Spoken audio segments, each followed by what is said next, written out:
girl. This is Eva. Nice to meet you. Thank you very much. Your dad's just making his favorite dinner. It's duck. Come on inside. They're all probably too gruesome to tell you while you're eating at the table. How's your food? Is everything okay? Good, good.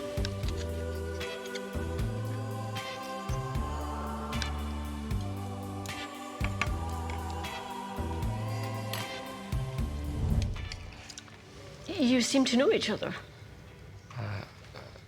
Yeah.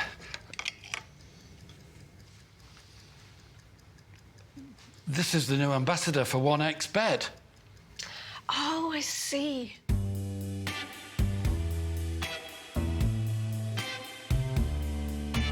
Everyone felt good when Eva Elfie became the new ambassador of 1xBet.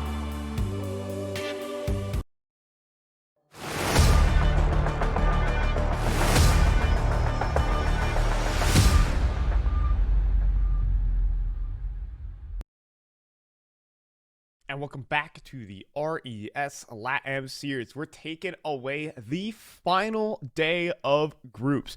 All our decider matches are going to be played on out. It is win and you're in for a lot of these LATAM teams to continue the grind, to continue the road to improvement here in such a competitive region. I'm Fine Joel, joined by Colt X McHenry. What is good?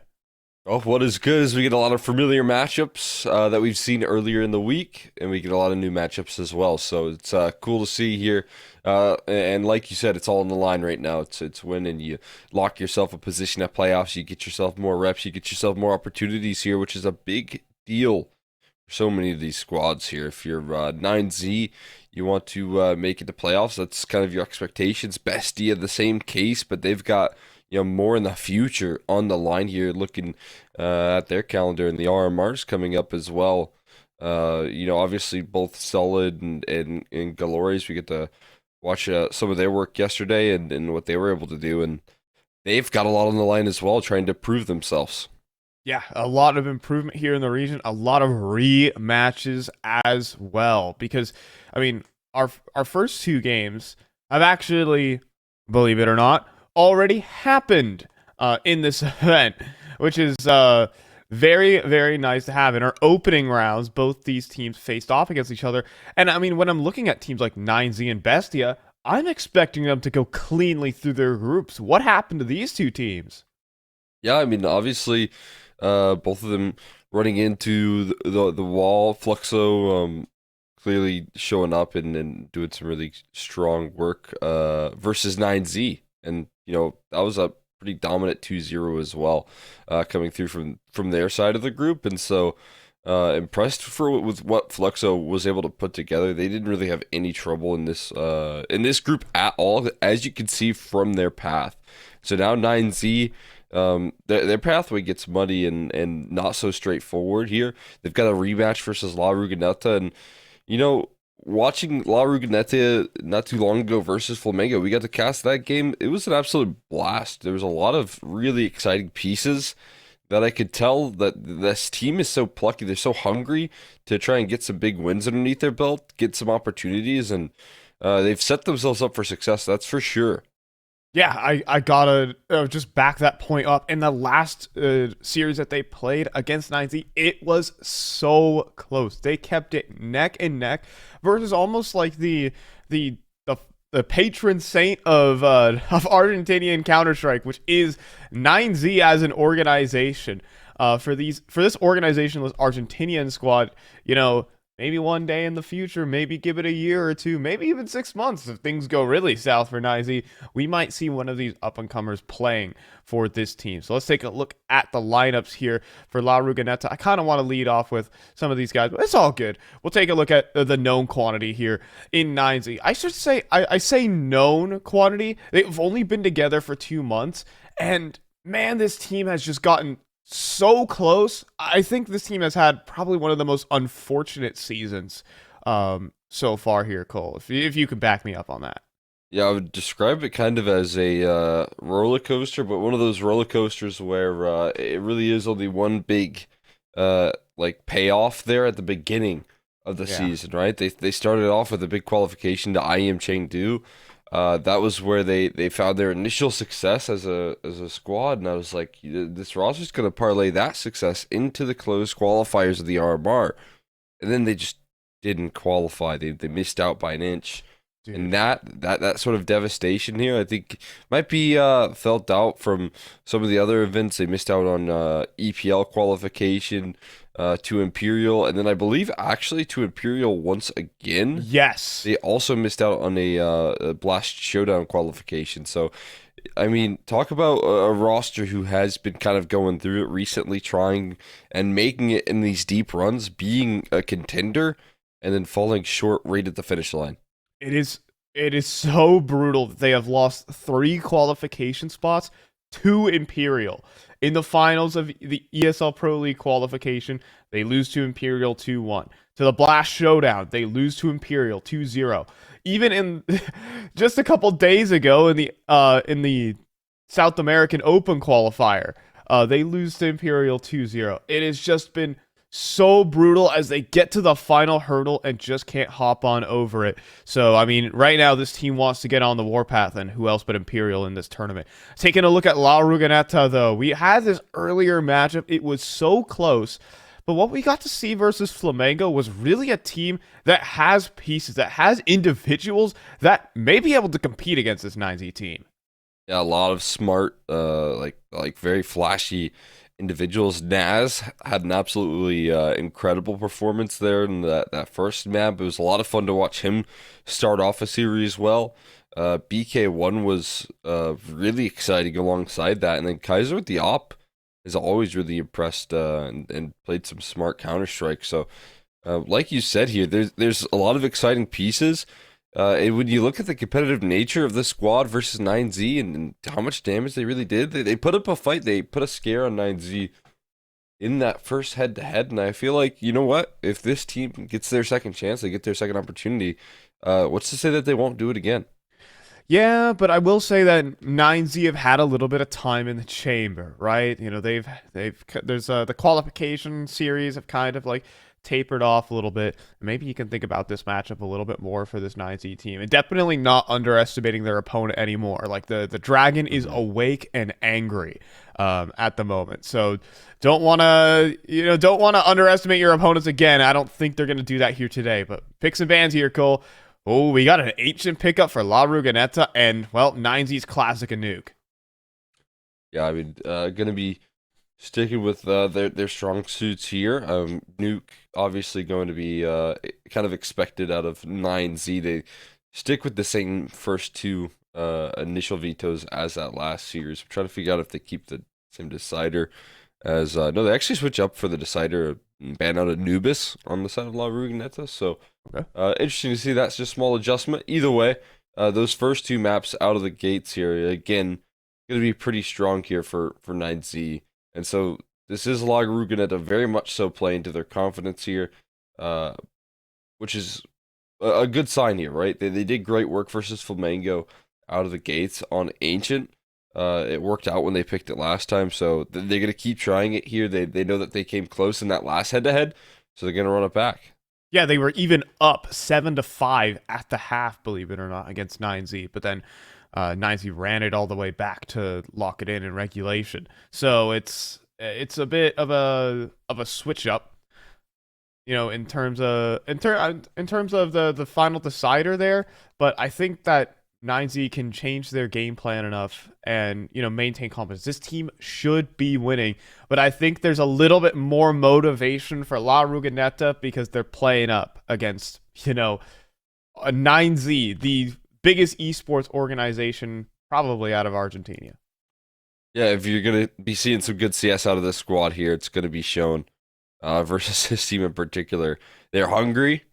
They've shown what these guys are made of already. I mean, again, but this rematch is going to be tricky because, like you said, I feel like 9Z kind of have learned their lesson. They said, hey, these guys surprised us. They came through and they really put a fight up against us. They showed what they were made of. So are they going to be able to catch 9Z kind of off guard once again in this rematch? Or did 9Z learn their lesson and come prepared to lock it in? I mean, 9Z just have so many strong individuals, though. So if La Ruganeta are coming out cold, I mean, you bet a guy like DGT is going to start racking up multi-kills on this CT side. And, I mean, Martinez has really started to flourish as the offer here for 9Z as well. See if they can keep that up. La Ruganeta on the hunt for a pistol round for sure. I mean, they need everything they can get. And they also want to keep... I think a huge priority here early on this map of Ancient is to keep Martinez off an AWP. Because you know he's going to be in your face. And you know that he feasts off of teams that don't have perfect coordination. Because he's going to run flying around the map and search for opening picks. But it looks like La Ruganeta are up to the right situation. Already calling it in well here. Gonna have an open A site to execute into as the B aggression is ruling out, so we are gonna play this out in a 5v5 post plan essentially. We'll see what Huaso Pete can do before they punch in those numbers. Ooh, he's thinking about running through the smoke, but now has to contend with Temple right now. Abiz, though, just got himself pinned on into a corner, and the swing to try and save him. Well, it's gonna cost a lot of players here for La Ruganeta. Backing away, BK1, however. Can he find the headshot? He cannot, but it's Kaiser. What has just happened? He takes out all 3 Temple players. And back turn over towards A main at the moment. Relentless will pop off some shots. Needs to pick up that kit, though, for Huaso Peak. He's looking for it. He'll get it. But at what cost, really? Time ticking. Relentless pushing forward, and Huaso Peak could not hit the instant headshot. Fake on the defuse, and the pistol round is here for La Ruganeta. It's there for Kaiser, man. What a great round from him. Firing up in that post plant, just breaking them down so easily. He has the HE, he has the Glock combo, and for what started out to be a pretty tough initial Temple play, you could see Abiz got caught in that corner there. He wasn't in the best of positions. They still managed to recover pretty easily. So they hold on with the post plant, and they hold on now a full eco here on the side of 9Z.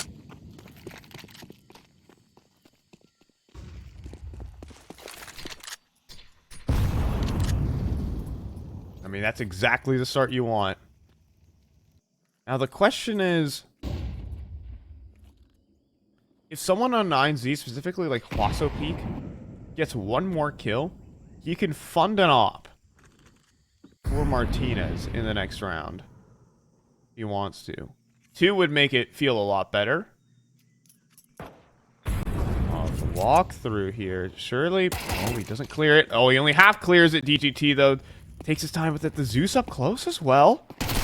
Jiggle peaks. Oh, the Zeus cannot connect, unfortunately. I'd love to see the Zeus purchases more so. Just, I mean, it's more so just out the back of the update. I feel like people just started buying it more. They can charge it up. It's a fun concept here.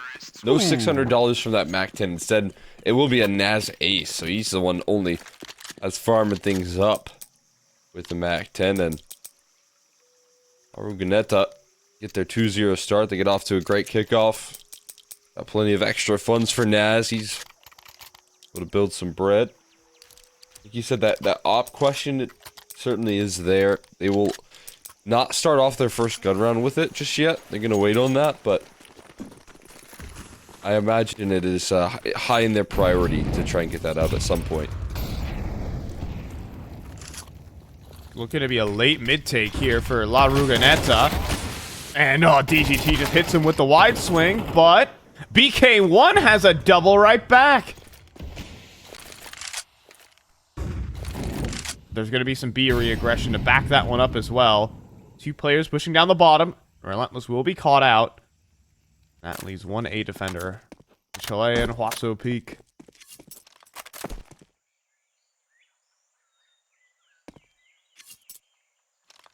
If he's ready for all these angles right now. Got a multi-pronged approach here. Donut and a main. Max is just now pressing the issue here, but committed angle. Huaso Peak goes for a fight. He misses his chance initially. Has to duck out. Yeah, I mean, respect it. He's thinking about going for the swing. Maybe he has a flashbang to get him in. Oh, but he's singeing down to 20 and just drops. I think he thought the molly would fade a little bit faster, hoping to get himself to an unexpected position, and that's where La Ruganeta shred through 9Z. They're up 3-0. Complete breakdown in that 3v3. Like you said, I think maybe hoping that molly would fade a little quicker, and makes him look a little bit silly, trying to save that round, trying to get involved, but just can't seem to get in on that effort. I mean, it's a good idea. You get to play off the flashbang, but again, just a small, maybe just a second too early. Just cost him dearly. Ooh, and a missed deep smoke as well. It's gonna make things complicated, and nade to the smoke as well, even helping out BK1 to allow him to clean up the rest of these pistols. Naz follows that up. 3 kills in middle. 9Z having to deal with some problems early on in this game. Biz is going to turn his attention back towards A main. There's one. Finisher's not quite there. Also, Peak will come away with a single kill. Anything? Oh, wait, hold on. I mean, 18 HP is the problem here. And the nade, it just sails on in perfectly from Naz to lock it in. 4-0, man. We're the underdogs. Great start here. This is where they want to be. Come in warmed up, ready to play. Again, not to say like that 9ZR team to get down on themselves. I don't think that's the case. Although they've never shown me anything to really prove that. But a lot of tough games, a lot of tough events for this squad in a row. It has to weigh on you at some point. Yeah. And if you were to really let that sink in here in this matchup, it could be scary here. But BK1 looking to already fight up ramp right now. Yeah, and he's actually beating Buddha on the Jiggle Peaks right now. I'm not sure Max is prepared for this at all. And there he goes. Buddha in some trouble here. And BK1 is opening up this game in a frenzy. Fortunately, DGT with a double, but then there's Naz to plaster him to the back of CT spawn. Plant for Kaiser. Save consideration, but Huaso Peak wants to go for it. Naz will shut him down. La Ruganeta are standing toe-to-toe with 9Z at the moment. Standing tall, in fact, here right now. Just absolutely breaking them down in some of these rounds. Up for Martinez. That'll certainly help in the save prospects here, but they're still hunting. They're still hungry. Again, these young players playing fearless on the side of La Ruganeta. Out of care in this world here with some of these rounds. Just flying up B side early. BK1 just breaks down 2.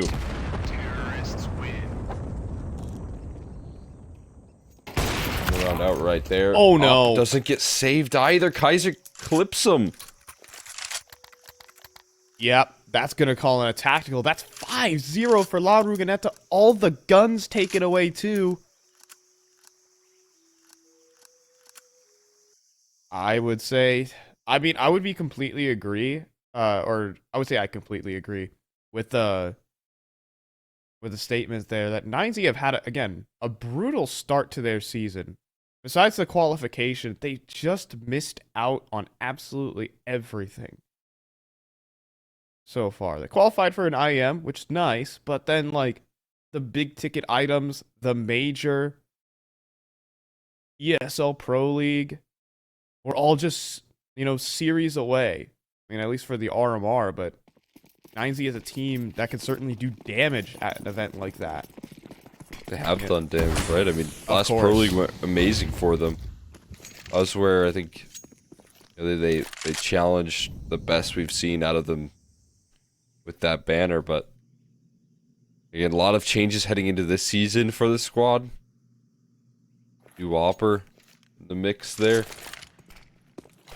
You're still Also trying to plant your feet. So, well, a bit of a half-buy purchase that La Ruganeta.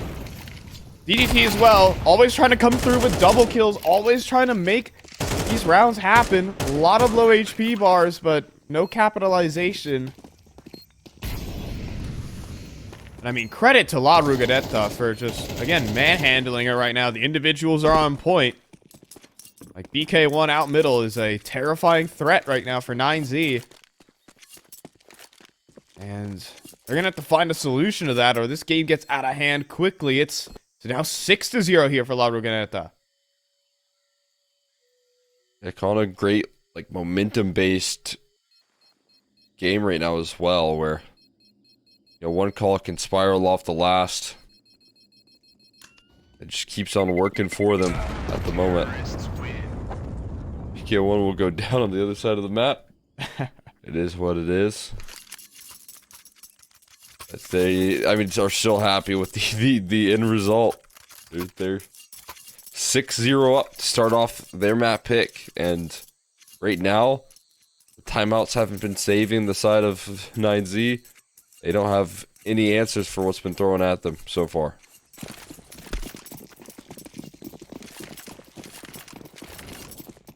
You know, I think there's like big differences with the lineup 9Z have now and the lineup that was getting them to Pro League and such. I wouldn't say it's objectively worse, but yeah, I'll hold that thought. DGT is looking to run right through the smoke, but Naz absolutely prepared for it. DGT honestly is the type of player to still win the fight. We'll see. Arrow not quite spotted, but a little bit of a team flash there on a Naz makes things awkward.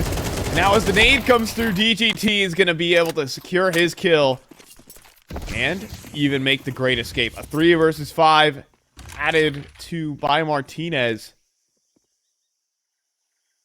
Now walking onto the angle though, will he see Kaiser first? Is the question. No. Instead he'll find his teammate. But nothing connects just yet. Still the 3v5. La Ruganeta still in play. Need someone to pull it back here. Might need to be this op of Kaiser. Collect on a small error. Over peak. Something of that nature here. But losing another teammate. Seems like that's not going to go their way. I might need to move up here, but I wouldn't mind seeing them just go ahead and call it a save. But, oh, Kaiser. Sleep at the wheel and gets away with it. Oh, Martinez.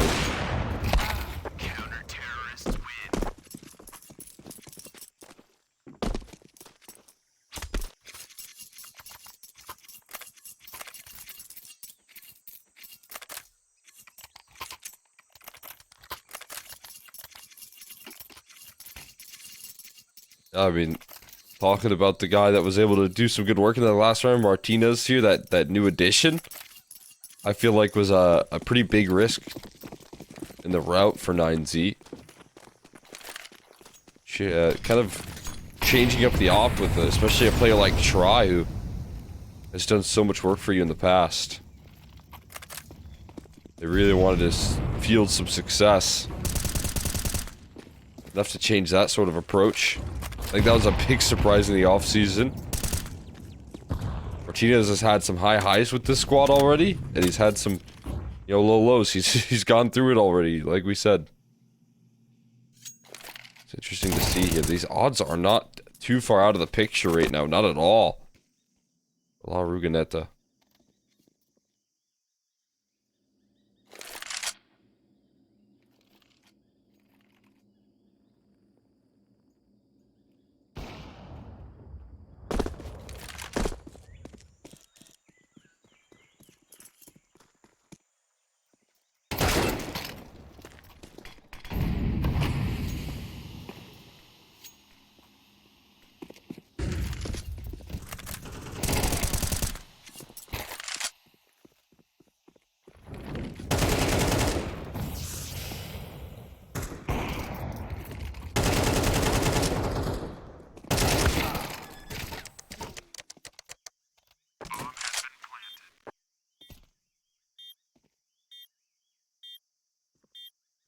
Gotta be quick.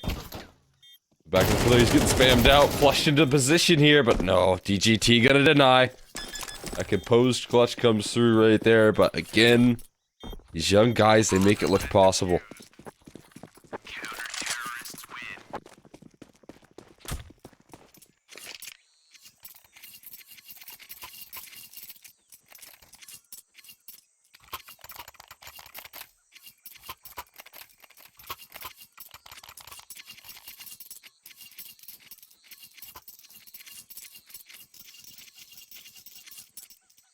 start to shut it down from this point forward here? That's the big question right now. On the side of 9Z, can you keep it up? Tie things out 6-6 here. That wouldn't be a bad defensive half. We'll see. Flying Flash up B. the B site. It gets weird. BK1 on entry, but Naz is always there to follow up. 3 versus 4.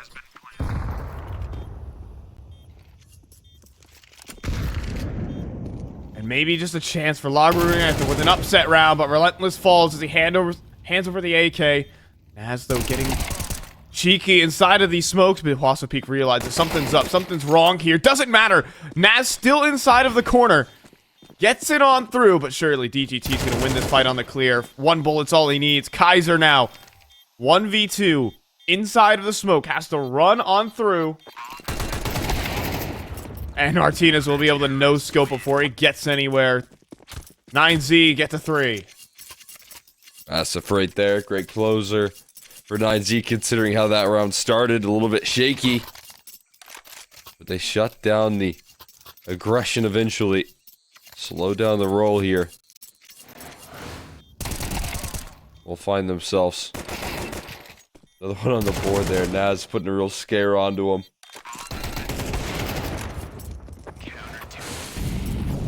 Fantastic finish. 3 rounds here. Flying up towards mid. Kaiser will find an opener, but traded out quickly. Flying through the molly with the op. But nothing more. Nothing more. Just the 4v4. But maybe that's what LaRughanetta want here. BK1 just walking up towards Red Room. But if he continues too much further, Buddha could have his number. How good is the Young Guns awareness? It's not enough to beat BK1. But then, of course, Martinez being a terror over towards that B site. So annoying. And now Max is going to clean up that lurk.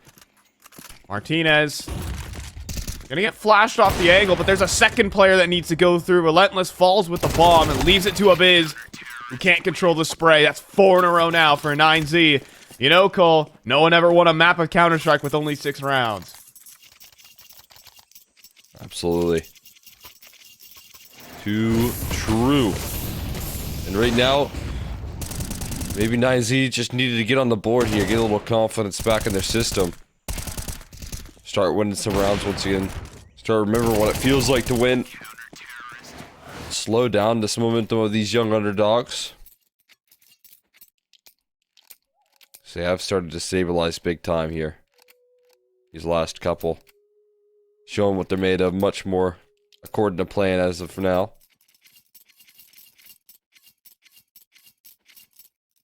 I mean, it was a nice start. I'll give it to LaRughanetta. They had their finger on the pulse when it came to mid-control.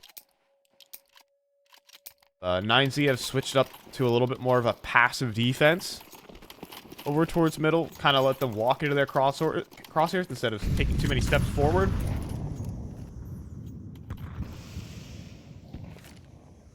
And leaves them with a good B defense as well. But LaRughanetta going to switch it up for this Tech 9 round. And Martinez is going to be on the call. Gonna take the better angle, though, and connect the first flick, but Huaso Peak falls. Martinez, though, rattling off shot after shot. And the Spaniard puts together 3. Up close. Naz will collect a double kill, though, and Relentless, too! And they're gonna win the round of the 2v4! This is unbelievable, Cole! Oh my god. Turned it around so quickly.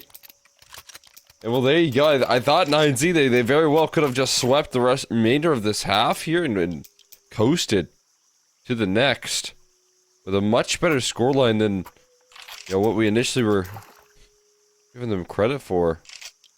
But they shut down in the 2v4, and now their money's a little bit awkward as well for the end of the half here. Could be another 5-7 lead. It could be even more than that now. They got themselves an opportunity. And I mean, the earlier rounds in this game have shown that LaRughanetta can't compete with 9Z. We've seen it. Naz 18-6 right now for his squad. BK1 as well, looking good for another as he's prepared for the swing from DGT. There is an op in play for Martinez. That is the one saving grace, but it's a 3 versus 5, and all they need to do is, well, once he fires off a shot, is just to leave. And he can't even hit his shot. Nice wallbang, all things said, but no kills.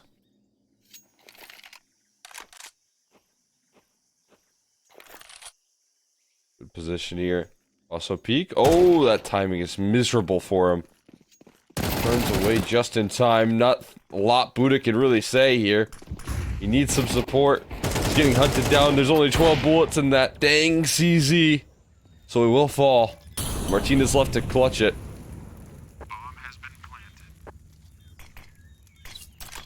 Yeah, and even a smoke for its exact position to make this impossible and make an 8-4 lead at the half for La Ruganeta. We could easily see this map fall into their favor. May the Tech 9s decimate 9Z here. Now forced to walk forward into the op of Kaiser. Not dead yet. Relentless will swing forward, but there's just simply too many targets for one AWP. Cole, can you believe it? It's a 4-round lead at the half for La Ruganeta. Brilliant half put together by these guys. You're going to be so happy with that. To start off your campaign here in this series versus this squad here that's not easy to put down. But even when they lost a little bit of their steam, they lost a little bit of their momentum, they were still able to bounce back. They still closed it out strong. And give themselves 2 extra rounds in the end. That is fantastic work here from these guys.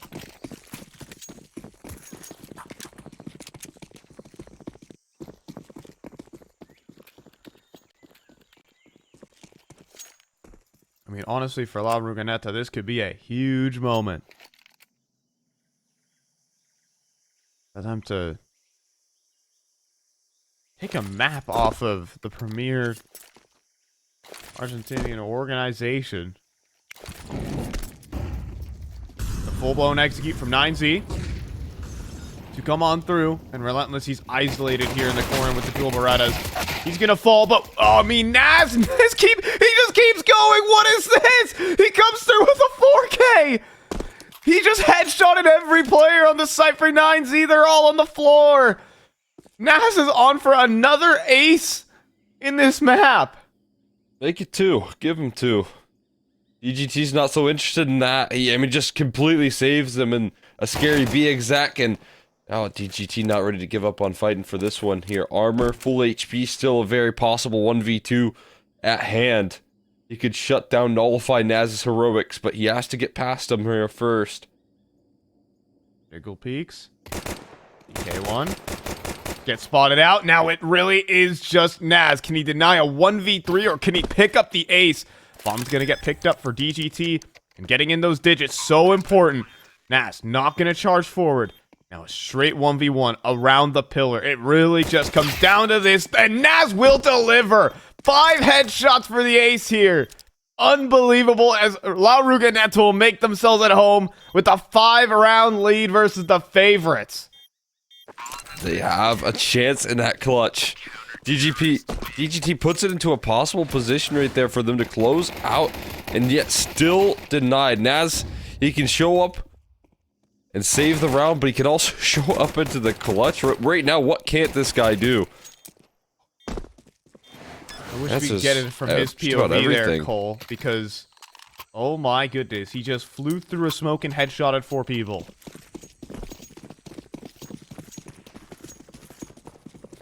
Absolutely insane right there. What a fantastic round here. That's delivering big time.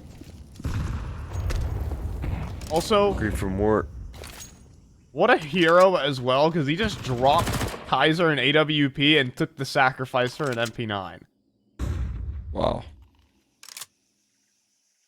About team player. I mean, again, you mentioned Naz in the last game. Just was so good on Ancient. It was this map again where he really laid his claim in that series versus Flamengo. And He's doing it again. If not even better here. And this guy is just a problem. In that Tech 9 round, he single-handedly dealt with everyone in Temple. Dealt with an Opper. Dealt with DGT, trying to follow up and trade that Opper out. You know, against the best players in South America, he's doing this, which is just mind-boggling. BK1, flying MP9's good. 3 players coming out from cave. A Biz for the wide swing, though. That's a bit ambitious, but with 2 more players here on the site. Oh, yeah, it's looking good. Wasso Peak eventually falls. La Ruganeta to 10 rounds, Cole. This could just be a blowout.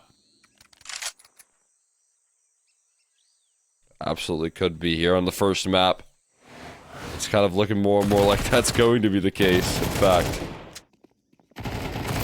Because even when this team finds themselves slowing down, struggling to close out rounds, they still have solutions, it seems like. Losing 4 in a row in that first half and then coming back and just quickly responding with more success. Ooh, and again, they're just trying to speed it up. They're going to force buy into Oblivion here, 9Z. They think they're the better team, but they've met their maker in this one. The young Argentinians, organizationless, have just put the heat on the best Argentinian organization as well. Orgless versus the best in the country. Doesn't this feel good for you? Oh, absolutely. They were so eager, so hungry for it here.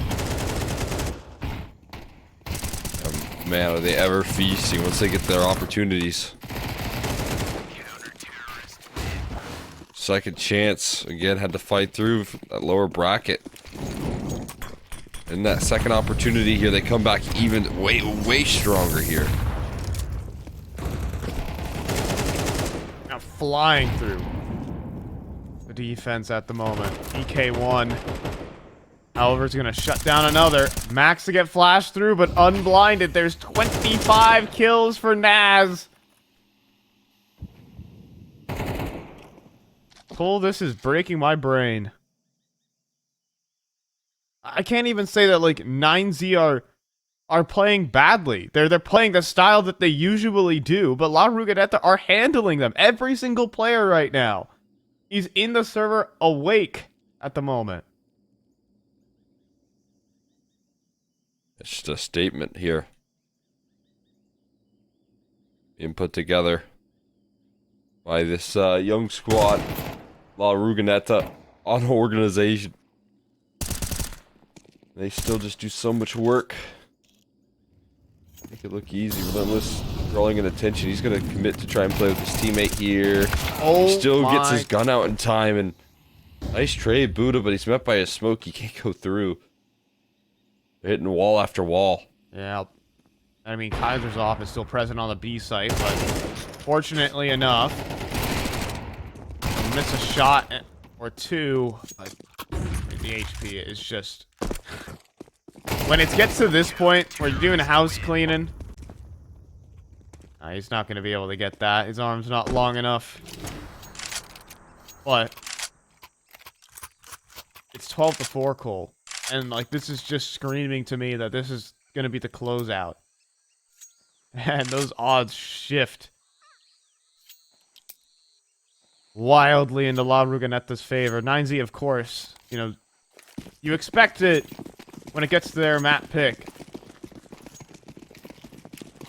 to be a lot closer or even dominant for them.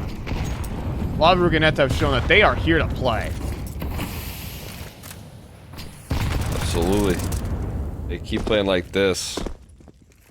There might be nothing dominant from 9Z in this head-to-head into this matchup.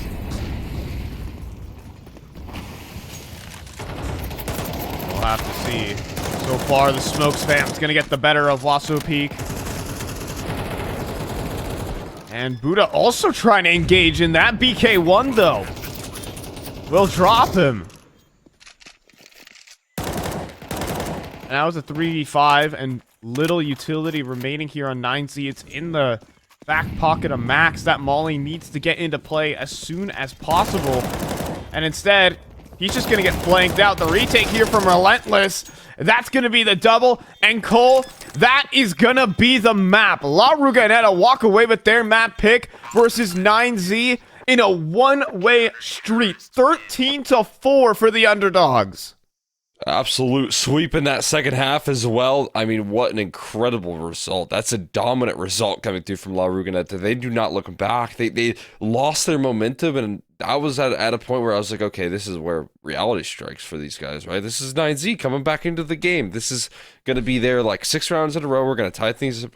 We're going to say, hey, that was a really good start to the half for La Ruganeta, and you know, commiseration to them on this first map. But no, they close out strong. Nas starts off with a pistol ace, and I felt like at that point it was actually curtains. It was just so doomed. It didn't even need the pistol ace. I mean, yes, I agree with you once that happens. But Nas went 18 kills in the first half as well. Like, he took this insane performance, getting multi-kills in so many late round situations that you just can't deal with it if you're 9Z.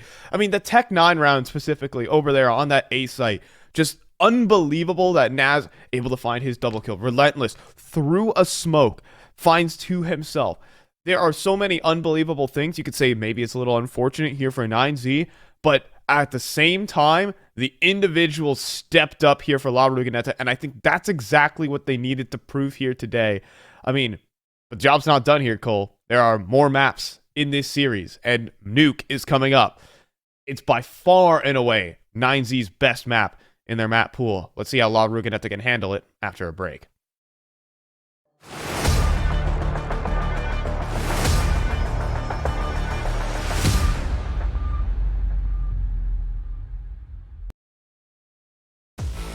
OneXBet and Eva Alfie present betting on all esports events on the website and in the OneXBet app. OneXBet. Play with Eva.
complicated job, but I love simple things so much.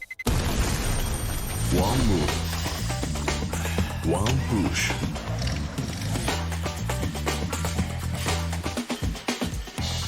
One touch.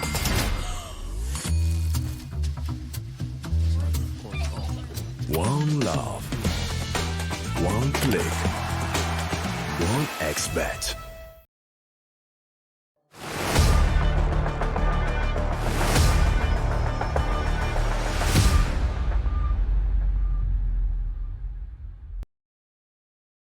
So La Rugineta come through with an absolutely incredible upset. And all things said, it was deserved. Naz went above and beyond with 25 kills in a single map. And how 9Z have their backs up against the wall against an on-fire and inspired La Rugineta. Yeah, and you know, now we're going to be talking about a 9Z team that potentially could be missing playoffs of an event here, and that has plenty of teams and plenty of spots for playoffs, and it clearly was a team that expected to go to playoffs as well. They could be missing out on their opportunity here to this squad, this young team here. Naz individually putting up absolute numbers right now, and that has to be putting a real scare on this 9Z team. It's going to test their mental to try and come back into this here, and they got to do it on their own map pick, which is relieving, but again, this roster has to be feeling some serious pressure right now and just getting this series win. Yeah, I mean, it's a culmination of a lot of things. I mean, 9Z were in the conversation to not just make playoffs, but win the tournament, right? They're probably one of the top 4 teams in that. You know, there's an Imperial in the other group, and you also have, like, Bestia over there in Group B. 9Z are in this conversation right now. They're facing elimination from the organizationless Argentinian squad versus, you know, the biggest Argentinian organization in Counter-Strike at the moment in 9Z. I mean, first of all, if I'm the scouts for 9Z, you were talking about it. They're watching. I'm watching. So, I mean, Naz absolutely turning up. But, of course, we're moving over to Nuke, and you have to think this is more comfortable territory.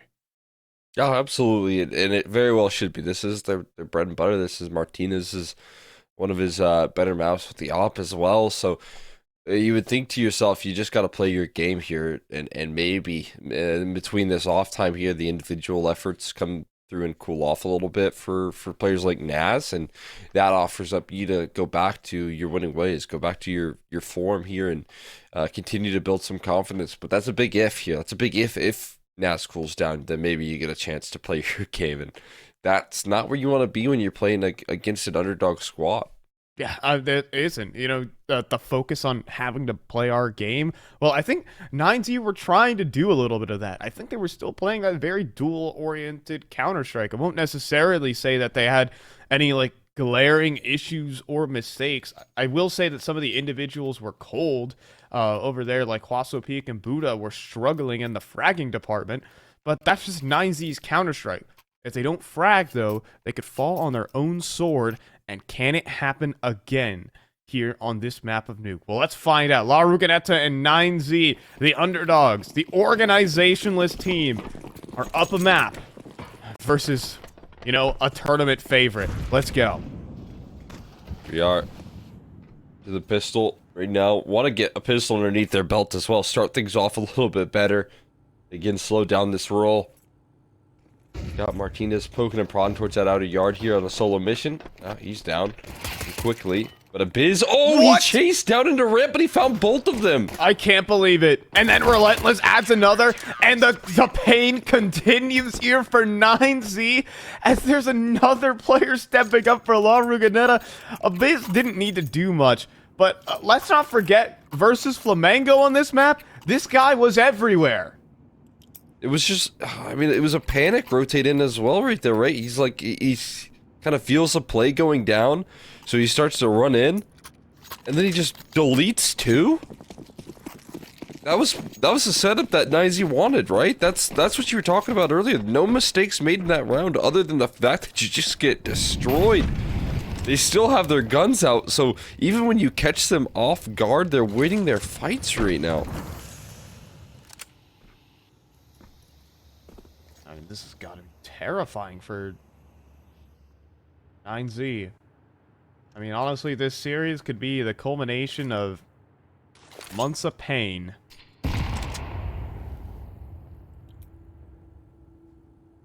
Start of the season. Not to see Biz up to no good towards the ramp room once more. And is backed up as well with BK1 at long range. Nasty setup awaiting these Glocks as they do. Again, the shift on forward. Biz starts to struggle a tad bit. BK1 also running out of ammunition. He's going to switch to the USP. But maybe that's the better weapon. It turns out it is. A1S, nah, I use the USPS personally. 2-0 for La Ruganeta. At least gotta give him a fighting chance there. Switch to the sidearm, get the job done. They do handle business out of the gates versus those default pistols. Now here's gonna be that first initial test here. I mean, can 9Z get away with the calling here again? They find success in that department. They have yet to win a T round just yet. So we're able to experience any of that on the last map. Running into brick wall after brick wall. When you talk about like the differences between the defenses here, just very strong anchoring presence on both sides of the map. Whereas like you mentioned here, like Buddha and Huasa Piku are those anchors here. Pretty typically for this squad, have really struggled to find their footing in this series so far.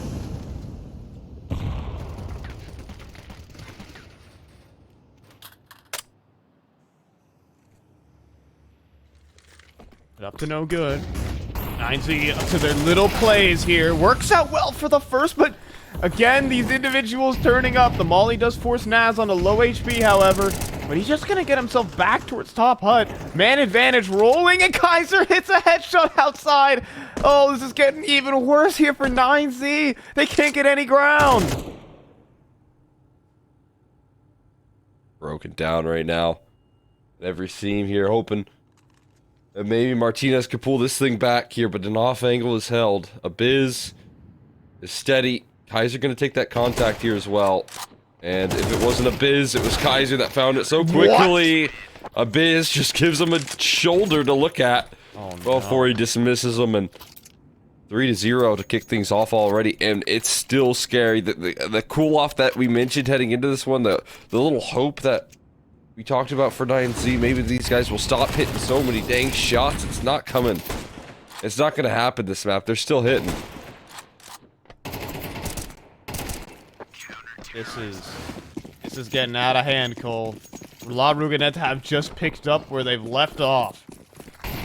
Now 9Z have a much more extensive playbook on this map, but he hits attack to the smoke, and Huaso Peak will burn at the start of this one. Obviously, this is a bit of a half buy, so nothing too crazy. I'm just getting wildly excited at the prospect of an upset here.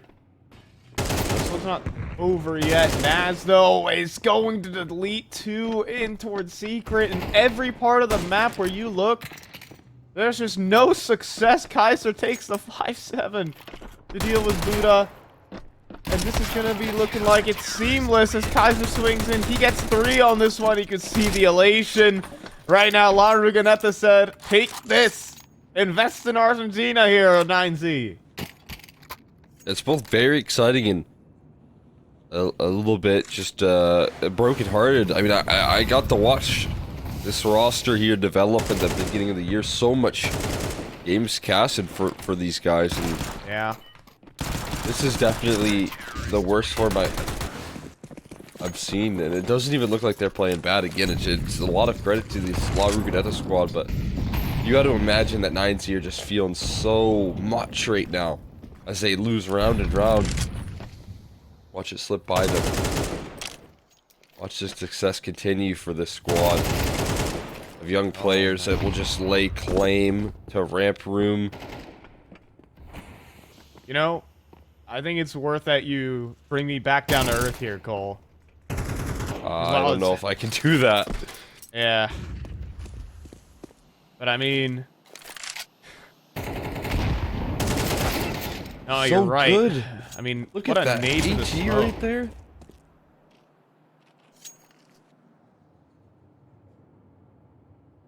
Really is impressive from these young individuals here.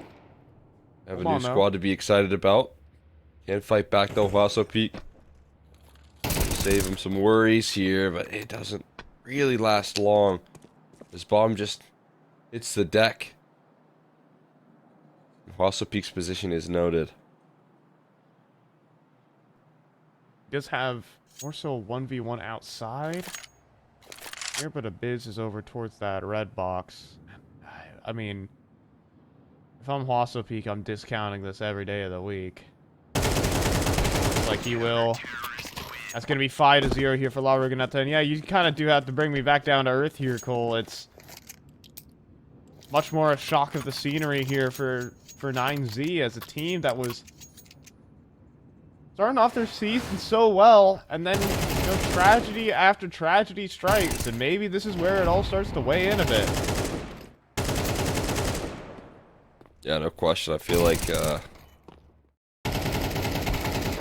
certainly get an early elimination here too. I mean, don't get me wrong, a roster that's clearly scary, clearly can show up here, but a roster with no organization, team that you should be able to put down every day of the week here.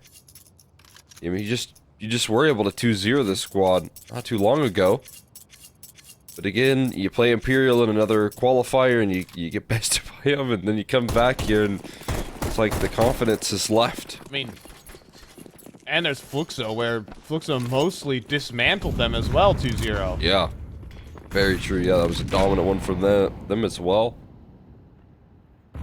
Just not a lot going right here for the squad. They have to course correct right now. Otherwise, I think this nosedive, I mean, will continue. I mean, winning a round like this could certainly help. Jiggle Peaks from DGT. I don't know if he saw anything on it.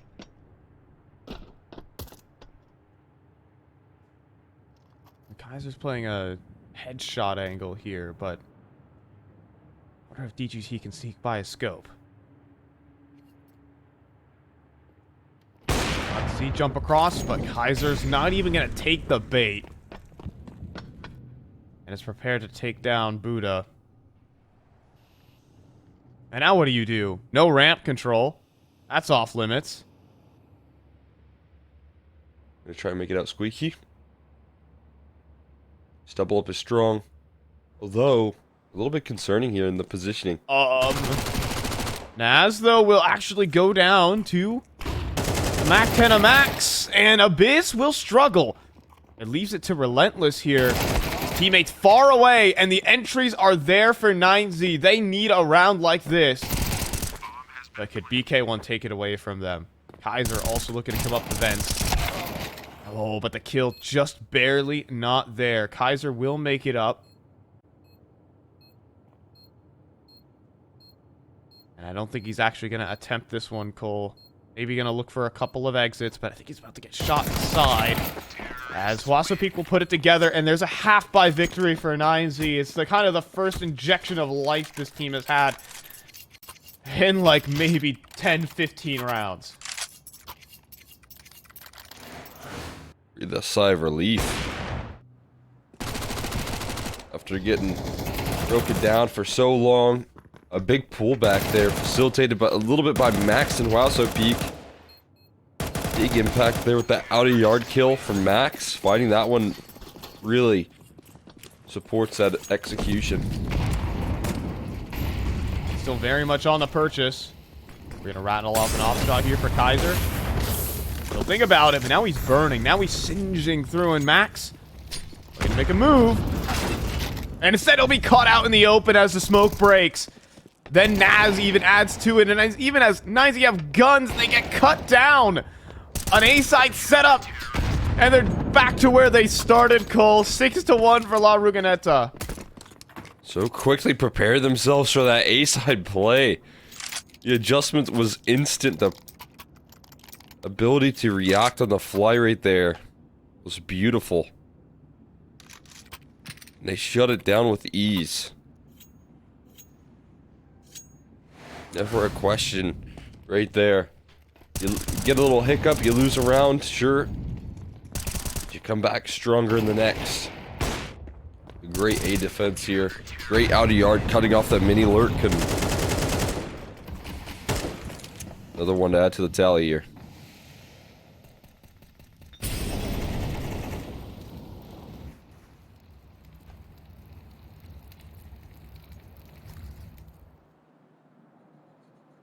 But I do like the slower approach from 9Z. I like how the commitment is not already said and done. They are a team that like to call off spawn, but how about the widespread default? Martinez gets his first kill on the map. Right there. Certainly needed.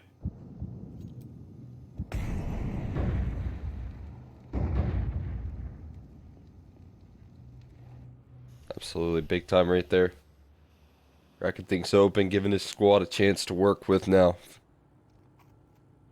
Look at this, it's going to trigger more aggression. Don't peek into that up. DGT feeling bold enough to do so here. Might get encapsulated by this lobby play. He will. One player shown, the other not quite revealed. And the equalizer found. Shift walk out heaven's going to be good enough here. And even they're rotating down to the lower site, but that bomb is just going to get planted. So an awkward 4-on-4. Well, this is clearly noted here from that earlier kill as well. Goes a tap here from Martinez though, but still able to land the flick. And gets the second rotator in as well. There's another moment of happiness here for 9Z, a bit of a brighter light. Shown here by Martinez, who gets just 3 picks to get his team into the round. This round is going to be going the way of South America's big dogs and 9Z. Again, I'll say it again from the last map, Cole. No one ever won a map with just 6 rounds. This is not over yet.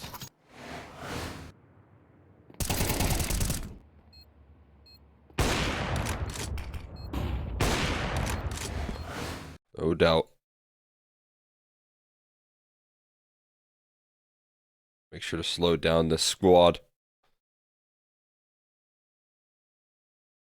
Make sure that they can't keep getting away with those antics. Well, Martinez being activated here can help out with that big time. You want to go for those aggressive duels, you'll have to risk every step of the way peeking into his op.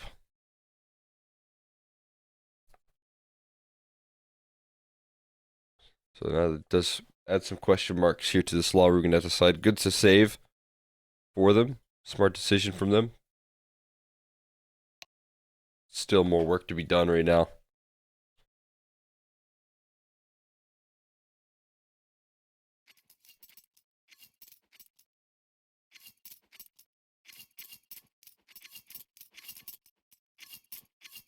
Still more work to be done. But still, again, holding the same elements. But I think if 9Z slow down the pace of this game, they can kind of work the more inherent advantages they have with their team, the more experience in the calling. Well, you know, there's a quote from Device, and you have to recognize when your team is not at 100% and then play accordingly.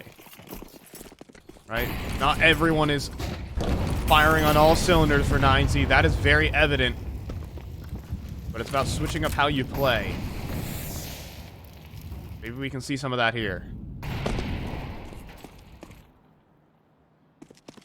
Be able to come up with a plan B. That is crucial. More lobby aggression here, again being thrown at them. This position good from DGT, watching the hut push out. But the timing just doesn't work out for him. Dude, They've got so much control now. Instant double dink. But all of outside is overrun. And Oh, Buddha that's will, big. that's huge. Dealing with the flank, but BK1 also finding Huaso Peak. However, someone has just slipped by. Max does need to clear out those secret steps. In fact, he could... the rest of his team actually get punished for this. Walking around the corner, Martinez is just going to drop. Bomb falls. But Kaiser out in the middle of the open. On that site, Max is going to get the entry they need. Yeah, it's not a bad trade when you consider that. There's always the potential, just couldn't realize and recognize Kaiser's position here. Already in their face again, Max another chance, and he will find it. Beautiful headshot. Absolutely needed. Now around the corner though, Naz not gonna win this fight. The IGL and Max realizes he needs to pick up the sticks, and now he really needs to, because it's a 1 versus 1. Max has made the full reposition out towards control room. A 4K from the IGL to keep 9Z in it. So necessary right there. Turning this thing around for his squad, big time. Being able to step up like that. As IGL is the leader, trying to right the ship here, and such a crucial swing round. Being closed out by 9Z. It feels like for the first time we're finally going to see the money get broken over on the squad of Aruganeta, and some opportunities for an easy one here as the USPs are out.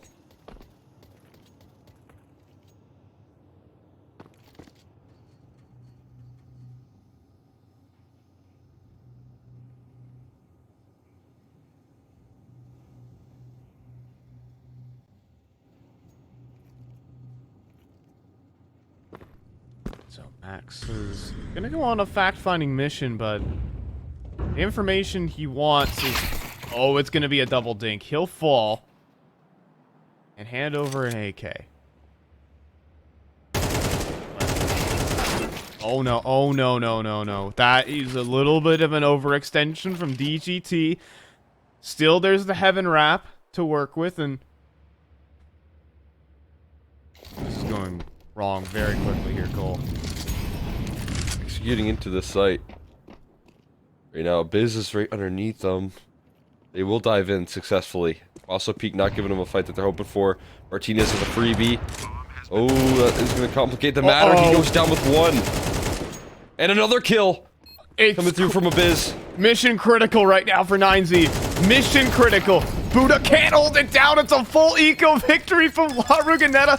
And the pain can't stop here for 9Z. Oh.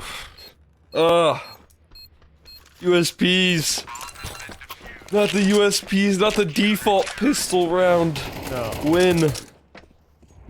Oh, the 5v3 tumbles to the floor as they give him just small little inklings, small little openings into that round right there. Oh no.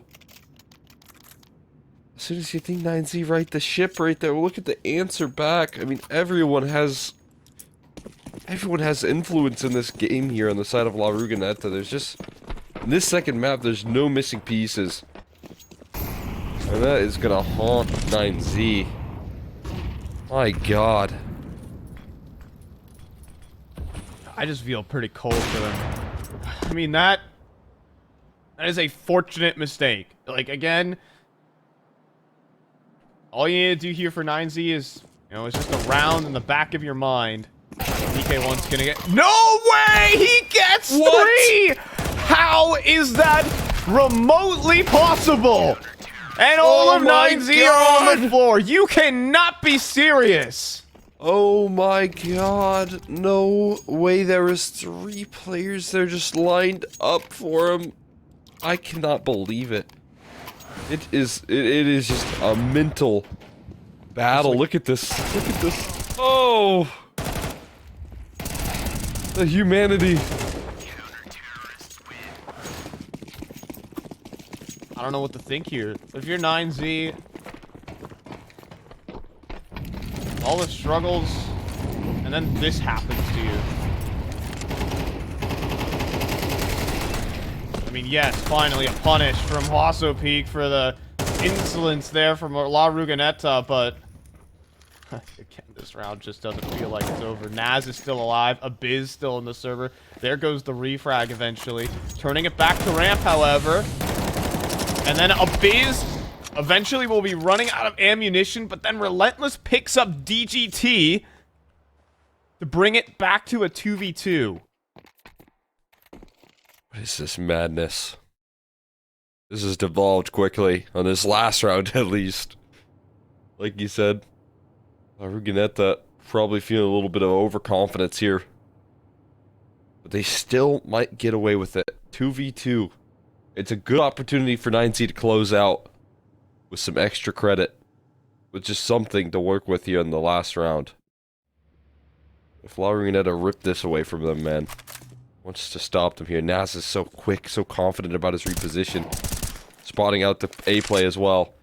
Now Relentless even makes his way up towards Heaven. Martinez is planting for Heaven. You gotta be kidding me, man! Not like this for 9Z. They're up in the 3v5, walking through the smoke. Naz is gonna make this a 9-3 half. Cole, I feel cold for this 9Z team. I shudder right now. This is brutal. I mean, that's the best way to put it here. We have had a little bit of moments of brilliance from Max and Martinez. I think Martinez got a 3K for one of their rounds. Max got a 4K for another. They got one, like, stable round in the mix. But it is rare to see a breakdown of this caliber come through. Losing to full USPs, losing in these sort of advantage situations. I don't know if 9Z have a lot of runway in this one. I don't know if there's going to be anything to break down this La Ruginetta side. You know, even the CT side of Nuke isn't really building a lot of confidence for me for this 9Z squad, and it usually is the case that I can believe a little bit in that. We'll see. I mean, Naz feeling it maybe a little too much as he walks through the smoke right into DGT. And Wasso Peak here's the charge right now. BK1, they're like, surely not, right? Yeah, he's gonna get wrapped up. 9Z able to deal with these threats procedurally. Abiz, though, gonna try and assemble this crossfire through the door. 4 players around the corner. And I mean, that's surely the manpower here is just gonna overwhelm. Surely the manpower is gonna overwhelm. There's 2 kills coming through. Wasso Peak will at least add another headshot to the tally. It puts Kaiser a bit of an awkward 1v3, but I mean, his position is decent. Honestly, he has 1v1s wherever he looks. Gonna tuck away for just a little bit. Wasso Peak. Depends on when he wants to pop up.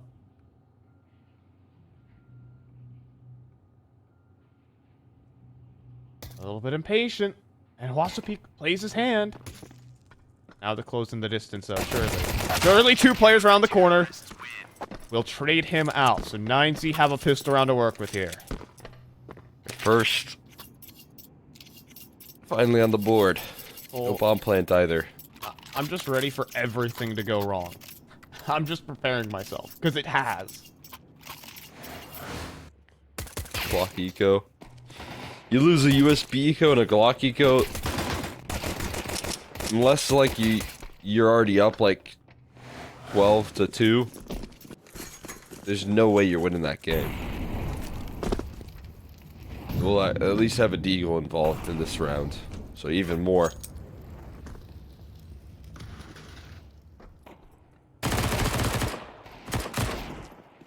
Gina's playing a confident game here, trying to rebuild some of that confidence. Him and the rest of that squad. They're down the vents. We're gonna get a bomb plant here. We're gonna get a bomb plant at least. The chase is gonna be too late. And Abiz is even gonna slam the door in their face. And he got a kill! I can't believe it. I mean, everyone will go down, but adding insult to injury, I don't know how he gets a kill there, Cole. How did he kill one? That's just such a... That is such a La Ruginetta round right there. Just... Look at him. Dude is just...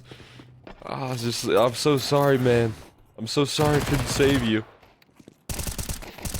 And at least it is a round converted, but... Game plan kind of works out well. You do a little bit of damage, you get a couple kills here, you get the bomb plant to really secure that first gun round with all the utility, the AKs that you could ask for, everything. that you want in a first gun round. But Martinez does pick up the op immediately. He's gonna go glass cannon mode. But they need every tool at their disposal to try and pull this thing back for the side of 9Z. I respect that.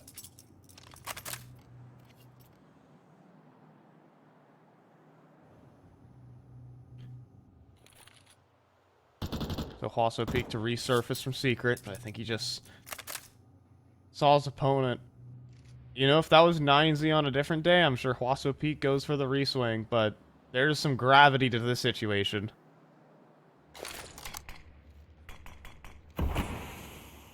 A couple planets there pulling him back.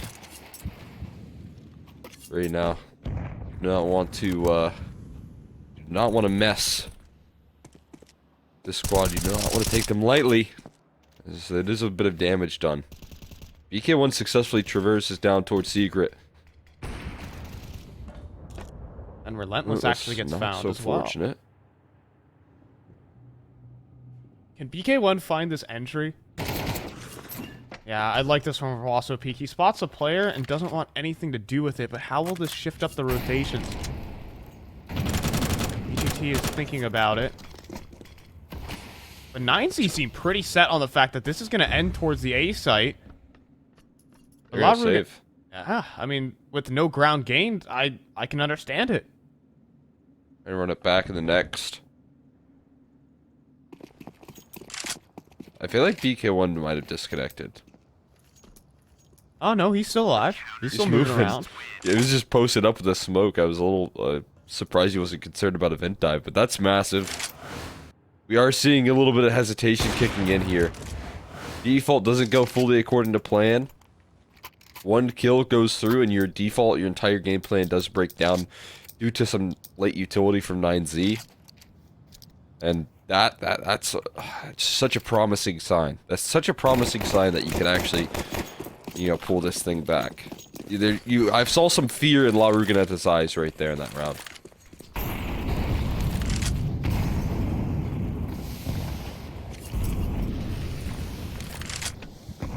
La Ruganetta, job's not done. And Flame like it as well. Martinez searching for a target, but somehow Naz is the player to hit the headshot.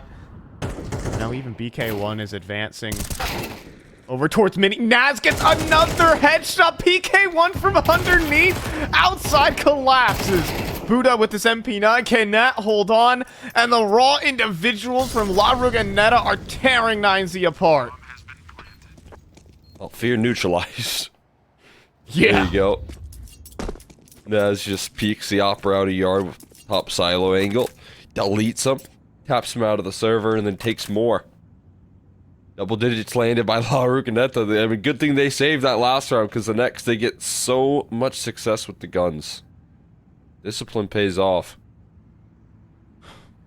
They had nothing going in that first gun round. The last round. Nothing going. So they just call it.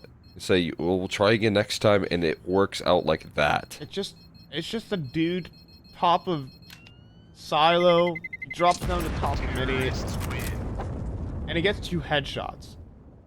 I can't really call it like the calling is absolutely brilliant here, because it's just this guy hitting headshots, and then BK1 just knows how to play off of his teammate well.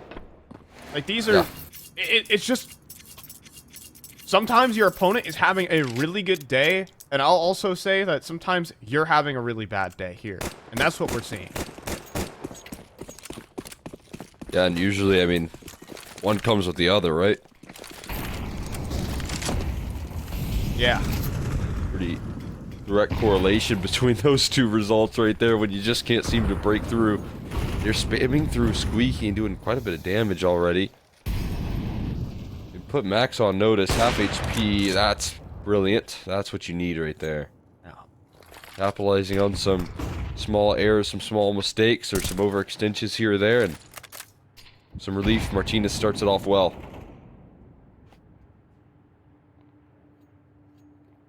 Footstep? Not gonna fight for ramp control anymore, though.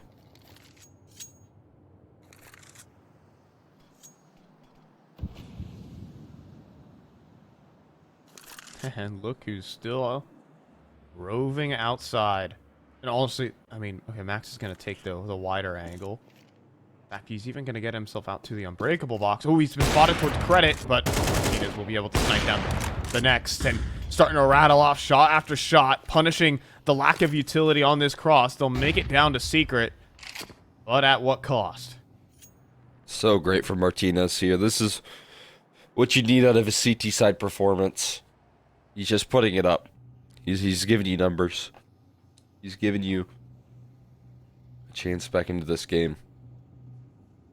But we saw what happened when he gets taken down early in that last round, so Timing is unbelievable. one plant would be huge. So to facilitate the sight cross, and Abiz just gonna go for the stick, and he gets it.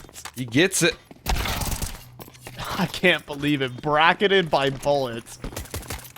He just barely gets it in. If things can't feel any worse. Good round. Great round, even, out of Martinez. Bomb plant still there for La Rugineta. But, you know, a round is a round. And this one's a confident one. Yes, absolutely. And again, you know, one of your big win conditions for the second half, Martinez stepping it up again. If you're the rest of the squad, you're watching your opera get the job done like that, you know, it makes you feel a lot more confident in your play. Bomb plant still gives them more gun rounds to work off of here. And Fast A, they're going to make sure the op can't get super involved here, but still DGT now able to step up. Big spray down right there as he swings for Squeaky Door, and Martinez even adds another one to the tally. Abiz left scratching his head. Yeah, that's a deep inhale right there for 9Z. And even the op gets picked back up. That is the most confident round 9Z have won this entire series. I'll say it right there. Not wrong. You are not wrong. Beautiful defense right there. Trying to get a big change of pace there for La Rugineta, and they run into a brick wall of DGT. First time I feel like he has been really activated. For a player who started off the year phenomenal. In their qualification to Chengdu, he was a massive piece. Not a rifler that you usually watch remain super quiet for too long.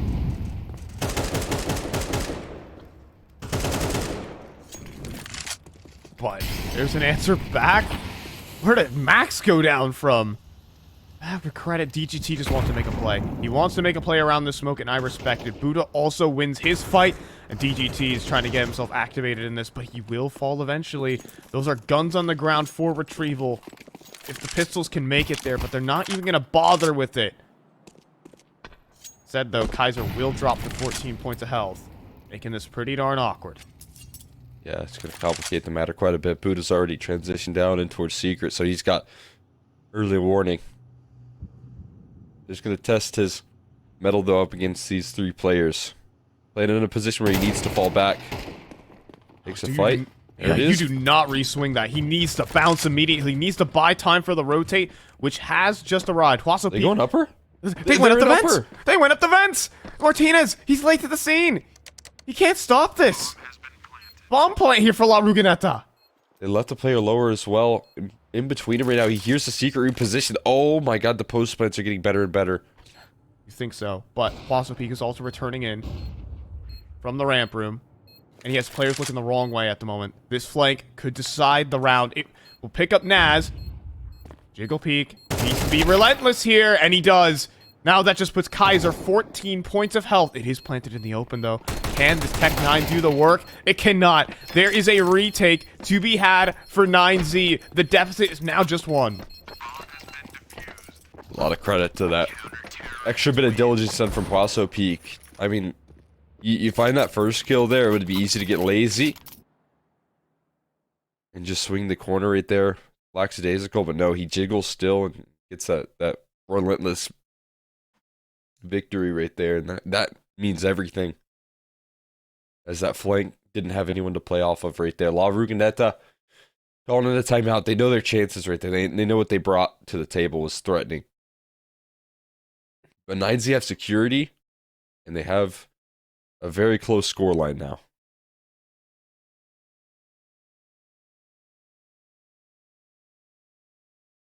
I mean, look at the half and what it's looked like right now. And honestly, it's looking pretty promising, but it feels like in every single one of these rounds, La Ruganeta still pose a threat. You can see the tactical come through. As well, you can still see that the pressure is building. For 9Z. But now they have a bank. Now they have a bit of a safety net.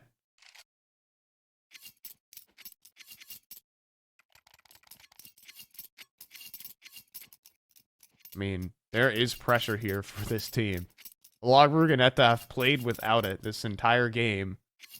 It certainly played into their hands. 9Z recognizing that, you know, this can't end here. This needs a third map at a minimum. If this ends 2-0, it'd be quite scary. I mean, again, elimination as well. What looms.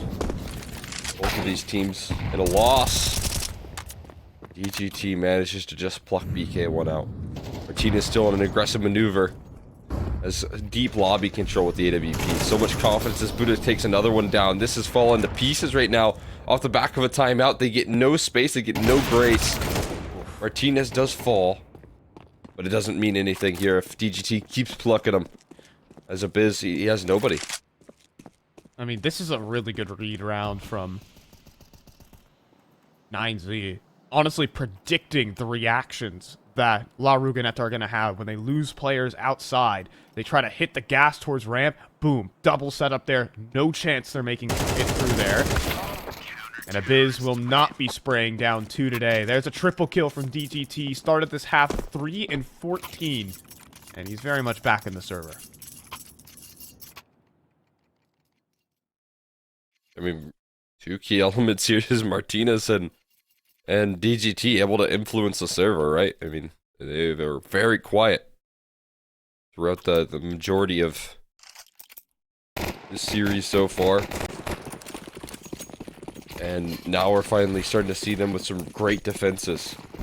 There's still plenty. They're gonna go out once again towards this A side here, and they can't find Buddha. Hold on. Wasso Peak and DGT will be able to lock it together, or so you think. Maybe the answer to that is yes. Martinez will complete the kill onto Relentless. And it leaves Kaiser. I'm sounding lower. Yeah, that's the problem. No bomb. And the objectives change here for the clutch. And making a lot of footsteps about it, too. Attention starts to turn towards Mini.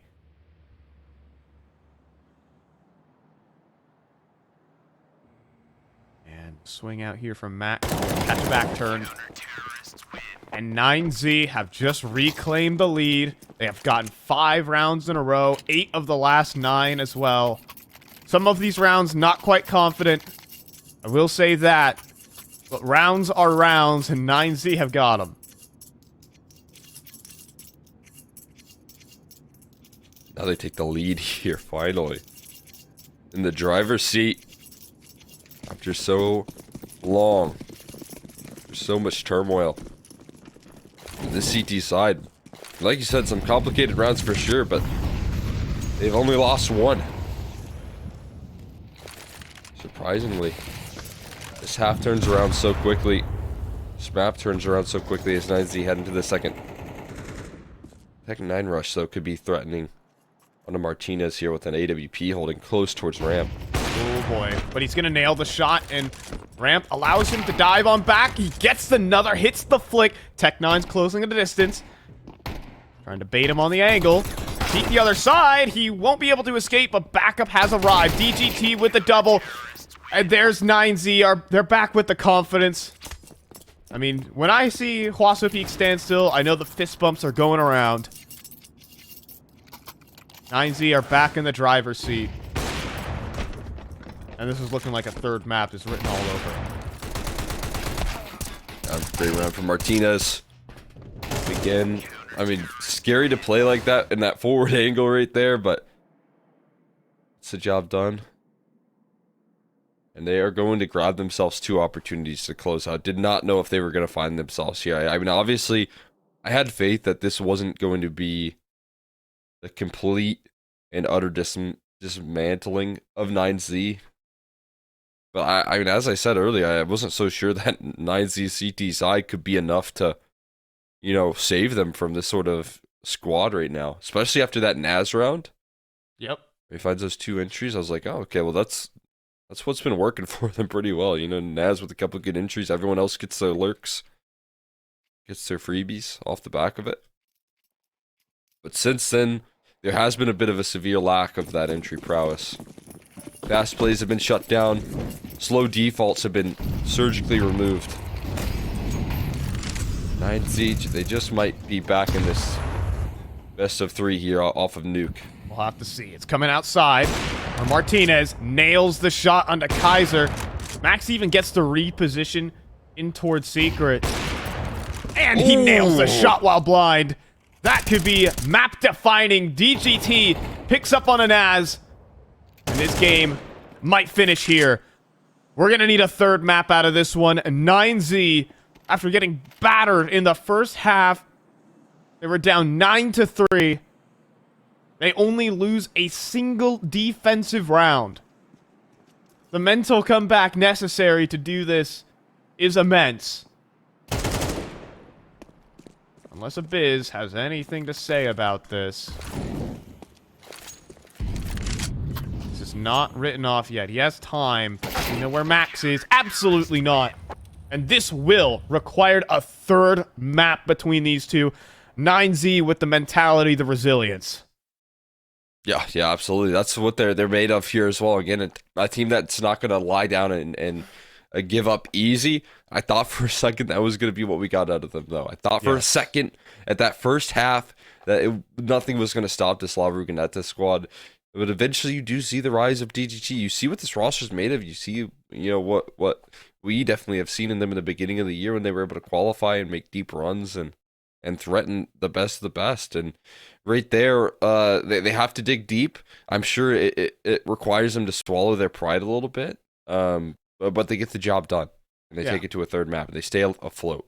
I think this map was defined by really 1 round from 9Z. It's just this one A-site mowdown where DGT just picks up a triple kill outside of Squeaky. I think that put the wind back in the sails for 9Z. And honestly, I believe they won out from that point. That was their 10-8 round.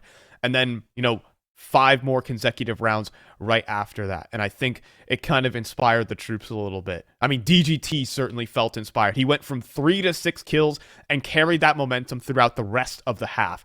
If DGT is back in the driver's seat and Martinez keeps nailing shots, Max feeling confident on the calling, maybe 9Z, you know, they've got their mental back. We're going to toss this one to a break. Map number 3 is on the way of Overpass. 9Z are looking to dodge this bullet. We'll be back after a short one.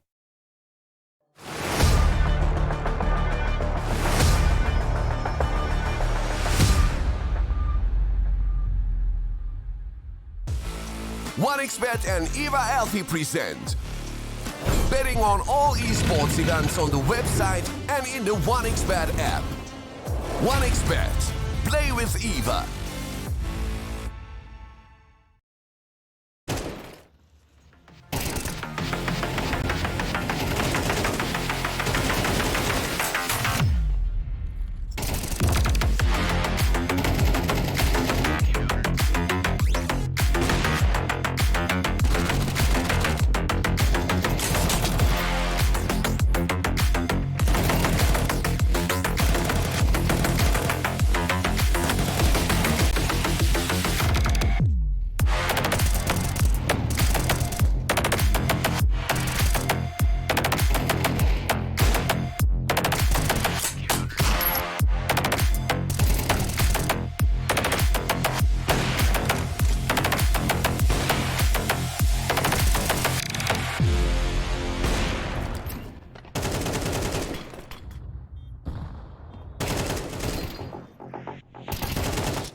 One chance.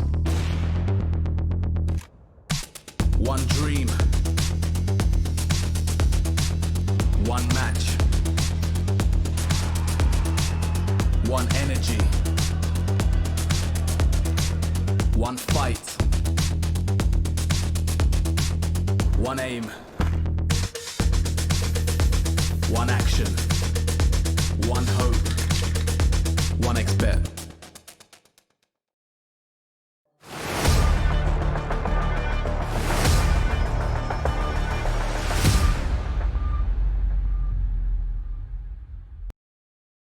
And so a bullet whizzes by 9Z. They are able to drag this one out to a third map of Overpass off the back of winning, what, like 10 of the last 11 rounds to get them through. Only one defensive round lost there on their map pick of Nuke.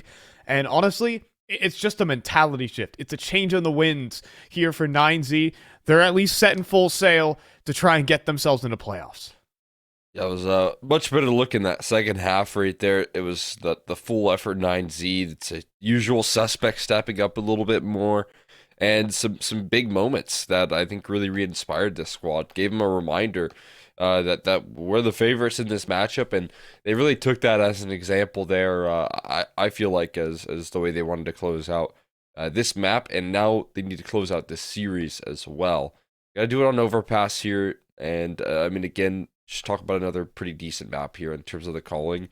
The T sides, they do need to be cleaned up a little bit though. That's the big key right now for 9Z.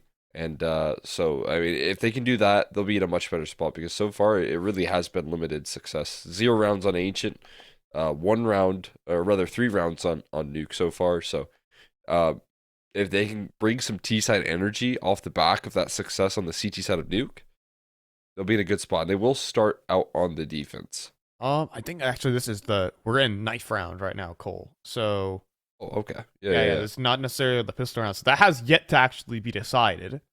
Not to rag on you or anything like that, but yeah, this is knife round to actually decide the sides, whether 9Z will have to play on T side or not. Because I mean, I agree with that sentiment, because 9Z's T side is so individually focused, but you have to agree that the individuals are not 100% today, obviously, for this 9Z team. LaRuganetta were definitely the better team in terms of the raw firepower. And it looks like 9Z are going to have to start on that T side. Maybe, in what maybe could be an uphill battle. We'll see. Yeah, I mean, if you're 9Z, shouldn't be too massively concerned here. Again, you saw the rise of, like, individual form come through for a couple of these players, right? And especially having DGT be more efficient on the rifling.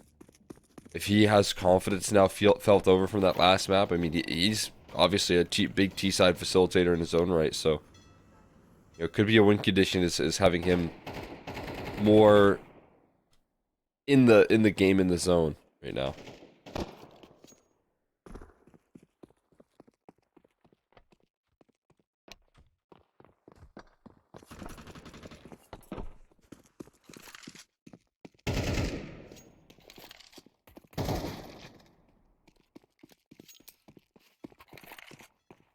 I mean, LaRuganetta, let's see if they can actually, like, maintain the form across multiple different maps.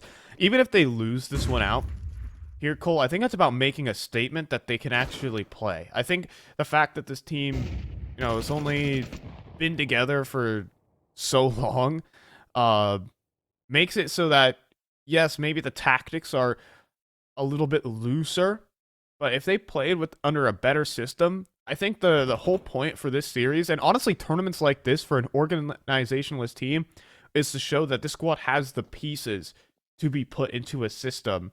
And honestly, throughout this course of this game, I actually think that they have shown that, with players like Naz going nuclear on map number 1. In fact, I never really even checked in with Naz's stats from the very first map.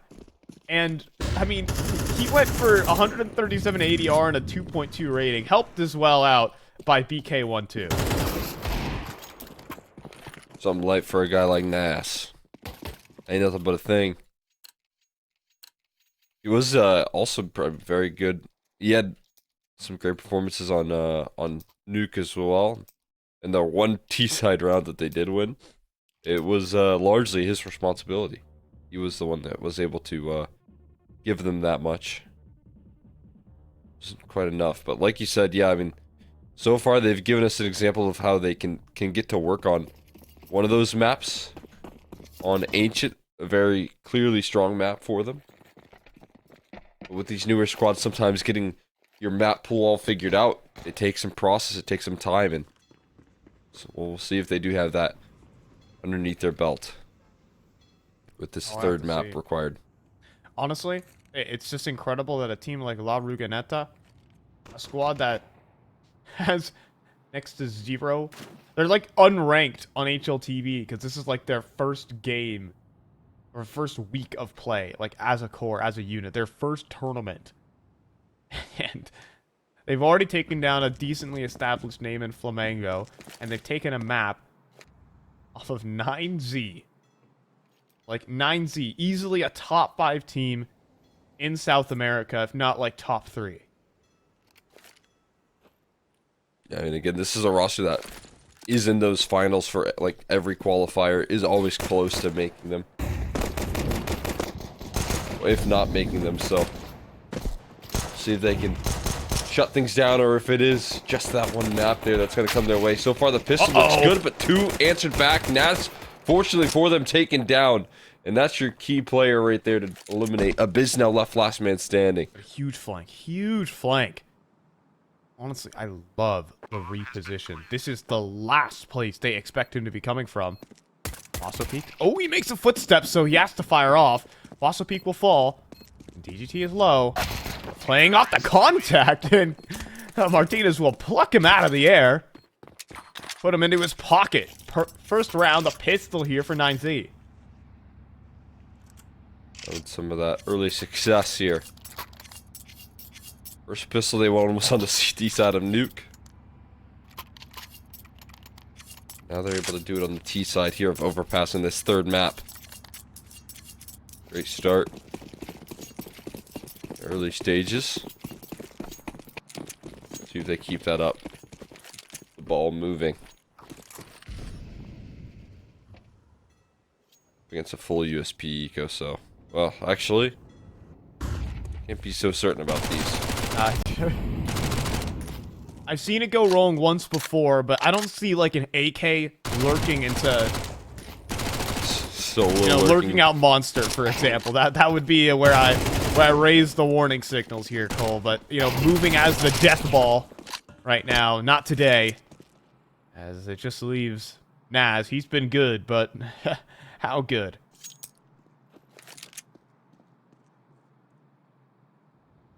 This is what you want to see. This is how you want to deal with these USB ecos. Yeah, learn their lesson there. I think big time, obviously. And it will be nice and flawless. No casualties. No stress. Just a free round, as they should be. Way to increase that confidence and that score at the same time. And farm some cash if you're max there. Rest of the squad building up some money, which is always an added benefit.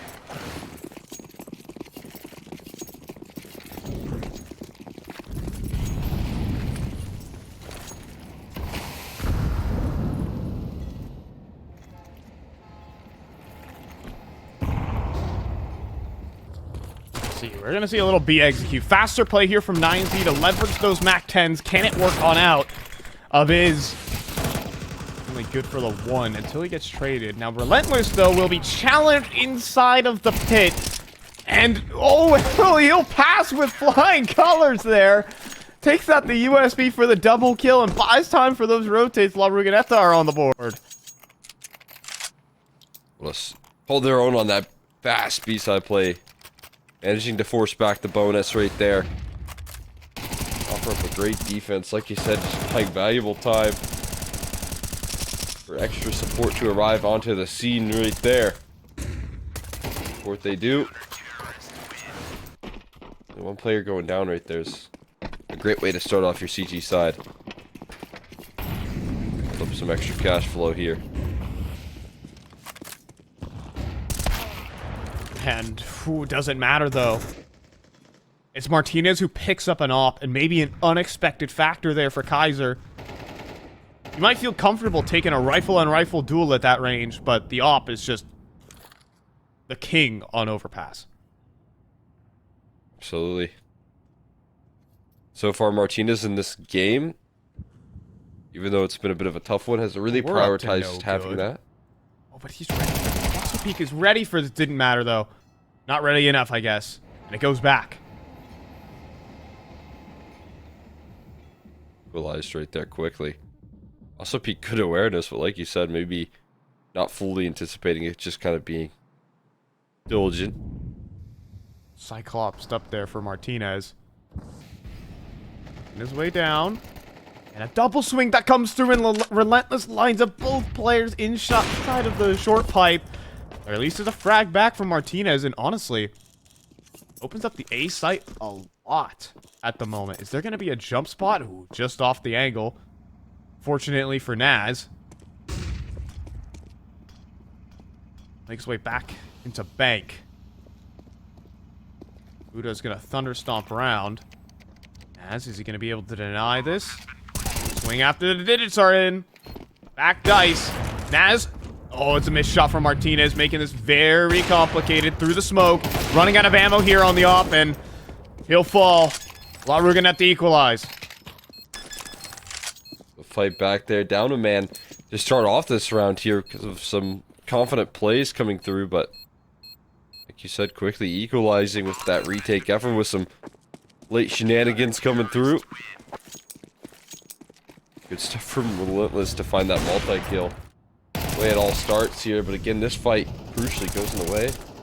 And wow, that was a beautiful lineup.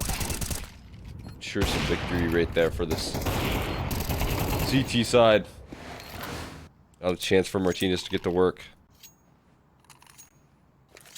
Can be so threatening in the clutch when you get him in a post plant, man. That's his bread and butter, but that's one step too far. On BK1. He's gonna start compressing the problems here for 9Z. Round the smoke, though, he might go down. 17 HP, flashes to the sky, and eventually he'll be found by the errant Deagle spam. So, I mean, it's just an MP9 handed over, but a kill's a kill.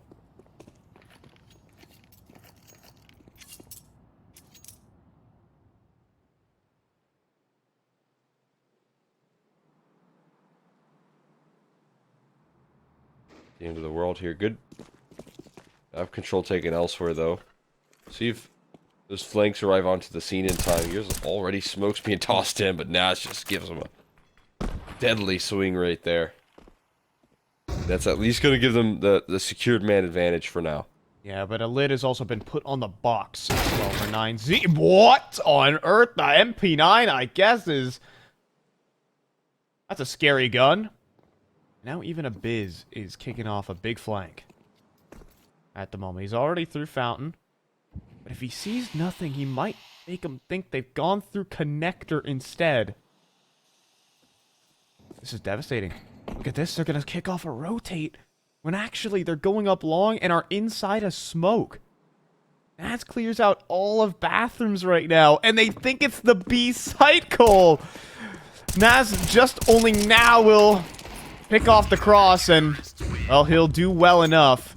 Got a little weird there, though, for La Ruganeta. They really did almost make the best of that situation right there for 9C. They do threaten, they do a little bit of damage, they put a scare onto him, but that's just tough to remain caught off guard, as you can see. Great awareness to turn back around.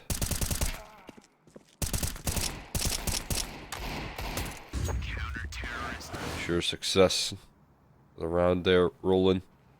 They take that lead, and again, these T sides are still a little bit complicated here for 9Z. Not fielding all the most success at the moment right now, so gonna quiet down opposition here as soon as possible. Yeah, obviously, We'll say for 9Z, 2 of the rounds that they've lost have been, you know, not the perfect purchases. This is going to be a round that 9Z are really hoping to win. Obviously, they had a little Mac 10 rush towards B and, you know, whatever, the Glock Eagle Eco. Now a different story here. DGT. They tossed on over, trying to break the smoke and find some advantages here, but Martinez not going to give him any.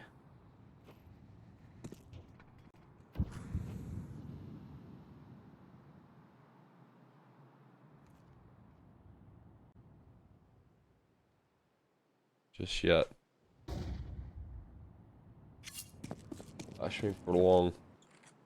BK does kind of call it clear right now. Doesn't feel a lot of pressure being put on this A side.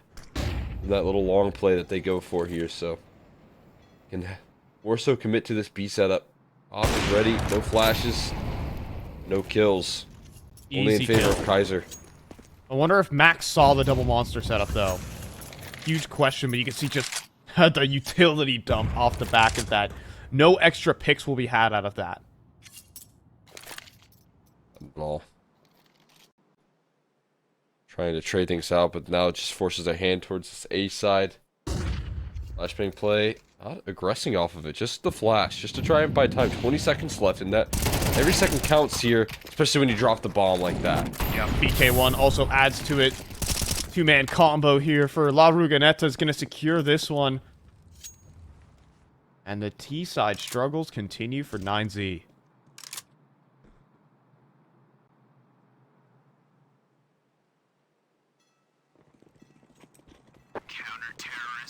Alright, well, we'll just shut it down right there. Further attempts being made from anyone. Side of 9Z.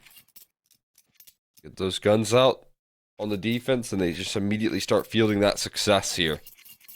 Start fielding control. Start looking a whole lot more confident.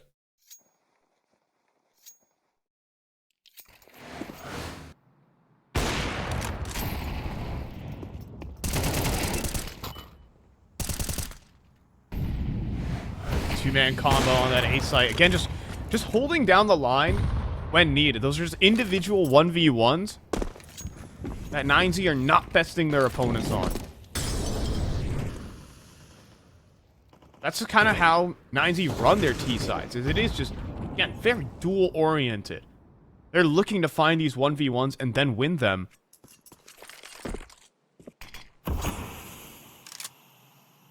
But La Ruganeta have them beat on that. It just feels unbelievable. We're going to have another fight, another duel. There is not going to be a pot flash here for Watson Peak. There will be, though, for BK1. Traded out quickly, though, by Martinez. Quick 1-for-1. I love this, though. Towards Monster, though, for 3 players. At least 2 right now. Kaiser turns around in time, doesn't hit the shot, gets caught. Max finds a freebie, and that's a sight. It's overrun. Goodness, Relentless is good, but with pins in hand. But a shot through the smoke there for a Biz? Bombs on the ground inside of Pit. And Naz also activates on a flank. What is this going to look like? Planting in the open for Heaven again will not be punished twice.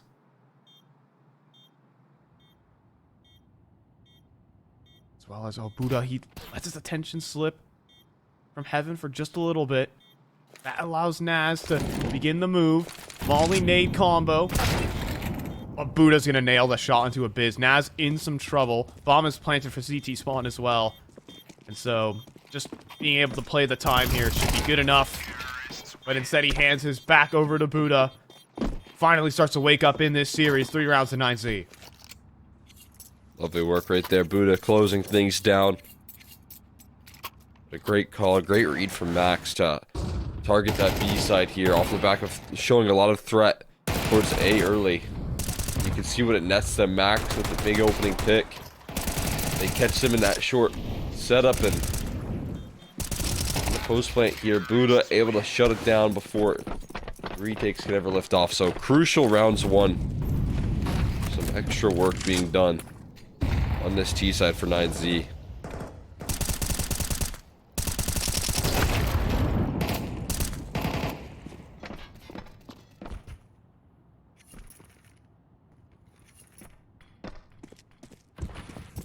So another opening pick for La Ruganeta. Again, these individual fights. It's not like there's some sort of setup to help him out. It's just BK1 solo facing off against multiple players in connector.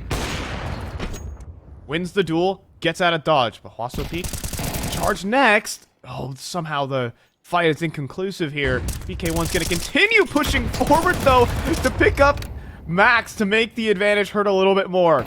Kaiser still here on the A site though, working between the angles. Knows a player is inside of bathrooms. Will that lure him forward into his demise? Holds the line, nails Huaso Peak, but DGT frags one back. But that's just more and more information for La Ruganeta to work with. From all the info here. So much to work with right now. Up. Trying to join up. DGT actually trying to join up with his Opera instead. Martinez has the line. Oh, wow. Just gets off of it. There are pixels. The difference right there between Kaiser, a small overextension, and maybe a chance of that round. And like you said, without that opportunity, without that shot, it's certainly a save. You have to crack through so much right there to save that round. And there's just not enough time on the clock. Just every test being passed right now from the individuals. I mean, so many opening picks. Like, look at this. Multiple players on the way, but just kind of tripping over one another. Inside of connector, no trade. I mean, DGT can't feasibly swing for two there. He needs to just get his one and get his done. So, La Ruganeta.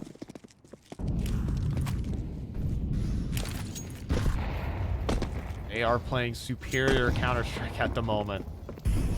And that's off the back of them losing the pistol and the conversion. Obviously, T-sides are a different story.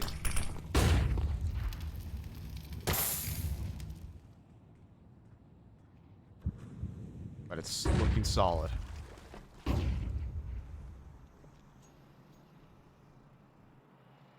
But it is.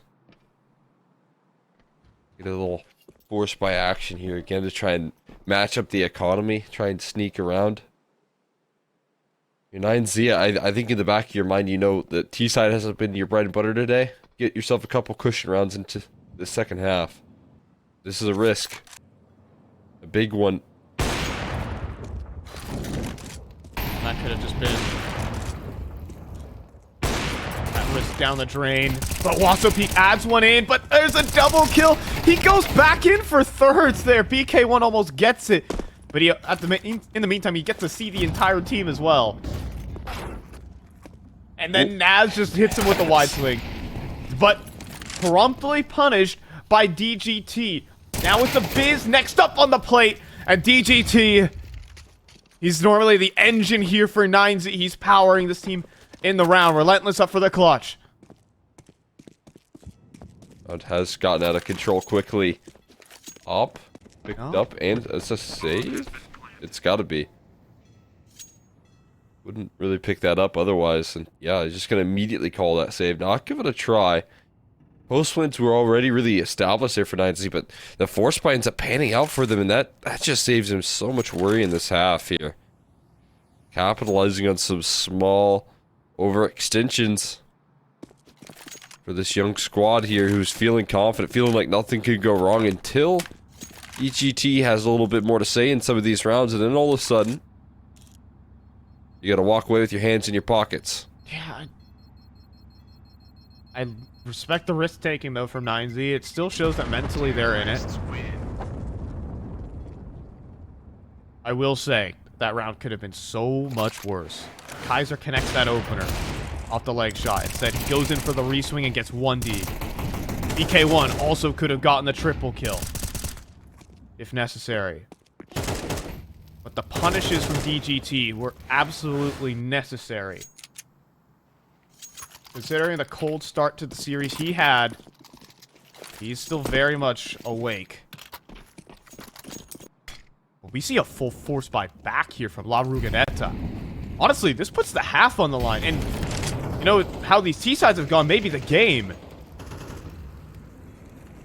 Speed up short. And DGT's gonna handle Relentless. Easy opening pick for 9Z. Massive. Fantastic start right there for 9Z. To kick it off with a man advantage. And with that here, some hesitation setting in. 9Z, those 1xbet odds giving them the favor. Quite a bit still to this third map. If they capitalize off this man advantage here, if they get this 4v5 conversion, the amount of momentum that's going to be built, the confidence that we can have in these guys on their CT side, on their defense is definitely there. They'll definitely be a lot more inspired to try and close this one out. Yeah, I think that's what 1xbet is looking at right now, is that CT side. Or 9Z.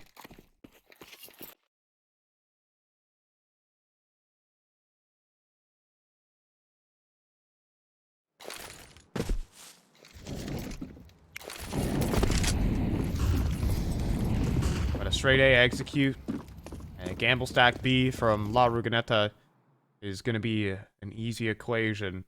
So just get those digits planted.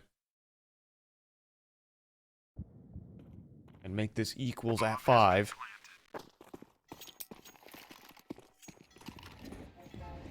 Nines are back. And the question is, can DGT take away the saving weapons to really just nail in this half?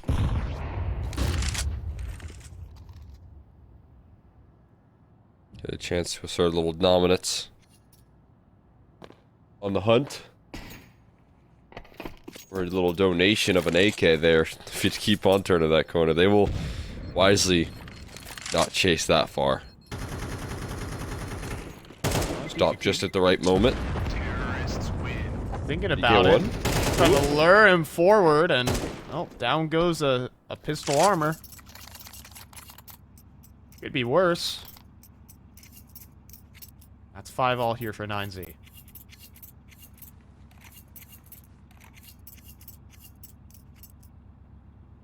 Not the end of the world losing that. But it's nice to remove if you're on the side of 9Z. Just one extra thing you don't have to worry about as much. 5-7 in armor. Obviously very scary. Not going to be influencing this round as much here. Op, aggressive. Kaiser put pressure to try and find an opener. Missed at the tip of his head right there. Oh, and DGT now with the punish back.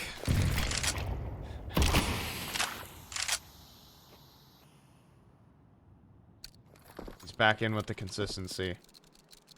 I mean, he, again, is just the engine for his team. And even spotting out the op still. I mean, that's 2 more players. Surely that just says, hey, we're going B now. Max 1 player. And while Huaso Peak falls, this is more likely just to be gun retrieval than anything else for La Ruganeta. Absolutely. Now, when you talk about the like individualistic style here, I think one of the largest pieces of the largest win conditions is obviously DGT being able to land kills, being able to land opening duels, because he can get away with so much. And you typically, I mean, sometimes you don't even have to give him that many resources. He can do it facilitating himself pretty much. But as he's fallen silent in a lot of these T sides here, it has obviously led to lack of numbers being put up. But again, I think a lot of confidence was built in just that one round. And he sprayed everyone down and asserted some dominance. Because he just looks like a new player. He is sitting pretty top of the server where he belongs. Buddha did have to reconnect, but I wonder if we're back in it or not. Yeah, looks like it. So, final round of the half here. 3 in a row from 9Z. DGT securing these openers to get his team back into the game. And it looks like we're going to pick up the tempo here. Oh, some missed utility over there, but we're just flying through Monster. Is it going to be a biz through the full spray? It's 3 down immediately. 2-player swing Monster to lock it in. And it looks like the change of pace not working out the way they wanted.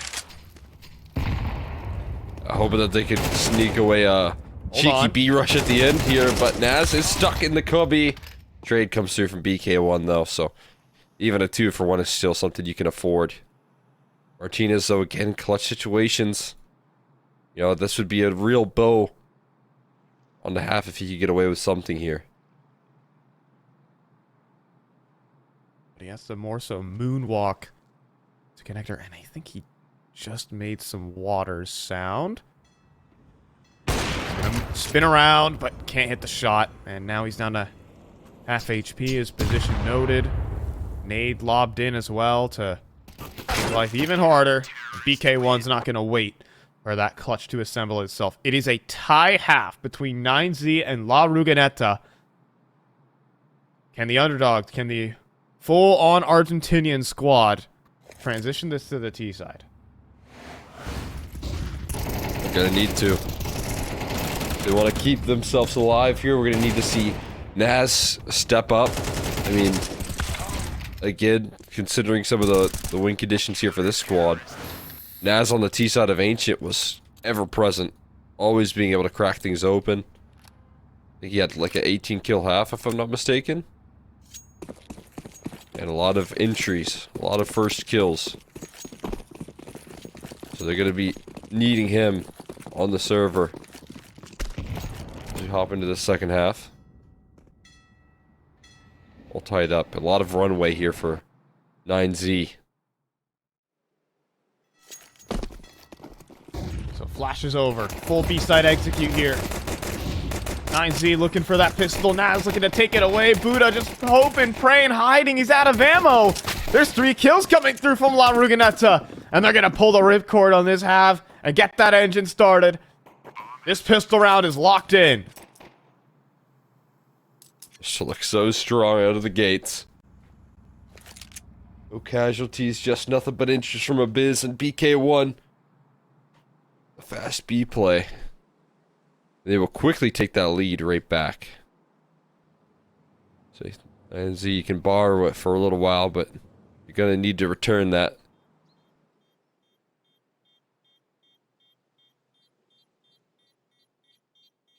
Don't stay down for long.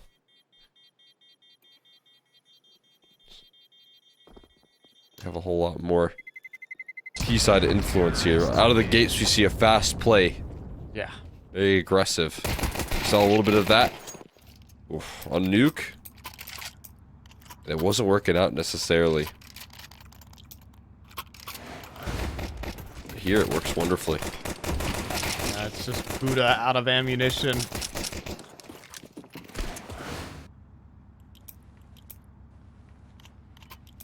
So a pistol round and a full eco for the next. La Ruganeta are going to answer back with a follow-up if everything goes according to plan. That it should.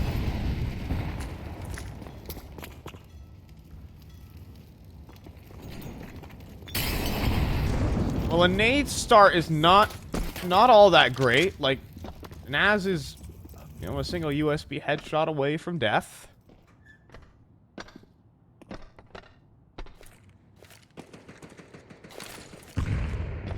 Maybe, just maybe, let him cook. There's a dink as well.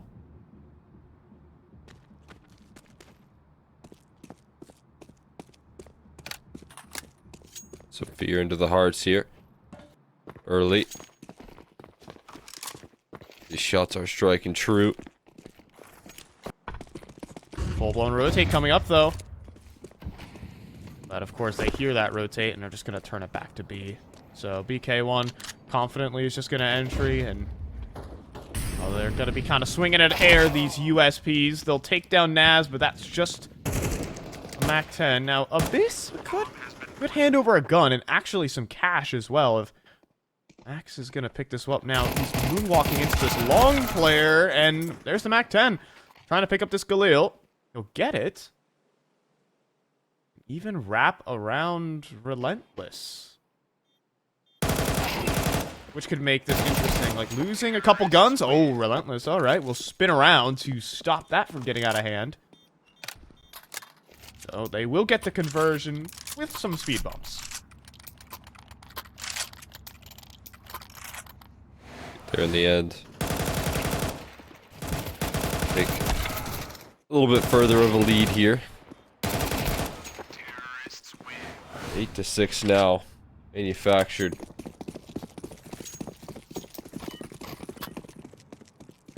First gun run is coming through here. Again, Martinez prioritized immediately. Get me onto that gun. So he can start to dominate on the CT side. Like he was able to do in that last half. Kamali needs to come out though now. BK1 separated from his team. As they have to wait a little bit here to get into the site. Yeah, Huaso Peak though, feeling the pressure, but able to escape the barrels. Still goes in for some extras. Now Martinez on the AWP around the edge of the smoke. Nails the shot long range. Max as well arrives from heaven. Rather, from the flank. DGT comes through from heaven. And there's a lockdown from 9Z. As soon as they get those guns out, start fielding that success. Looks incredibly solid right there. Utility dispense perfectly as they needed to. As you can see, and again, good timing, good aggression, but best you can get is a 2-for-1 trade on the early exchange, and then the rest do fall shortly after.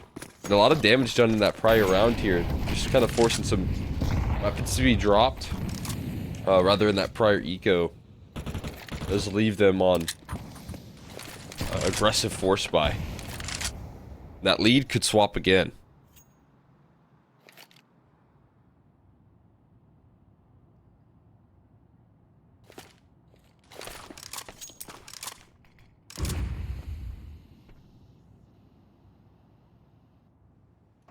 That could be the case. However, Naz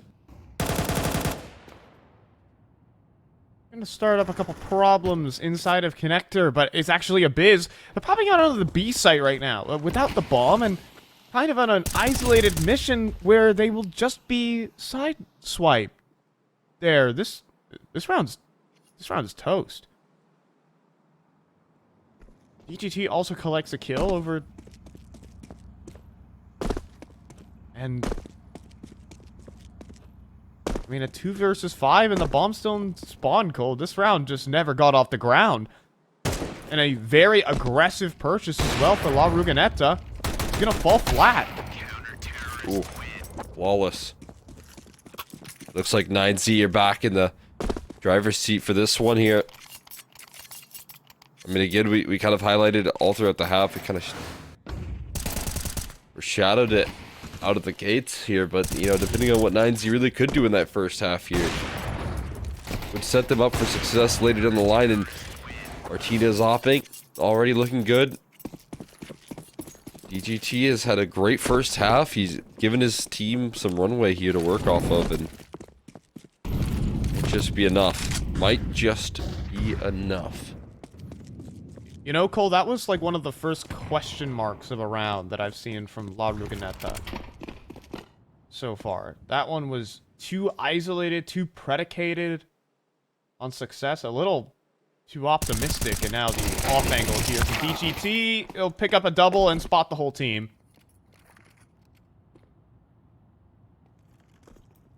It's always nice to have an A1S, though. Even if you don't have any armor to back it up. You got 2 pistols to bait off of. So try and do that and work another opening duel. Yeah, I do agree with you. It's been a little bit isolated. Some of that was flaring up on Nuke, but it had some opportunities. You know, Or it's so it kinda- comes with the territory as well. Yeah, it's like, well, Nuke is a map that you can kind of do that on because, you know, you can have players react on other portions of the map. Like, okay, I'm going to work out towards ramp room. Okay, I see players there. We can work towards secret. But just going out onto the site actual without the bomb, like no one ready to react is pretty questionable. And you do have the 2B defenders locking it in. No M4 uprising there from La Ruginecta. So, yeah, I can see why they're going to call in a tactical timeout to get a real plan of action. Because, yeah, again, some question marks here. For, I mean, let's get it straight. A very inexperienced team here of La Ruginecta.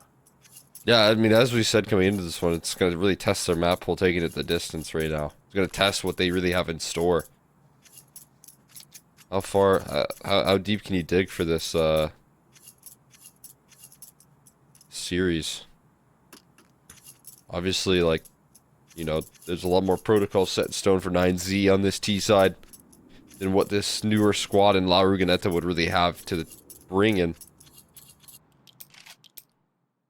Is flaring up and some issues, some breakdowns in the default here, which you're able to catch them off guard. Some pauses getting called here from La Ruginecta.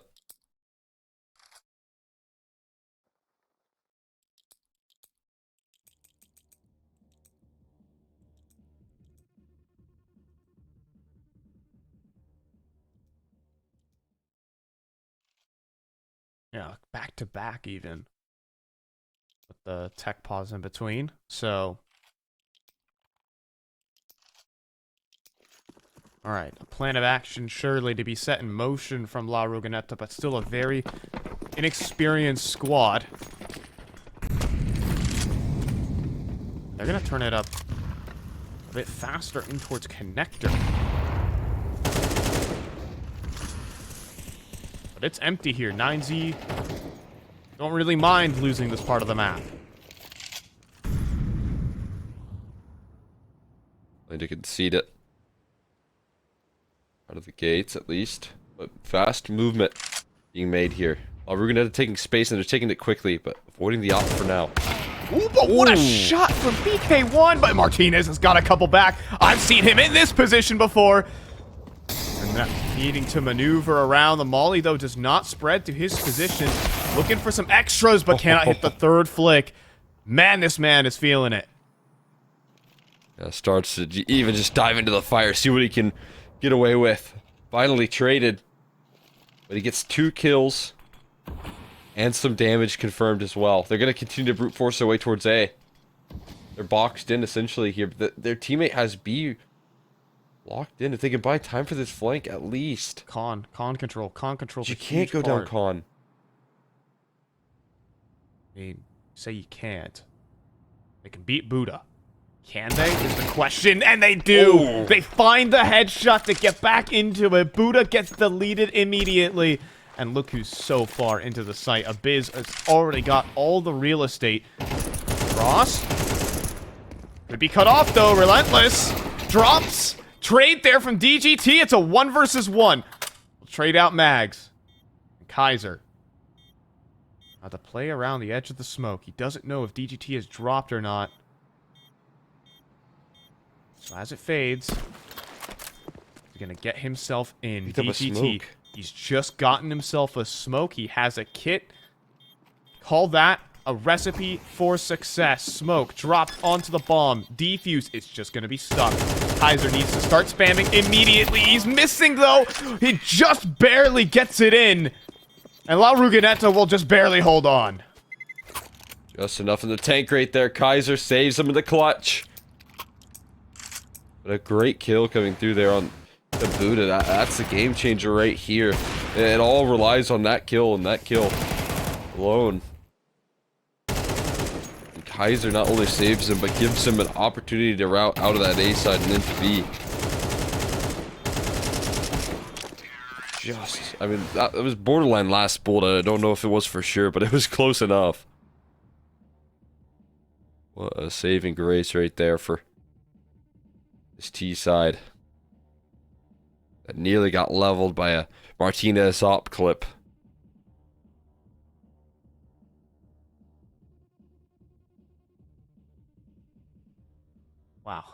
And I mean, the angle there from Buddha, I think, is a bit ambitious. Yeah. Like, there are a lot of better ways to cut off connector. I understand he wants to be a bit faster on the flank, but, you know, there's nowhere to run if there's 2 players walking up on you, right? So,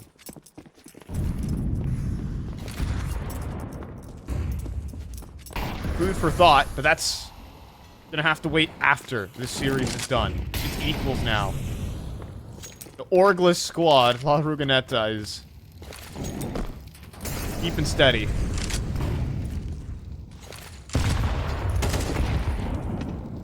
Holding on, hanging in there. For more.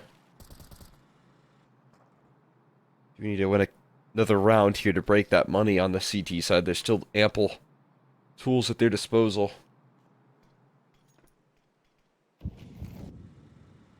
But a round like that, I think, kind of makes you think, maybe we can break through this A side a little bit more.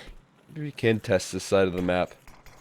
A little more confident with the space taking, force them back and towards more passive setups.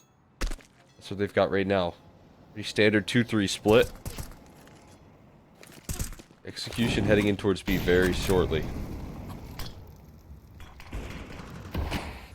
In the meantime, Relentless finds Martinez on the A side. That's going to scramble another rotate. That could also allow a pop through the smoke. Waiting for it to fade. Is Buddha going to spam it at all? So Relentless drops. Buddha has pins in his hand as they're going to move on through. Huaso Peak does at least pick up one, but is quickly traded by Naz. Dropping into the site. DGT has arrived, but Kaiser will sideline him. The clutch is up here for Max. But this is not doable in his eyes. He's gonna back away. The lead is taken on the T side by La Ruganeta. Wow. And again, right there, another example. Some excellent timing. You've got Relentless finding a kill on the B or A side right there onto your op. Martinez goes down and he gets nothing. That was that confidence I was talking about there. The chance to exploit the positioning. And he finds the opening duel. Then that B side play with utility in hand. Buddha gets blasted. They try and put up a fight, but you know, some of the hard work is already done right there. The round slides on by. Max is going to be able to secure at least an op save, which is nice. That's a huge benefit, but here's a big question here for 9Z. Massive question. Do they want to keep the force plays rolling? The answer is yes. Oh my if goodness. you lose This is the here, game. it very well could be. This is a tournament right here for 9Z. I mean, there was a missed shot from Martinez that set that round awry. He needs to redeem himself here in what is the must-win round.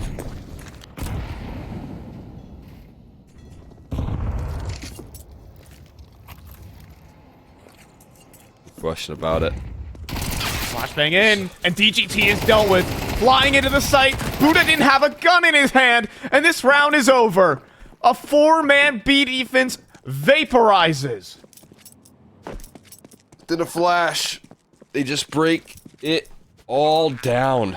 Cut it up.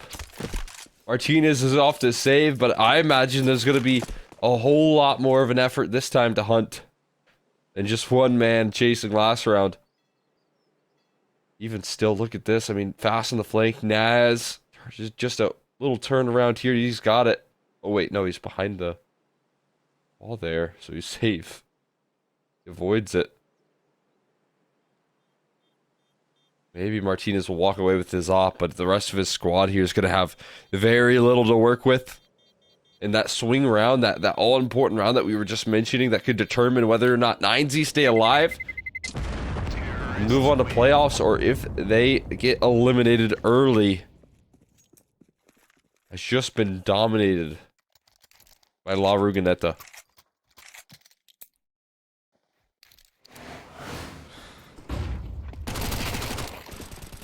So they just have one AWP.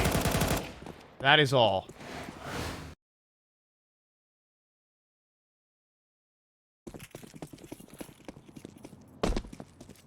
One AWP to hold down the entire A site. I mean, if there's anyone to entrust that to, that is Martinez. La Ruganeta are going to disrespect this and just hit it with a full monster play. Bosso P comes away. Wait, 2 Deagles headshots. Martinez also gets an op kill in the speed. There's an advantage. Naz spamming the smoke. He's out of ammo. Bosso Peak is still battling, but Naz's errant spray will find the kill. Look who's arrived. Martinez up towards short. Met with the smoke. He'll rattle off a shot. Can Max get anything done from heaven? It's just a P250. Smoke to be tossed on in. Oh. But out in the open, Abiz goes down to 1 HP. Oh, man, 1 HP. But he's still influencing the round right now. He still has a chance, and in this 2v2, even with 1 health, you can play off that bomb and still support the round, but it's planted a bit awkward right now as well, so they're both gonna make it out graffiti. And no kid on this play either. And the position's assembled. Like, Naz knows that short is clear. Smoke on the bomb, but it's off the mark. And both players are going to go down. La Ruganeta have series point versus 9Z. 3 chances to close out as well. 3 opportunities. My god, wow, so peak. Blinded up. Doesn't need vision on that play. Still managed to do so much, but all nullified by Naz's persistence in this round. And timeout used here from 9Z. This is not where I expected this roster to be. The second half, I thought it was going to be enough. CT side of overpass.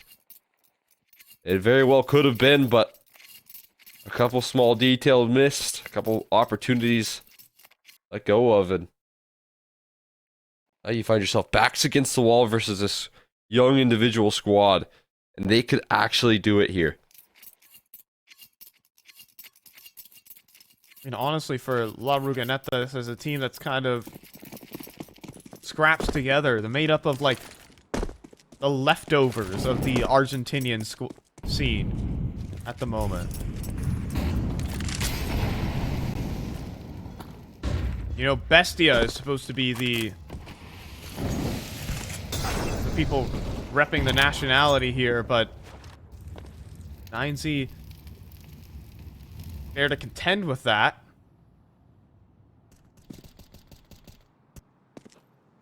But this La Ruganeta team is putting themselves on the map.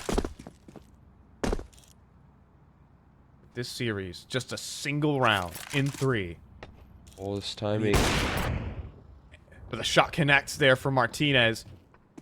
And he maybe even got eyes on another, but Max doesn't see anything. And instead, he's swinging around the divider. Naz knows where Max is, but he'll be able to beat him on the fight. And then the next. Max tying it down for his team. Sharp as ever, Max saving the day. Could have very well been an open A site. They're going to try and last-ditch effort out B here. 2 players to deal with Buddha. He's been caught a couple of times right now. He's got to call in for the Molotov to come through. Smokes it. And gets out of dodge. Stays alive in so much time now, bot for the rotates. Oh boy. Over the top. This barrel smoke, though. This round is not over. A fake plant. Draws in a lot of spam. Can Kaiser find a pick? He does. There's a headshot on a DGT. Bosso Peak is also looking over the smoke. Did Kaiser see the very tip top of his head? He didn't. He'll walk forward. Right into the guillotine. And Abiz with only 10 seconds left. This is looking to be 9Z to hold on to this map. Or just a round longer. Get him some fights right there, but Max to put it to bed. A big individual round from him. I mean, again, he's staring down the barrel of defeat if he goes down right there. If he doesn't deliver on probably both of those kills right there, it could be curtains. They had some rotations. They had some players coming through and supported that A side, but and again, even finding the secondary kill saves him so much worry. He's able to shut down a business attempt as well. Double digits landed here. We're going all in. La Ruganeta, they're going to go full investments here. Playing to win. Otherwise, we could require OT. And 9Z could get their next lifeline in this series.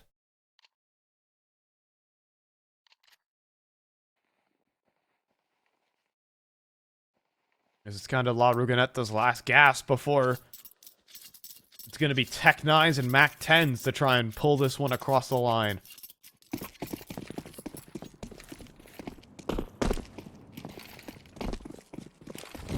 To dodge the upset,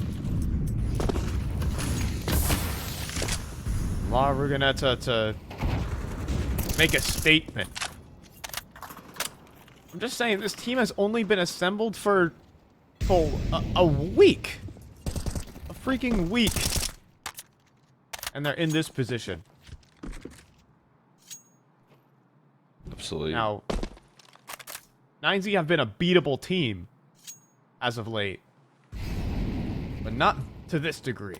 Yeah, but typically by the better rosters as well as with who they're usually playing up against right now. They're playing up against a roster that's newly formed. They're hitting a wall. Look at that. Pressure applied onto Martinez once again with the AWP. He's hungry for these picks on A. He's playing confident. But the pressure's been applied in reverse. Another smoke gets thrown out, but they're past it already. Buddha's got to be prepared. He finds the lineup. Double kill for Buddha. He finally gets his flowers on this B hold. Also, Hwasa peaked with the pressure, but the wide swing. Abiz beaten down. And La Ruganetta with nothing to do in this one. This was kind of their last gasp. They've got one more round to do it with, and Naz knows he needs the tools to make it happen. 9Z with 2 in a row to try and force OT.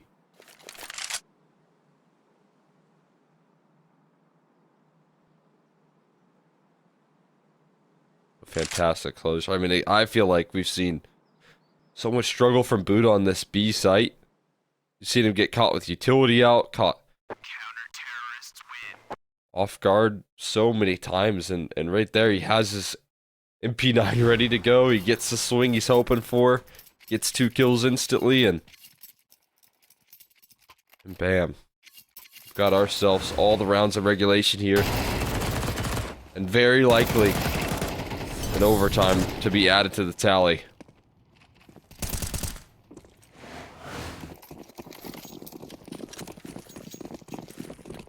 So here it is. It's Tech 9s. For La Ruganetta. Try and push it across.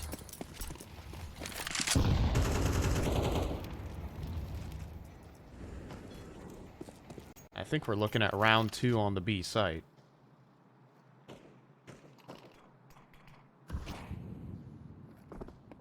Lock up. A huge setup awaits them. There are 4 players here. There should be no way that they break into this. Kills are starting to come through, though. But only for just a moment, as it's looking like it's overtime here for 9Z. The setup is there. A massive crossfire awaits all of La Ruganetta. Those Tech 9s do not get any ground.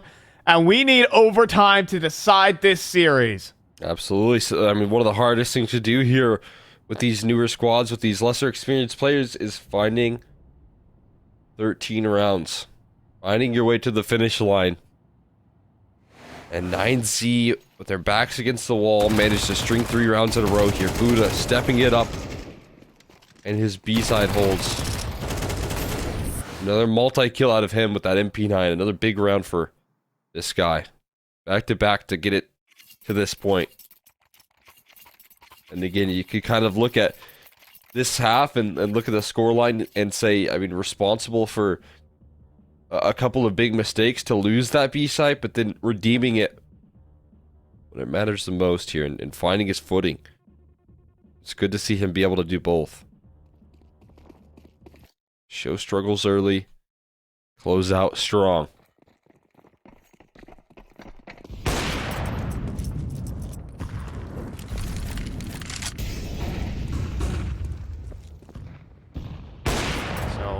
Out long, Martinez, though, does not connect his shot. Martinez is just so desperately looking for these opening picks, even went inside of this bathroom smoke and fired off a pot shot. Trying to give his team every chance they can.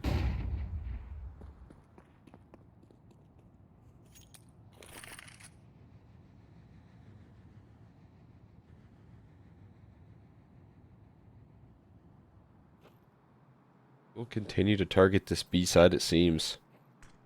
Little boost action. Sometimes it still nets you these opening duels. And there you go, Buddha.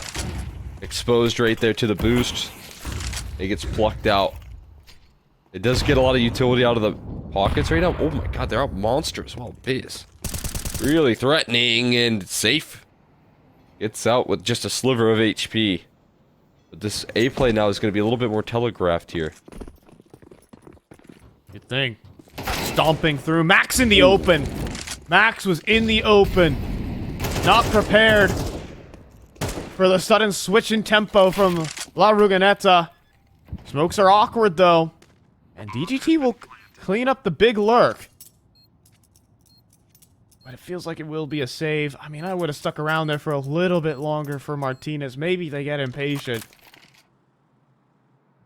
But the first round of overtime, when the T side to get their guns back in, will fall to La Ruganeta.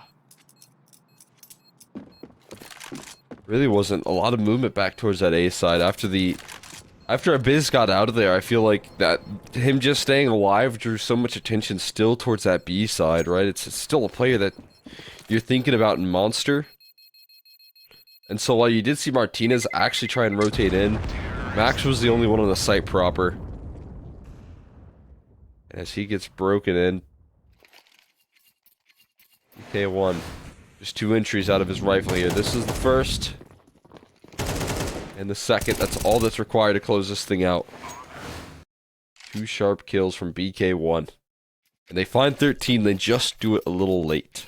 3 rounds remaining. With the save for 9C, they'll be able to operate for the rest of this half. No problem.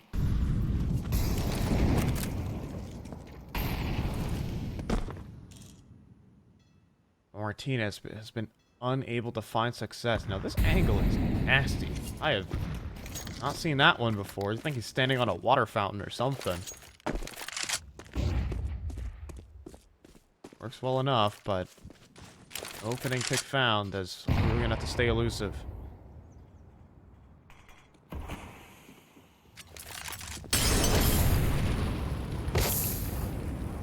Oh boy. Martinez. Oh my goodness. Always aggressive on this A side.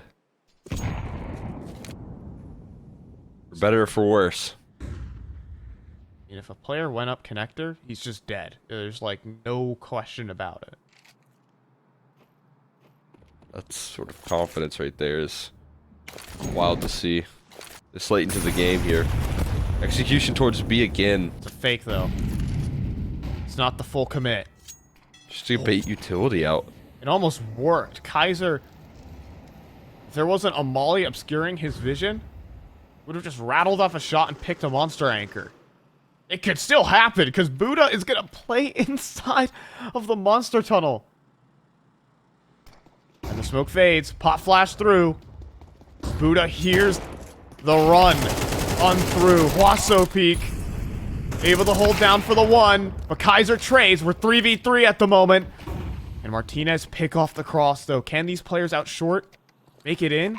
They're not even going to try. That's the thing.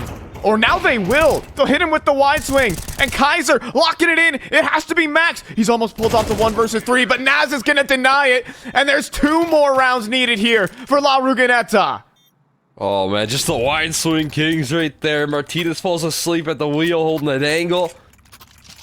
And gets decimated by the double up on the short side. Almost a heroic play from Max. He almost saves the day again here on overpass, but it could very well be a sweep from La Ruganeta.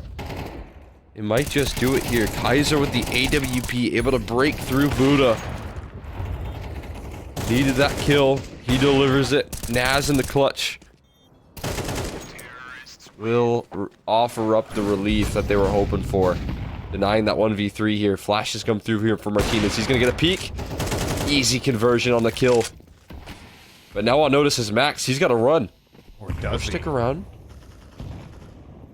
Feigns the fall back. And is going to get a kill because of it. Now, Max, he knows where the safety is. He can back away towards the long bathrooms and get away. But Relentless understands this. Oh, Naz sure doesn't. Martinez still a threat. Relentless does get himself walking up on the A site and will delete DGT. And if Martinez falls, the round gets weird. And Abiz knows exactly where he is.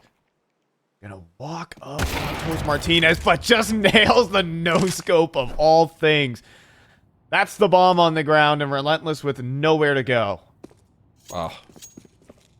Little life for Martinez here. As Relentless should be clotheslined on his way to try and recover that bomb. Max to close it out. Full house between those 8 defenders. Getting so much offered up right there. Was that enough? Was that enough to lock in either more overtimes or potentially enough on the T side? Because this is where the struggles really were for 9Z. They couldn't get the individuals going. I mean, DGT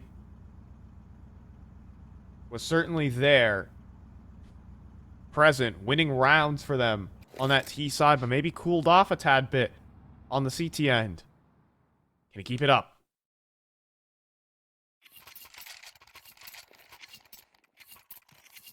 Look at this. Yeah, what expect odds given Ruginetta the favor now. 9Z are the ones that are fighting as the underdogs, at least according to the odds. Definitely surprising to see that here. Ruginetta on this CT side did have a lot of struggles, economically speaking. But in overtime, they have less worries. And they have 2 rounds on that T side as a buffer. That's massive here. And see, definitely have the confidence of at least recent success.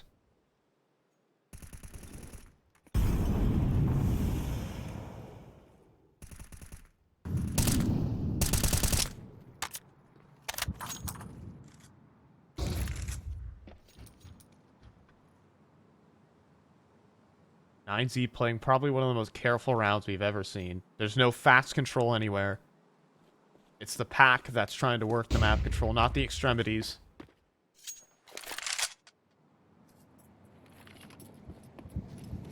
As they start slow advance up here on the A site. BK1 is also swinging for info. Both teams kind of playing in the dark right now.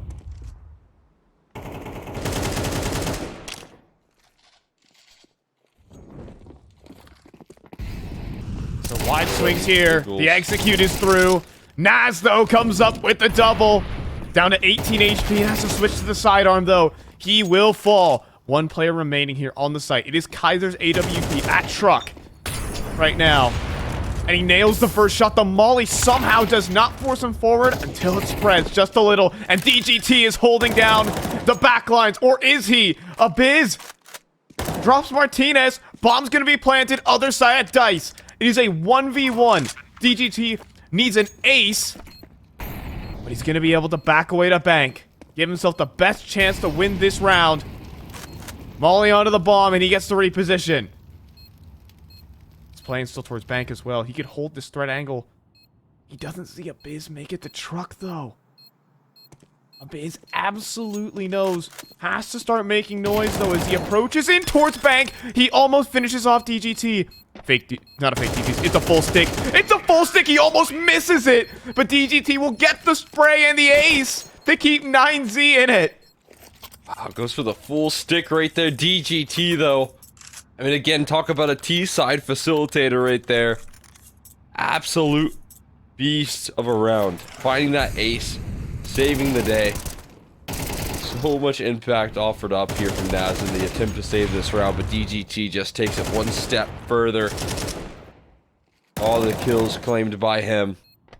And Abyss goes for a risky play here. Goes for a risky stick. I mean, you can see how close at the top of your screen it was to being diffused right there.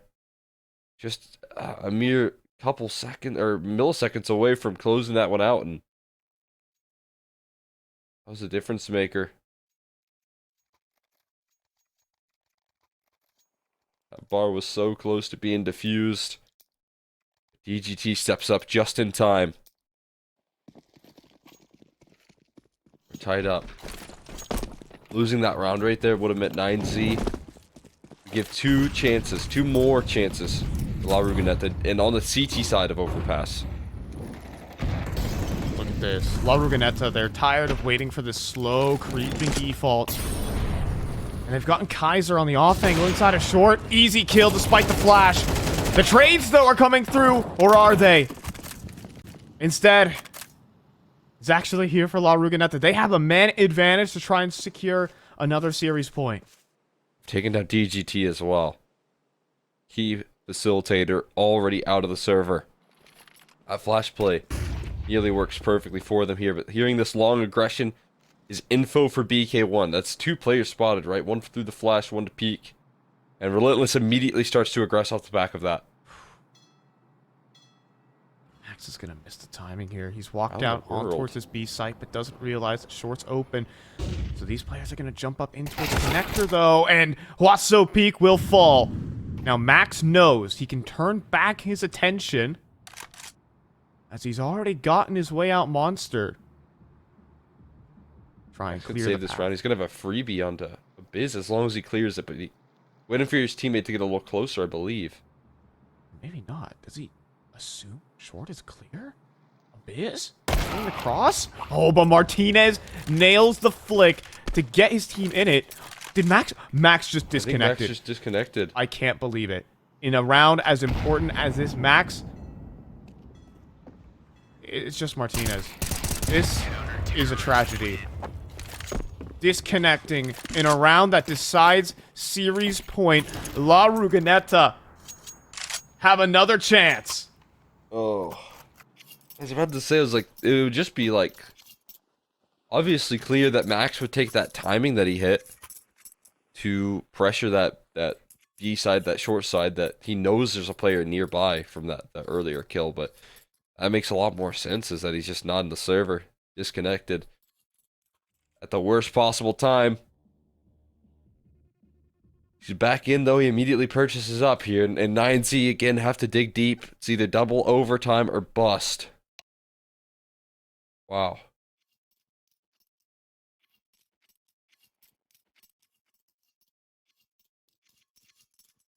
It is painful scenes. For 9Z, a critical element in that round disconnects. And the Argentine squad, the leftovers from the region, they've been together, like, truly competing for a week. They formed basically for this tournament. Are now going to take down a top 5 team in the region. At least that's the thought process going through their minds if they win this round. So here we go, Cole. Go. Win. Get eliminated here. Look at the damage done, man. Boy. My God, Buddha, is he on notice early? 4 HP he gets to start the round off with, and terrifying prospect out of the gates.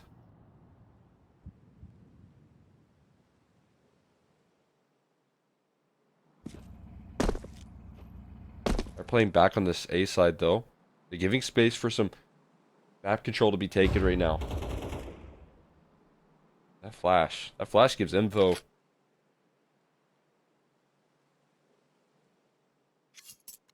So how are they going to use it? Rotate will be scrambled. An extra rotate, yeah. I mean, they've got deep monster control. So 3 players now going to be on this A side. None of them are going to have an AWP, though. I mean, all these positions being revealed, shots ringing out.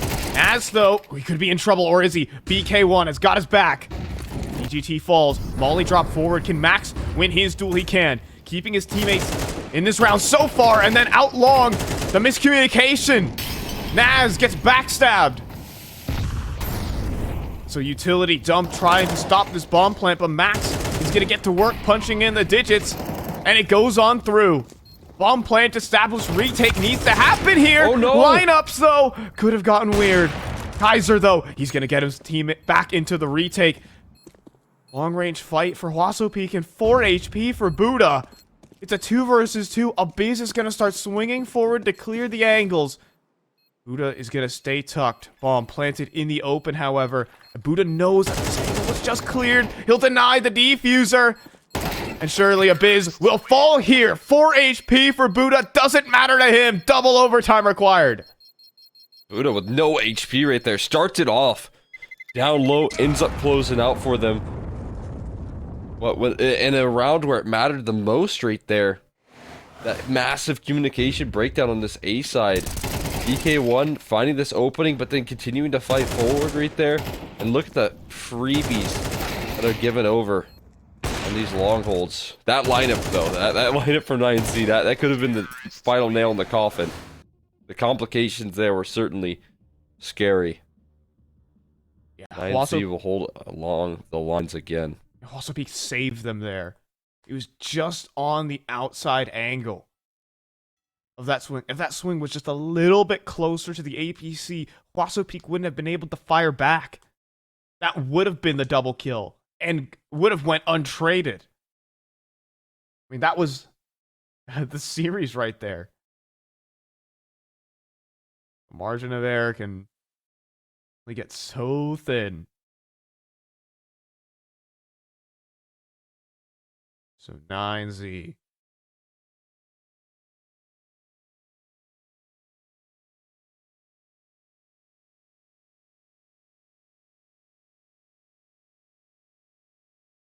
Oh boy. So we have a little tech pause in between. Just to get things sorted out, but the marathon might just be beginning here, Cole. Another run of 6 rounds. Let's decide if there's going to be an upset here or not.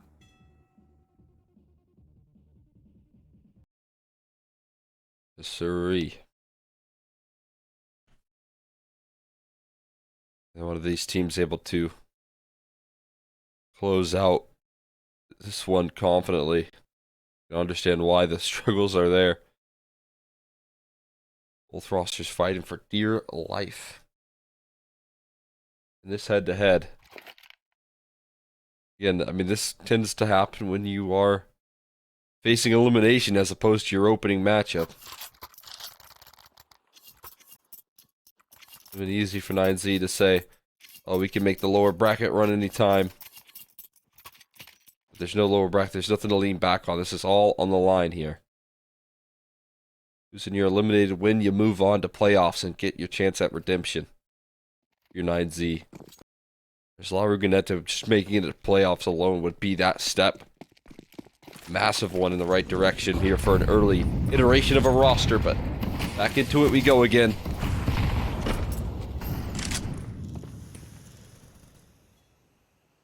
Buddha again put on notice, and Connector have to be careful about that space creation. He's learned his lesson from last round.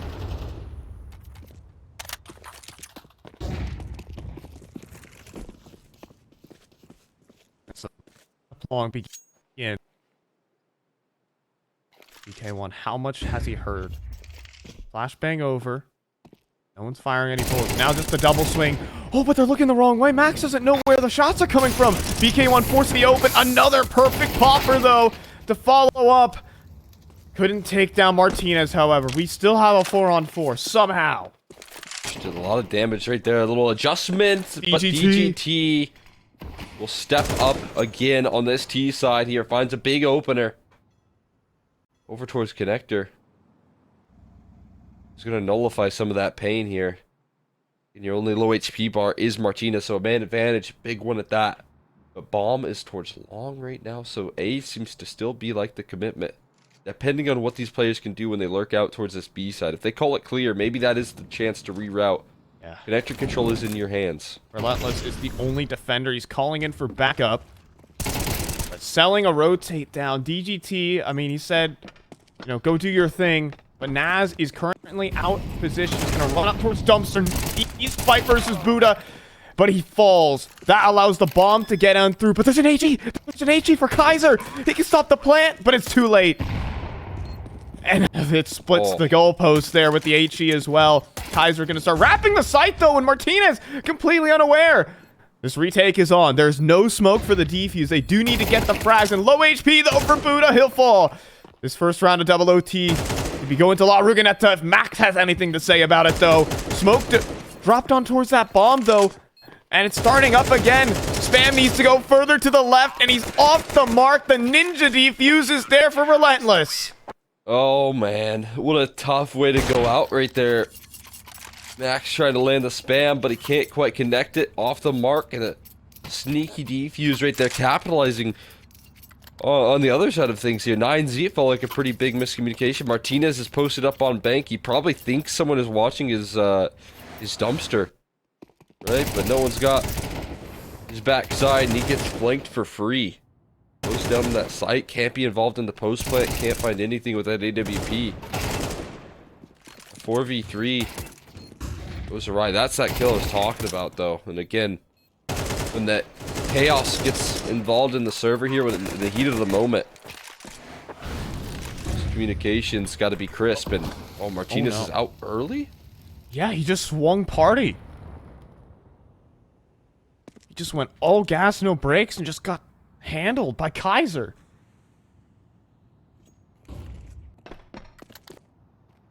It's a huge relief right there. This A side has been a bit tough for them. Having him down early is massive. Another big win. DGT now taken down. 5v3. As the situation gets even more clear for La Ruginetta. They've always been playing in the front right now. 9Z, despite their comeback efforts, have had to recover these rounds. EK1, though. Doesn't matter. These flashbangs that Naz is tossing in from the lower site have been marvelous. And Max is now staring down a 1v5. Like, this round is over. La Ruginetta through the wall there for a biz. A 2-round lead on the CT side.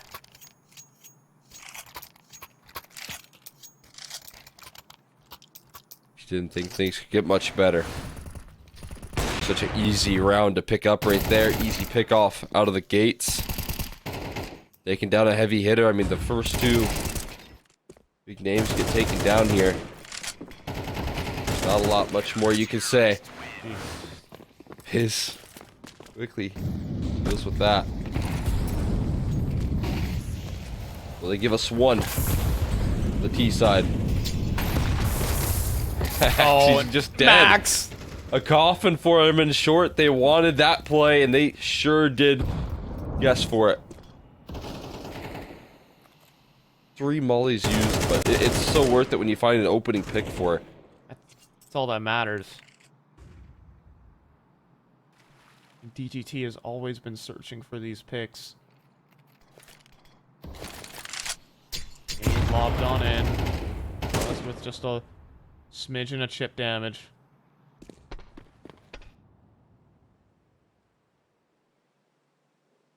Martinez, this is a little boost action. And he finds it. Perfect shot on the Kaiser to answer back. Gonna move off that instantly down connector. One smoke to fake it in.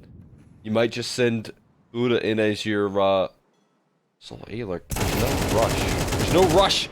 And Abiz needs to hold his lines here. He does. He takes down 2 and turns the tides back in their favor.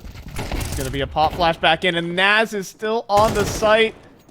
And tragedy strikes for 9Z. It is a flawless CT side from La Ruginetta. They get another few chances at it. Another set of 3 opportunities to lock up the upset. I mean, I really didn't think this would be the way that they would pull it off, right? I don't think a lot of people anticipated this roster having to play overtime and still being able to show that resilience. But they have more game plans. They have more ideas right now. And 9Z hit wall after wall. 3 opportunities, 3 chances to close. Back on the T side. My God. This underdog squad here just keeps on showing up. My goodness. It's just like, and it's like a team effort as well, just across the board. There have been a few rounds, like, I mean, talk about Ancient where Naz just took over.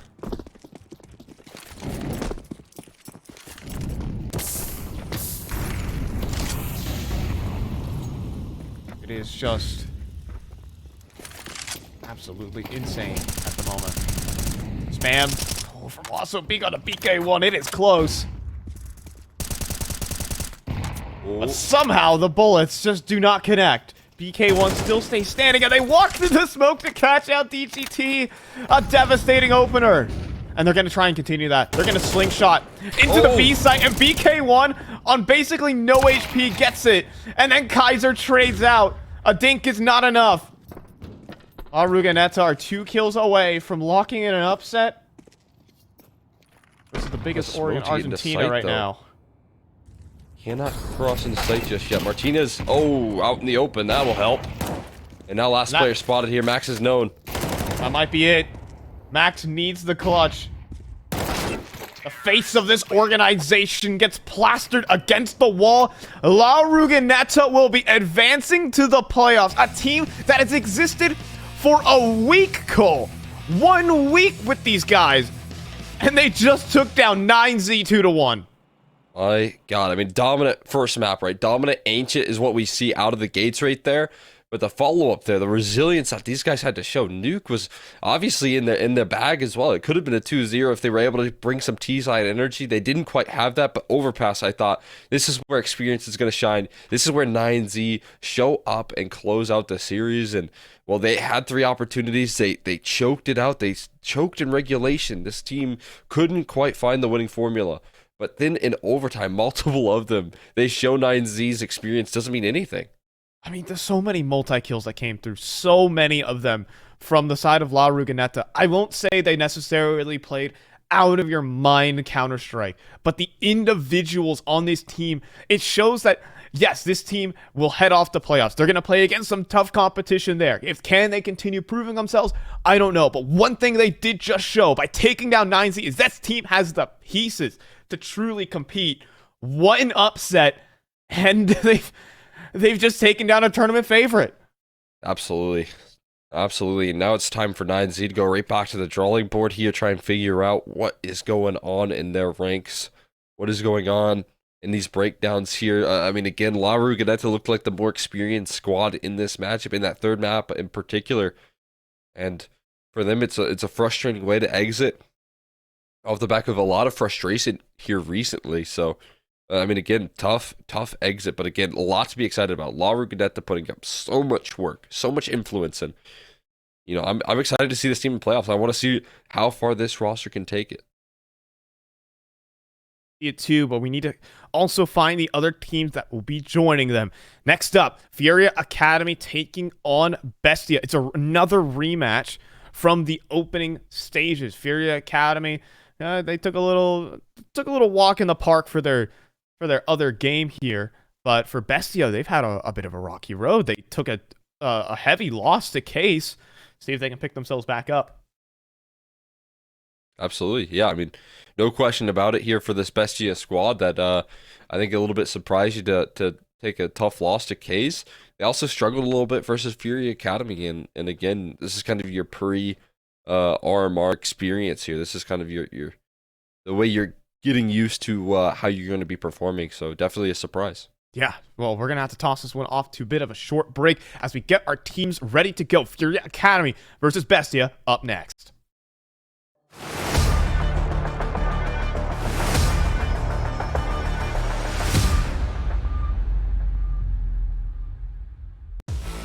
OneXBet and Eva Alfie present betting on all esports events on the website and in the OneXBet app.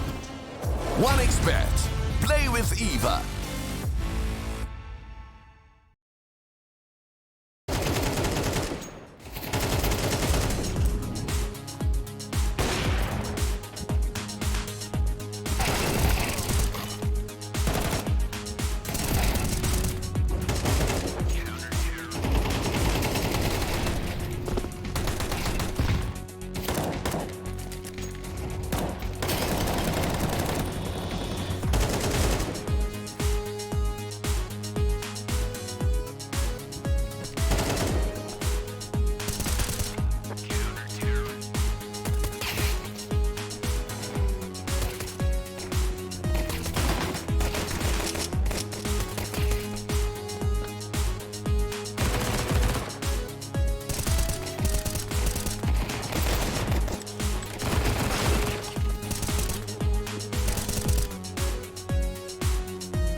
girl. This is Eva. Nice to meet you. Thank you very much. Your dad's just making his favorite dinner. It's duck. Come on inside. They're all probably too gruesome to tell you while you're eating at the table. How's your food? Is everything okay? Good, good.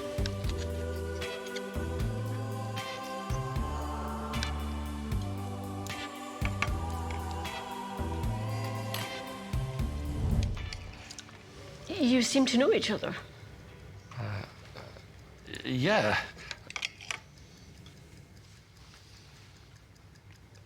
This is the new ambassador for 1xBet.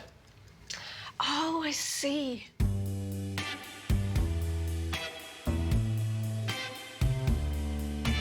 Everyone felt good when Eva Elfie became the new ambassador of 1xBet.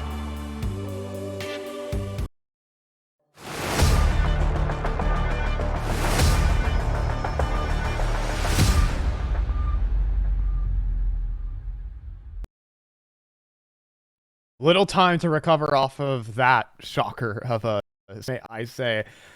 9Z, well, they're out of the tournament. And maybe to the smiles and grins of all the other teams who are also trying to make it into playoffs. But, well, there's another win and in match right here. We've got Fury Academy take Bestia. I'm fine, John McCall, X McHenry. What's good, my friend? Yeah, I mean, absolute shock there for sure. But again, more action we still have to carry through here. And this next matchup could be equally surprising. I mean, again, talking about these two teams here. Fury Academy threatening the Bestia squad last time that they played out their 3-map series. Fury Academy looking really good in their initial matchup as well, their second matchup, you know, and being able to pretty much dominate. Granted, over the dusty roots, so take that for what you will. But still impressive victories, still confidence being shown. You saw the pieces in motion. So now it leaves you to wonder, you know, Bestia, they're feeling the losses. They're feeling a little bit down on themselves, being sent down from that upper bracket, whereas Fury Academy gained some momentum heading into this.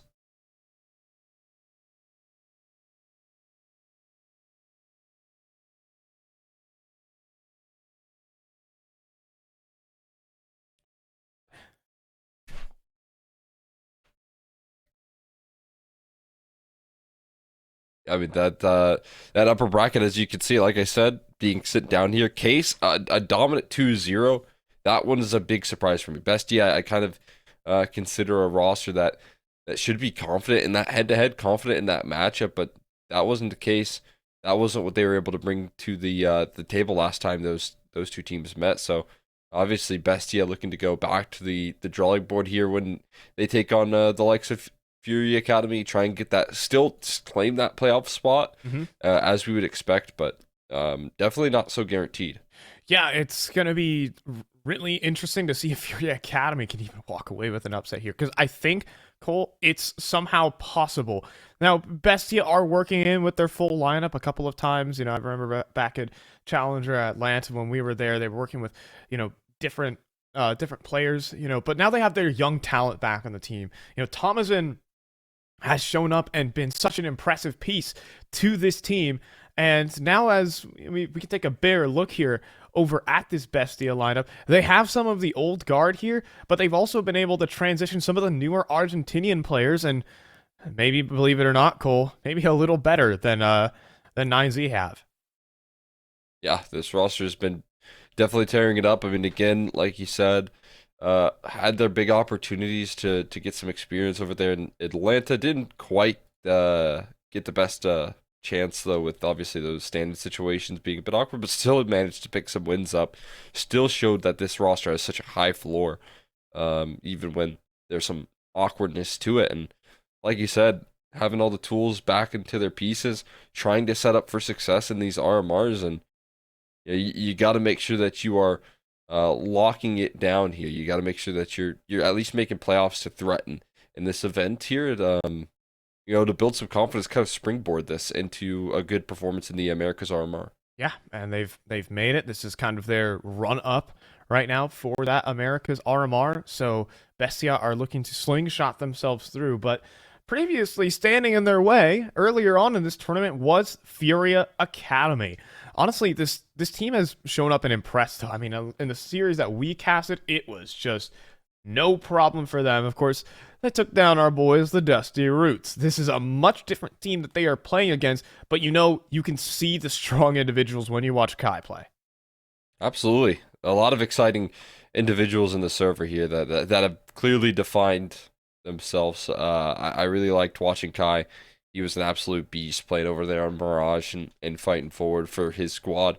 This new addition of Zerolazin has also been such a strong individual piece before this project, and now I'm excited to see him joining forces. It seems like Fury Academy really do like it. And again, when you talk about a team that is kind of trying to build back into another effective academy project, as some of their prospects have been sent to different projects in the scene, I feel like they're landing on their feet quite nicely, already threatening some of the better rosters. Yeah, I mean, when your academy team is playing well, boy, does it feel good. And it could be a huge statement win to knock Bestia out of this event.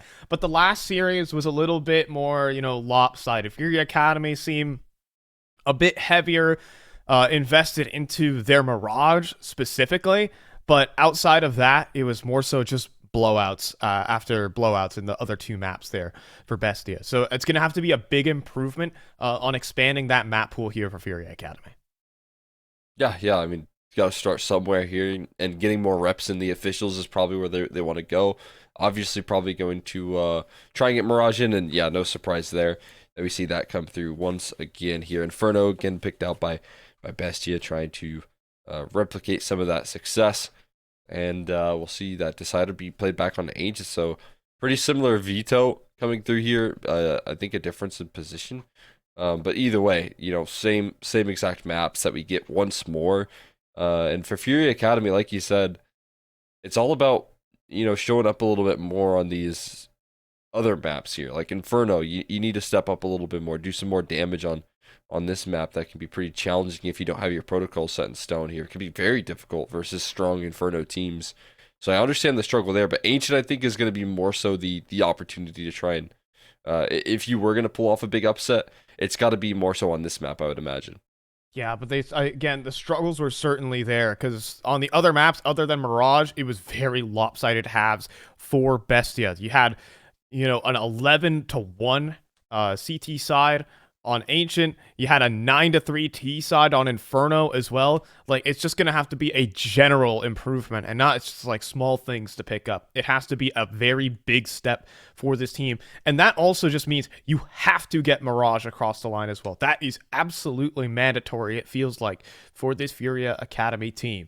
So, I mean, they're good for it. They've been good for it, but I expect a lot of more respect out of this Bestia squad moving forward. Yeah, we are operating under the assumption that Mirage is a guarantee. It was very close last time. Just talking about like the actual window of opportunity that this roster does have, obviously, it has to be on Mirage in this series. And like you said, just to kind of level up here on the other maps here, can you show up on Inferno a little bit better in the early stages? Can you show up a little bit better on Ancient? That's the big question right now as we hop into this series again. Winner going to move on to playoffs. Loser going to be exiting early.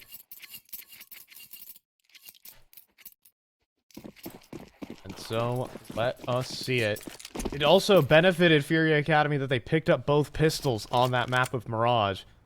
Other than that, it was a massive comeback that was established from Bestia on the T side of this map. So, can Fury Academy keep it up? Well, we see a little bit of a standard A execute here on the pistol. We do get Myron back a triple. Trying to maneuver around these smokes to stay elusive, popping out from Palace. Kai trying to be a problem, but no kills just yet. A weird standstill until Myron will break the silence. Loot Job also follows up. And Bruninho struggling to control the Glock right there. 2 versus 3, make it 1 as Kai stuck in Palace. Bomb on the floor. And just simply too much to do in the server, surely, at this rate. He's going to push forward. And the struggle is there to try and close it out. But this clutch has just become a whole lot harder.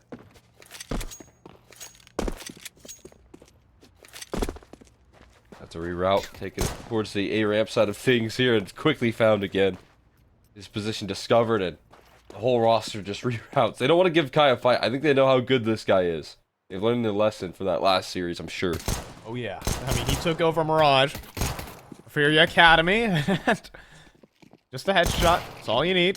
Oh, for Kai. They're giving him 1v1s. They're giving him isolated. They're running out of health, too. Oh my god. Deco, though, will be able to clean it up. That got too close. it's like no one was on the same page. Oh, Deco, though, he will seal it in. That's exactly why you do not want to give this guy any avenue of success into a round right there. You could see how threatening it was, how really just scared best you were of even giving him a fight, but either way, Deco eventually builds the confidence enough to secure the round. I mean, you can see how Bestia are feeling when they're trying to swing the player in the 1v3. Yeah, you could get a little bit of awkward. Just Glocks. No bomb plant. Ooh, a firing squad assembled. Myron, would you like to jump into the Rancor pit?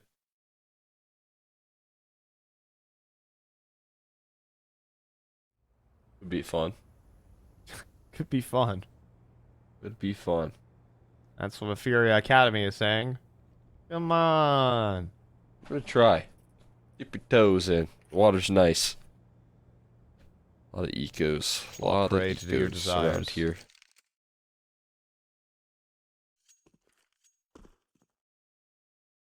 Sweet eeks in your area. All you do is click the ad. Oh, that's a big shot though. Uh-oh. But the cavalry does arrive. There's 3 players in the middle, but there's a Glock dink, and oh my goodness, Luchov only has a USB. It's pistol round number 2, but he has head armor, so it's unfair. And Deco's gonna lock it in. So a nice deagle shot. That is all that was to be said in that round. 2-0 for Bestia. Fantastic. Shutdown coming through right there. Eventually, a USB actually worth its weight. When you have the head armor to back it up. First gun round flowing in. Fury Academy, without these bomb plants here, does apply a little bit of pressure here. Not the best utility sets. In fact, I only have 2 more smokes here. So, going for a bit of an off-spawn call, it kind of seems out of the gates right now. Spam is already pressuring guys. He's down to 28 HP. And Peanut on Palace Balcony as well. Very strong, and you pull out an aid. Luchov's gonna capitalize, and it's a star player that's down as well. Now even a pop flash through, and you can see Bestia much more coordinated here. Even Noxy peeking top stairs. Mello does have a double back, but simply said there's a lot working in Bestia's favor here.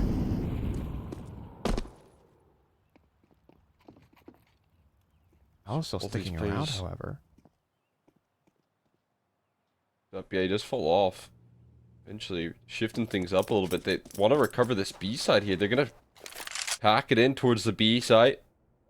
Go for a big gamble read. It is not on the money, though.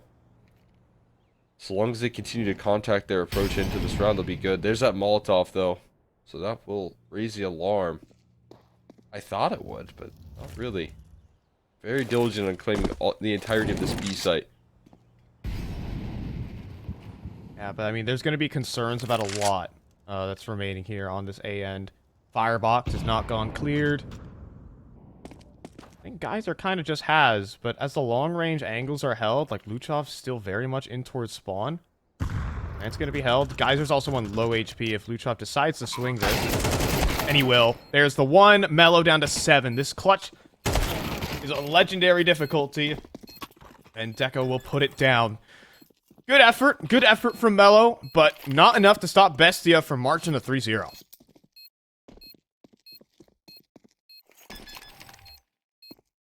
We'll be able to lock in a nice 3-0 start. Successful retake there, but Deco trying to toss that kid over. Get it to him. Yeah. There it is. Nice retake. Keeping their composure. I mean, it felt like a really strong setup there. coming through on that A side defense. The MP9 taking contact, the Molly in towards A main so that they could isolate that Palace player. It just felt really well read into here for Bestia. They do struggle a little bit there in the 5v3 to comfortably convert, but 5v2 rather, but they still shut down in the post plant there. Mello gonna reinvest into an AK for himself, try and put some more economic pressure in. Almost comes close to going down there, but so do the rest of Furia Academy. And boy, the confidence is at an all-time high right now. Bestia are just suffocating this little pistol round endeavor towards top middle. Players dropping left and right. Just Sorolzine, who gets himself a AK-47 to work with. I mean, he'll make the full-on cross into market, but this is being watched by Noxy. Be patient about it. He's moving between the angles a little bit, but the jig's up. And the net closes in. Sorolzine just gonna walk right into Myron. 4-0 here for Bestia. This is a much different tone than the opening round, may I say.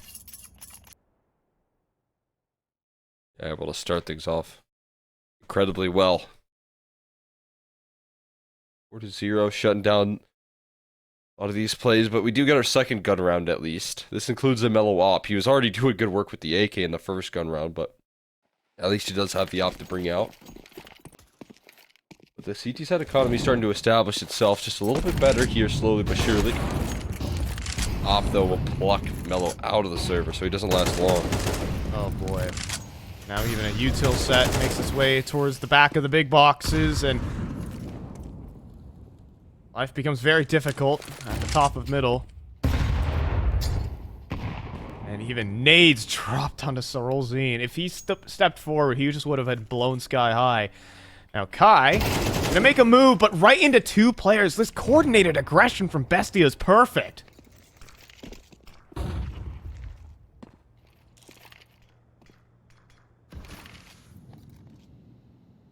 Still so much to shoot through as well. Deco looking for a fight here. Dude. Op rattles off again. Stuff in the window, and he's just dead on arrival. Like, what is this right now? Bestia are everywhere. And Bruninho is nowhere to run. He just gets spammed through the edge of his smoke by Myron, or straight through it even. Like, the way that Bestia are winning these rounds, beating the Argentinian teams, is just unbelievable. Just systematically plucking them apart. Right there. Fury Academy calling it a timeout as Bestia take 5 in a row.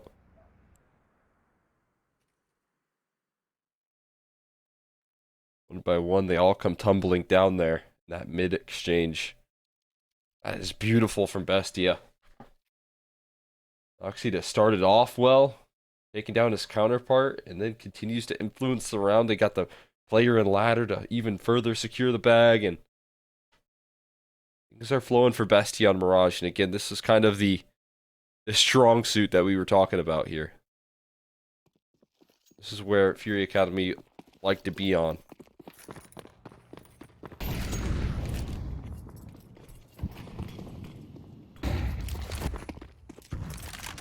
So boost up for Noxy. He gets himself onto the angle. Doesn't get to see Sorolzine make it down towards the underpass. Didn't necessarily beat them on the play.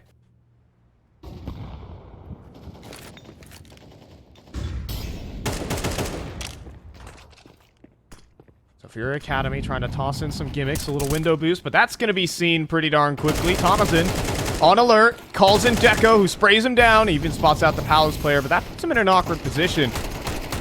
Now the Tech 9 of Bruninho will be able to strike for 1-2, but the third player is too difficult to handle, and the A main push gets flattened immediately. Bestia are just going to continue the winning ways here, you'd have to think. Just into a firing squad he walks. As Bestia marched to 6 rounds, the confidence that we are seeing out of the Argentinians right now it is worrying for Fury Academy. Yeah, it's definitely strong as they just continue to fight for this control. They are quick on rotations. They're quick to react. Hasn't been any answers just yet. Again, another gun round. Right back to middle control for the squad here, but like you said, confidence is key right now, and they're flying up catwalk, ready to play, ready to fight out for this mid control. Well, Fury Academy not ready to turn that corner just yet. I mean, Bestia are matching their opponents really well right now. There's not any mid overextension. Fury Academy, we're hoping for that. They are siphoning out a decent amount of CT utility at a small cost of their own.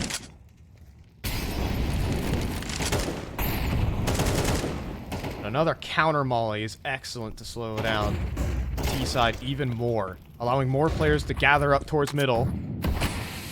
Taking a little peeksies. This double con setup could be lethal as Luchov does open up.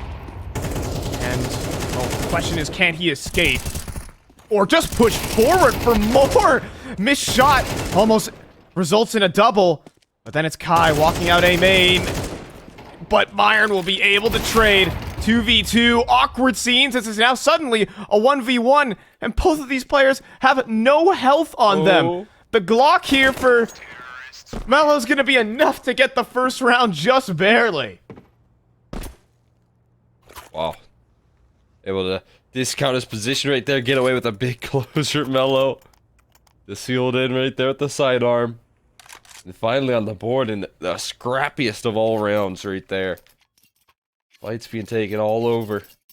It ends up panning in favor of Fury Academy. They get their one. They stop this stampede of Bestia. And so, still in with very much a purchase. There's like 10 grand on everyone.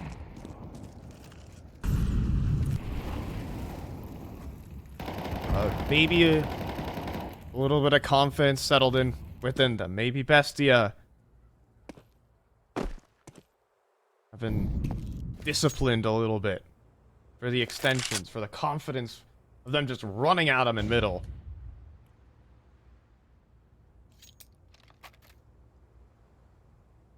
Fury Academy adopting a slower tone. Slower here. Shaw looking to get in their face early. Some main aggression. Mid setup strong as well.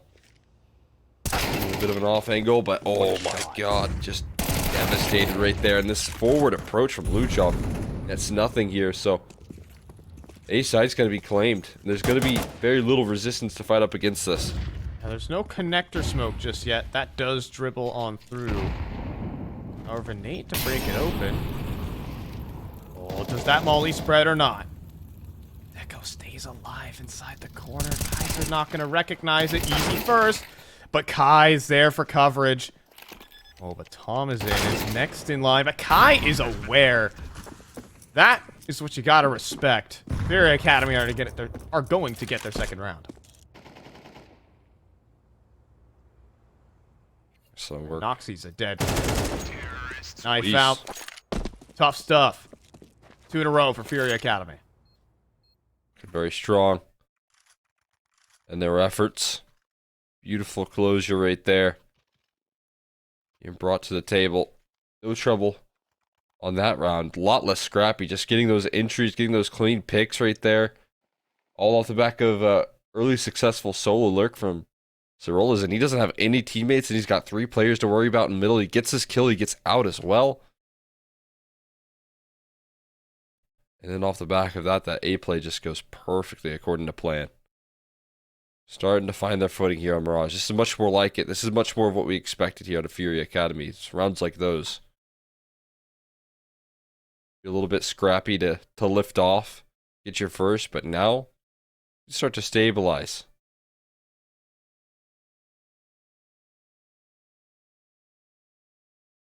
They're able to tie this one down. You could actually see a straight up run away. This is a full eco that's on the chopping block. Here for Bestia. But you do see Thomason drop over an AWP to Noxie. This op wants to get activated for sure. This is a part of the plan. At the moment, He's bringing this one over towards Connector. Currently faced with a lot of counter utility. Luchov, though, for the wide swing, trying to bait forward a peek.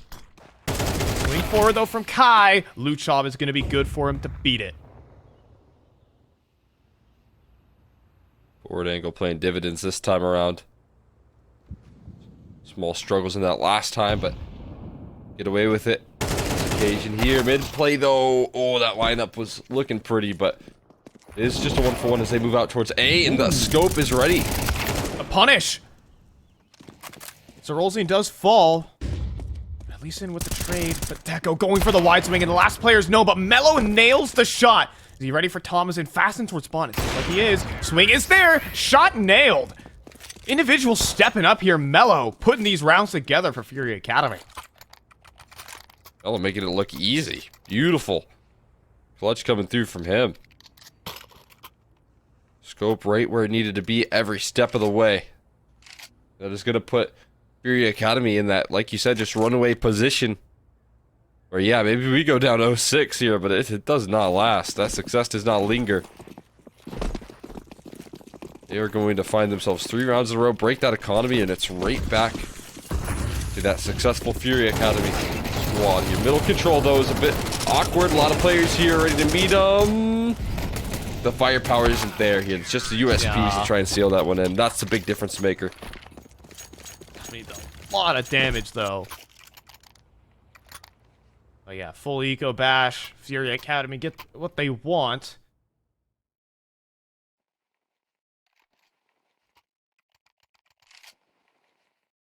What I will say is Fury Academy haven't really gotten any of their rounds in comfortable fashion, but as I have to say once every series, rounds are rounds.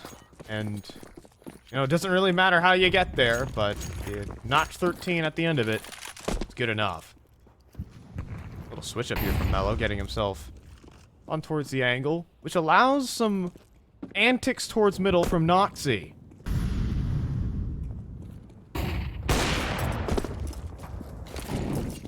Ended up right there. Just have to kind of force to reveal his position. Reveal where he was hunting with that AWP. Side really hasn't even been messed with Thomason. First time we've... Feels like we've panned over to him to see what he can do. As you kind of play like this on this B side, it kind of makes you want to get aggressive and influence the round in some fashion.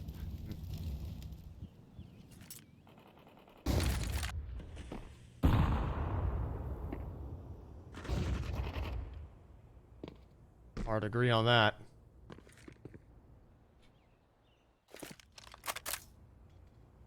So, Fury Academy have made up their mind. I think they've gotten enough information here for this A site. Noxy has made his return from middle into this lethal CT spawn position, but making it past the line will be good enough. Flashbangs over top are perfect for Luchov to work with. He'll drop down, try to make himself hard to hit. Another flashbang allows him to reposition up on the balcony for the double kill. Can Kai answer back is the question. Him and Mello, a dynamic duo. Swinging wide, and readjusts onto Thomason. Is this enough, though, with the P250 out? It simply isn't. Deco will pass the test. Luchov holding it down. 7 rounds for Bestia. There you go. Shutting down a little bit of that momentum towards the tail end of the half. Big one of their own. Great defensive effort being put together right there. Making sure that things don't continue to go in the favor of Fury Academy. Something adding up there. Heading into the halftime. One more chance, one more gun round to determine Fury Academy can get anything extra. Thought maybe they'd put more effort towards the B side here, but just some early defaulting towards middle. This boost could be good. Ooh, something spotted, but it's avoided. And instead, Myron swings right underneath it. Mello did not even see a thing. Trying to flash back into middle for the retake. But Myron, again, is so nasty around these smokes. The follow-up flashbang, too. Fury Academy have been saturated, except for Kai, who comes up with a double. And Sorolzine even answers himself. The mid-presence has been eradicated. Fantastic work right there. I love the confidence coming through here from this Bestia squad, not letting these young guys get away with much, but off deep angle. Oh, sticks around, missed shot, missed opportunity to extend that advantage. Goes right up to the catwalk to try and duel with Kai. I think Noxie might have heard this, though. Moonwalking into him. Easy shot. Bomb on the ground. Sorolzin gonna make his move into the apartment. This has to be a clean shot. And it wasn't the first bullet to beat the op. It is 8-4. A reversal of the last time these two teams met. Bestia showing some respect. Or maybe not.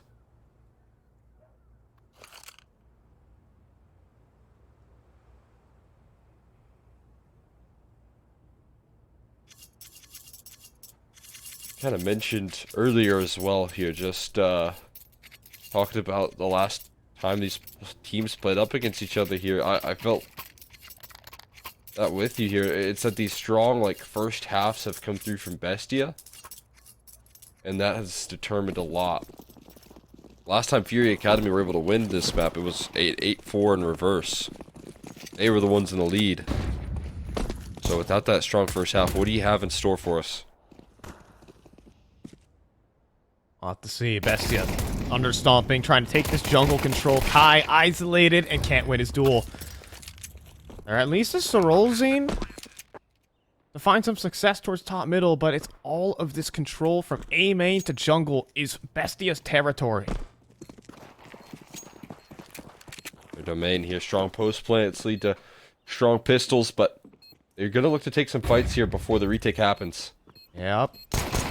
In towards the triple boxes. 3 players start to filter on in. There is connector control, though, and that leaves Luchov out to dry, but Myron and Tomazin, this nasty crossfire, Palace and jungle work together, and out of ammunition for everyone, and just simply out of time. Another pistol round for Bestia to steal away Fury Academy's map pick. Do it in confident fashion. That's the window of opportunity they've just created for themselves here. Pistol looked great. Positions worked out wonderful. Everyone was ready to fight on a moment's notice in that post plant, and there you have it. There's going to be another one on the board here for Bestia. Fury Academy not going for that force buy either.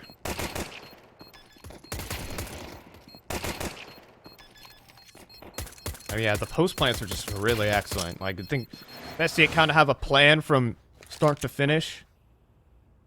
And what they want out of that pistol round is not necessarily winging it whatsoever. Some USPs are going to have some fun out middle. Watch out from Catwalk. Yeah, this could get weird. Another dink lands down range. There's a MAC-10 here for Bruninho. The Noxie transfers over the Galil. Keep things a bit safer here for Bestia. Oh! And, see you later through the smoke.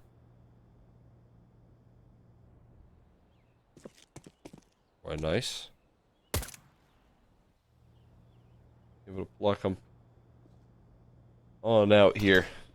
Smoke gets tossed towards window. Classic up cap maneuver, but Kai does stand in resistance here. How much of a fight can he put up? Jumping MAC-10. That's wow, the bomb. Quite a big one.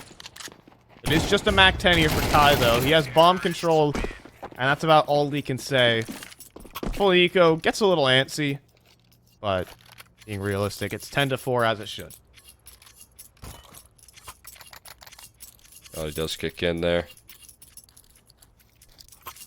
Do a pretty comfortable close here. The end of the day here. Let's take double digits first, and again, this first gun round comes through, and the third round buy for Fury Academy, and it's not the greatest. No off included in the mix here. Oh, look at that cat jump. Up. Oh, deleted. Yes, Luchov running together with Myron, and oh, even Sorolzin almost falls through the smoke. That could have been devastating. That could have just been game over for Fury Academy. They need to win this round, and jumping up, Bruninho has been spotted, and a bit of awkward scenes. He will make the cross.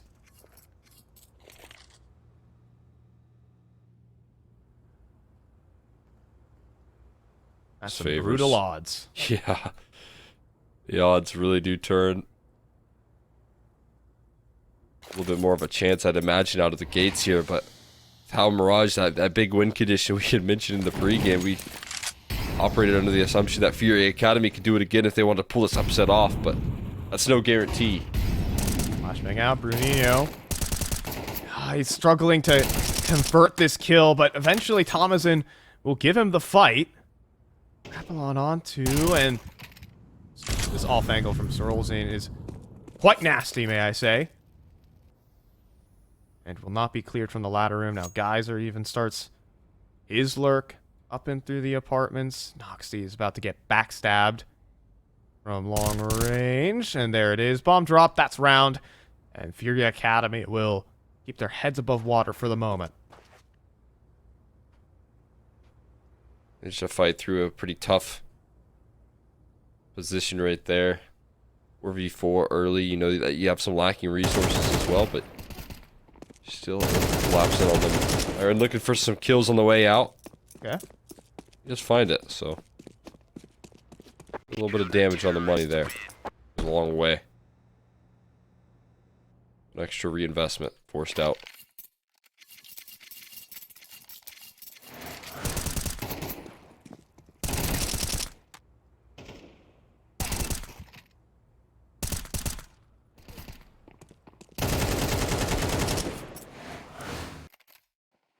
So, Bessie have been put back just a step. Just a step. Is that room for Fury Academy to advance just a little bit? We talked about in the pregame, this map is basically mandatory.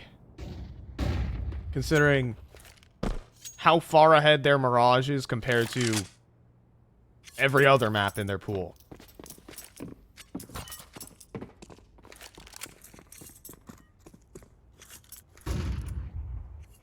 Absolutely. The bread and butter right now. Struggling a little bit up against this.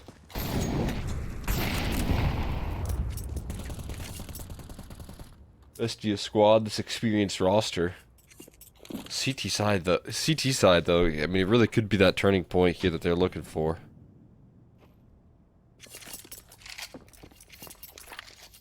Find some stability in this matchup.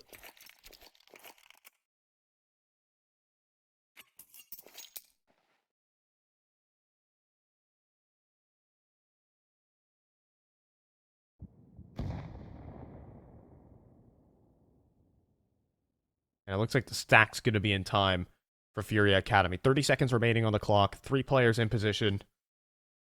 And just a handful of utility to try and break into this site. It really comes down to Myron, what he can do. But Luchov gets the space in. The flying Glock. And then Thomasin's Glock also finds success. Kai, though, can he hold on here from Catwalk? Round the smoke, though. Luchov's gonna get the kill. Fury Academy cannot afford to lose this. Double up on the catwalk right now. Almost in. Trying to draw attention here. Noxie's right there in the corner. That Mullet can flush both of them out, though, into the open. Will it catch? Noxie, this is maybe the winning position right here. Oh my god. Sorolzin, there's no way he is going to clear this. He's going to walk forward and eat a double dink and probably slam his table in the meantime. Guys are trying to disassemble this clutch, but he has no idea on where to look. He's out of ammunition, and Lutrov is going to get it. It's full Glocks and an AK into a stacked B site, and somehow Bestia emerged victorious. Oh boy, that just might be the final nail in the coffin there. For this young squad, Fury Academy could not afford to let that one slip. But there you go, the Glocks chasing down Noxie, putting himself in a perfect spot right there in the clutch, making sure that that was always going to go in their way. Fury Academy call a timeout because they know what position they put themselves in. It is dire straits. They've got to respond with a force buy of their own. Not even like it was a force buy that was just one out right there, but they've got to force. They've got to save this one. Counter-Strike is a game. It's all about tiny details. And the fact that it's just a few units away from spreading to Noxie, but he's a firewalker. You know, those people, they tread hot coals. Noxie's been doing that in the off time. played. I mean, for Sorolzi, there's like nothing you can do about it. Can you even blame him for not checking the corner? You just can't. There's nothing you can do. Yeah, I mean, it's so hard to anticipate that after you'd already killed a player in that position as well. Perfectly just played out there. Is that the final nail in the coffin, though? That's going to drive this one home for a comfortable map victory. Or do we have an eco, a force spy of their own here to answer back? This off angle is so deadly. Iron. Oh, it's the wide swing, though. Unfortunately for Sorolzine. And, safe to say that Geyser's in some trouble. And around the smoke, Thompson makes his way out. Kai with just an MP9. Too big of a struggle. And even Melo burns. Bruninho. He's not. He will not survive. I mean, you can see that Bestia are just classing their opponents right now. Maybe took a look into the book. See what Fury Academy are up to. And this is a complete reversal of the previous series rendition. The Bestia that will have you looking forward to the performances of the RMR as well. Right, if they can keep this up. Their dominance on every map. Bastion towards underpass here. Very quick play out A as well. And they're already finding the entries to try and break this one down and send it home. Was he just jump spotting or was he on top ticket? Because he definitely... I think he just went for the straight up swing. Looks like it. Kai as well falls, and Bestia again just classing right now here on Mirage. This is more so what we expected out of 9Z. Arguably the tougher opponents here, though, in Furia Academy are getting blasted by Bestia. You can see Luchov is certainly awake with 21 kills in a 13-5 victory on their opponent's ace map. Not just their map pick, but by far the best in their pool. Bestia school them. Yeah, great look right there. That's what you want to see out of Bestia. That's what you want to see in this result. They took a tough loss to Case. I think that obviously was going to be a bit of a concerning factor coming into this matchup, but you come into this, you dominate on your opponent's map pick, and now you have 2 more maps to look forward to that you've already said, hey, we did the same thing we just did to them on these other 2 maps. Dominant first half, great victories in the second, and very well could be coasting to the playoffs if this keeps up. Yeah, that's, I mean, it's looking like it might, because again, ace map pick there for Fury Academy, and then you kind of have to raise question marks on all the other choices. The other 2 maps in this series were just straight blowouts last time these 2 teams met. Now, is there some improvements from Fury Academy to be had?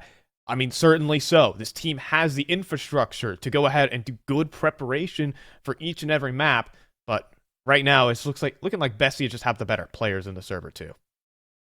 It's kind of what we're seeing right now, right? Consistency being shown out here by the likes of Bestia, and again, you know, Fury Academy, they have to go back to the drawing board here. Inferno has to look pretty similar as to what just had been done to them, right? You come through, you realize what your opponents are getting away with, and you're able to adapt. But the question is, does Fury Academy have those answers? Yeah, can Fury Academy pull a straight reversal on this series? Well, that's going to take it to a break. Inferno is up next. Fury Academy looking for that comeback.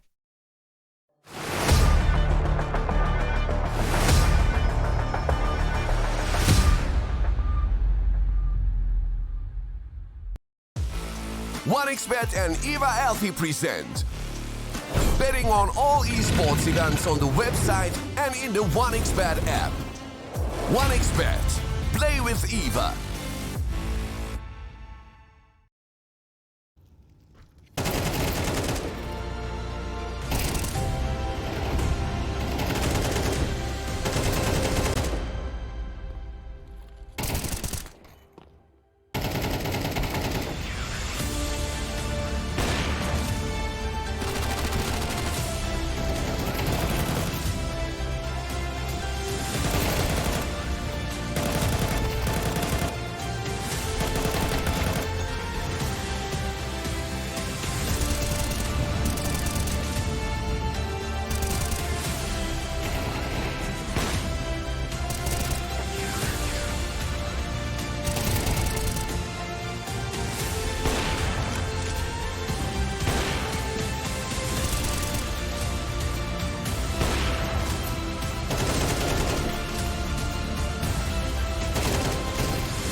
very complicated job, but I love simple things so much. One move, one push.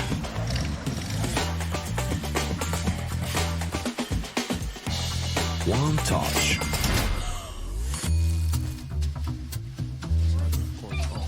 One love. One click. One XBet.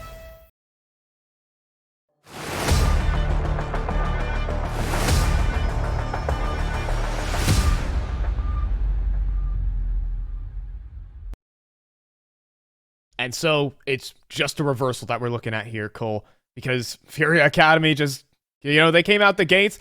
I wouldn't even say it was quiet. It was more so like Bestia were just all over them. That CT side and T side combined for an excellent scoreline of just a dominant game overall. Yeah, absolutely. It was both halves coming through there, showing up. Had that great kind of Glock round with 1 AK to step up as well and make it easy. And for Bestia, the pathway forward gets a lot more clear here. Yeah, I mean, last time these two teams met on Inferno, it was just a 9-3 T side that Bestia ran up on Furia Academy, and there just was simply no coming back from that. Ended 13-4. Are we going to see the same thing happen again here? It's Furia Academy's chance to pull a straight reversal on this series and try and drag this one out, because they had a promising start versus Bestia in their opening game, but they could be seeing elimination at the end of this map potentially. Yeah, I mean, Mirage was where they really were hoping to do some damage. I said Inferno was going to be very tricky for them here, and especially if the first halves continue tough. They're not able to put up that resistance on the CT side here. All of those are going to be big factors in whether or not we see Fury Academy put up that good fight, show what this new team is made of here, this new iteration of a couple different players, what they can bring to the table here underneath this banner. Obviously, a lot of support given to these guys, and you want to see them thrive. But this might be just the end of the road for the underdogs here. Yeah, they showed some good individual performances on Mirage. Like, there were some small moments, like Kai still had a good map, and Mello delivered in these late round situations to get them the very little round that they did. But overall, I think it was just a strategy thing there from Bestia. I mean, you saw pop flashes around every corner, nade stacks, and perfect setups awaiting this entire Fury Academy T side, and then it takes one round, one with Glocks, to really just really hammer it home there. Yeah, I said, I mean, definitely from that point, that Glock round, I thought maybe that we could see Fury Academy pull things back a little bit. But once you lose that, there's no coming back into it, right? That it's very difficult to course correct with lack of economy. And so you don't get to see much lift off on their defense. We'll see if they get a better, more stabilized defensive effort here on Inferno. Again, that's not necessarily what we've seen in the past, but with some time here, again, they're the roster that has to go back to the drawing board. They're the roster that lost on this map, so maybe they come through with the adjustments as well.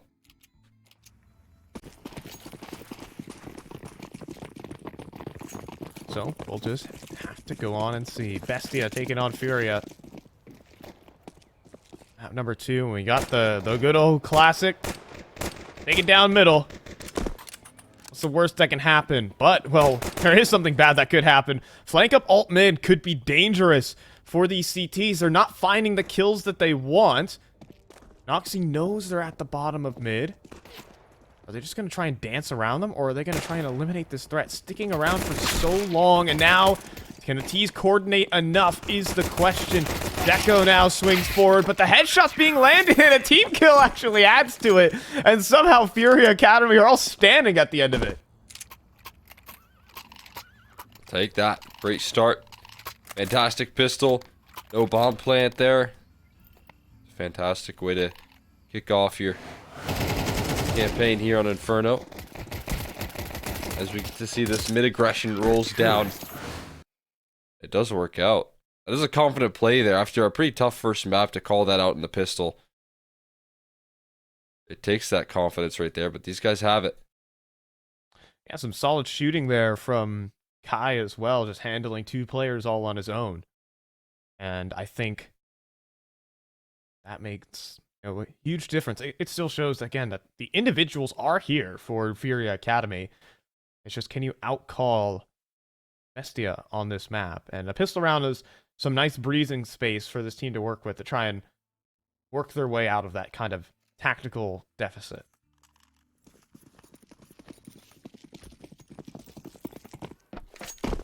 See if they have that depth here. We get a force buy immediately called out.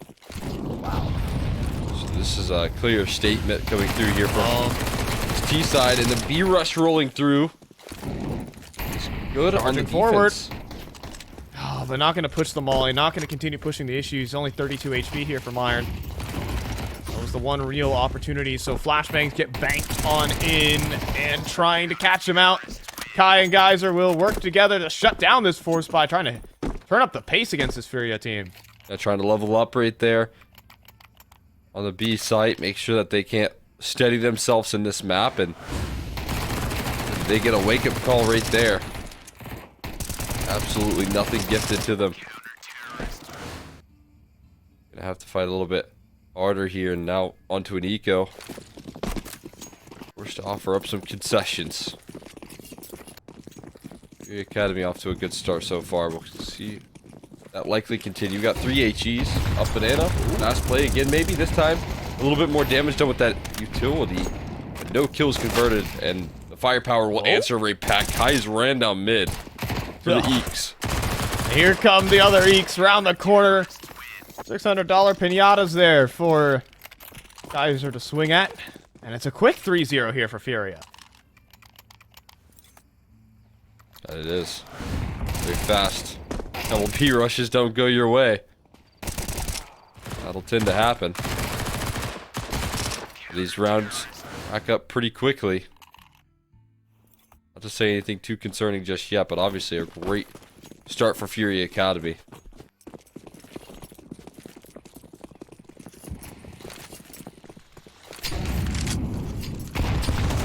Oh, and run down middle, but I feel like when you break the smoke, everyone's always prepared. However, Thomason has come through with the trade. Sorolzine also spotted out, but still wins his duel. Where is Thomason on the trade? There's a molly bottom middle, but Luchov runs through a smoke for the refrag, just leaving Sorolzine here on the site. And while he's looking away, he could cut off these players. Luchov has his back turned, but he just gets around the corner, and he just misses the bomb. He spots a leg go in towards the apartments, but this could just be devastating at the moment. The bomb's going to get into this A site for free. Yeah, now you're going to have to rely on a rapid flank as he gets out of apartments. You're going to hope that you got the element of surprise, and you probably do.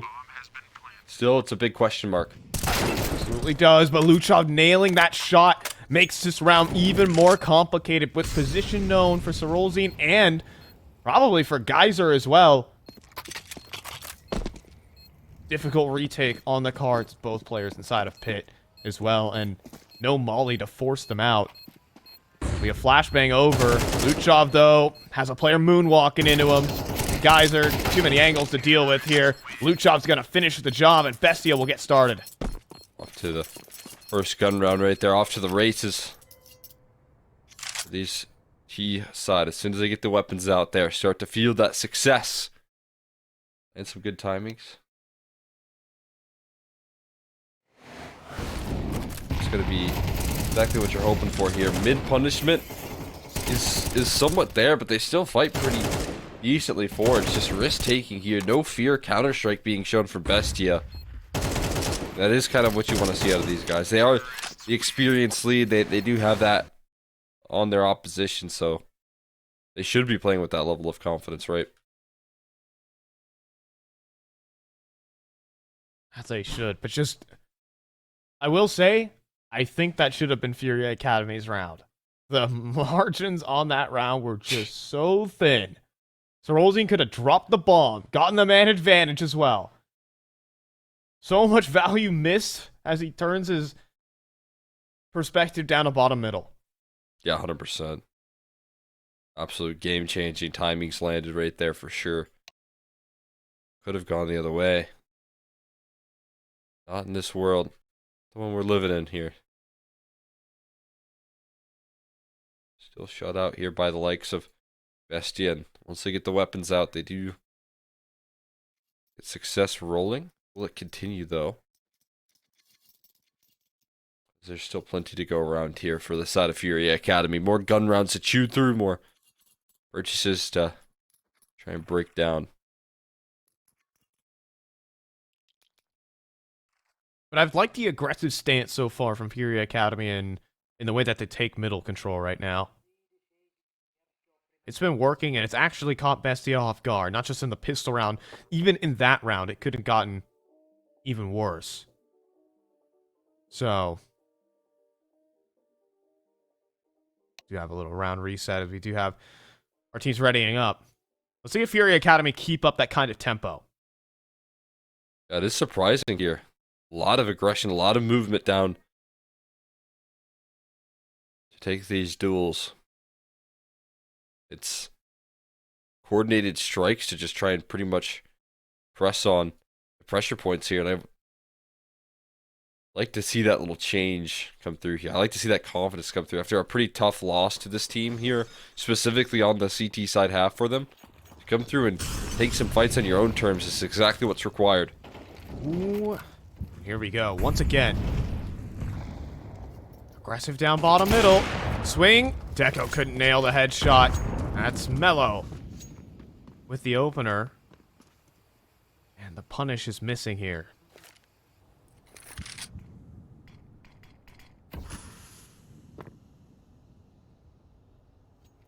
We'll trade back here instead of repositions in towards a better setup. However, they are vulnerable to a bit of apartments pop, but now that Kai gets into the site, feeling a tad bit safer. An excellent grenade also chunks down Thomason.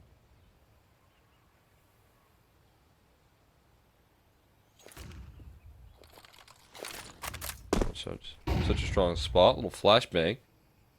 Tossed out, but this crossfire is deadly. Should do the trick, and it certainly will. See it. Kai as well. Can't be fragged out upon. And even then, Mello was there for the instant trade. So Noxy does snake his way up towards Arch. At least he was thinking about it. But Kai posted up on the truck.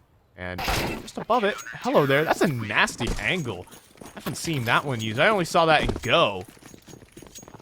Realistically. But take that one in your pocket. And so will Furia. Closure right there. It's a perfect crossfire to start things off. It's some good work to finish it as well. Back on the eco, and well, Cold Furia Academy have gotten more rounds than their previous endeavor here on Inferno in this half, and what a shot as well. Mello tracking between targets, and it's somehow Deco who falls. Feels like we're witnessing different teams, some change-ups that are necessary, but fast mid-play here, blowing up the smoke, it just opens up more avenues for them to get chewed on out. Mello and Kai delete that attempt. All between the two, and Fury Academy, again, not ready to give up on this one just yet. Already to say goodbye here. Seeing the run back. Especially winning in this kind of confident fashion with 4 players standing. You're going to need to boost up that economy because this map generally skews towards the T's just in the way that they can get these picks. But we're going to see a change up here from Furia Academy, at least in the initial stages. Leaning 3B. Quickly going to shuffle on back, but maybe you wish you had these B players in position. As Bestia have established that control.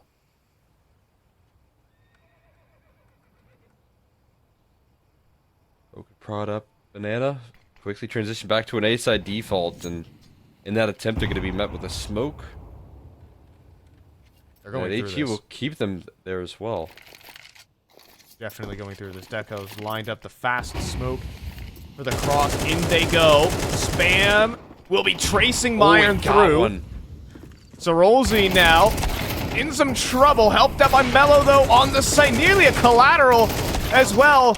And Kai will be the last bastion of defense. He falls, throws Deco into the clutch. Bruninho not feeling like he wants to push through, at least just yet, but a flashbang over. Smoke's about to fade. Curtain's about to drop. Deco makes it across, but I think Bruninho might know this position. Yeah, guys are... Oh, but what an angle. Is he ready for Bruninho? Absolutely not, however. So close. But no cigar. That's going to be 6 rounds now for Fury Academy. Dominating here in this first half. So it's been so far a series that's broken our expectations completely. Wow. Was that movement inaccuracy, or was that... I think it was. But it was just on the fadeaway. As soon as he starts to run back, he managed to just barely scrape one. That could have very well been the difference maker. You talk about the trade potential that they have on that site compared to what ends up taking place, and that kill right there could have been it. Here comes attack from Bestia as struggling to really break through this defense well. Unable to get themselves completely established on the sites in due time. I think that round was a lot better progress than they've made in previous ones. Just need that extra player to make it a 2v2 post.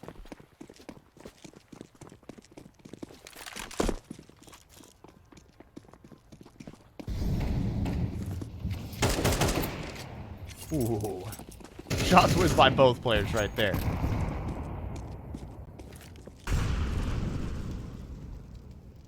That went off here. Presence of Mello has been really sturdy. It's been so strong for their A-side plays. I haven't seen much B-side attempts here.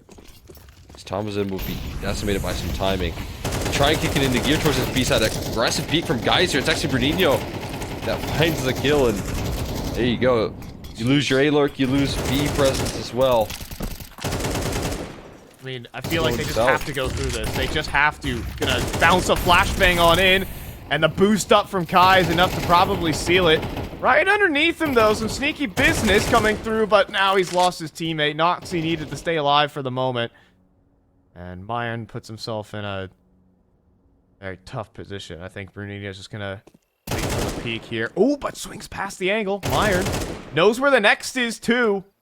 Gonna start closing in, though, and with the perfect flashbang, there's a 7-round lead here for Furia, with just 1 coming through from Bestia. That's fantastic work coming through Fury Academy. Lockdown defense all over the map. No access.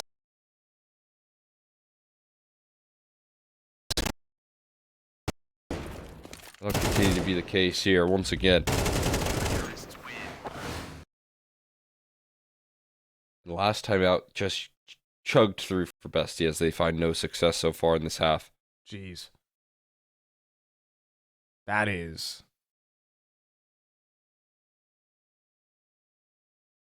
This is tough stuff right now for Bestia.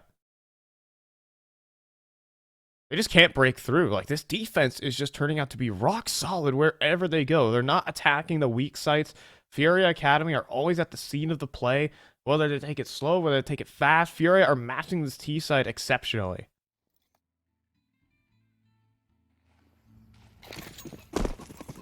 They are. They were the ones that had to come back to the drawing board on this map here and say, hey, enough is enough here. Back to the mid-aggression, though. Back to Kai getting some resources to take some fights down middle. He's going to go through the smoke like a madman he is. And, well, look who has a knife out. Luchov. Oh, he calls it out. He calls it out. Is there going to be a punish? Smoke. Oh, it's fading, and Kai won't escape. Also, Mello eats a dink. And things get weird versus the Tech 9. Look at this even as well from Sorolzi. He gets himself in towards the balcony room. He gets the kill, but cannot escape. But still drops Thomason down to 10.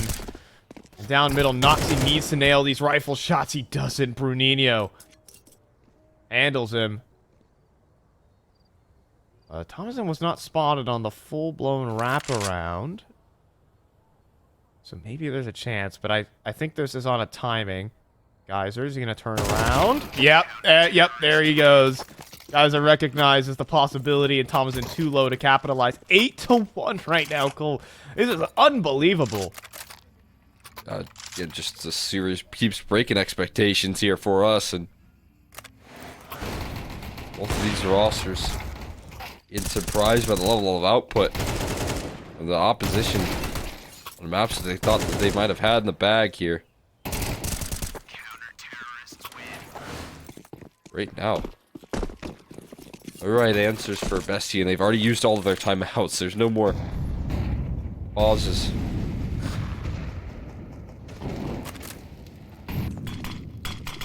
You gotta keep going. Iron. Oh, back turn and some rolls in. Wow, blind gets a glimpse, and that's all he needs. But Thomason gonna come back for the follow-up. Needs to look both ways before he crosses the street, but just escapes Mello. Try and drop down just around the corner. Oh my goodness, Mello will wisely back away. First time, though, this banana setup's in play. And Brunino will not be cleared, but Geyser falls, and now Brunino's in some serious trouble. Provide supporting fire. But Thomason will be there for a quick trade. Oh my goodness. Ships in the night, baby. As these smokes fade, they are right next to each other.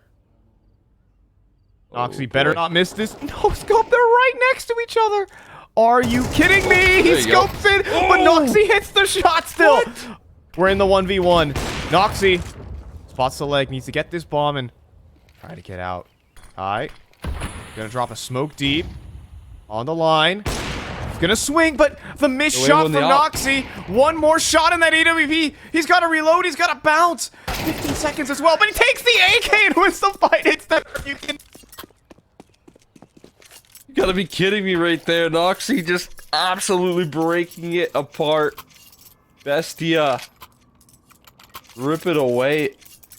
It feels like a consolation prize here, but maybe it's the spark that ignites this team back into this map here. Maybe not. We'll have to see if that's just a flash in the pan here as we get right back into it here. No breaks because Bestie have no pauses. They just have to play on.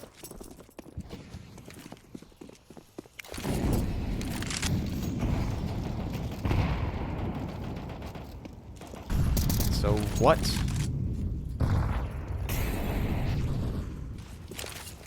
Can even happen here? Fury Academy, can they just lock it up? That's the question. Again, Kai down middle, but this time is no support, but another missed shot from Noxie. He'll make good on the second return, but that should have been an easy opener. Should have been the 4v5. Instead, you got the 4v4. Kai 18-6 right now. They just keep sitting him down middle. Do it again, Kai. Do it again. We trust you, as you should. Now the individual effort is a whole lot more impactful when you got extra pieces showing up behind it.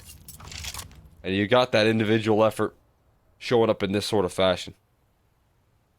This is a monster map so far for him.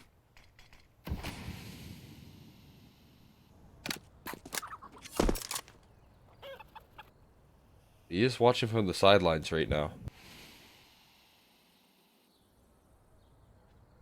A straight A stack. Still 3 players in position. Wonky flashbang. Oh, the bomb's going to turn tail towards that B site. There is only 1 player. Flashbang as the smoke fades. Now, Thomason does drop, but it is just Geyser here. Around the smoke, and he can't win the fight. 10 seconds, and fortunately, he is the only defender. Shots will not connect through this smoke. And that bomb gets planted with just like half a second to spare.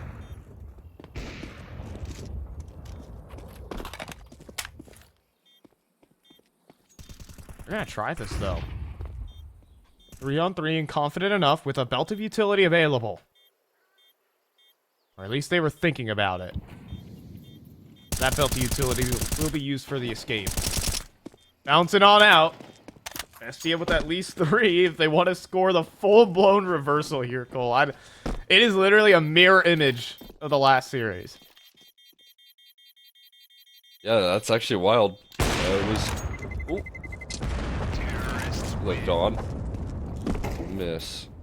Either way, it was, what was it, 8-4 in favor of Fury Academy on Mirage in the first half, and then 8-4 for Bestia on Mirage in the first half.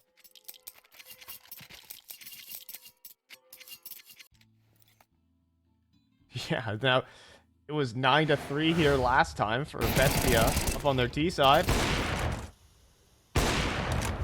So, how about a 9-3 half right the other way? Be fun.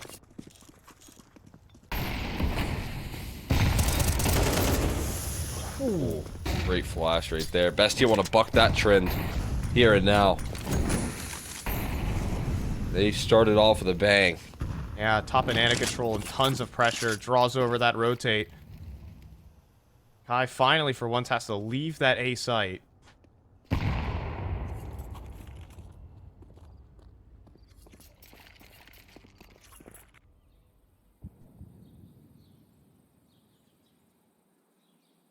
So what next? Walk up. Here it comes. Around the corner. Got a smoke. Molly combo. Gonna stall them out, but they don't care. They're gonna just call the bluff and say, you have only one B again.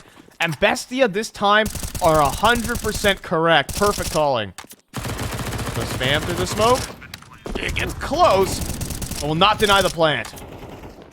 Gonna punch in those digits here. A lot of low HP bars, though, for this retake effort. Up. Oh, down early.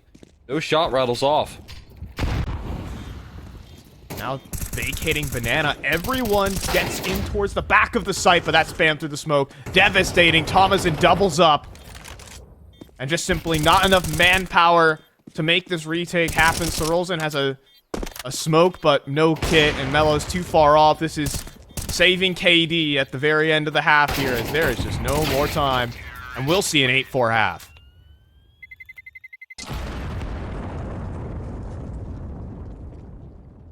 There you go. They do buck the trend. Make sure that it doesn't keep up here. They shut down one more round here. Bestia, they find themselves 4. All facilitated off the back of that massive clutch. You think what this half could have been? If it wasn't for the Noxy clutch at the beginning stages. I mean, it very well could have just been continued dominance, but Noxy with a big finisher, and they went out from that point forward. Now it's all about capitalizing on that momentum. Pistol round could do it, obviously, to put them back into control. I mean, it was complete dominance in the previous iteration of this map between these two teams, at least on the CT side. Can they keep that replicated with a little bit of momentum in this half? We'll have to see. Dual Berettas rattle off here for Deco. Gonna stay back of barrels for the moment, but those guns are starting to run dry. He has to bounce on out of there. And so, Bestia are going to start scrambling the rest of the map, however. They know it's not coming towards B. Smoke on in. Noxy in some trouble. First kill's good.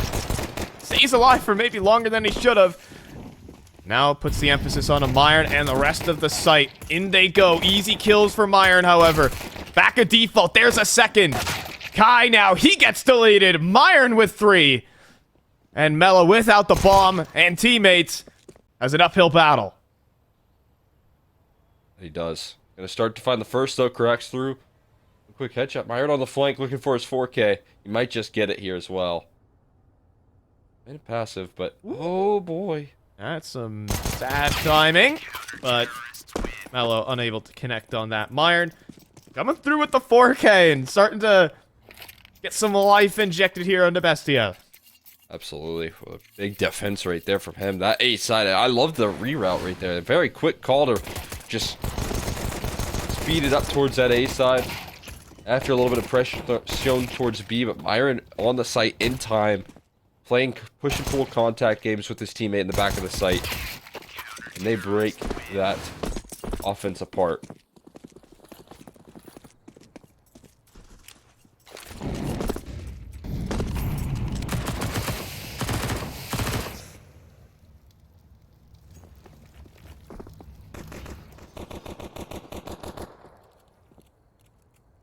for it, Bruninho. Company gonna try and break open this mid setup. It gets awkward. That's something. Can the Deagle strike? Unfortunately, no. Fury Academy on the full eco. Keep it competitive, but not enough. Put up a decent little fight right there when they don't have a lot of tools to fight with. It's not bad. Forced a lot of reinvestment. Guns dropped and not that much money farmed up. Impedites do claim a lot of those kills. Either way. Bestia closed that distance just a little bit more. Good to see more out of their defensive half here. Looks super coordinated, but Kai stepping up here is a whole new threat. Leveling up his game from that last map. Look at that though, Kaiser. He's been just beaten down at the start of this one.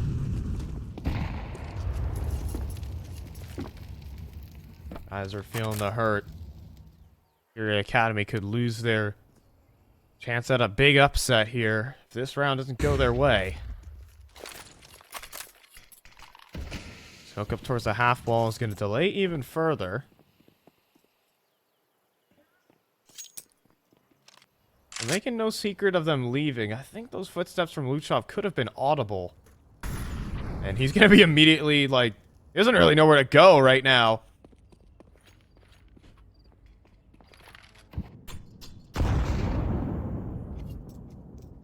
Not very awkward. This B side has just been completely sacrificed here. They're going to get a rotation in time here. In fact, they might get a couple. It's going to come down to Deco delivering here on the site defense. Hard to see. Charging forward. Deco. Back into things. Fired. You're not going to hear anything, though. It's running back to this A site. When will the scramble begin? Bestia are a little late, but Fury Academy are going to be struggling for time here. And in they go. Off angle held from Thomasin, and there's no molly to stop him. So the crossfire assembles for a triple kill between him and Noxy. It's exactly what you want. Dream scenario on the A site for Bestia. They just, I mean, as soon as one person takes attention, the other one pulls it right away from the others. There's just no trade potential, and that's what's going to happen right there when you don't have any time left to clear corners and be diligent. When you don't have any time to maybe wrap a player around right there. Thomasin and Nox, I mean, like you said, a dream. An absolute dream of a lineup. And they make it look perfect. Combining their efforts here for no further success for Fury Academy.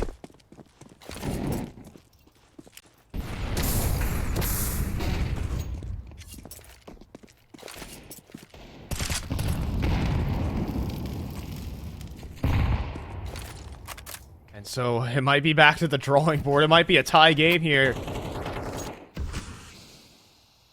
As yes, Fury Academy worked the map, but they burned from its utility in time. They need clean openers to help them make decisions. And hey, that is something. Bruninho steals iron. Thomasin struggles a little bit. They get the refrag. Giving these Deagles small, itty-bitty chances. Nothing bad just yet here for Bestia. This is not falling off either. They're going to quickly scale over towards this B side here. Luchov has a tough task at hand. Has to mop up these low HP bars, but there's no smoke to cross safely through CT. Well, and that flashbang has disrupted them. Yeah, they don't... Yeah, no smoke for the cross, so... Just hoping for a 1D here or there. Extra damage dealt. The spray's a little off, but Noxy is gonna add to it, and then Luchov starts hitting headshots. Just against the Eagles, of course, but... Well, if he can do it versus them, surely he can do it versus the Rifles. 4 in a row to lead off for Bestia. Excellent work right there. Didn't matter if they had low HP. He was landing some headshots there towards the tail end. So the odds, wow, quickly turned back in Bestia's favor pretty heavily after what we've just seen so far. Maybe as they should.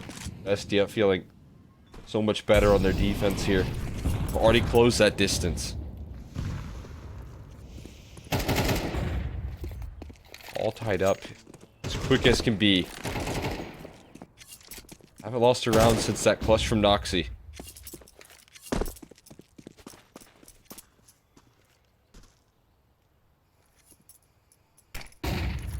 Ow.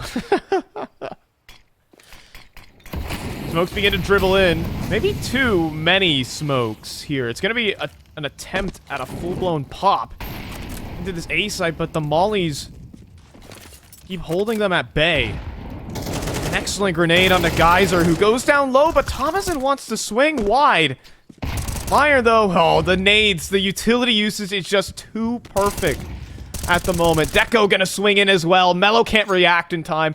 Great trigger discipline here will allow Bestia the lead.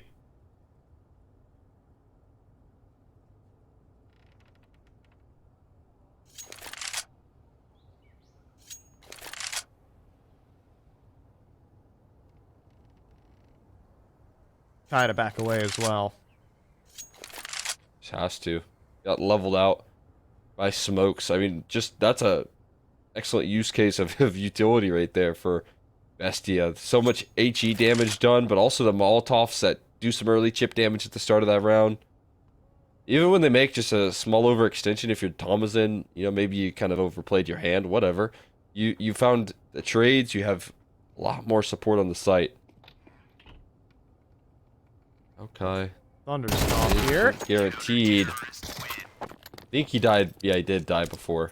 Or after, yeah, before the timer expired, so all good there. What isn't good is that now Bestia are winning on this map. Yeah. And, like, in really convincing fashion. In, like, the tactical aspect of this map, as we were expecting.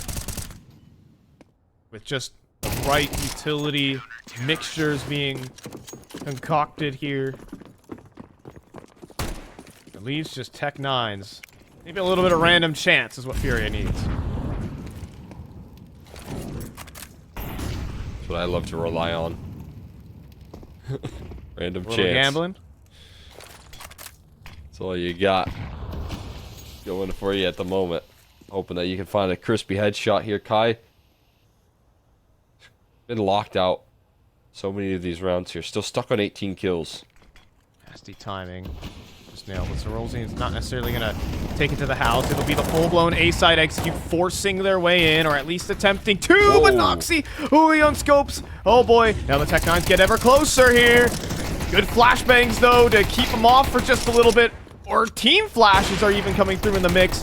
Noxy does need to hold on, but running through the smoke to save the day is Luchov. Stop the op from falling into enemy hands. Bestia will dodge a bit of chaos. They didn't dodge the chaos. They just managed to work within the confines right there, because that was chaotic as all get out right there, and still close out. Able to take some risks. Those flashes right there, they kept on flying through. Luchov, I mean, again, quick on the rotation, comes through the smoke. I mean, you have to make those risky plays. You never want to when you're up against an eco, right? You don't want to have to do that, but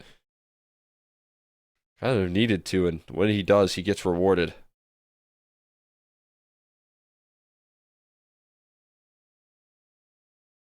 So at least putting a bit of a dent in towards Bestia, but I mean, it's kind of helped out by a little mistakes. Like the little unscope there from Noxy was probably just a kill. And that let it get closer than it actually should have been. If Bestia keep playing the way they have been, you can see Furia Academy out of the tournament even after establishing a solid halftime lead. That may not have been enough.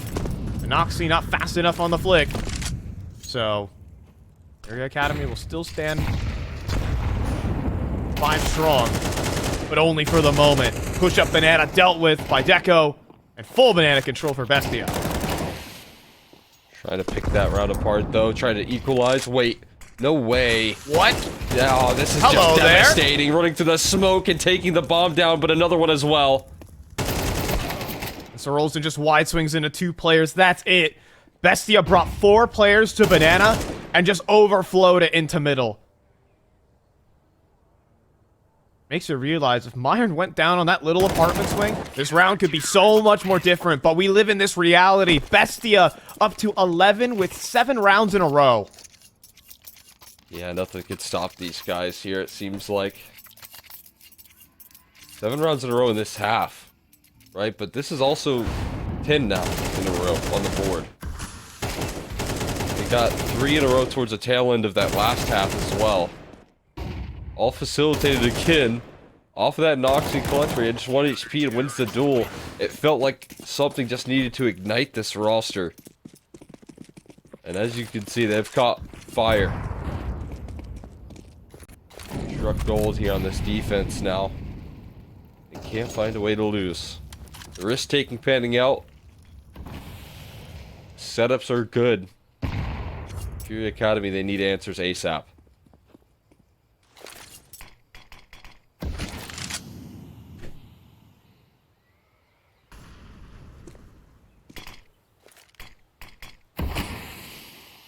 This could be one.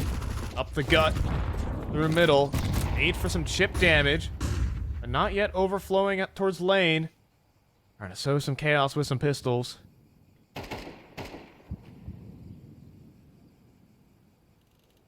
Seems like they more so want to wrap here as they have brackets control, but they just got met by another recycled smoke, so... No util. Yeah, again, not so straightforward, and you're right. There's just no util here other than a smoke. So rolls in. Mid to B could be in the cards here. It's possible. Long range angle. Ooh, but he overextends too much. That's going to call back in, but are we splitting towards spawn? At least trying to. Thomason. Oh, there's a mowdown. They're going to keep swinging for the trade, and Thomason gets the triple.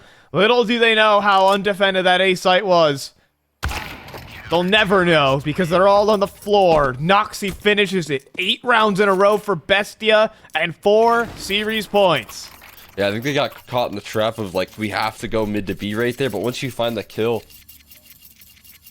that A side was very much so the more vulnerable side, right? You take care of Deco, you hope that Thomason is on that A side with his defender, but instead he's just clotheslining multiple members here. And shuts down that play. 4 opportunities for Bestia to close in a 2-0.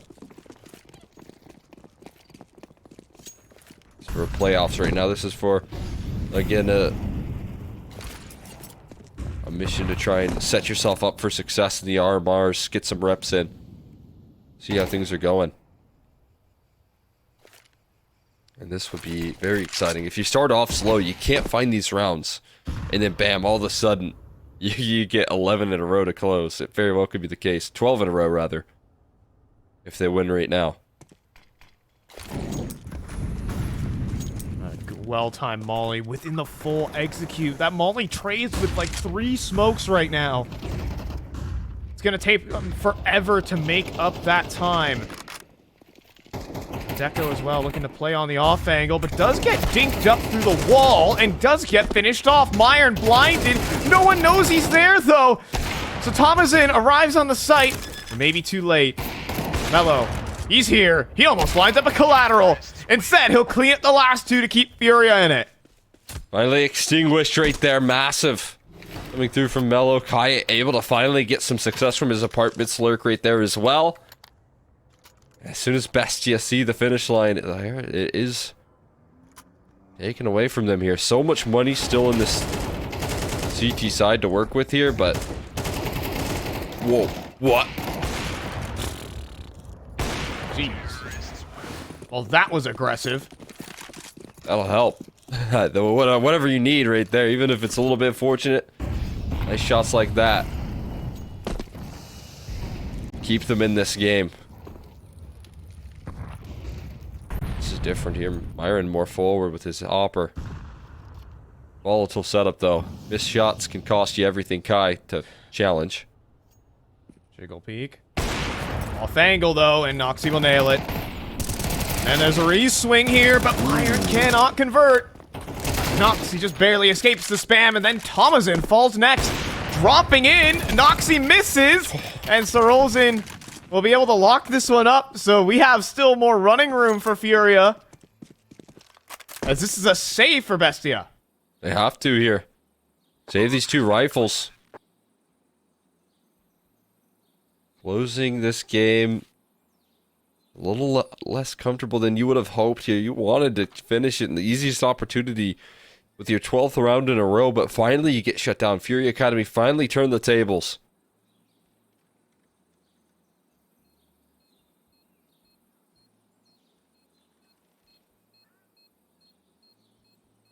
And then they get you again. They get you again.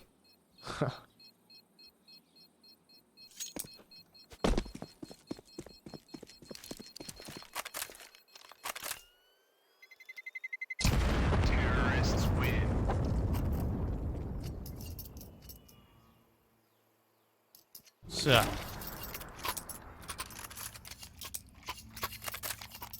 all in here for an ultimate round of regulation. It's really just close out here or we go into overtime, likely. Those odds say best you got in the bag, but I am not so certain with how those last couple rounds have shaped up here. Fury Academy. Got a little life left in them.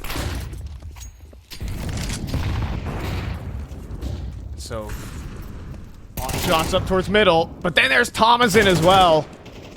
Gets out. He needs to back away in the 3v5. Oh, but Noxie can't trigger the shot right there, Kai. Did get legged. So he's down low, but still influencing the server here. His apartments lurks. They've been nullified in many of these rounds, but he steps up late. Wiggling on the angle. The double swing is perfect though there from Bestia. It just leaves Kai to try and hold on. As Bestia, they reeled in this map. They were down 7-1. But then the comeback here on the defense from Bestia will lock in the 2-0. It was not the complete reversal that Fury Academy wanted. I did not expect that at all there. Bestia, I thought they were going to keep on running into those brick walls. Kai was 18-6 at one point there, just dominating the server in that first half. But then things kind of turn around, get awkward once that Noxie clutch comes through. And again, it just took that one round from Bestia to finally stop the spree of success there from Fury Academy before. I mean, again, things spiraled out of control, and all of a sudden they were at 12. Yeah, right. And honestly, it was just really well played. Good utility management across the board as you need for a map like Inferno. And you saw so many rounds where it felt like the round was over before the execute had even started. Absolutely. And right there, it feels like it was the case. They were constantly closing things out. And I feel like Bestia, either way, we're going to be our victors, right? We looked at this group. We said, I mean, I thought Bestia were going to do it in the upper bracket.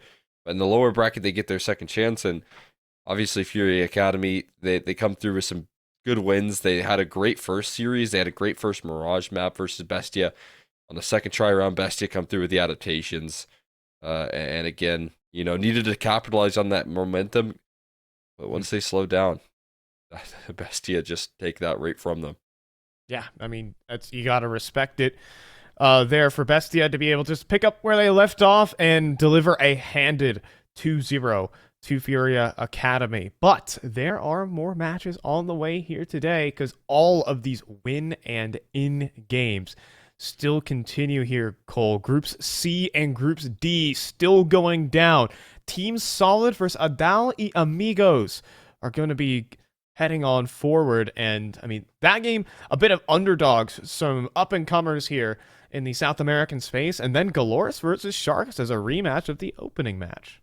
Yeah, there'll be two really exciting matchups, that's for sure. You're not going to want to miss it because, again, the stakes are all the higher right now on these matchups. Win and you make it into playoffs, you get your chance to prove yourself. And I think all four of those teams right there are hungry. They're scrappy. They're eager to lock in a playoffs position and prove themselves. And so those matches are going to be an absolute blast for sure. Yeah, a lot of storylines, a lot of teams that are looking for that extra step, extra improvement and development throughout the LATAM space. It is a competitive region, that's for sure, and those games surely to deliver on that promise. But that's going to do it from us here. Cole and Extra McHenry and Phi here. Ted and Zerfa will be covering those last two BO3s. So thank you guys for watching, for at least for us, but we got two more BO3s coming your way, so stick around for that.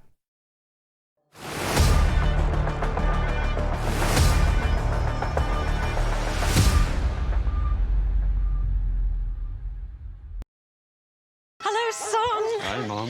Pretty girl. This is Eva. Nice to meet you. Thank you very much. Your dad's just making his favourite dinner. It's duck. Come on inside. They're all probably too gruesome to tell you while you're eating at the table. How's your food? Is everything okay? Good, good.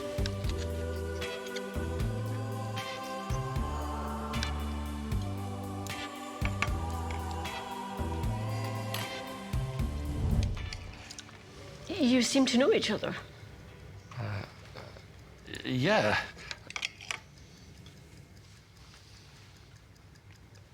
This is the new ambassador for 1xBet. Oh, I see.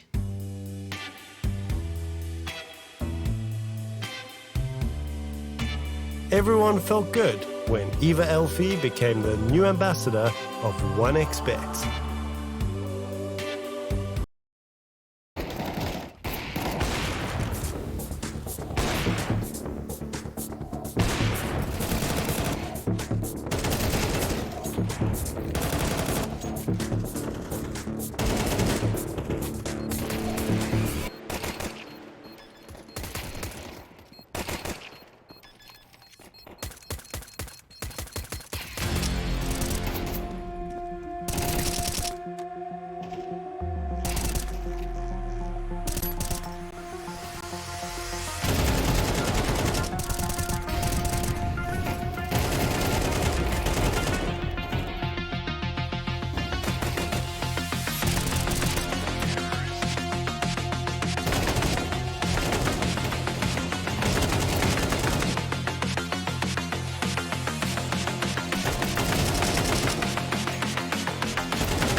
one chance, one dream, one match, one energy, one fight, one aim, one action, one hope, one expert.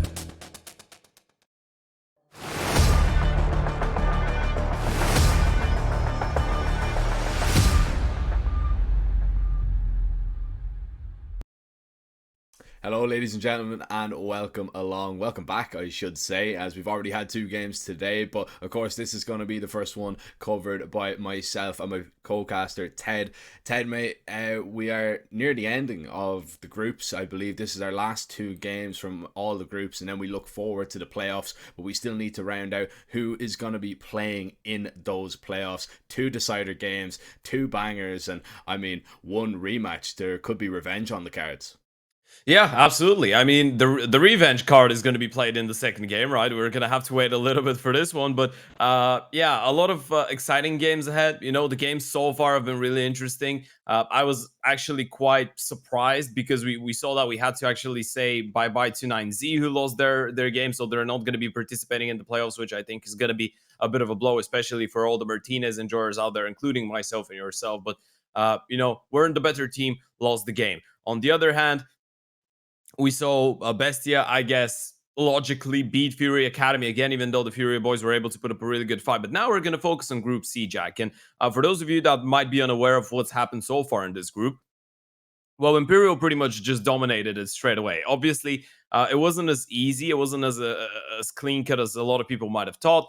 They lost the map to Solid. Yesterday against the Adali Amigos, there was a couple closer rounds, especially on the first map on Mirage, but Imperial were able to secure their spot in the playoffs. And now Solid and Adali Amigos are going to be fighting for the same. After Solid yesterday were able to take down Insanity and eliminate them from the tournament. With that being said, though, Adali Amigos already having had 1 chance to qualify for the playoffs, and they couldn't capitalize on it. Now this is their second, but for Solid, a team that actually picked up a map against Imperial, Jack, this is their first and only chance.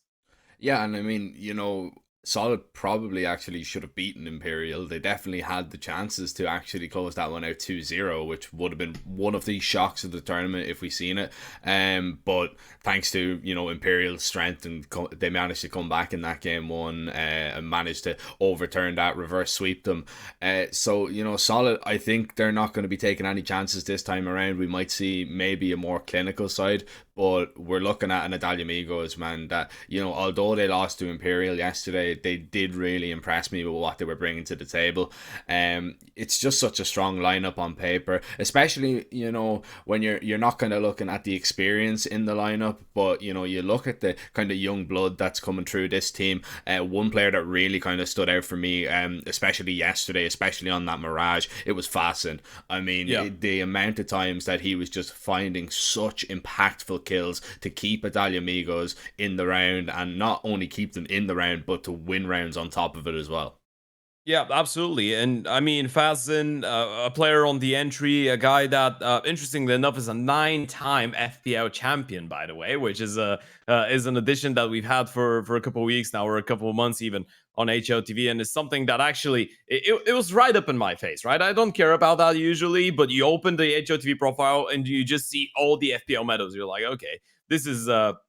that's interesting. Someone's been on the online grind. But yeah, himself, Piria, of course, being the other one that's a little bit younger and least experienced. But, you know, in the end of the day, they're both really heavy hitters. And you were pointing out that we're not even looking at the really experienced guys, but you have people that have played since 2012, 2013, 2014 on this lineup, and they're still packing a punch, man. I mean, I have a history lesson, a Brazilian history lesson for later on, but I'm gonna keep that for myself. We're gonna take a look at the lineup of Solid for now, a team that, as you pointed out, actually impressed us quite a lot, right?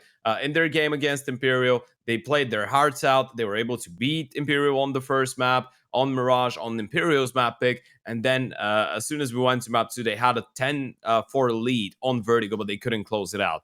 BNC, LCM, Suriba, GBB, and CSO. A lot of roster changes recently for this 5-man lineup. Obviously, LCM got benched towards the start of the year. Now he's back on the OP. back on the IGL role. BNC got signed around 6 days ago, 7 days ago, so he has just played a handful of matches. Well, I guess he's played a decent amount because of how packed the calendar has been for those guys. And then obviously, as we talked about the Adalia Amigos, you have a couple younger guns in Xuri, but GBB and CSO.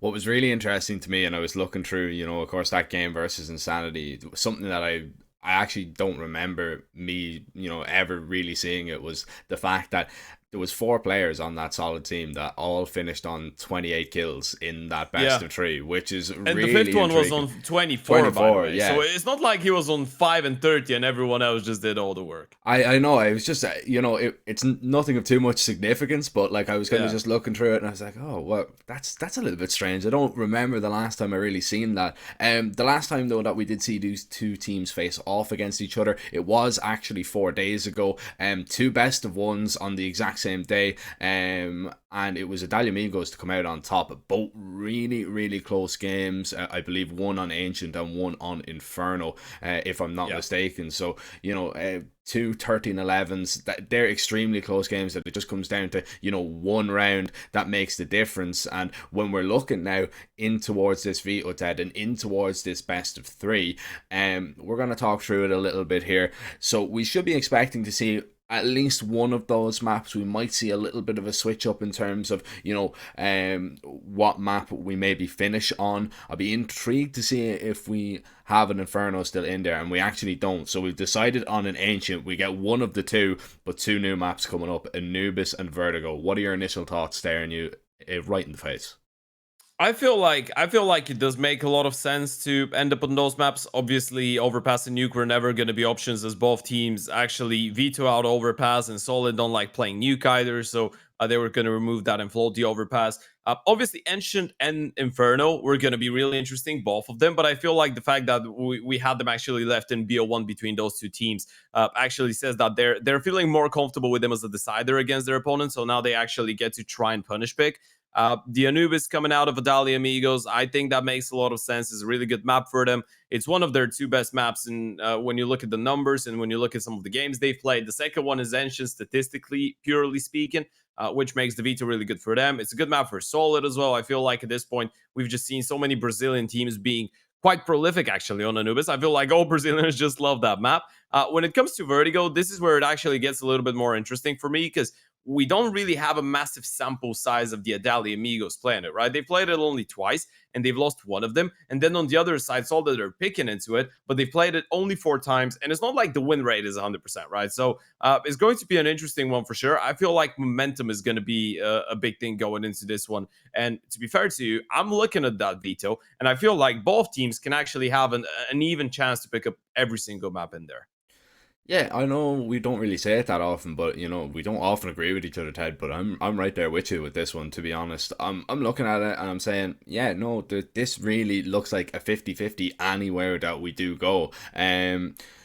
I think, it's going to rely a lot on the individuals. We're going to need to see, the Fasten that we did see yesterday. I think his entries are going to be really impactful for Adalia Amigos, should they bring it out. Another thing that we can touch upon as well is the fact that both teams actually do, field an op IGL. So usually, it's not really the case of these 2 guys running in and trying to find the frags. It's setting up the other stars in the team for all the success while they conjure up the master plan and hope that they can pull all the strings and get all the pieces into the right places. But I am going to shine a little bit and put a little bit of pressure on those 2 operas, because I think it's going to be not only the battle of wits but the battle of ops that really is going to make the difference here.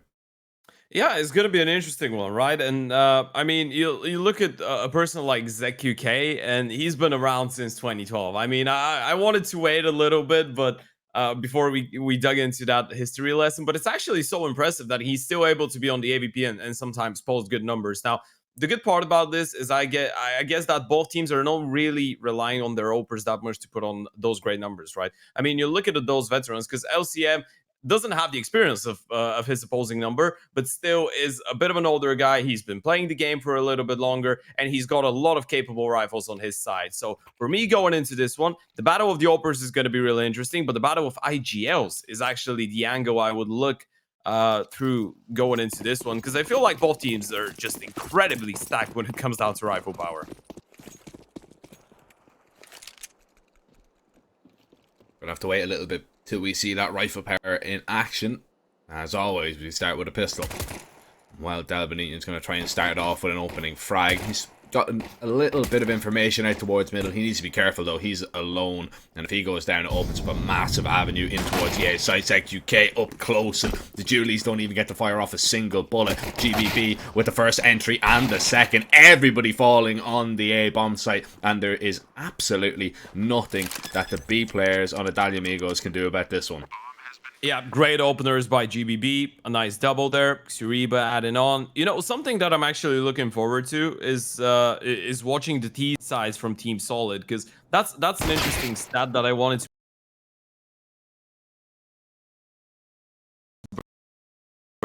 People that initiate the most entries and opening kill attempts, right? Because there's so many aggressive players and so many people that actually want to play up in your face CS. Now, obviously, CSO is the lurker of the team. And then you have LCM as the IGO and the AVP. But the remaining 3 players are all around 25% of attempted entries and opening kills on the T side, which is crazy, right? We're talking about GBB, Xuriba, and BNC. And those 3 are just switching things up, right? Every now and then. It doesn't matter who's going to have the first spawn. It doesn't matter who's got what gun. It just matters what the round is. All 3 of them feel extremely comfortable going for those plays, and all 3 of them feel extremely comfortable actually going for some aggressive poking and prodding plays on the T side, which, again, just makes the T side so much harder to deal with when you have so many people that have no issues to just be the first one to run it. CSO is terrified right now about hearing all the steps around him. That's worst case scenario. He falls, he gives away the AK, but he doesn't even fin pack. Doesn't find any kills and not really any relevant damage either. Just a little bit of tickle damage onto Fasten. LCM still... Oh, he's dead. He's so dead. He's so dead, but he might be able to rack up a few kills with that Mac 10. He needs some of these bullets to connect, and BNC is going to come back to at least help him out. Long range spray, beautiful. And LCM just going to try and farm up money early. Of course, the quicker he gets onto an AWP, the better. But the round was never in doubt for Team Solid anyway. And, well, they are actually able to recover that AK. So that's not all bad. At least the Italia Amigos don't save it. ZQK already said he's going for a very heavy investment. He's going to buy into a glass cannon. Very risky. That's interesting. Yeah. Yeah, that might catch them off guard, to be fair, because you see a lot of teams, especially first buy round on Anubis, you see a lot of teams try to go for something a bit more explosive, something out of the box, maybe a contact play or a straight up pop. And an AVP maybe is not the thing that you're expecting round 3, especially considering that it's not like Italia Amigos have actually found, you know, knife kills or someone's gone ham and found so much. I mean, they've gotten 2 kills combined for the entire team, and they already have the AVP. And there goes the quick play. It's going to be the A bomb side, and the OP, sadly, it's not really in position. It's just the 2 rifles.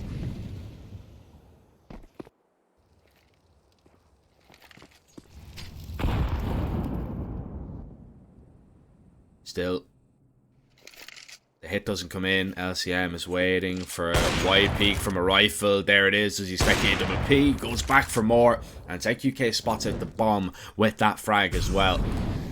Most of the opera is out of the round. And now, Team Solid, they know that there is an AWP in play. So already that glass cannon is paying dividends. This is interesting from BNC and CSO. Just waiting the other side of the smoke, seeing if the 3-lettered enemy is going to be walking through, which is backs away safely and wants to play a little bit of an off angle here. Is CSO going to clear this out? He's jiggling it, sees nothing, back turn. He might get 2 for the price of 1, and he has. This is a great start to the gun round right now for Italia Amigos. And are we seeing a save already from Team Solid? It's looking like it is. Yeah, it is. They still have a decent amount of money. I'd say BNC has 2,900. Suriba can drop over 1 AK, so they can actually muster up a pretty decent buy round going forward. The purchase is not going to be too bad, and it's actually great case scenario for Italia Amigos. I mean, it might even be the best one. You lose only 1 player on Fast Zen. And that was actually an opening kill going in favor of Solid, but then the refrag coming in from, as we pointed out, the AVP that you might have not been ready for necessarily. Then a great off angle by Shuz in towards CT spawn. It did look like they were going to hard clear it for a second, but it's just such a tricky position to walk into, right? Obviously, you're expecting someone to be holding for that play because it just felt a little bit too easy to just walk in towards tempo.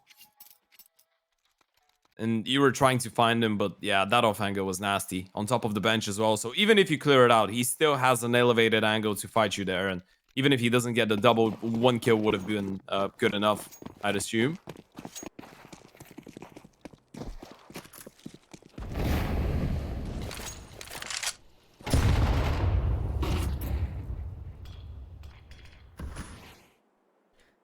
Nate does a little bit of chip damage. This nice bit of aggression here from the CTs out through a main. Zariba might be able to punish here. GBB doesn't want to overstep the mark. And actually, Dalimigos are going to give that up. But it's that early piece of information that they were after. They know that there's 2 players waiting outside, so they can't fully rotate away from this A-bomb site. They are going to focus on middle for now, though. And ZQK just holding to see if a peek comes his way. He's hearing all the steps as well, because Team Solid, they're not making any secrets about this, are they? Yeah, but now they've rerouted back towards the B-bomb side. They realized 2 of them got spotted in towards A, and that's why the reaction from Medalli Amigos is so good to focus on middle, right? Because you could be expecting an A split. But now that nothing's happened for 25 more seconds, the CTs are rotating a 3rd player in towards the B-bomb side, and this is a great call. Medalli Amigos, they have the perfect read, they have the util, they have the guns to stop it. The question is if they're going to be able to hold on to that bomb side. I mean, they can just continue to drop smokes. Yeah, they've 1 more to delay. But Molly as well. Fasten doesn't spot the head over the top of the smoke, but BNC just about sees him.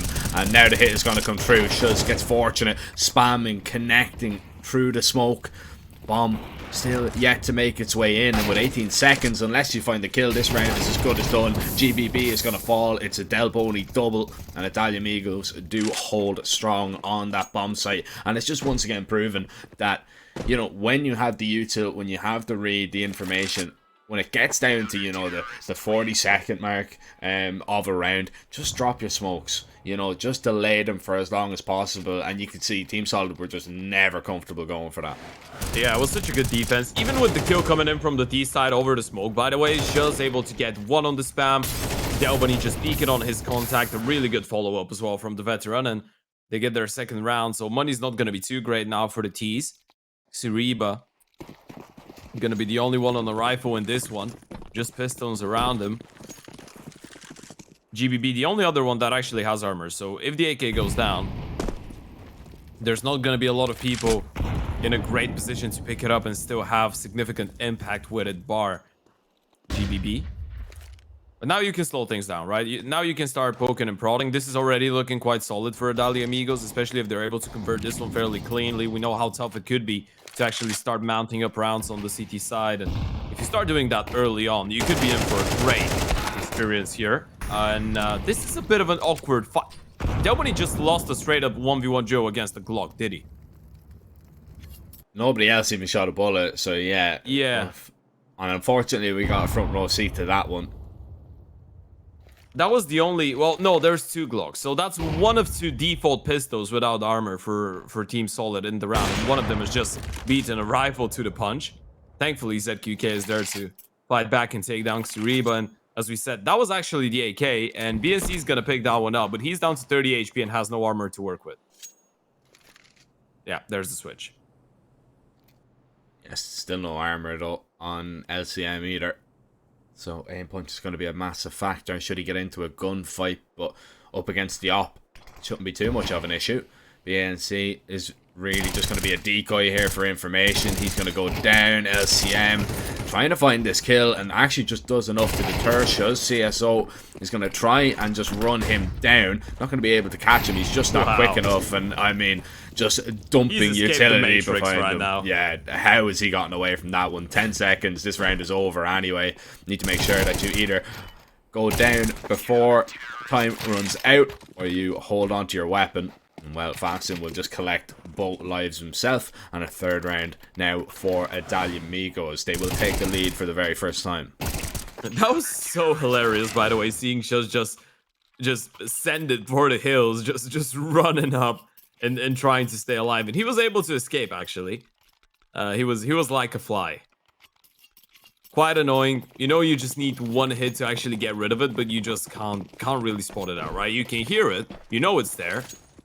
You can't get a nice clean hit.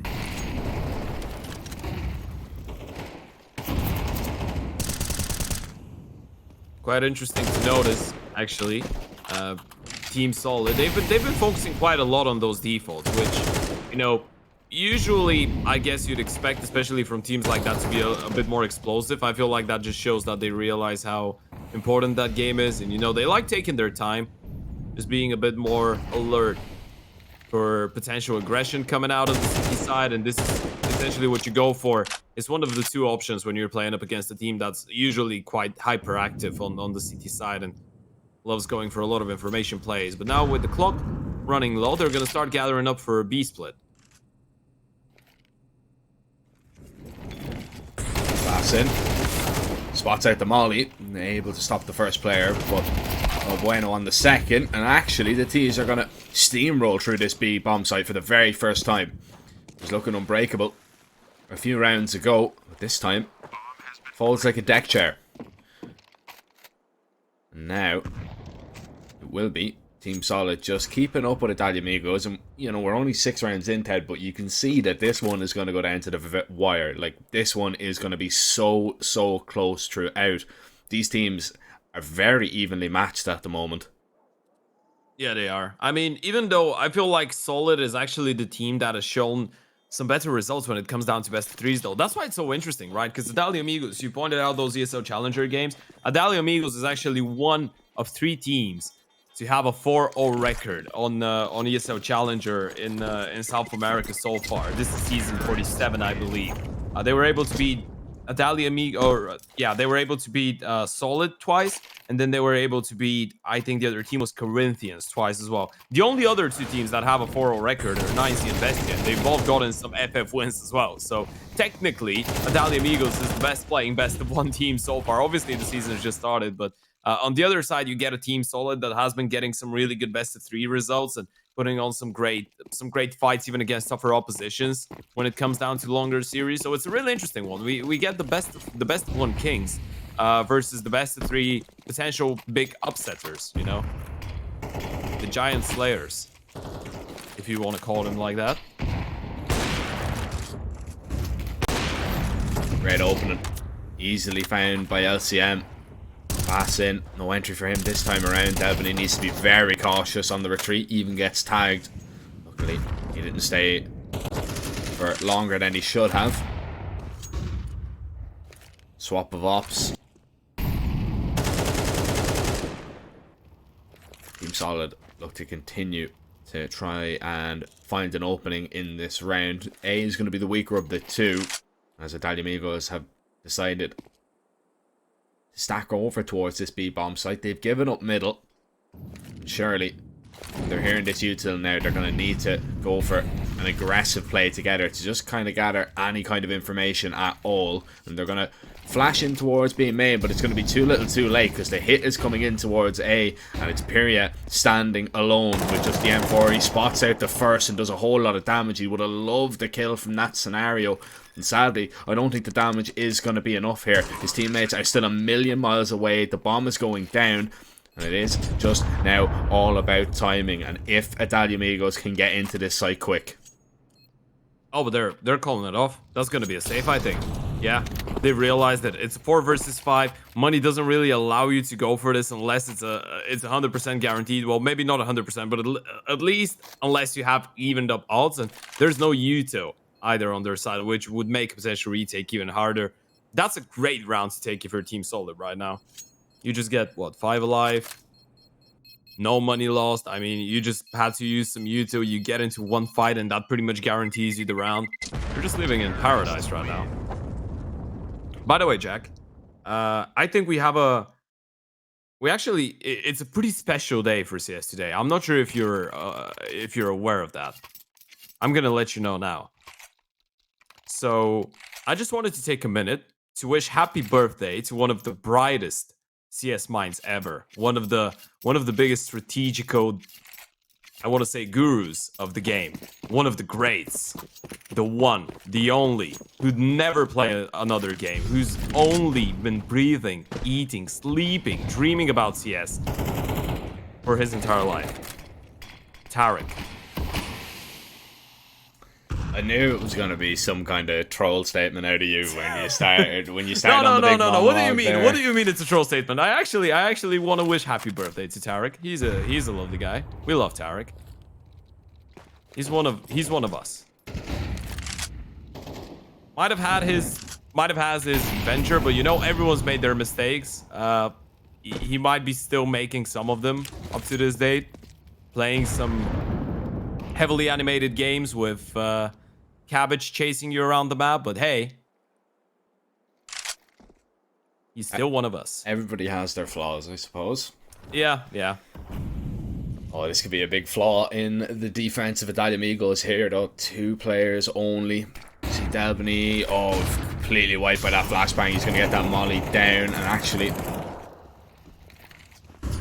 smoke up in front. It's going to be naded open. Delbany trying to spray down too, and he has done exactly that. LCM on the other side gets that refrag. Pyria falls as well, but it's LCM that has been taken care of towards camera, which means Team Solid don't have as much control as they would have hoped for. But GBB finds a kill on the flank, but bombs down towards mid. 25 seconds, you need to go and fight, and you need to go and fight quickly. Shuz is just going to group up, surely, with ZQK.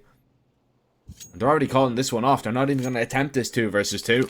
GBB is way too low, and he's decided not to go for it. So Italian Amigos, they were quick on the rotation, and they somehow managed to stop it, but a lot of the responsibility and a lot of the praise, it has to be given to Delbany there.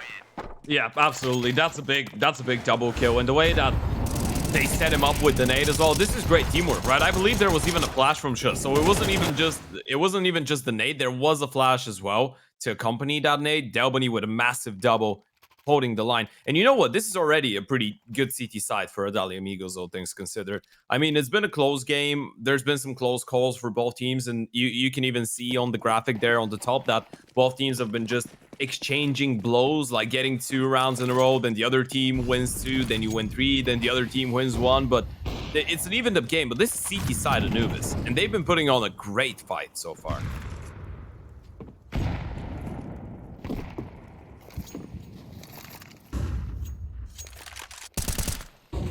Double up setup as well. ZQK and Pyria. None of them gonna actually be involved in that B split. It's gonna have to be the rifles to do all the heavy lifting. Flash goes through. Actually, they mollied themselves here. That was failed a little bit by GBB. Didn't have the perfect lineup there. And the first kill goes the way of Italian Amigos. It's just so disjointed because they failed that Molotov and can't push through that dark smoke. They wanted to try and catch them by surprise, and Delbany might just do exactly that to BNC. He has absolutely no idea that he's just moonwalked back in and given the bomb away. 55 seconds. GBB at least collects ahead of a single player, but I mean, look at this adjustment, look at this reaction here from Italian Amigos. They're just going to have 2 players looking at the bomb. Pyria is making sure that the players holding on to it are not going to be flanked. And Delbany wants to get a whole lot closer. Zareb has been isolated. Yeah, they've smoked them off. They've smoked them off out of their own spawn pretty much. And they will have to run through this. Flash is going to go high, but no one's going through this one. I think you just give it away. Unless Zareb just goes absolutely nuclear. There's the first one. Needs to collect a little bit more. Bomb can get collected, but they have no time to actually send it back towards the A-bomb side. So it has to be B, but at this point, time is just too low on the clock, and you gotta call it off. Another round going in favor of the CTs. And once again, as you pointed out, that Molotov screws them over big time. Just a fair piece of utility that really just doesn't let them get and take any space at all. I think it was GBB that went in first, and he ended up burning for 60, and he wasn't even, halfway through the Molotov. So even if he decides to risk it all and run through that molly, he was dead, man. Like, he's dead. He's 100% dead. Absolutely. And you know what's the thing? That Molotov actually makes them miss the timing that they had for that play, because the timing wasn't bad. both AVPs are not towards that bomb side. There was a deep middle play, I think, from two Italia Amigos players, which obviously was the reason that Delbany was on the flank later on. But they had a great timing to actually deal with those players. Shuz, in the meantime, was actually being, well, kept occupied with spamming through the main smoke because there was another team on the other side of this, right? So if you're able to actually run through connector there, you have a 3 versus 1 fight against the first player on the bomb side, which I think was Fastzen, and then you have a 4v1 essentially against Shuz on the bomb side.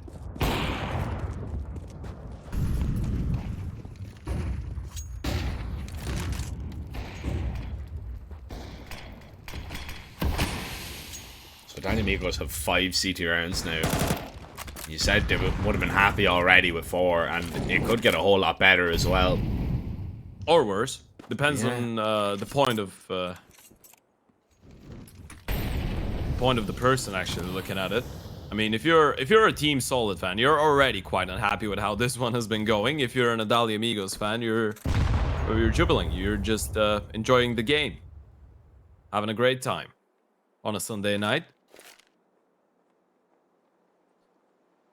Delbany once again just gonna jiggle, has a little bit of support in Perrier should he see anybody. Oh, they get up extremely close though. That jiggle was not optimal whatsoever. Perrier at least stops one in his tracks, but once he misses a shot, the swing should come in. There's been a rifle collected, and well, there's Galil running him down right in his face. So bomb could be planted here for Team Solid, and it will be, and there's nothing Italia Amigos can do about it as of right now.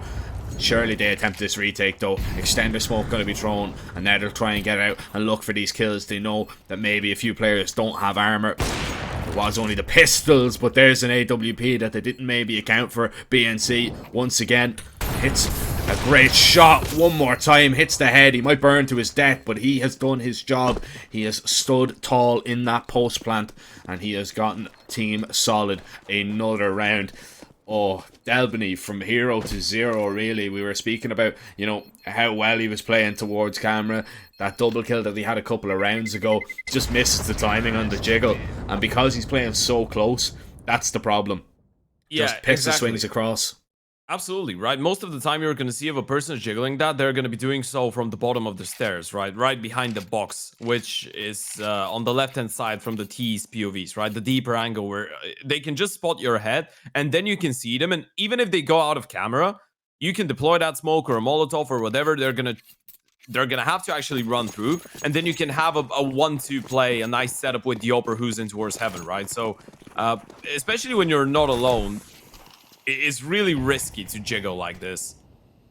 And we saw why in this previous round. So now Team Solid at least get a chance to potentially even think about 7 rounds. I mean, you look at the buy right now, it's just 2 smokes, 1 flash, 1 nade in terms of the U2 for the CTs, 1 defuse kit. Weaponry is not great, and there's no money in the bank if they lose it here. Oh my god. Well, it's a game of timings with Delbany. That's all I'm gonna say. Yeah, and he's caught and a perfect one. Sometimes they go for you, sometimes they go against you. LCM though, oh, Shuz needs to be so careful. His elbow might be spotted if he jiggles a little bit too deep. Needs to hope that the jiggle continues to be perfect. Oh, now he's insane. And just takes his elbow clean off. That's a difficult shot to hit. LCM made it look so easy. Fasten. Long range or mid range with an SMG, should I say. At least deals with 1. But bomb will go down here for Team Solid. They don't know about Perrier, but surely they will be expecting at least 1 more player creeping his way now up dark. He's been taken care of, and they know where ZQK was coming from, but now he's going all the way across the other side of the map. Another round here for Team Solid, and Italia Amigos have really kind of fallen flat in the last few. And now we're seeing pretty much a snowball effect, Ed, of what happens when your money isn't that great and you lose against a buy that you probably shouldn't have lost against. Yeah, we are. Thankfully for them, by the way, they were already able to secure a decent amount of rounds. That's going to make them, I think, fairly happy and content going into that second half. 5 CT side is more than a lot of teams actually get on a good day on Anubis. So it's still alright. The last buy round, yeah, I'm just looking at it. It's going to be a little bit dire. You still have the AVP and ZQK. We actually haven't seen too much from him in terms of initiative taken. Obviously, he's not that type of an oper anymore. It feels like there's some type of a threshold with South American opers, and especially Brazilian opers. They just become patient and a bit more supportive once they hit 30 years of age. Before that, they're wild. They're all over the place. They hit 30. It's game time.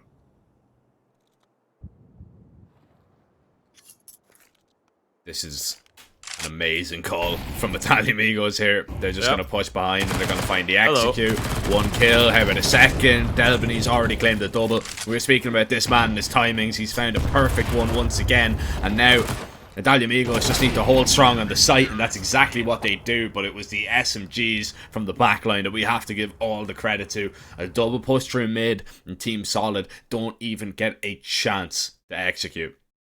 Yeah, that was a great play, and this is just showing some really good understanding on how you need to approach a round like this if you want to steal it away, right? You know that the weaponry is not great. You have just one AVP, everyone else is on an MP9. Delbany with another big timing on the play. That was actually a nice backflip, quite decent. And ZQK, we were talking about him, positioned really nicely in towards the A-bomb side, able to get 2 kills on the board as well. So we're leveled up at the end of the first half. Italia Amigos now moving on to that T side on their own map pick with 6 CT rounds in the history books. You get a pistol round victory here, you're going to be in touching distance of victory. Well, might be a little bit out of reach still, but you're going to be in a pretty decent position. Not going to get ahead of myself. He's trying to get ahead of these smokes if you're going to have a chance to stop this one. If you're playing towards the back of the site, and well, I don't know if you're going to have any chance of stopping this hit. Italia Amigos, explosive on the pistol. Team Solid. I mean, you're locked out of a bomb site here. LCM has even been tagged up through that smoke, so they know there's one player there. Now they know where both players are, and surely the swing just comes in, and it's the Julies to seal it. Italia Amigos survive with everybody alive there. And I actually don't remember, you know, the last time that we've seen as dominant of pistols as we've seen in this series. That's 2 of them that the CTs just got completely run over. Yeah, but now it's a lot more problematic for Team Solid than it was for Italia Amigos in the first half, right? Because you just get... You switch sides, it's 6-6, it's leveled up, you realize it's not too great because you were supposed to win the majority of your rounds probably in the first half, but then you go, you know what, maybe a good start on the CT side, a pistol round, maybe the stars are going to be on our side, maybe we can just win the first couple rounds before they get up on the rifles and the AKs and have a good one. And then you get absolutely destroyed. Pretty much the same as in this round. Actually, not too bad from GBB. 2 kills. That was 2 AKs as well. You might look for another. Shuts him down. That's going to be 1 AK that these lose. Guaranteed, I believe. Which, considering the investment, which was just 5 USP, so none, is actually quite decent for Team Solid. But now they have the guns out. So it's showtime. And unfortunately, he's not on the server. I just said showtime. I realized we're looking at 2 Brazilian teams, and we have Delbany, we have ZQK in the server. I miss showtime.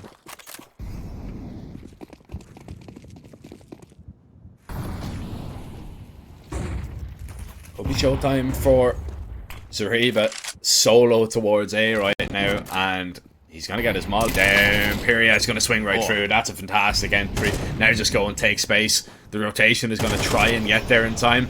BNC, though, he sees that smoke, and he gets a little bit worried how many people are going to be the other side of it. So he can't really clearly communicate to his team either. He can tell them, yeah, they're not in the bomb site, but they could be at any moment. And more util raining in.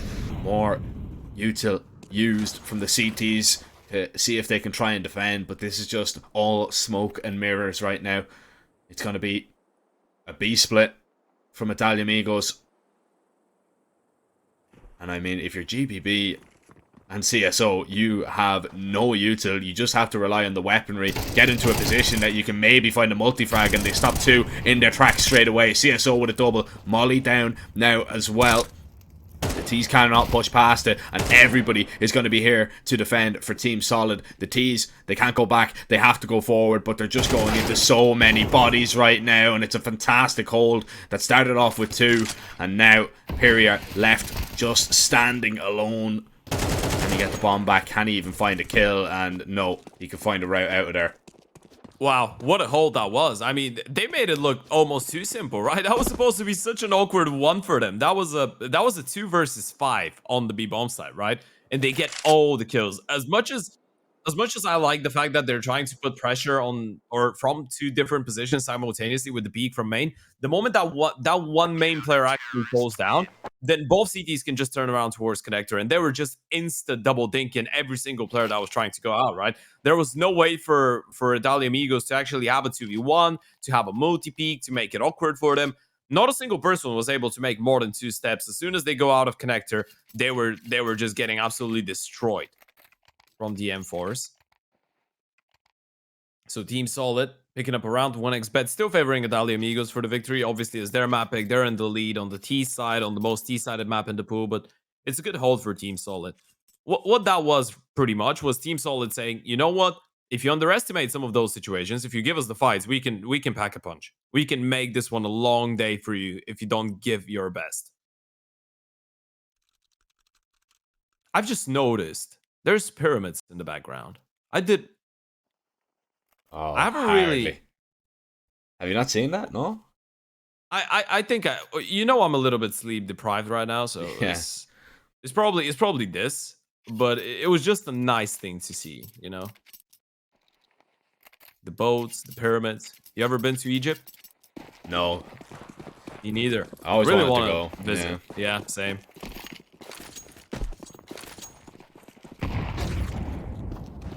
One day, maybe.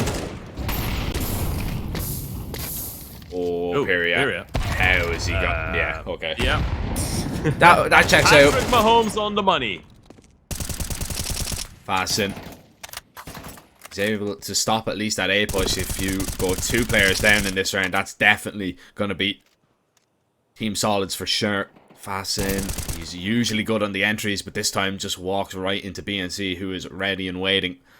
And now the CTs are in the driver's seat for sure. Bomb is going to reroute and maybe explore its options over towards middle. You know where one player was.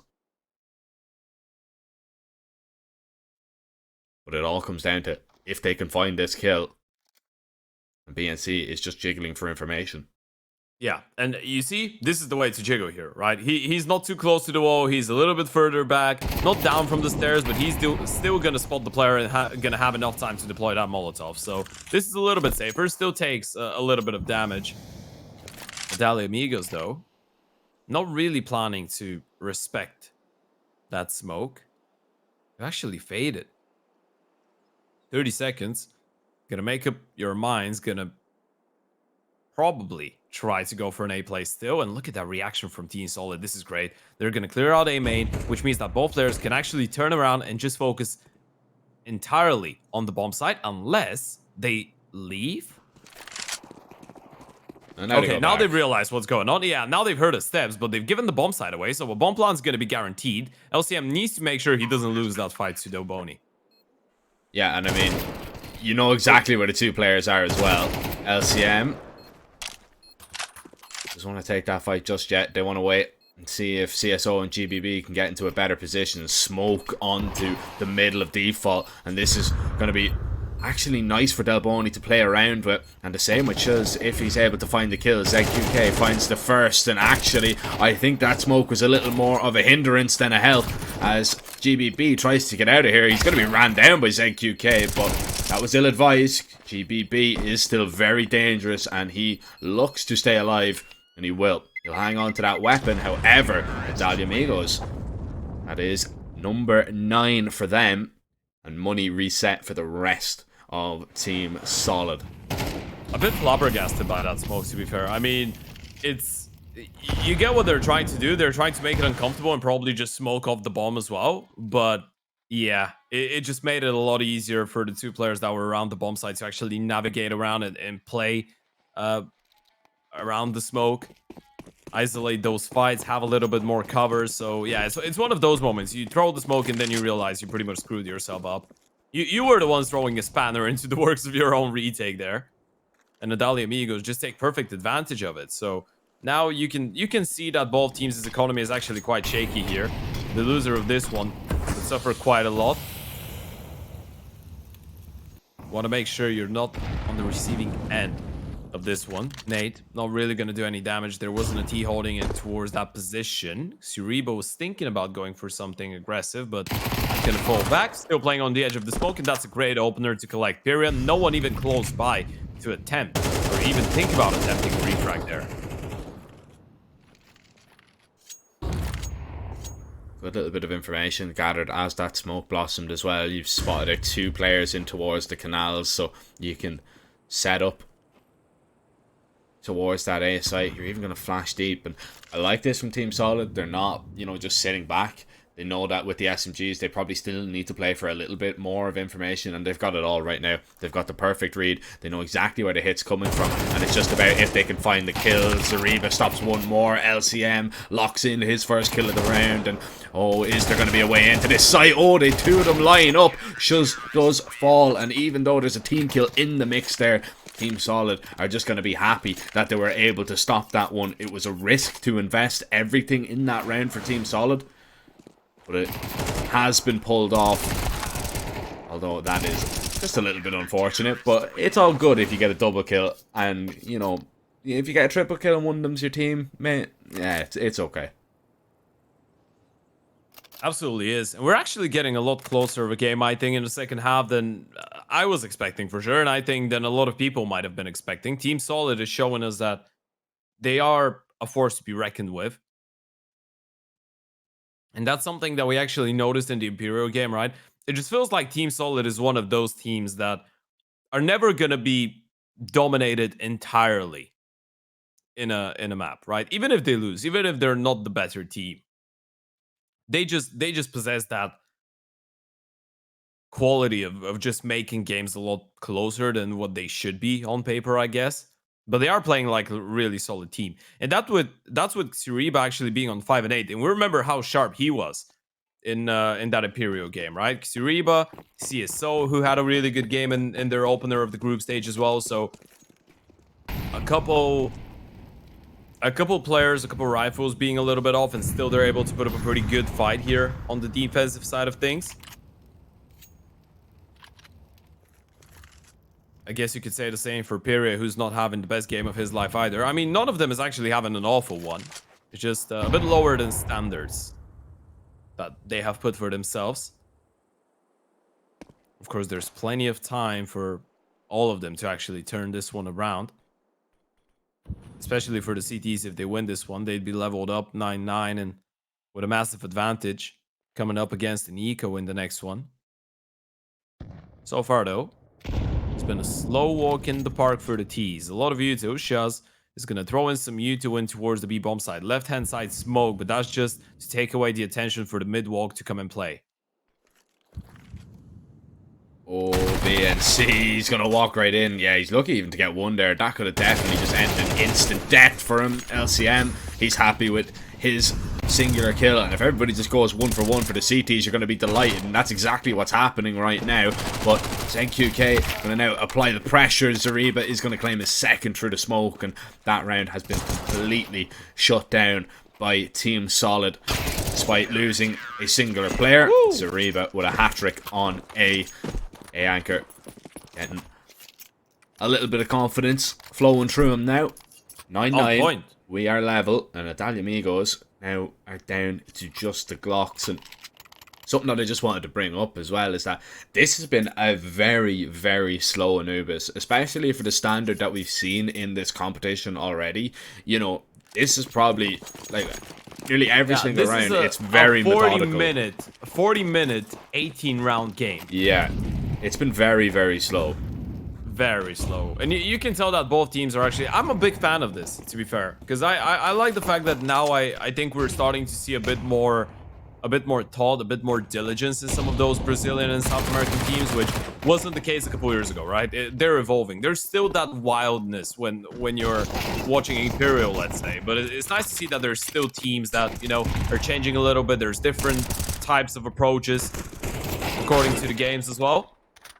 Shuz still gonna find that kill. BNC once again was lucky to actually be alive for that long of a time, and finally they're gonna clear out the pistols. BNC the only one to fall down. Rebo with another multi-kill. He's actually getting 5 kills in a matter of 2 rounds. So this is how you turn things around for yourself. If you're able to actually carry on with that performance when you're up against the rifles as well, it's going to be great. Adali Amigos back on the bye. That's Team Solid winning 3 in a row, 4 out of the last 5. And interestingly enough, Adali Amigos, despite of winning 3 out of the first 4 rounds of the half on the T side of their Anubis, they started struggling a little bit. So this is the point of, this is pretty much the point of no return. You got to start winning rounds here and now. You're still just 1 behind. It's not too bad. There's not too much water inside of your boat. But you got to get the buckets and get to work. Otherwise, you could start sinking slowly but surely.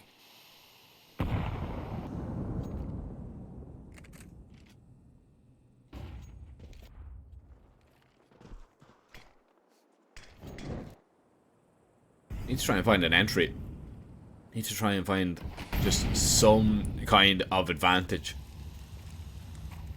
But it's been so difficult for Adalia Amigos to do exactly that.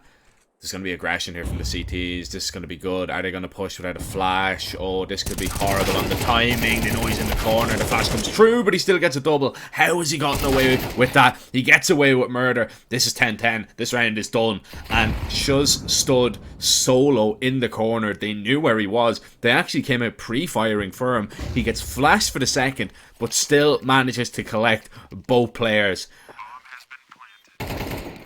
I have no idea. I'm lost for words about that one. That should never gone his way. And even if he gets the first kill, he should have been instantly traded. It's one of those things that happen in that important of a round. And in the end of it, if you're Shuz, you just know what you got away with, right? You just know you just got away with murder. And that's so much easier of a round to pick up for the T's than it should have been. So now you're looking at leveling up the scoreboard once again. At least the CTs have enough money, right? They can recover from this. It's 10-10. They have enough money to go for a reinvestment. 5 alive for Italia Amigos is going to mean that their economy is going to start blooming as well any moment now. Look at all that cash. There's the replay. Just getting the first one. The second one is absolutely mental. And then the moment that they lose this player, Fazden is just going for the peak from connector and just catches the third and final one. It was a good play from Team Solid. The timing was great. Flash was perfect. Shuz just holds mouse 1 and gets the double. What can you do about it? It is an element of the game.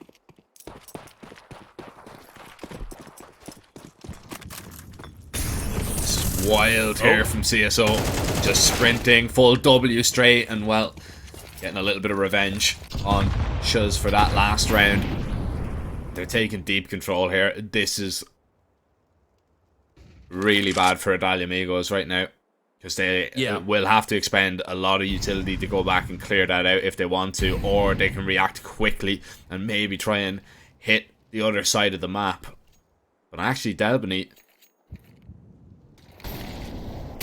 he's just going to make his way forward. No util, they're just going to creep their way in. CSO is going to play for the information. He has been spotted here on the jiggle, and it's LCM to drop here now as well. Adalia Amigos, they're going to be forced into this B play. They still need to find both players, one of them being an op. Yeah, they've been completely limited going into this round, right? First, they lose their presence in towards B, then they tried to regain it, but they were pushed out of B, or out of middle. They were pushed out of A. They couldn't actually get any real estate in exchange. And now that they've lost their second player, and one of them is actually tagged down below the 50 HP mark, they need to contact their way into a triple stack on the A-bomb side. Yeah, B was probably the better option, but Now, you have to commit in. You're probably expecting one player to be here. Definitely not going to be expecting the second. And Zariba now is going to strike on the site. ZQK realizing the position that he's in. Gets the molly down. Zariba is going to have to swing on a timing. He's waiting for the flash from his teammate. It's perfectly set up. And Zariba gets away safely. Buying time at this stage is just going to be more than enough. That HE should be good enough for the kill. But actually doesn't get it. Instead, ZQK falls, getting absolutely nothing from that round. And Team Solid, they will get onto 11 first. Italia Amigos, they'll buy up everything that they can in this round. But should they be unsuccessful, Ted, in their endeavors, I think that's Anubis in the books. Yeah, it could be. And you know, if you're not able to convert on your Anubis when you had 6 rounds on the CT side and you win the pistol in the second on the T side, that's gonna hurt, especially going into Vertigo, which is the map pick of Solid. Solid have looked, oh, excuse the pun, they've looked extremely solid on that CT side. Dali Amigos gonna try and take it up a gear, up a notch. Suriba's still good for 1, which is good enough. He still has a lot of teammates nearby to try and support. Thankfully, though, for Dali Amigos, they don't really need that commitment. And Suriba's actually done more than enough. I just noticed Delbony is low on HP. He's down on 4. Fazin got tagged down as well. That's actually I'd say that's a better 1-for-1 exchange for the CTs. It's a rare occasion, but I think it actually is, especially with the AVP being posted in towards A main. And LCM, he's going to be in a really good position to claim Fazzin's life, and that's one of the high HP players. ZQK, he's going to go forward with the bomb. That HE is going to blow up in the smoke. He's going to be spotted. Oh, LCM taken down. Are they expecting the second? Yeah, that's such a risk. You just give him the bomb away. Team Solid. That's the round. They just need to rotate. Just go. Get onto the bomb here. They're just being careful right now. GBB. Can he be caught in a timing here? Oh, he just decides not to walk through. That's a save. I mean, this is the round straight up. You going for... I'm not sure if he actually realized he had the bomb. I don't think you go for that play if you realize that he had the C4, right? Because it's a 3 versus 3. You get the kill. Let's not forget. You get the kill on the Oper. You have a 3 versus 3, 50 seconds to work with. You can easily fall back. It's not like the other CT was actually close enough. I think he might have actually assumed the A-bomb side would have been clear. And that's why he's going for the fight. I'm not sure what the case was, but you go for that fight, you're just risking so much. And you can tell that Chuz and Delboni, I feel like both of them just realized that the round was lost the moment that they see the bomb on the minimap just get dropped in towards A. Another big round by Suriba in terms of damage, in terms of impact. Good work by LCM as well on that AVP. And 12-10. 2 map points for Team Solid. They're not on fire, Jack, but they've won 5 out of the last 6 rounds. So I'm actually going to give it to them. It might not be on the HUD, but they have been on fire on that defense. I mean, they've got 6 CT rounds, so they match exactly what Italia Amigos did. And now they just need to do one better against a pretty limited buy from the T's. This could be risky though. This peek from BNC sees nothing. Yeah, you know there's no money for an AVP on the T side, so you can actually afford to go for something like that. And now he's falling back. Util reigns over in mid, and LCM realizing, alright, I need to open up the distance a little bit just in case the MAC-10s come my way. BNC is going to be the man that plays up close. Fasten's going to walk out. Here comes the swing. Oh, it's a big win for BNC. One of the rifles already taken care of. CSO playing a nice angle here. They've no mollies to get him out of this position. If you can drop the rifle, that's huge. How about one more? CSO stands. It was actually GBB to get it done. And now CSO just trying to play his life here. Wait and buy time for the rotations of his teammates. Delbany needs to really do it all. Here he is on a flank. It's LCM. Falls instantly. Delbany continues to collect kills. And there's a chance yet. All players now basically swapping places with the CTs. And did the jail player spot him? I don't believe he did. BNC missed him completely. It's down to just Suriba. He's going to be smoked off, but needs to try and find this kill, but it will not happen. How has that round gone in Italia Amigos' favour? I've no idea. And that actually has destroyed the money on 2 of the players on Team Solid. They had every chance to just close that game out there. But that's the Team Solid curse, Ted, is that when they get onto a round that they probably should win, they just cannot close it out.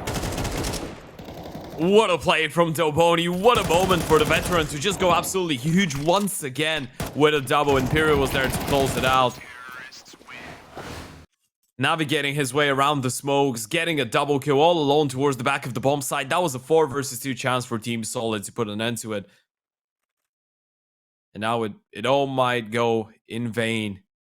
All the effort on the CT side, all that play. The 6 rounds might not actually be enough in the end. They need a 7th. Nadalia Amigos, they survive a massive jump scare. That's one of those moments in which the dead players on Nadalia Amigos are just taking their headsets off and they know this game is over. But Doboni just says no. It's game on. And once again, another chance for the CTs to close it out this time. Yes, significantly better buy though.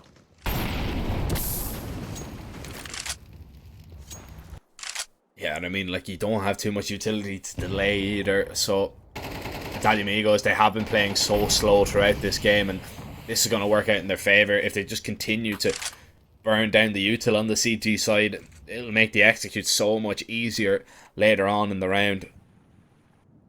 Team Solid, they're not comfortable. They want information towards middle. LCM's going to go looking for it. Albany's giving it up.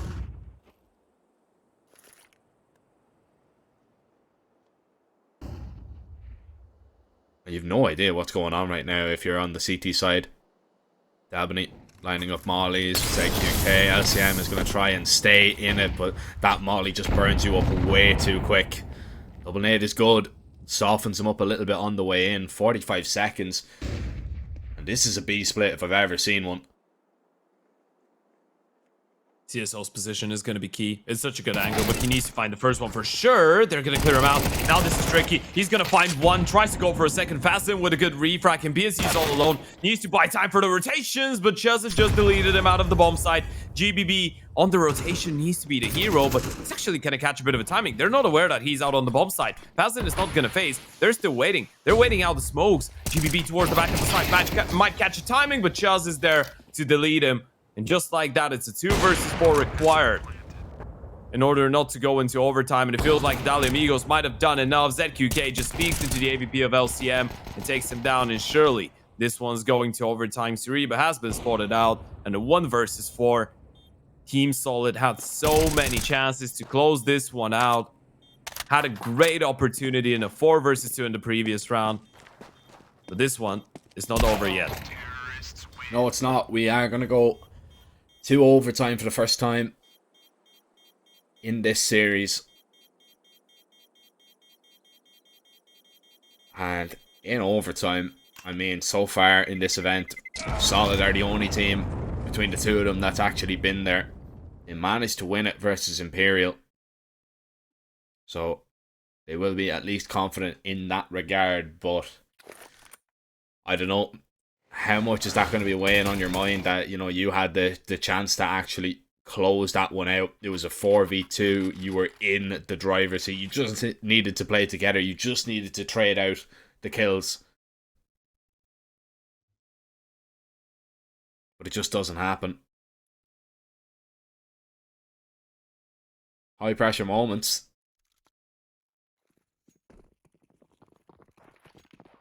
Once again, Solid are punished in them. Nadalia Amigos, though.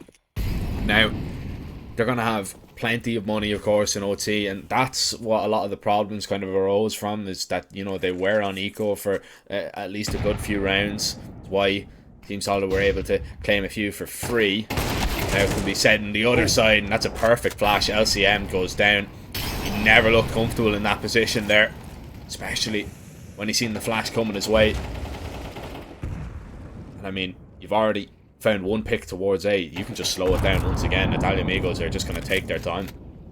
It's one of the rare occasions, I believe, in which we've actually seen an early opening from Natalia Amigos and then the chance to actually slow things down without giving anything away. Now, there's the reaction from Team Solid, which towards the B-bomb side I feel like has been quite prolific. So at this point, it's not a rarity anymore. It's nothing new. You've seen that a couple times, so you can tell that Chuz is just aware of it, just playing a little bit safer towards the backhand extremities of the B lobby. And as they slow things down, Team Solid might be in a position where they're pressured to actually make a move. A double stacking towards B, double stack towards middle. A just being played on a lot of trust right now, and BSC's making a lot of steps actually falling back from middle, and Dioboni, he might have just caught a perfect timing.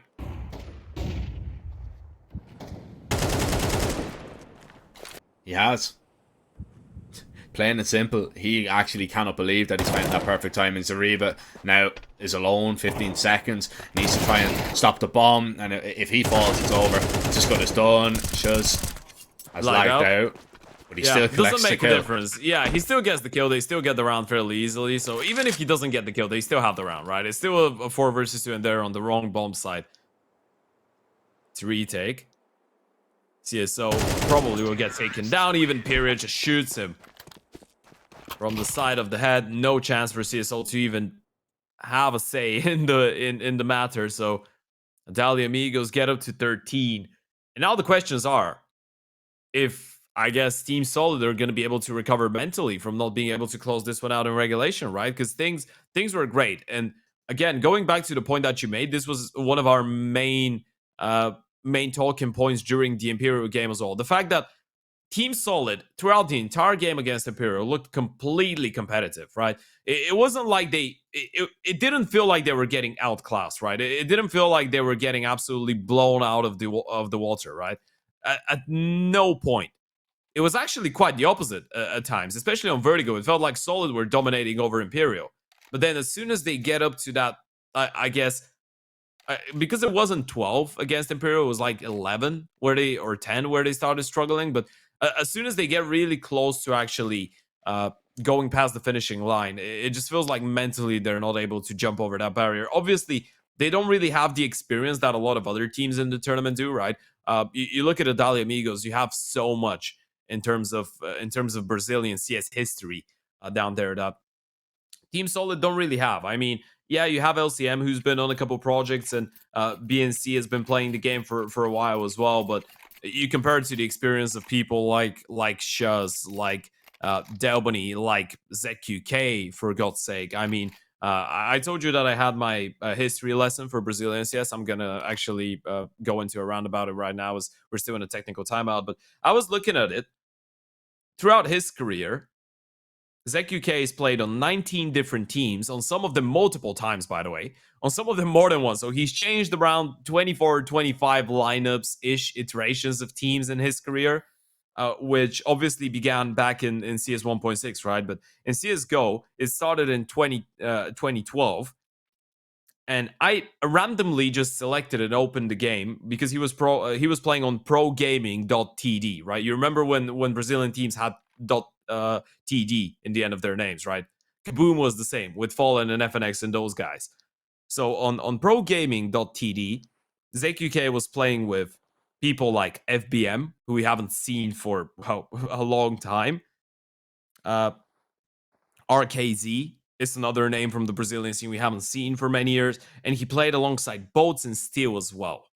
So that's a nice history lesson. You know, those guys have been playing CS for quite a long time. That was 12 years ago. Quite a long time. We do have a little bit of an issue, so we are back looking at our beautiful faces for just a moment or two. While we get things sorted, Ted. Oh, I can't help but think though, man. I'm looking at this game and just saying, you know, like I can't get that last round out of my head. Do you think, you know, when we're looking at the mentality of these teams, you know, when we're looking at the mentality of Solid, you know, that's another time that they probably should have closed out a game and they haven't. Do you think that's going to be weighing on them an awful lot? Or do you think, you know, it's just another round of Counter-Strike, it doesn't matter, they still have chances to actually push past and, you know, actually get it done on this map? Or do you think they're going to be ruining that opportunity that they let slip? I mean, I think it all started, right? The conversation with the experience that Adalia Amigos have started from that point, right? The fact that Solid just don't have the mental fortitude, I feel like, of a team like Adalia Amigos, of a team like Imperial. And that could become a bit of a mental thing for a team that hasn't actually played bad CS, but a team that it feels like just can't get over that mental hurdle of closing out some of their really, really close matchups. How you get over this is essentially you flop a lead. it goes into overtime, and then you're able to close it out still, right? Essentially what happened against Imperial on map 1 on Mirage. But apparently one game is not going to be enough for it. So I feel like at this point, if you're solid, you're just hoping that you're going to be able to eventually win it once, because otherwise it could be like a really nasty virus that you just can't put down. Talking about, the important players, Delbany for Dalamigos, he's had some very, very important rounds. He just seems to be in the right place at the right time for Dalamigos. I mean, he got caught out by a diamond. We talked about it. He got caught out on a jiggle on the CT side, but I think he's made up for that, in monstrous rounds, especially the one to pretty much guarantee that they at least still had a chance, to stop Solid from actually taking it over the line. But I mean, he just seems to have a great understanding for where he is on the map, what space he can take, and where his enemies are going to be at all times. Yeah, another thing that comes in with experience, probably. Now we're talking about, obviously, not a player that has been playing the game for as much as ZQK, but still started his career in 2016, which now is actually a long time ago, right? And throughout all those years, we've seen Delbany on multiple lineups. We've seen him play on a bit of a higher level at times, but he's never really been able to actually break through the mold, so to speak. I feel like maybe the closest he was to actually doing something similar.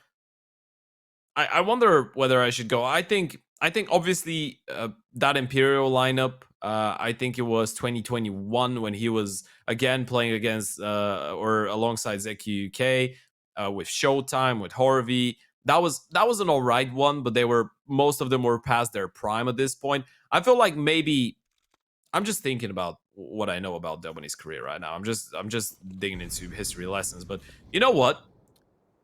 Thankfully, we can actually go back to the game. Technical difficulties have been fixed, and it's time to actually get back to the swing of things. 13-12 in favor of Italia Amigos on their map pick. Team Solid trying to bounce back. Whew, that was enough of a history lesson. You know what? I'm not really... Well, I'm always in the mood for technical timeouts. I always have something to talk about. But not when it's overtime. I actually want to watch the game. Not when it's very important. And the weight of these teams' tournaments are going to be decided at the end of this best of 3.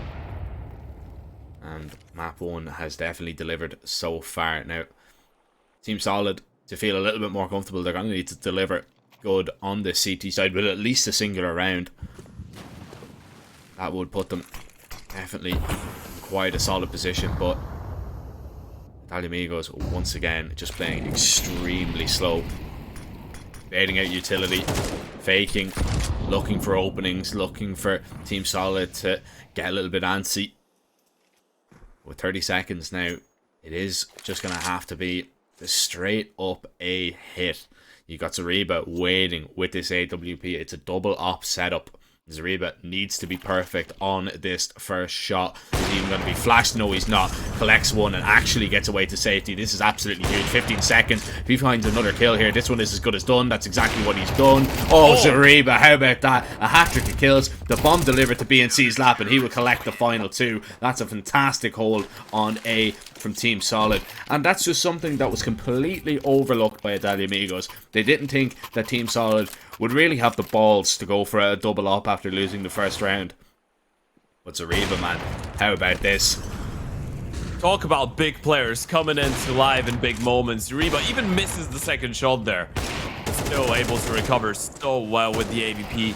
Not an oper by nature, but an oper by heart in this round. Sadly, it's another technical timeout, but we get to talk about Zariba's insane play, and that's something that you need to get the mental back on, right? A nice individual play from someone, lifting up the spirits a little bit. Maybe someone starts screaming in the team speak, a little bit of Keota, a little bit of Caralho being thrown in there. All those things helping out the mood to get better after not being able to close things out in regulation.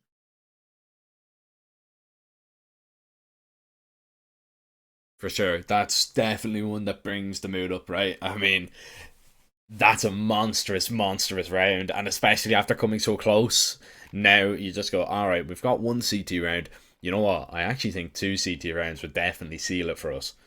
That's probably what Team Solid are thinking about right now. Double Opto, Italia Amigos know about it. What do you think the play is going to be called here from Italia Amigos to try and avoid that? Because we've seen in overtimes before, we've seen in overtimes yesterday in the Sharks game that, you know, they couldn't really avoid that AWP, the double op setup, and that was really what caused them all the problems on Mirage. It's a different map here. What do you think the game plan is going to be from the T's going into this? I think there's a pretty obvious choice here, but I'm not sure if they will really want to go for this because they tried it a couple times in regulation and it didn't necessarily work out that much. But I feel like just try and push them back from middle, some early presence in towards A, and then you group up into a B split with like 3 people jumping out of connector and a nice execute with smokes and mollies. I think this is a really efficient way to isolate the opers, because there's a lot of places where you can actually put the op to good work here on a map like Anubis, but the B bomb side could feel a little bit claustrophobic at times. Let's see though. They're gonna start it off with a default. Just play it a little bit slowly, wait to see what's gonna happen, and make sure you're not giving away openings like this one, which is going to be a bit of a tough one to actually swallow here for an accept for Delbany. It's another opening kill going in favor of LCM, all being put to good use. So from that point on, I mean, you're in a man disadvantage, so things are not going to be as simple as just group up and play towards the bomb site. Now you need to be aware of a lot of different factors, and you've lost your vision in towards middle.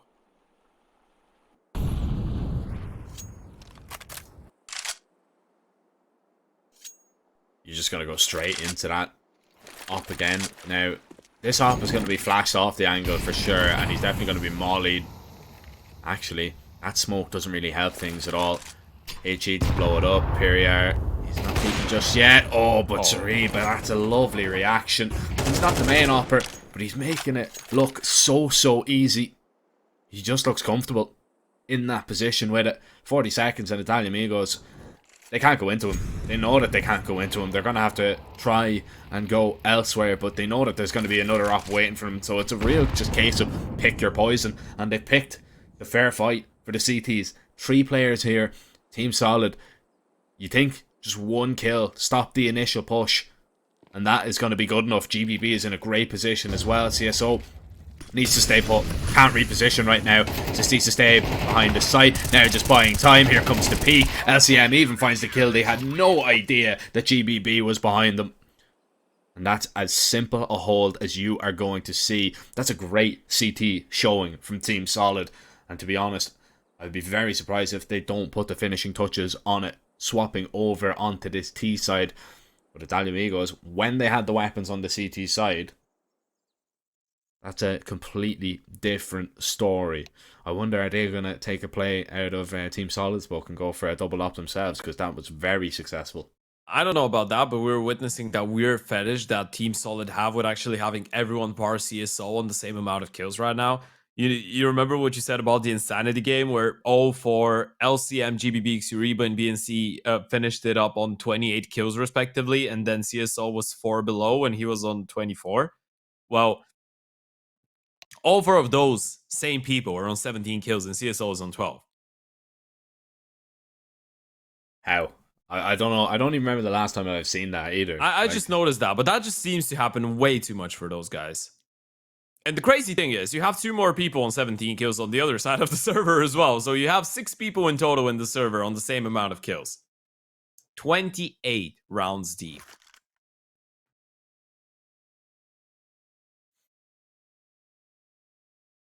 And yeah, it does look like some type of a godly conspiracy.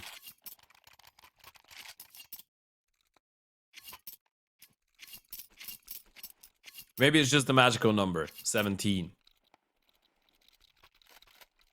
Who is number 17 in the Brazilian national football team? I'm trying to think. Maybe it was something. Maybe it was someone that they really loved. That's why. No idea. No idea. That's another tactical pause. We are going to be just delayed a little while longer. We were just about to start there as well. Yeah, I'm actually gonna Google that because now I'm curious because I'm pretty sure some pretty big names have worn the number 17.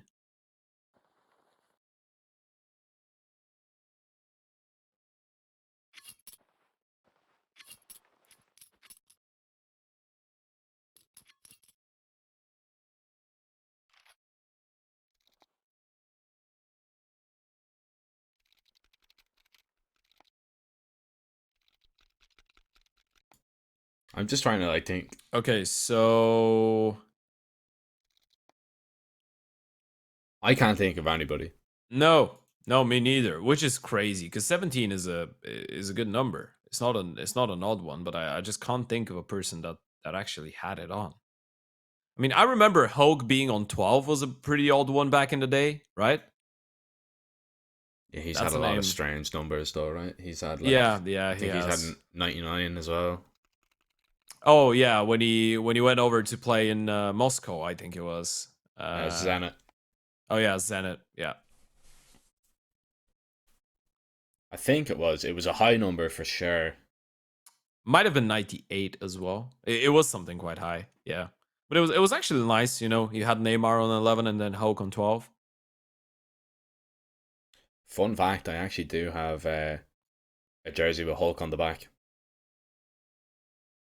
There's a If you just hit me with the pun and you say it's an Avengers jersey, I'm gonna leave the call. no. I actually do have a jersey. Okay. It was a gift from a friend, an Atletico Mineiro when they won the league there a couple of Okay. seasons ago.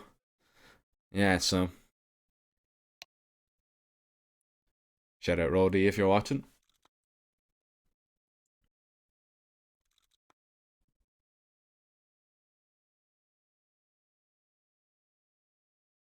Still, into a bit of a technical timeout. Of course, we are extremely sorry for this, but unfortunately, nothing we can actually do about it. I will try and get an update as this one is It going. seems that Okay, yeah, it should be resolved in like 1 or 2 minutes. Yeah. So we Okay. are just waiting for one or two Oh, players to all right. get I back. I just saw what we were waiting for. Okay, so apparently someone's had a lot of, stay hydrated while playing video games. Well, someone's taken this one to a whole nother level, and that's been a really long map. That's been 1 hour and 13 minutes of CS here on Anubis. So you get what we were saying. Sometimes you just need a bit of a pause. Thankfully, we're back. We're back. We're back. We're live. Second half of OT.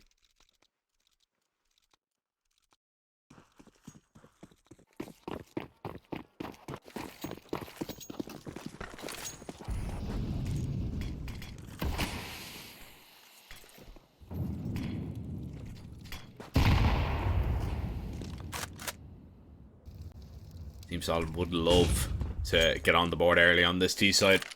Really make up for not closing out this one in regulation. As you see the mid presence being shown, it is going to be taken here. It's looking like it is going to be an A split. Somebody has to go back and get the bomb here. The T's, burning in that Molotov. BNC is taking a massive risk. Just going forward. Misses that nade just about. But the pressure has been put on A. I don't know if they're going to end up on A. Yeah, they still have the door open to actually fall back. I think it might be a bit too risky, but you can just give it a little bit of a wait here. You still have plenty of time. You have 50 seconds. By the looks of it, though, it's still going to be the A play. A lot of presence towards middle. The bomb is starting to rejoin with the rest.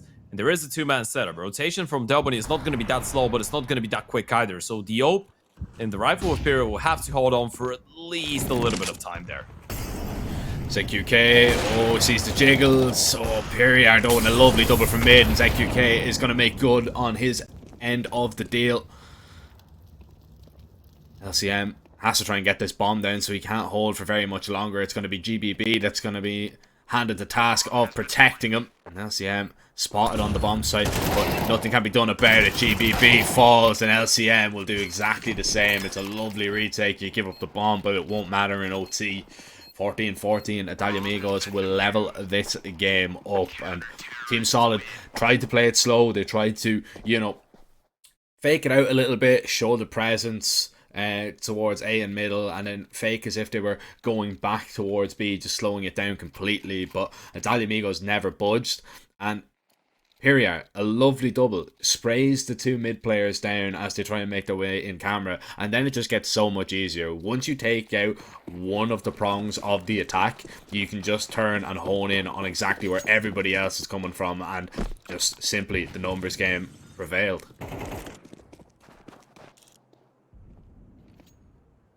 Yep. Decides to actually go for the second op this time around. Posted in towards the A-bomb side. Xuriba on the other side. Both of them have been having some great moments on the CT side, but period, that's not going to be one to remember. Xuriba takes him down. It's a nice opening. Nate gonna miss the mark a little bit, and Xuriba's actually spotted Doboni pick up that AVP and fall back. Gotta be careful he doesn't go down. Rotations are not even gonna be that quick for Doboni. He's all alone, and they might actually commit to this. Yeah, he's going to be flashed twice, completely blind behind the site. Delbany, go for just the one. Team Solid, they'll get a bomb down here, and they'll be much more comfortable in this post plan for sure. This is the round that Team Solid are after, to get up on 15 to at least have one chance of closing this one out. And stealing away the map pick of Italia Amigos. They just need to hold strong. Mollies are going to come in. Italia Amigos are definitely going to attempt this one, but they haven't found a singular kill. And nothing's being given up for free right now. LCM now backing away. Zariba holding from the site. Shuz gets in on the action a little bit for the CTs. They need to kill Zariba, but it's proving so difficult, and he will stay alive. He is the A anchor on CT, and he is the A anchor on T that Team Solid need to get onto a map point. Honestly, what an impressive comeback that's been from Xuriba into that series. We did mention that he was a bit more quiet when they switched on the CT side, but the moment that he started actually gaining, and it all started, by the way, by 2 rounds against the Pistols, in which he got 5, I think, across the 2. So from that point on, he just started getting out of hand pretty much in towards that A-bomb side, and it's real nice to see him being able to transfer that on the T side as well. So Team Solid, 2 map points that you weren't able to convert and capitalize on, or even 3, I believe, in regulation. No, it was 2. It was 2 map points, but now this is the 3rd one. Another chance to close things out, steal away the map pick of your opponents, and now you're on the T side, and you're betting on LCM actually going for a play, and that's great timing. Just no way to avoid that shot. That's an opening kill, and ZQK is going to try and find one in return, but a bit off the mark with the shot. Molly's failed though, and BNC might not know this. ZQK has heard the drop. Alright. That's some good coordination right there. Smoke down, Fasten. Trying to spot anybody making their way into the site. ZQK, he's got the bomb here, he doesn't realise it. But he's missed a shot. Yeah, so Anisa Townend does. That's a massive kill and a massive turning point in this round. If the op collects him, it's surely done. But now Team Solid look to make good on stealing away this pick. They need to just not get overconfident, because Perrier is still here. And all of a sudden they lose 2 kills. LCM goes down through the smoke. It's down into a 2-on-2. This was a 2v5, Ted. And now Team Solid scramble to the other side of the map and hope that Zariba wins this 1 versus 1, because if not, it falls onto CSO, and we could be going to a double OT. He could be. And Zariba's gonna leave the angle. This is probably the safest way to approach it right now, though.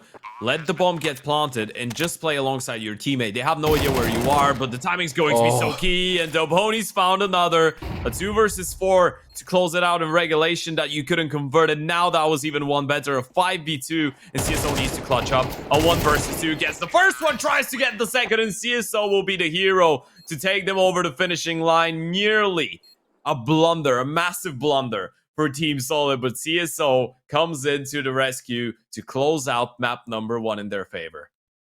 You've been bailed out there from CSO. You have been bailed out big time. There is no way that you should be fumbling around like that. And do you know what the problem is? Is that they did so well. They did so well in that round to find, that triple opening. They found all 3 kills, and then all of a sudden it was just 1v1, 1v1, 1v1, 1v1.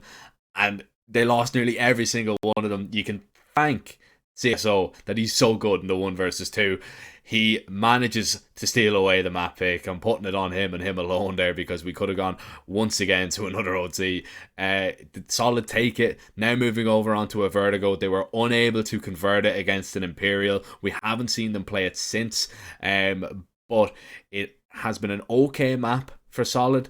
As for Italia Amigos, we haven't seen very much from them on this map, so it makes for a very exciting possibly last map of the series. Make sure to stick around. We have to send it to a short little break, but we will be right back in around 10 minutes time, and we will go ahead with this deciding game.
One chance. One dream. One match. One energy. One fight. One aim. One action. One hope. One expert.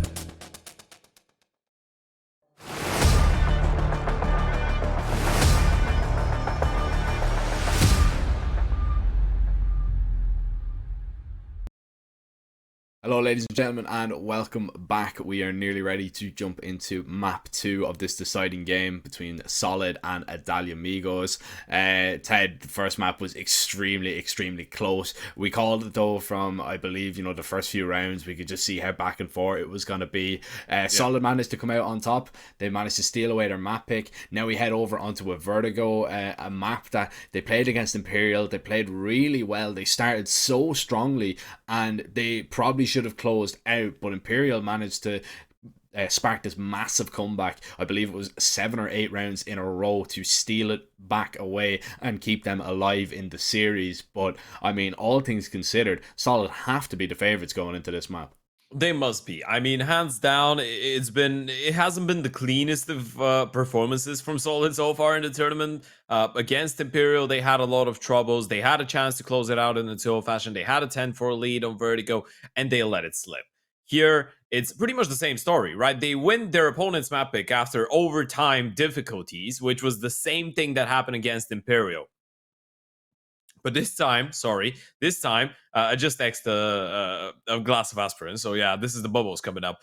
But this time, you're not up against Imperial, right? Imperial is probably the best tier 2 team right now in the region. You're up against an Adalia Amigos side that has had some really good moments, but hasn't been able to capitalize. And at times, it feels like Solid are just a better team, right? Fundamentally, they just look a little bit better. Individually, Adalia Amigos are sick, and it's been a really entertaining game to watch. But yeah, going into Vertigo, Adalia Amigos is not usually a Vertigo team. They've only played it twice. They won it once. They lost it once. So I would be favoring Solid going forward for sure.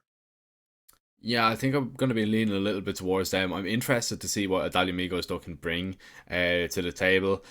Look, we haven't seen that much from them. It's only 2 maps that they've played on it in the last 3 months. But I just think the experience that, Solid have gotten on that map over the last few, especially that game versus Imperial, they've definitely learned a lot from that. They've learned that, they can actually, beat some of the top teams in the region, on it. If it wasn't for them, just lacking that little bit of a killer instinct, they could have closed that out and been over and done with. I believe it was a B-pop that really just saved Imperial. Just a great call from Vinny, and just the Tech-9s overran them, and that was the only difference. That was the only real saving grace that Imperial had. It was the last roll of the dice, and it just ended up working. But Adalia Amigos, that could work in their favor. That Solid don't really know what they're coming up against. They don't have very much footage to watch. If they start well, of course, they'll get the choice of sides. If they stop them early on from really just gathering any momentum at all, they could definitely steal this one away.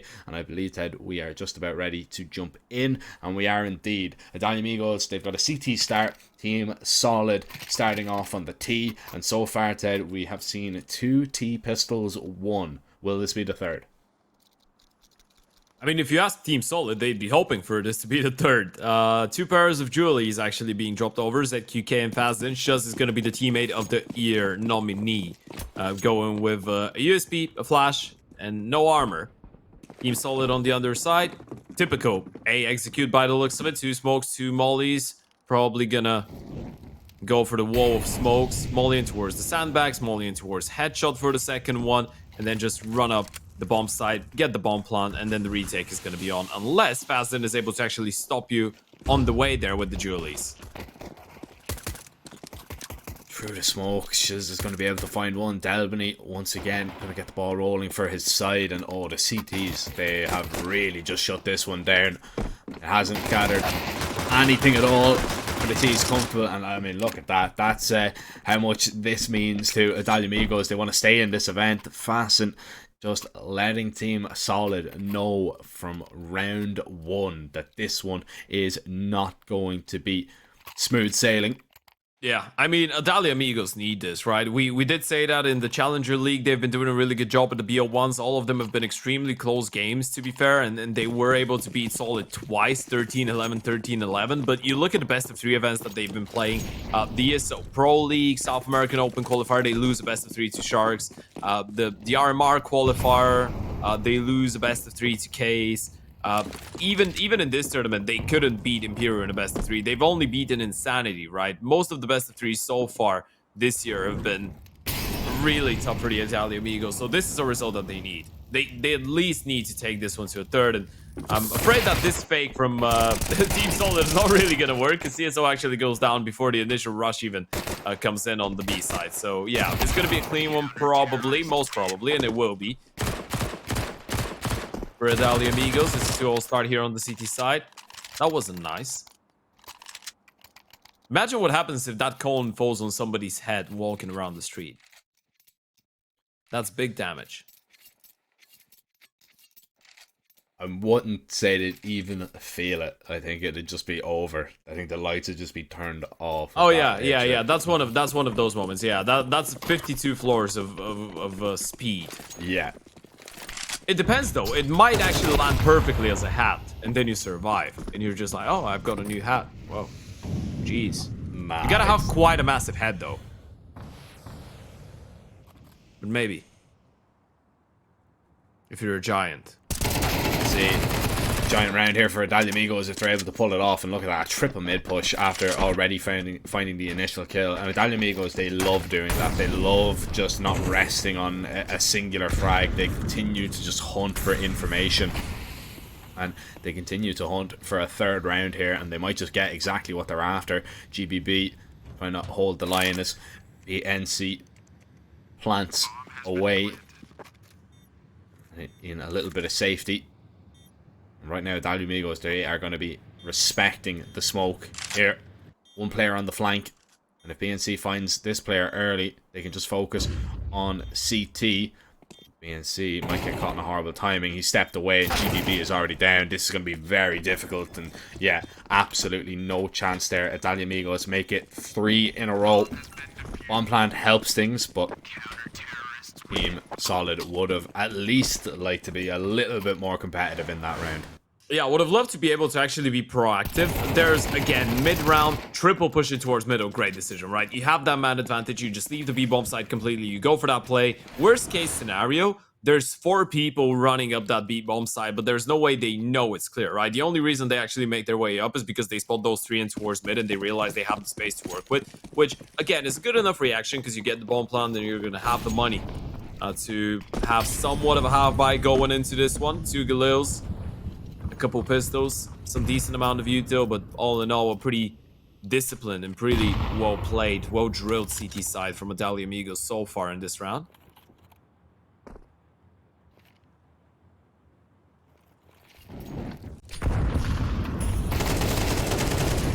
Here he is. Under so much pressure. There's Molly at his feet as well. Don't move too far whatsoever. Team Solid. I've taken a lot of control here with this little bit of a pop. Shuz wants to get in front of these smoke zone. He's done a great job here. He can take down CSO if he's not careful. He's low HP, remember. And although Team Solid have taken space, they've kind of stagnated now for a moment. But that's going to play into maybe the minds of Adalia Amigos a little bit. They're going to back up and respect this a little bit more. There's no more utility for the T's to make their way up onto this site. Just has been left alone though, so they have a 3v1 should they wish to take it. And the op really can do nothing about it. Just linked up. Here comes the swing, and it's just a delayed peak. That is his untimely demise. Shadow seen. Bomb needs to go back and be acquired by GBB. Can he get it done? 25 seconds. Op holding as he swings into the site. Just from the left side of server, steps are going to be made. He's going to tap the bomb. The swing is going to be imminent from Bo, and Fasten is going to shut that round down. 4-0 Adalia Amigos. And they are playing with a lot of confidence right now on this CT side. already looking quite comfortable as well on the defense. Even in a situation where Pyria is left all alone up close against the half-fight, just people rushing at him. Great support flashes, I think, from the CTs. It might have just been T utility actually blinding the second player. That would have been a bit of a blunder there. Surely made life a little bit easier, but Pyria was good enough. I mean, it was a clean headshot, so even if the player wasn't blind, maybe he still gets the kill. You never know. LCM with a good opening. It is a buy round for Team Solid, and is I'd say it's about the right time for them to start actually getting rounds on the board, right? Because otherwise, Italia Amigos could run away with this, especially when you have a player like Pyria up to 7-1, Shells on 4-1, Delbany on 4-1 as well. It's not like they're meeting a lot of resistance, right? They haven't really lost too many players so far. It's been a fairly clean start to that second map for the CT, so you gotta at least try and get a couple kills. You gotta at least try and keep that economy honest.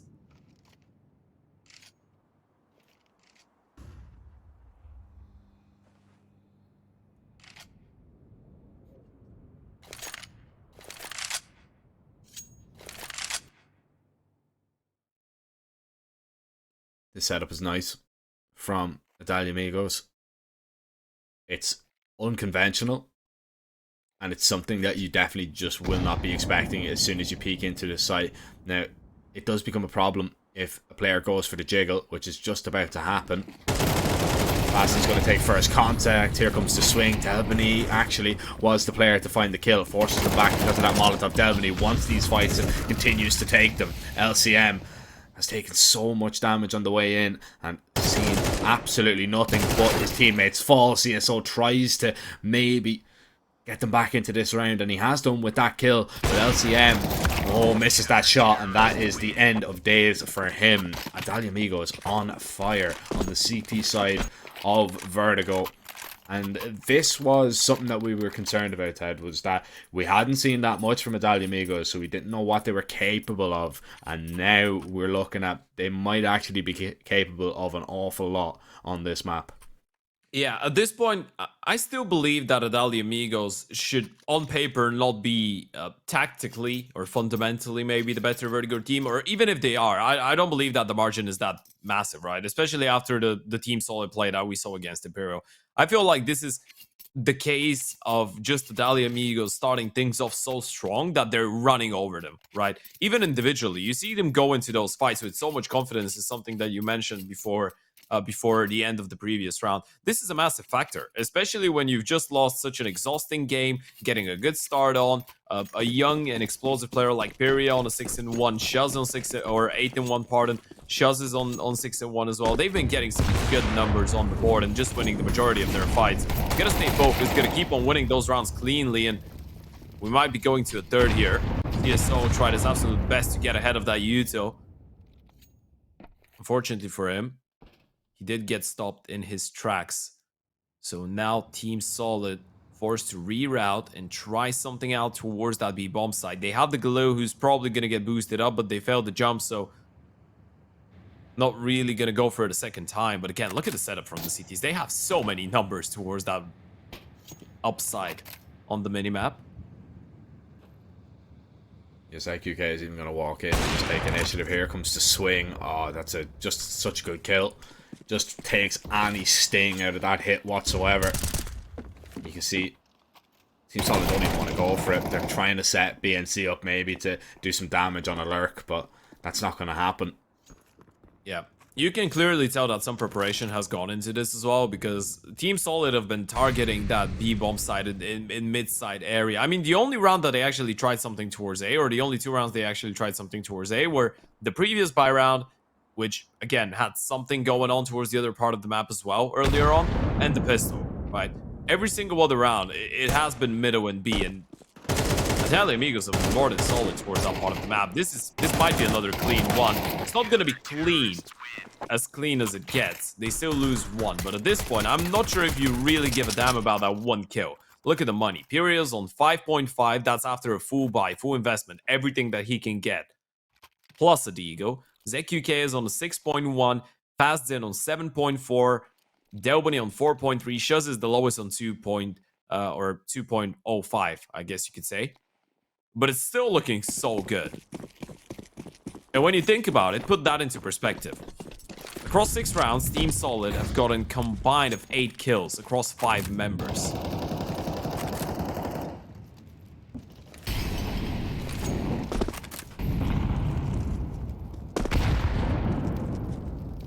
It's a big problem. They need to start killing.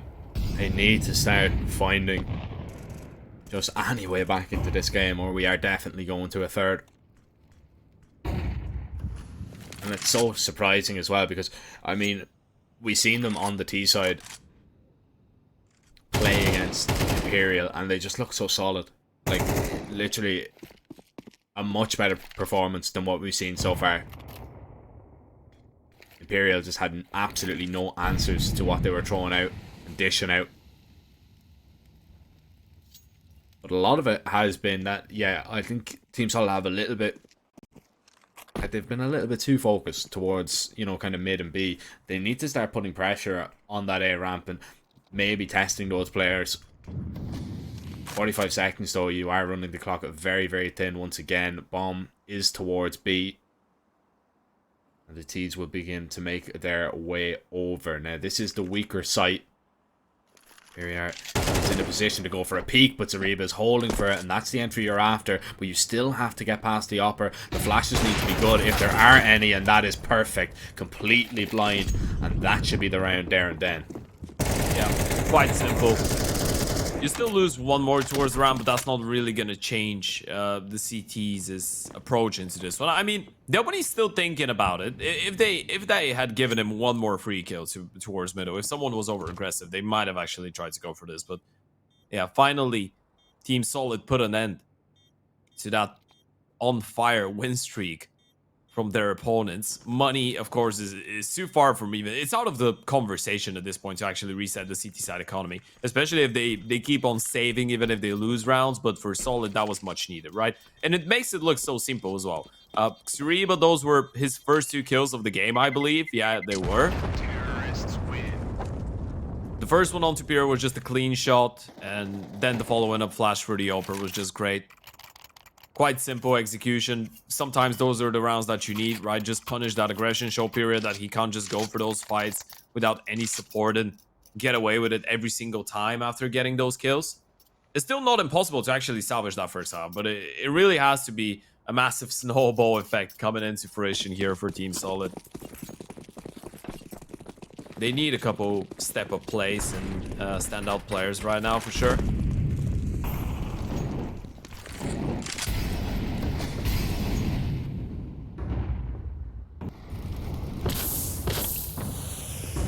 That's been hurt for sure. Yeah, they're holding it. That's why they're getting off the ramp here. They know that he can be pushing down aggressive. BNC just needs to hold this. Spinning forward. Oh, he's spamming it into the corner, but he's not really on the angle. He just gets away with that one. And they can't really swing and re-peek. The off is trying to make sure that he has no exit out of here. HE does a little bit more damage, and GBB is eventually just going to swing and try and get that one done. She does. A minute left on the clock. We're in a 4 versus 4. And Italia Amigos have to make adjustments after that kill. Yeah, that's a good setup though. Pirio's just going to hide in towards the sandbags. He's the B player as well, so you're not going to be expecting him here.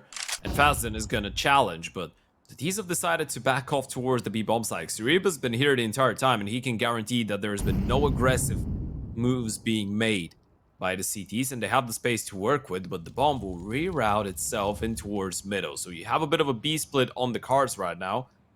What could make the big difference is Delbany getting more than 1 kill here. So they're going to group up. There's going to be 3 people coming out of middle, 25 seconds on the clock. I think Suriba needs to catch the perfect timing to get the kill onto ZQK.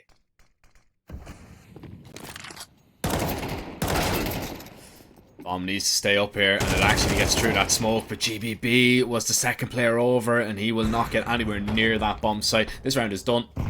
There's no way you get back into this. Even if you find the kills, there just isn't simply enough time. And eventually Zariba will fall. It's a great hold from Italia Amigos, a great adjustment. And CSO, I mean, he tried his best to get it down, but you just run the clock too thin. You have to try and push your way through smokes, and there's just going to be CTs waiting on the other side of it. Team Solid continue to play this kind of slow, methodical game, and it hasn't worked out for them at all. They need to step up the pace. They need to put their foot on the gas pedal and try and actually get into one of these bomb sites quickly. I would like to see, you know, some more aggression taken up towards that A ramp. Take the fight to them initially and see what you can do, because right now it hasn't been working. This is very risky from LCM.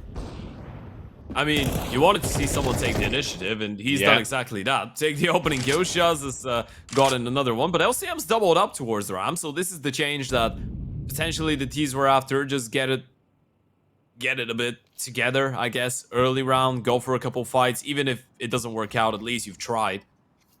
You've changed the approach, Peria. Is he gonna get spotted? Now he has been seen, and he's gonna go down without a single kill. This is much more like it, and it all starts from that OB double kill, and that's gonna be the safe call right away. No one up close. Delbany is still actually shifting closer and closer to the bomb side, but I feel like at this point the call has just been made.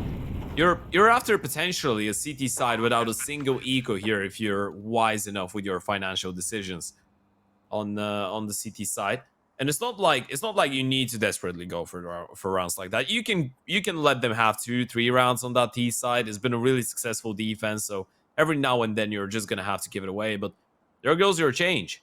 LCM takes the initiative, finds a doubles his kills in a single round, and wins the second round for his team. Yeah, it's just that little bit of aggression that's kind of brought into it. Now, you know, you don't have to do that every round. You don't have to do that only towards A. Just try and take the space early and just try and fight them for it, because, you know, when you give Italia Amigos all that room, they're just going to be so comfortable. They look so comfortable in those rounds where, you know, that Team Solid, they kind of wait around, they throw a few smokes, they don't really put that much pressure at all. And it's unconventional here from LCM, but man, does it pay dividends for him. Lovely double. Didn't even get to see the second kill on our screens initially. And Italia Amigos, they are going to go about for a Scream bit. There, are you? What is he up to, by the way? Is he still playing Valorant? Do you have an idea? Oh no, no idea. I'm actually gonna check. You know what? I haven't checked on. I don't think he is. I think Navera is still playing, but I don't think. You think so? He might be streaming still. I'm just gonna check. Oh, he's he's inactive on Carmen Corp, the French team. How do you say that in English, by the way? Because I've only pronounced it in Bulgarian and French. Is it Carmine Corp? I have no idea. It's probably, yeah, you know the organization I'm talking about. But yeah, I'm pretty sure Nivira's still on the line. No, he's actually not. Yeah, Nivira's out of there as well. He's inactive as well. Back to Vertigo though. We're not actually watching the Belgium/French guys right now. We're looking at a Brazilian derby here, and Zariba was the one to try and take the initiative towards the B-bomb side this time around. Pierre is still sticking around, and again, a heavy lean towards middle. A boost up for Delbany on top of the box, and a double setup right now. Expecting another mid to B play, but it's not going to happen in the first couple of seconds, so they have to undo it. As of right now, Fasten is just playing on that A-bomb side on the retake setup, but Team Solid look like a team that wants to actually investigate a little bit, do a little bit of poking and prodding towards the ramp, and that might actually play out really nicely for them, especially looking at how heavily stacked that left-hand side is on the minimap.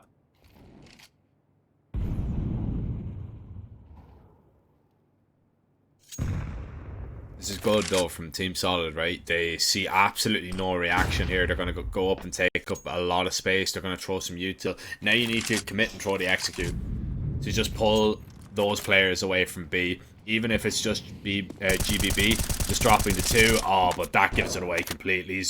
Reba through the smoke, just going to be taken down. You've heard the players go for the boost, and Team Solid, they're leaving themselves with absolutely no time to go for these rounds.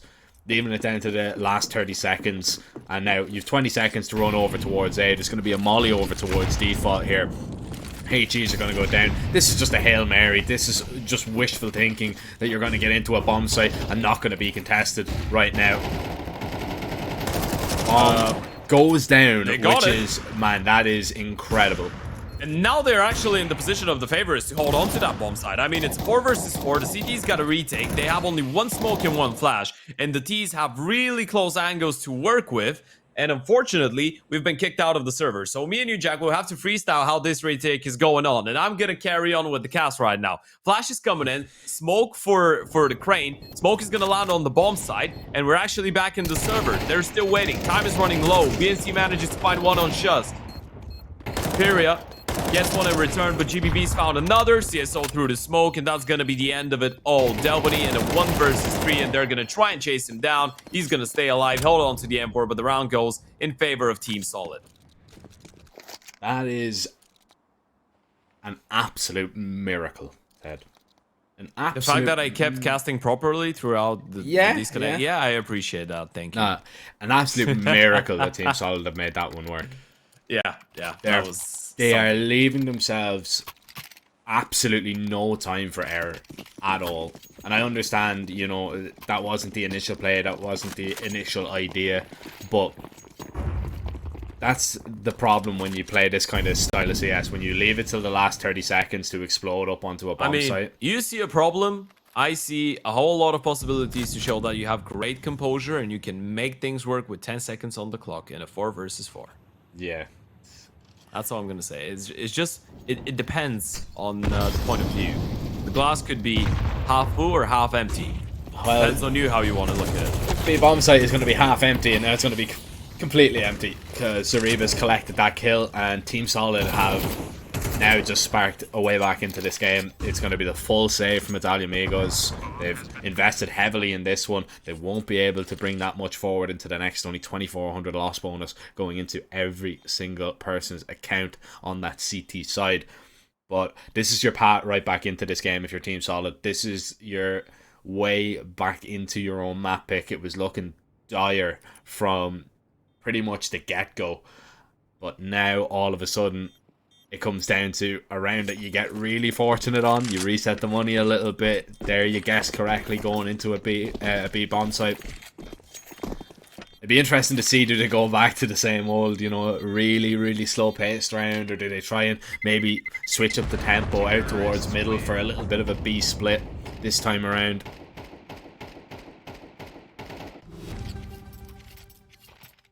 Because what I'm reading into, maybe I'm reading into it a little bit too much, Ted, but they don't look very comfortable going towards A, do they? Like up that ramp. Yeah, I mean, they don't. It really it's a horrible depends. fight. I feel like, yeah, ramp is tough. I think if LCM feels like going for an opening pick, this is his go-to. But ramp in general, like A finishes, just look a bit too uncomfortable for Solid. Yeah, unless they're forced into it, like they were a couple rounds ago, and they made it work. But it doesn't look like they're over comfortable with going for a lot of A plays. Yeah, I think you might be onto something. But you know what? They're not gonna have to experience that issue a lot longer, because Cash is coming back, and Vertigo, hopefully, is going to be out of the way pretty soon. They're going to have to think about getting checkers control. What a map. That molly actually fails. Anything but Vertigo. Anything but Vertigo. Oh, he's been seen. Be able to collect the kill. Oh, there's a player up close. Here comes the swing. Oh, Zariba needed that double. Doesn't happen, though. Now you have to collect the bomb and make your way back up towards A. Shuz is already pushed deep. Now he's played this angle once or twice before, so you're going to walk and try and clear it out. And actually, no, they don't see it coming. They've been shut down by the FAMAS, and CSO is the last player left standing, but not for long. It's lovely aggression from your short side player. Getting down and dirty with it. 8-4 Italia Amigos. They needed a strong showing on that CT side, because we don't know what their T side really has to offer all that much. We don't know about the tactical depth, as you put it, that if they do get dragged into, Yeah, you know what? In their defense, a real match. If I go onto my Vertigo hater, I guess persona, I could say that Vertigo is not a map that, in my eyes, actually requires that much of tactical depth, and it's a lot more randomized. But hey, this is just me. Those are just my inner demons talking right now. But yeah, you were spot on. I mean, CT side is a lot more about coordination, communication, good plays by the individuals, whereas on the T side, you can actually tell how good the prep has been. So now, they're the ones that are going to be tested, and Team Solid with a decent setup, if that ends up being a mid to B play, which seems highly likely right now.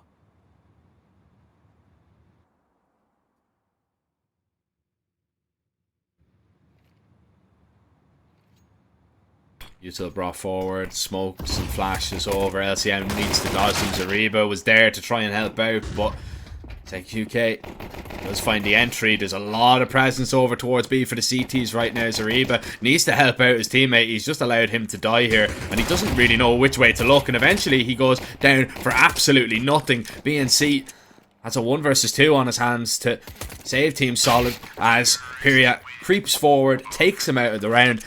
I have to ask the question, what was Zariba doing there?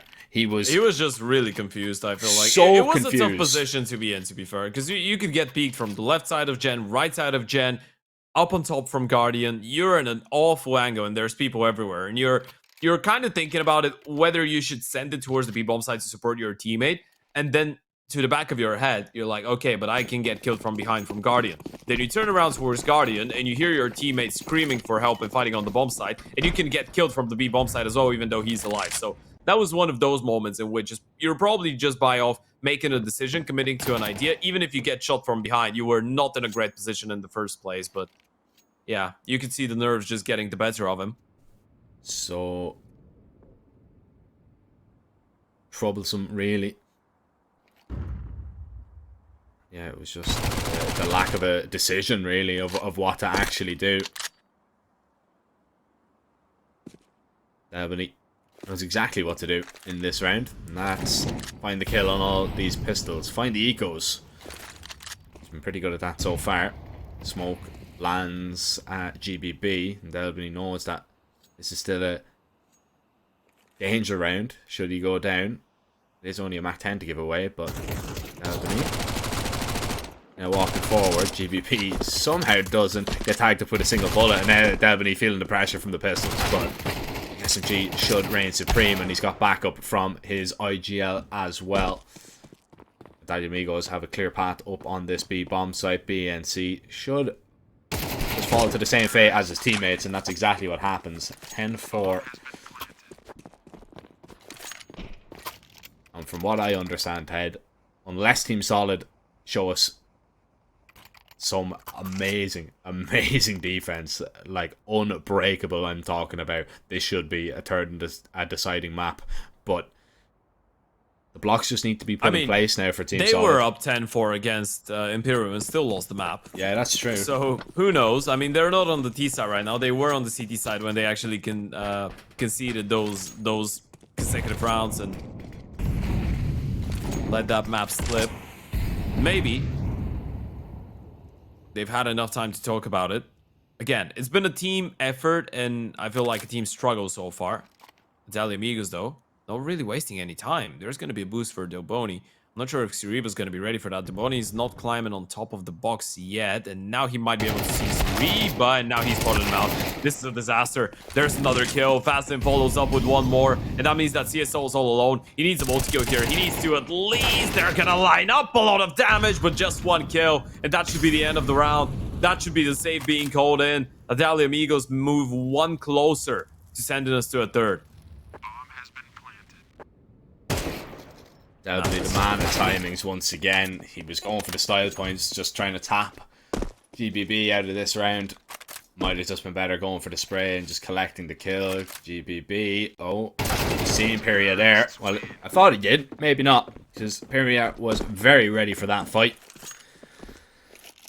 11-4, Italia Amigos look to close out map 2 and send us over onto an Ancient, where they were able to best Team Solid last time around, although it was a close affair. Surely you just go for the risk here, or do you play for the I mean, you play for the overtime here. Apparently, That's they're showing a lot of confidence in themselves. I mean, look, best case scenario, they actually steal away the one with the pistols. CSO opens things up by catching a great timing, going down the ladder. They have no idea he could be there. They're taking their time because they want to make sure they don't lose too many people to the pistol. So he's going to see the bomb. He's going to move forward. Oh no, he doesn't believe he's actually got the timing, so he's going to stay. Yeah, that's not going to happen. I mean, bomb is right next to him, so no matter what happens, he's going to hear the steps and he's going to know what's up. The thing is, he needs to play before his teammates actually start going down, and now he spotted the bomb. Does he realize he's got that timing? Does he realize that he can actually go forward and get away with a couple free kills? I think he does. I think now he does. Nah, he's so nervous about where they could be holding from if somebody's looking at behind. No one actually is. There's one. And he's off. Could have played for the trigger discipline in the kill. But now they're going to hear him go back, and he should be going down to Doboni any moment now. Yeah, they've realized that he's caught a timing, but that was just a one kill thing. Probably in a position where he just doesn't believe that he can actually play for more than one kill there. No way he can know what type of a timing he's just been able to catch, so... Goes down, and from that point on, it should be set sail, even though there's 2 pistols here, and 30 seconds. Someone needs to go absolutely huge in order for this one to go wrong for the T's.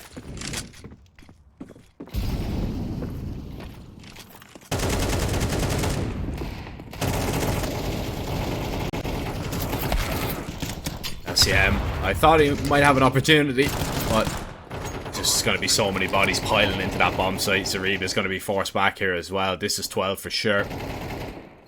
And if you're a Team Solid fan, you need to hope that they were correct to not actually go for the force buy in this round.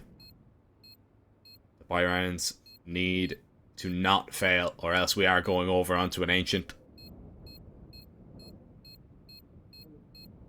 But Italian Amigos, I mean, they've looked so smooth. They've just looked so comfortable.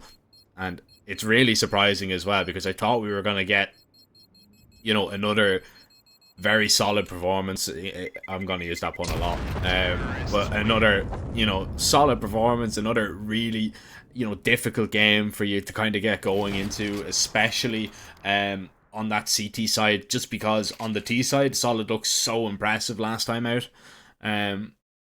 You know what? I'm actually coming in with the goods right now. I'm coming in with the solid synonyms. Okay, hear me out. So we can say well-founded, well-grounded, valid, sound, reasonable.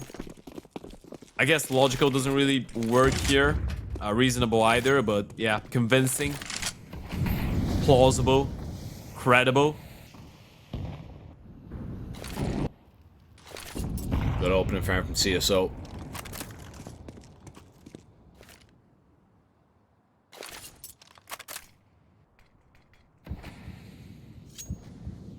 Oh, cogent is another really good one I can think of, actually.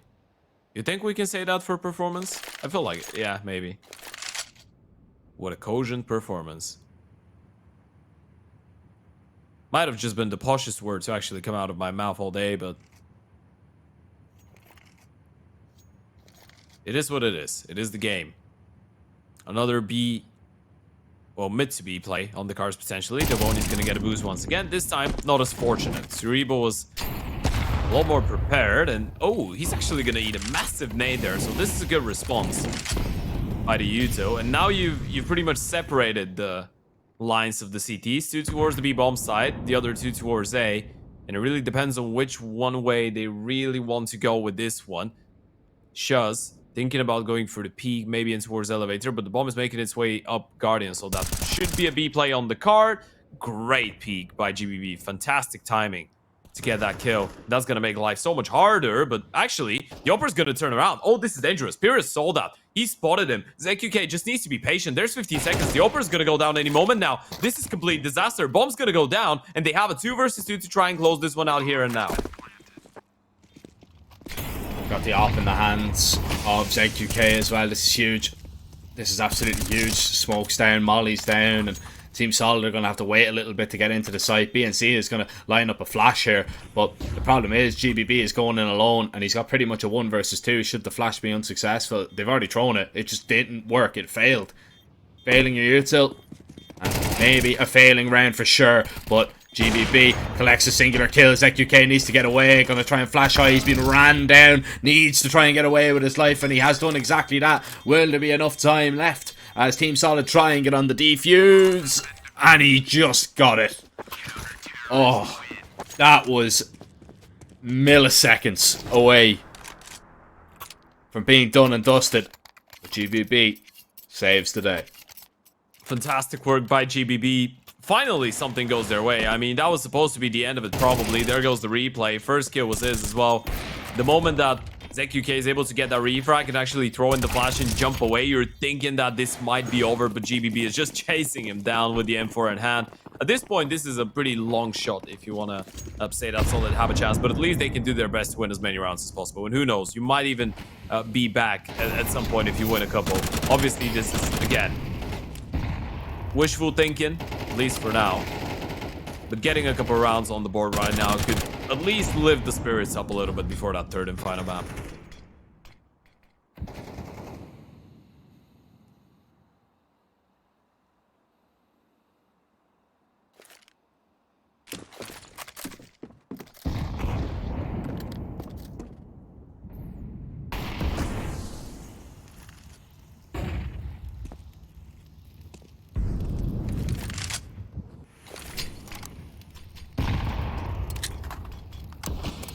I thought HG was going to do a little bit more on the shows, but not going to happen. Oh, and there's a lovely opening point. He's going to go back for a little bit more shows with a double. Do they know about Zariba though? This is an unknown quantity in the round, and he strikes just good for one. Italia Amigos might have just done enough. The rotation from the Opera is going to be here. CSO will be in just a moment.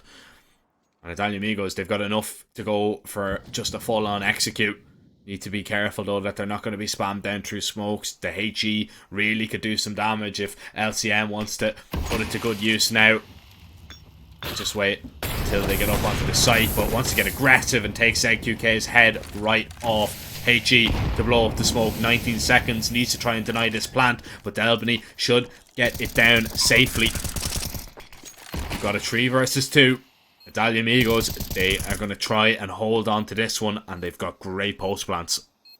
Yeah, absolutely. CSO's going to start closing out the distance, but the AVP is going to get dealt with, and Delbony doubles up and doubles down for the end of that map. 19-7 for the veteran on the side of Italia Amigos, who level things up against all odds. They absolutely fly over their opponents on Vertigo, Jack, and we're going to an Ancient. We are, man. I mean, Solid. I was expecting a whole lot more. there. Disappointing, to be honest, and I think they're going to be disappointed after kind of fighting so hard on that Anubis to kind of get the victory. But I think it might have just been kind of a mental tiredness as well, that maybe they were just a little bit fatigued going into that. They couldn't really execute their game plan and couldn't really kind of get the ball rolling, and didn't really have enough time to show us what they could do in the second half. But they're going to have to try and turn it around. We've got a decider on Ancient. The winner goes directly into playoffs. The loser does go home. But until then, Ted, we are going to send it to a short little break. Make sure not to go anywhere. We will be right back. 1xBet and Eva Alfie present betting on all esports events on the website and in the 1xBet app.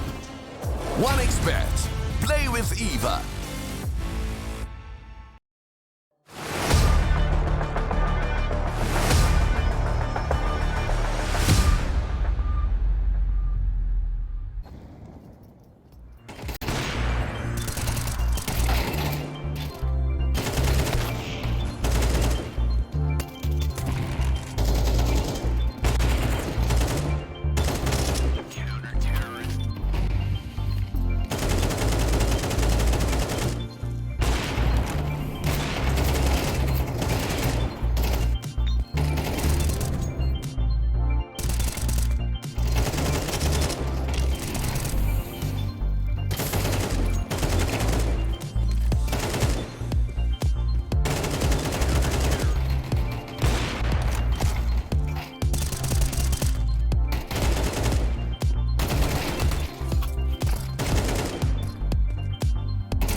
OneXBet and Eva Alfie present betting on all esports events on the website and in the OneXBet app. OneXBet. Play with Eva.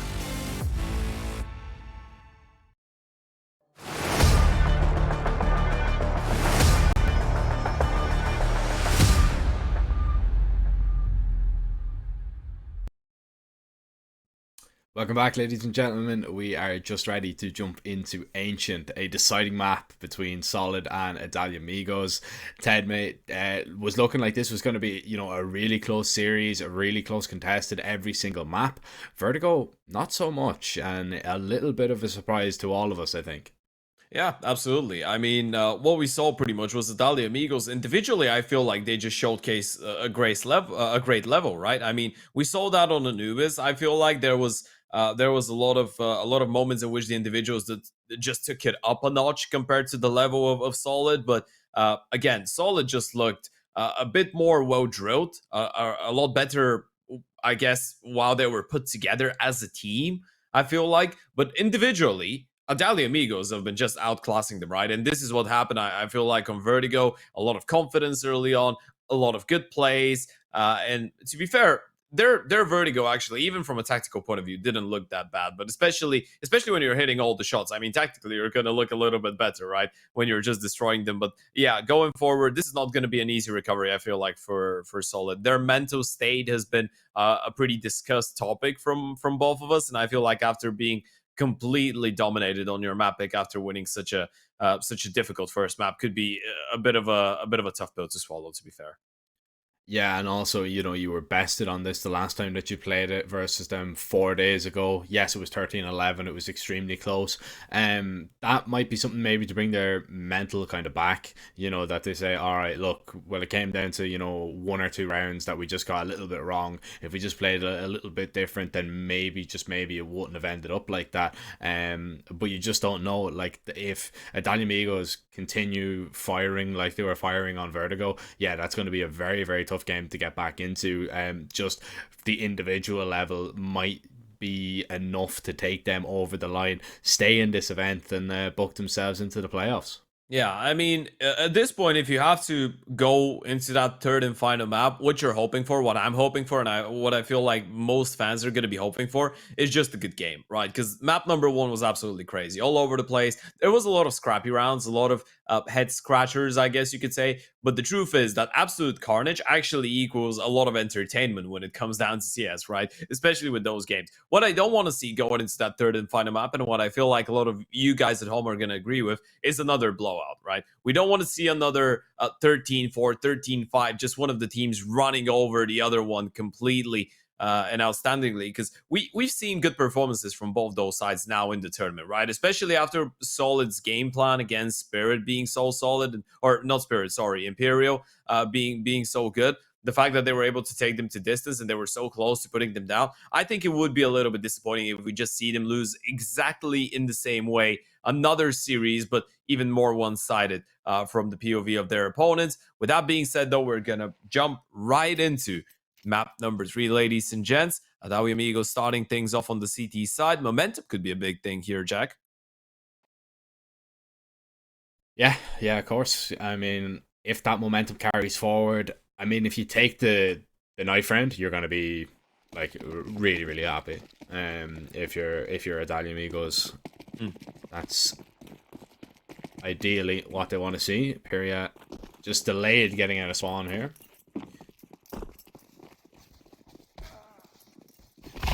Oh yeah, you know what? I just said that they're starting things off on the CT side before the knife even started. They actually are starting things off on the CT side because they won the knife. That's the second day in a row I've actually made that mistake. We're just going into a third map, and I'm like, yeah, I see you. You're on the CT side. I don't even wait for the knife to be played out. But both times I actually got it right, to be fair. Yeah, it's because we usually don't get to see the knife rounds. They're usually done, behind closed doors. Yeah, behind the curtains.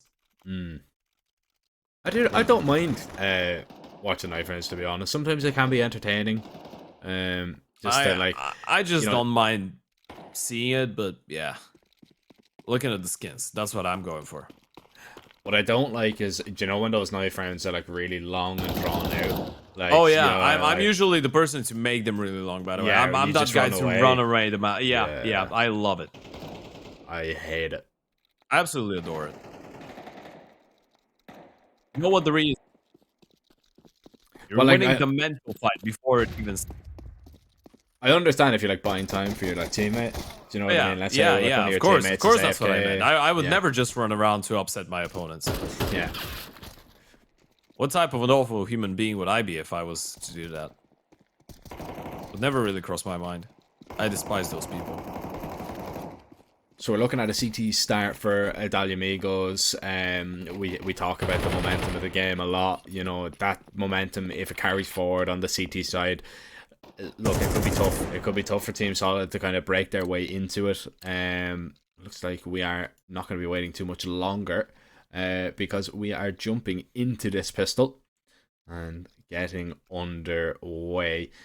Interestingly to know, Adalia Eagles actually started out on the T side in that best of one that they did play on Ancient. They picked up 4 rounds and were extremely dominant on the CT side. 9-3 to close it out in the second half. You're heading towards a I'm comfortable CT side? Look, I'm just talking about the statistics, Ted. I just want to clear out what you said was look, because it sounded in the middle of 2 words. Just clearing out for everyone at home. Fair bit of utility, but it doesn't really matter. They actually forced the window player out of position of red room. Shows now going to stop the first. The boosted player with the Julies is always going to be a problem, and the problem for Team Solid is they will not get into this A bomb site to start proceedings. CT pistol goes in favor of Adalia Amigos, and here's another statistic, Ted. Adalia Amigos have only lost a singular pistol so far this series. Wow. That's actually great. I mean, it justifies why they're having such good starts of pretty much every single half. And this is the best one to actually have a good start in.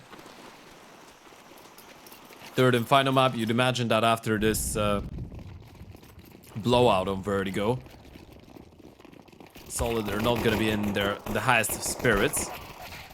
And a B rush from the eco, but Peria with a lovely camera angle, by the way. Yeah, I was just about to say. Witness that. Yeah, that's some great observing. I wonder who's doing the observing today. Yeah, I'm not sure. I didn't ask.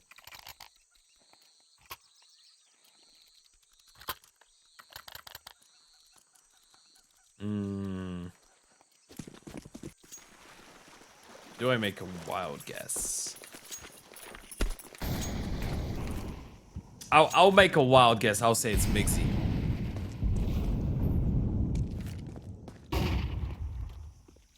I'm going for Mixie. Quite possibly. Yeah. Or how a lot of people know him, the tech guy that actually got some airtime during the HLTV Awards.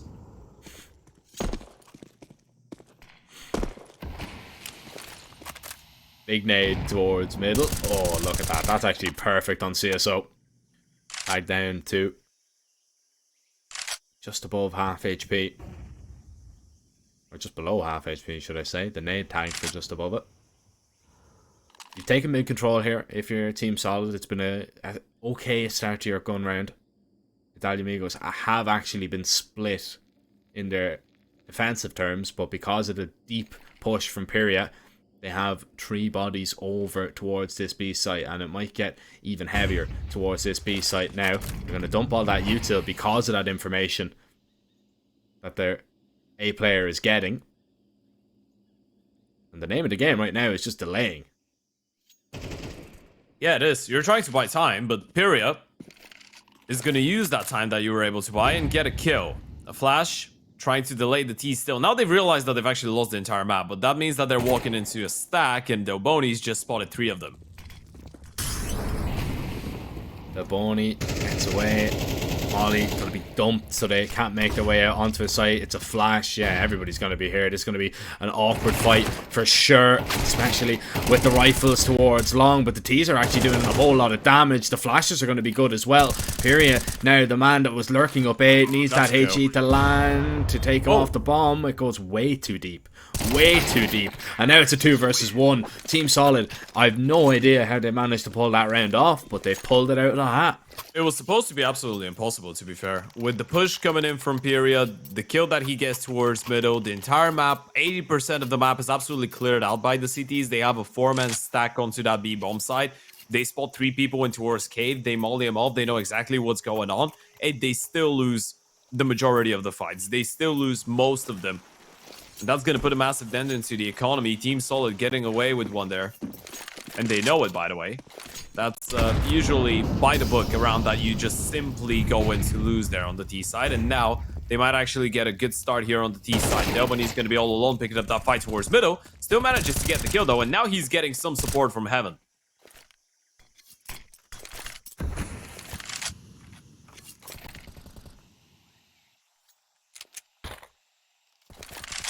It's a rifle collected as well. That can just be chucked over to your teammates. So you are getting upgrades as well. He even dropped over the AK, by the way. Giving it to his IGL. Yeah, good teammate.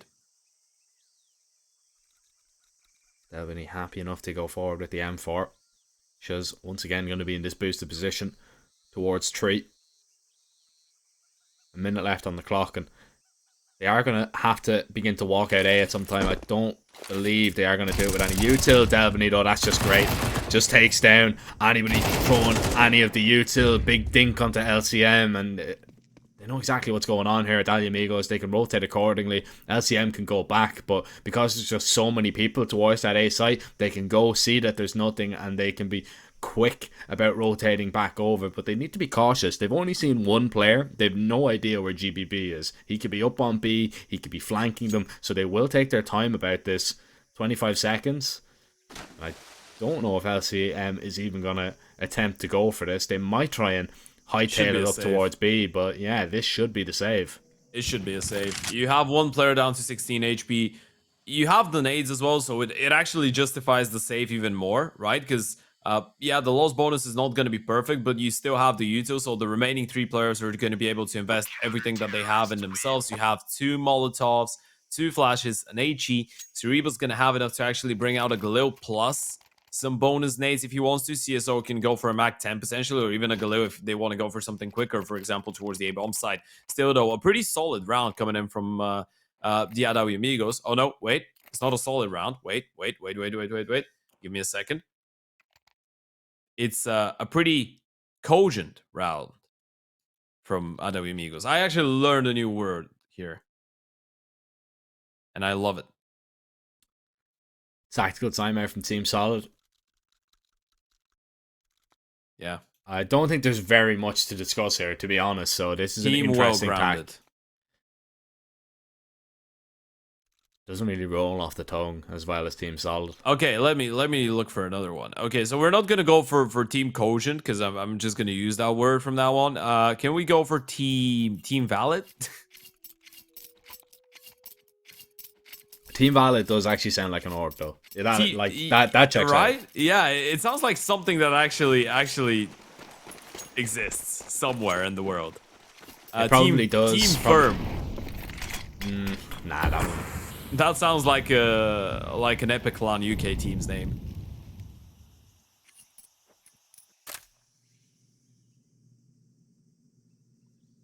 Wouldn't be too surprised now.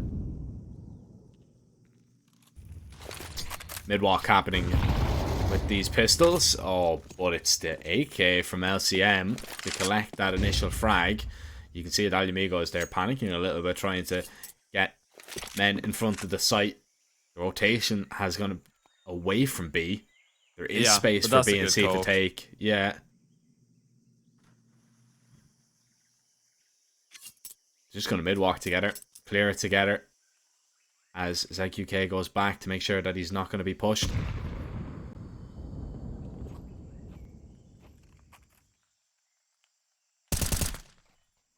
Fast in. Gets the first one. Puts himself into a really good position. That's actually a 6 shot from BNC, but Chuz in the meantime is going to deal with the other mid player, so now he can just climb on top of the shelf. GBB shuts him down as well. Do they want to hightail it back in towards that A-bomb site? This is the question that we have on our hands right now, ladies and gentlemen. And the truth is, we have no idea. But I would assume after getting that kill onto the first player climbing on top of Shelf and then getting the second one, I think they would realize that once again there was some aggression going towards middle and towards the A-bomb side, so they would avoid the B-bomb side. They'd sprint in towards Dota. The CTs would realize that. They would try to actually run back and cut off the rotations, but won't be able to. Scratch that. They actually still play it into the hands of the CTs, but won the round regardless without dropping a single member.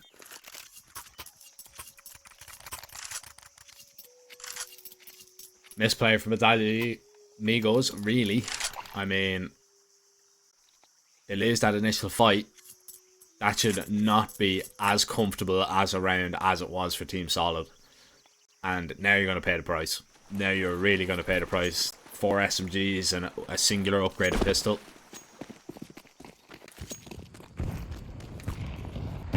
Triple nade towards mid. That gives away very heavy mid presence. So they are going to be weak on B here if Team Solid want to take some space. Molly's going to go out just to force a few players into a little bit of a fight. You know that the only possible position really that they are going to be swung from could be over towards the heaven. That's why they're so razor focused on it.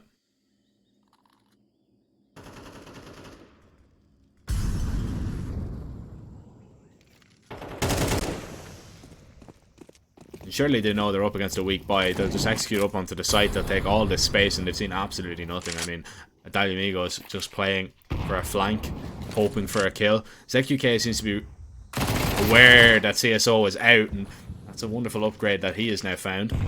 You know what? This is a round that you can actually still win. I mean, if you get the kill onto BNC, who's actually holding a pretty aggressive angle, now he's going to realize he's up against maybe not the best of weaponry, but yeah, they are saving it. I feel like this is simply because of the lack of a kid, because in a 5 versus 4, bomb wasn't really planted either. When they got the kill and got the upgrade onto the AK. I feel like it might have been something that you actually consider, but yeah, with the low HP on Delbany and ZQK, you probably are better off with just saving. You're going to be able to actually eco in the next one with essentially a pretty decent force buy, all things considered, and then you're going to have a buy straight after, so it's not going to be that terrible for you financially. It's actually going to be quite decent, and you have a good chance to pick up the next one as well.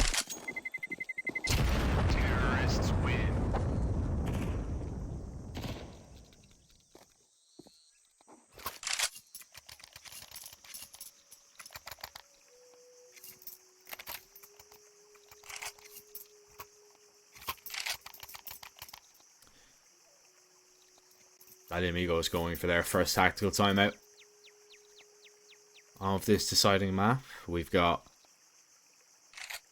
very limited utility, so I don't think they're going to be purchasing much more. They don't want to, you know, hurt their buy in the next round either. But you kind of want at least 1 or 2 flashes. You know, if you want to get aggressive with the SMGs, you can. Maybe later on in the round, or if you want to maybe go and take B lane, it's also an option. It will be intriguing to see what else they are going to purchase up. ZQK not purchasing any flashes or anything at all would incline to me that after this round he intends to go for a glass cannon.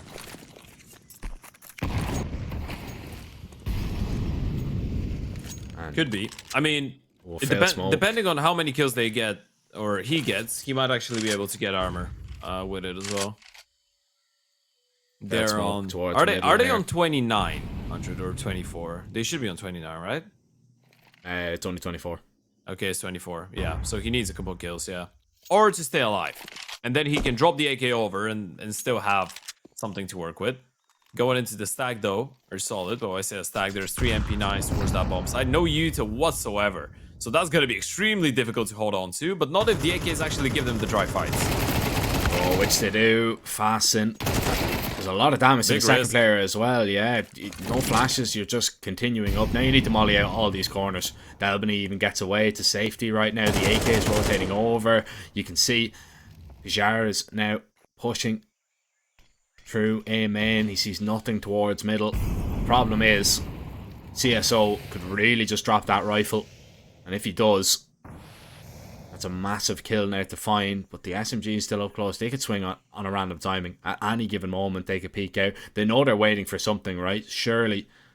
I think they realized that They're checking for the flank here. ZQK is going to get walked upon in just a moment, but he's already collected a kill, staying alive, and just toying with Team Solid right now. There's no way they get a bomb down here for sure, unless the SMGs give them the fights, that is. But Pierchard drops the bomb now. It's down to just Sariba, and the SMGs is just going to try and run him down. He has an opportunity though.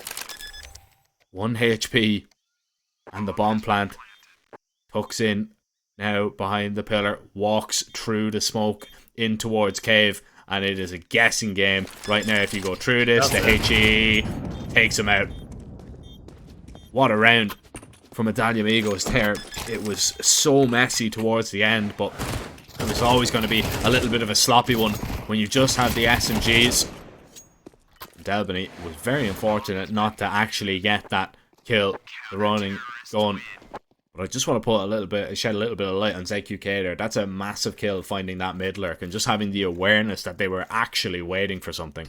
It's not even only the awareness, it's the fact that you're in such an unfortunate position because you have 2 teammates in towards cave and 1 coming out of the ramp. You know they're waiting for something because you've spotted 2 people, so at this point the communication flow is just good enough, right? You realize that, but the fact that you're in the position where it's really easy to be caught on a timing, so it's a bit fortunate, is the fact that he keeps his composure.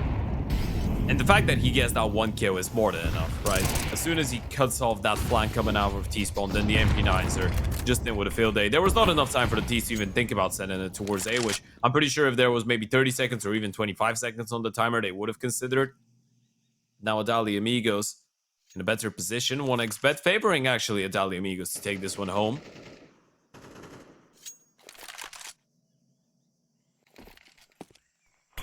I feel like at this point it's really tough to actually side with one team and say that they look like the favorites. It's been a pretty evened up game. LCM on the elevated angle. The AVP is actually going to catch us off guard. I believe he was just jiggling there, but the op still manages to find that kill. Fasten is thinking about going for the play, and BNC, that's great awareness. Throws in the smoke, falls back. He is the one responsible for the bomb as well, so that's a great follow-up.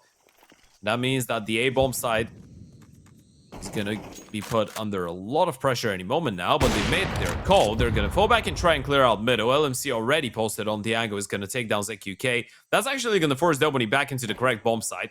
Problem is, he's going to be up against a lot of people, and he's all alone. No score. That needs to be a 1 versus 5, and it's going to be an 0 versus 5 after that great peak from Suriba. So, yeah, this round, as much as we were actually putting high hopes on it, down the drain it goes. Just a great response, though, from Team Solid to come back with this round. Korea will be very fortunate if he gets out of this one alive. Peak. Yeah, always going to be traded. Money shattered for Italia Amigos here. I think ZQK is going to take a risk and bring out an AWP. They have to force this round and hope that their IGL opera can lead them to victory in a round like this. And you can see it's been really streaky, right? I mean, 2 rounds for Italia Amigos, then Team Solid answer back. Italia Amigos change it up a little bit. 2 rounds, 1 round, 1 round. Nobody's really developed, you know, their too much comfortability at all so far on this ancient map. But this is a real opportunity right now for Team Solid to make sure that it's them to get comfortable on this T side and get into the lead and maybe have a really good opportunity to continue to extend it. Yeah, you gotta hit him with the good old Extendo Patronum right now. What house are you in, by the way? Have you done the test? I have no idea. Oh, I have no idea how Imperial has gotten through here. And how is he still able to keep on getting kills? Tell when he finally shuts down CSO as well. A missed shot from ZQK though, and that's going to give away the B-bomb side. They don't have the C4, so ZQK can actually play this one a bit more passively. Reposition to a further back angle, get another one. And somehow this has just collapsed because of one MP9 play and so many people ready to just swing on the contact of superior in the information that he's just been able to get a double. I've no idea how anybody isn't watching that. That's just such a horrible timing. Somebody has to be looking there.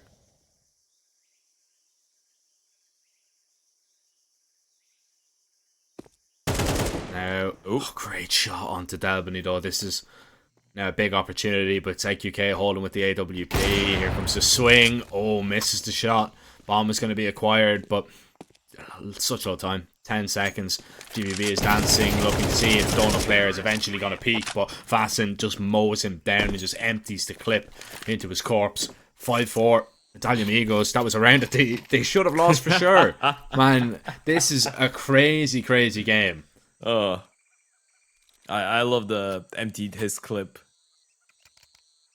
phrase there. That was fun. Man, Team Solid, I mean, I don't know how many rounds that we've seen that, you know, that we say, okay, look, this is Team Solid's chance to really, you know, show what they're made of, and then all of a sudden they just go and lose it. It's an SMG play that just should have never happened. LCM just fires off that shot, finds the entry, and my problem with it as well is that against the gun rounds, they have looked very good. It's just these pistols, these SMGs that are so difficult to deal with, apparently. AWP on ZQK. Yeah, that's a big miss, but he won't miss a second time. Now just trying to play his life in the smokes, or even now realizing it, spamming all the way through. ZQK is just going to ring around the roadsy with him and just try and stay alive and continue to hit more shots, more damage being done. The reload hit, and yeah, not for long. Finally goes down. Surib actually doubles up and doubles down, but Delbany just one bullet away from doing the same. Do they realize where Fasten is coming from, though? Those plays from middle, that ring around the Rosie from the Oper has won so much time for flank. They're actually going to tap the bomb once. They're not ready for main. They're absolutely unprepared for it. Fasten is going to get a freebie, surely. And CSO is on HP, 25. Fasten, knowing that he's got the information, he's going to play it with so much confidence, but CSO gets the instant headshot. That's going to be 5 apiece, and Team Solid level things up.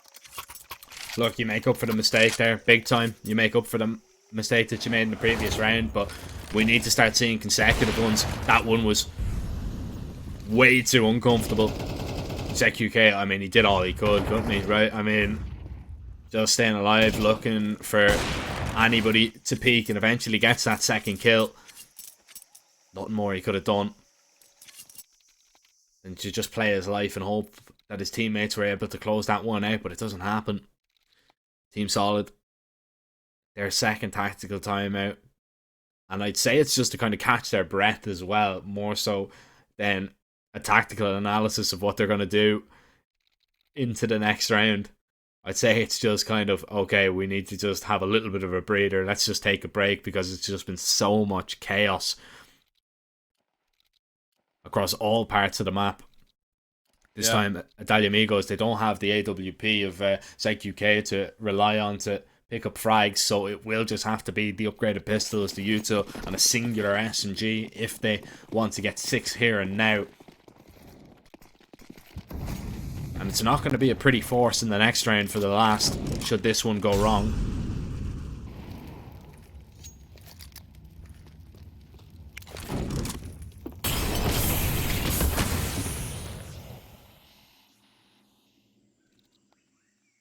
Mollied, smoked themselves out, time to fall back.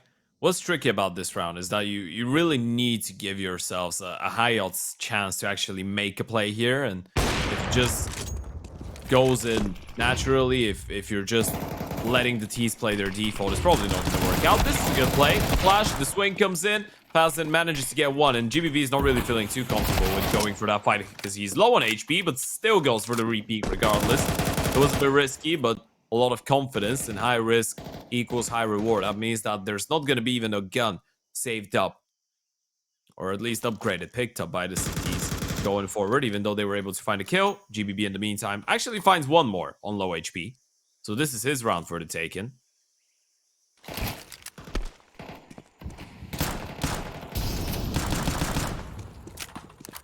And the force buy falls flat. It's just Delbany and ZQK left to hold on to those pistols. It's just a P250 and a 5.7 though, so you're gonna feel a little bit hard done by this. again, you had a good idea, but Team Solid, whenever they haven't really been getting ahead of themselves and maybe being a bit disjointed at times, discombobulated even, they've looked incredibly well drilled on some of those rounds. What's good as well is that, you know, when we look at the last matchup that they played, it was the CT sides that really flourished. So to be in a position now to possibly have a 7-5 half, which is looking more like a probability, especially after, well, especially when you look at the money situation for Italia Amigos, Delbany, he's got 2k coming in on top of his armor. It's not enough. And the rest of Italia Amigos, they've got nothing to bring forward, nothing to bring to the table, nothing of any substance anyway. So you're looking at 7 rounds possibly on the T side, when in fact that there was only 7 T rounds won in Ancient's entirety the last time they played, and it went all 24 rounds.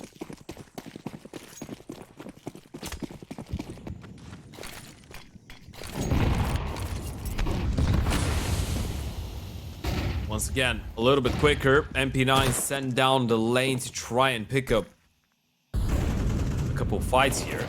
They've heard the Yuto. The T's surely are going to be aware of the possibility, because Uriba's picked up a kill elsewhere, and he's going to keep on getting into fights. Finally, though, the CTs start fighting back. Close range, pistols, MP9s. We know how dangerous that could be.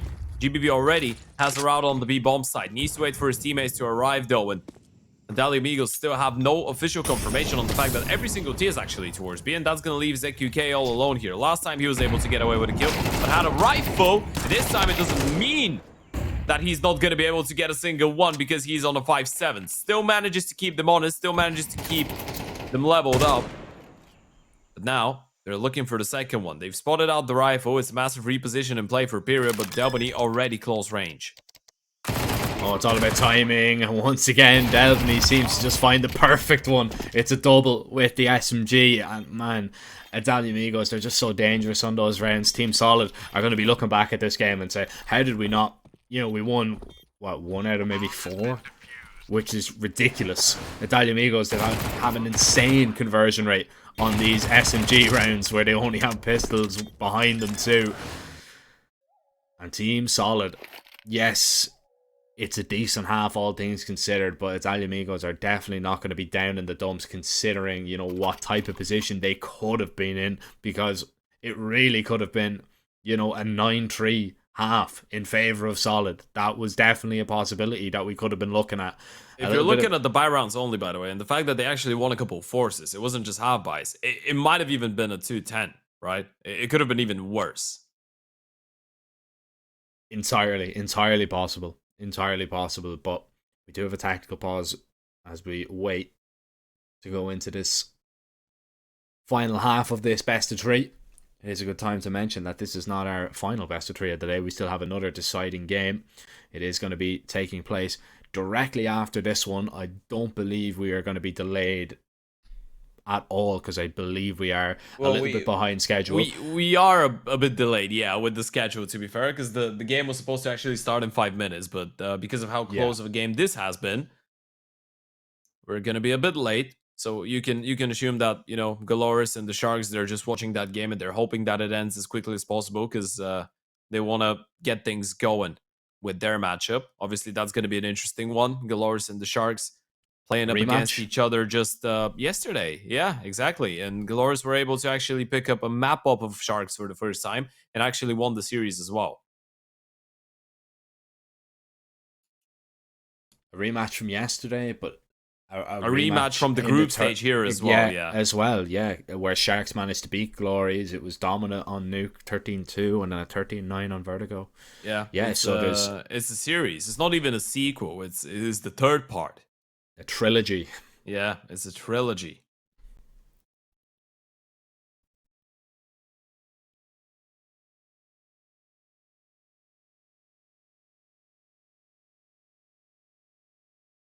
Favorite trilogy? Oh, I forgot you're not really a movie guy, are you?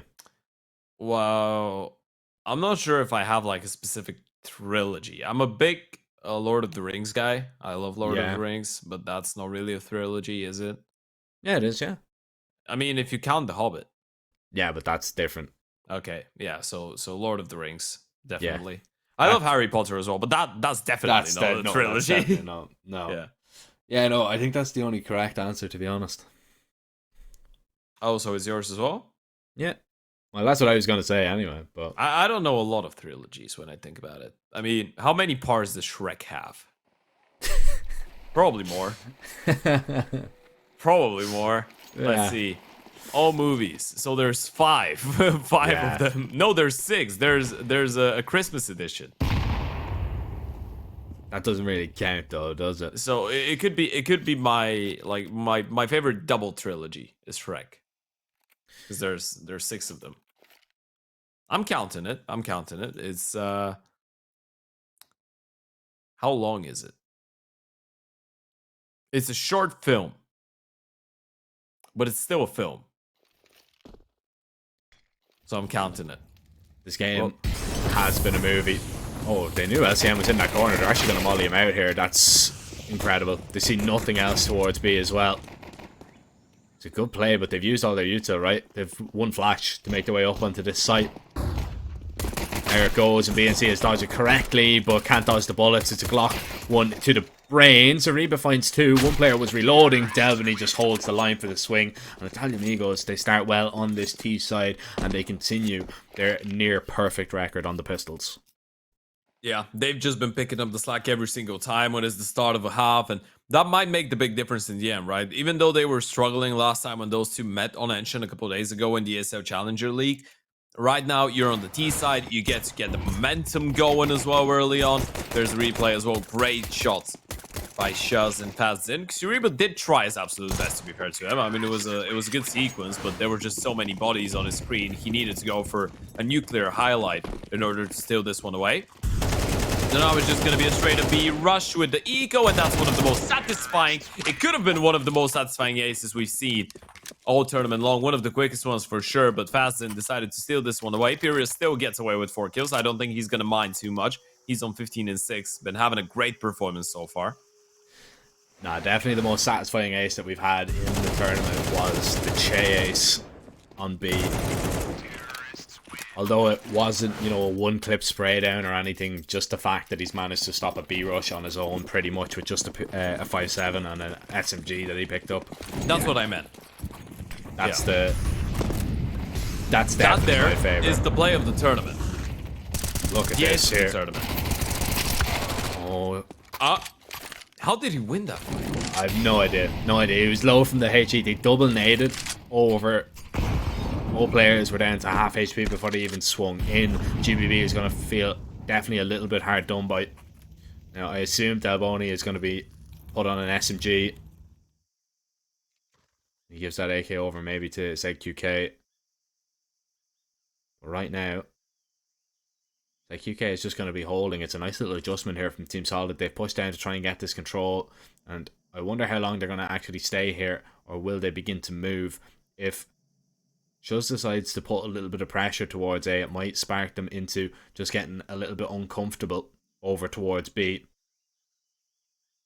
And SAM is actually going to be left here alone. So this is a difficult position to find yourself in right now. 45 seconds. Now the pressure towards A does come in.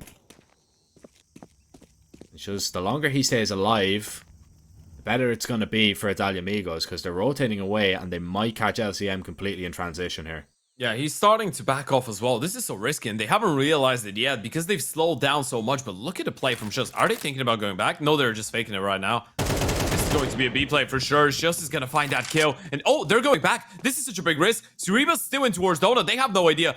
Nothing else is going on. There's only 15 seconds. Suriba can play this one perfectly. He can win the round single-handedly. Kills going left, right, and center. CSO towards the back of the sidelines them up, but doesn't get a single kill. Damage is theirs, but the bomb has been dropped. The round is over. They have no time. And LCM doesn't realize that. He's going to go for the fight. He's going to give them a chance, but they're both so low on HP. Gets the kill, gets the hell out of there, and the round is for Team Solid. They just outplayed themselves. That's all that was. Just outplayed themselves. Overthought that situation. I don't know who made that call, whether it was Shuz or whether it was ZQK. You know, if it's Shuz to call them back to go over towards A, saying, oh no, they're rotating over towards B, because they believe he spotted 2, if I'm correct. when he peeked out towards Cave and got that kill, or rather towards CT middle. But yeah, just a massive misplay there, running into Donut when there was still a player there. It was just enough to survive. CSO will not survive in this round, but there's another player going to appear over towards middle. Delboni will deal with both of them. Zariba, oh man, Zariba's found a wonderful timing to walk through the smoke. Is he going to be refragged? Surely, yeah. M4 versus an SMG from long range. There was only going to be one winner in that one. But the damage has been done here. Shuz and Delboni are extremely low. Doesn't really matter that PNC is going to be on an SMG. They know the bomb is down. LCM is going to try and join up with his teammate here. Adalia Migos, I mean, what's the play? Piria needs to make a move, and he is the other side of the map. Doesn't know if there's anybody up close either. So he has to go back out towards middle. They need to try and regain this round. But yeah. This is like a good position. Though. I like the position that Team Solid are in here. Yeah, they're just waiting to play reactively, pretty much. They're hoping that the T's won't just walk back, get the bump, and walk away on shift, but that's what they'll do. Well, the smoke is going to indicate what's going on, and the peak from heaven should come through. LCM is thinking about pushing through that smoke. That's going to be a little bit risky. Shuz is still holding bird, but he's the one with the bomb on his back, and that's another hit connecting. Shuz somehow survives, and BNC's MP9 needs to go absolutely huge. Two of them are going to be pretty much free. Shuz is going down for sure. Question is, does he win that fight against Piria? Answer is yes. Quick, short, and easy, and BNC with a massive triple kill on the MP9. Clutches up to level things up on Ancient. I could see it happening as well. I could just see it happening. Low HP, and I mean, I knew Piria was in trouble there. Once he's in that position and the SMG's coming swinging, that's what he's clearing. Oh, it's a tough one to swallow. And I mean, like, you don't lose the high HP player early, right? You lose the low HP player. So Piria has enough time to react, but just the SMG up close will just chew you up and spit you out. 8-8, Team Solid tie this game up. Their buy is quite solid. On the other side of Dalyamigos, this is going to be a faster play. They're just going to hightail it up towards B, but they're stopped by a Molotov. They're stopped right in their tracks. They cannot go through this right now. And the CT surely are going to be set up, but they're still yet to find a kill. GBB swings out onto the site, good for only just the one. The op can do absolutely nothing but stare into the face of a smoke. The bomb is going to go down here. And LCM, lands the tag. Wow. Yeah, it's a save. That would have been a crazy kill if the quick scope actually connected it to the head of the person planting the bomb and took him off. It would have been a tough one. He was actually planting on the left-hand side behind the pillar, so properly protected there.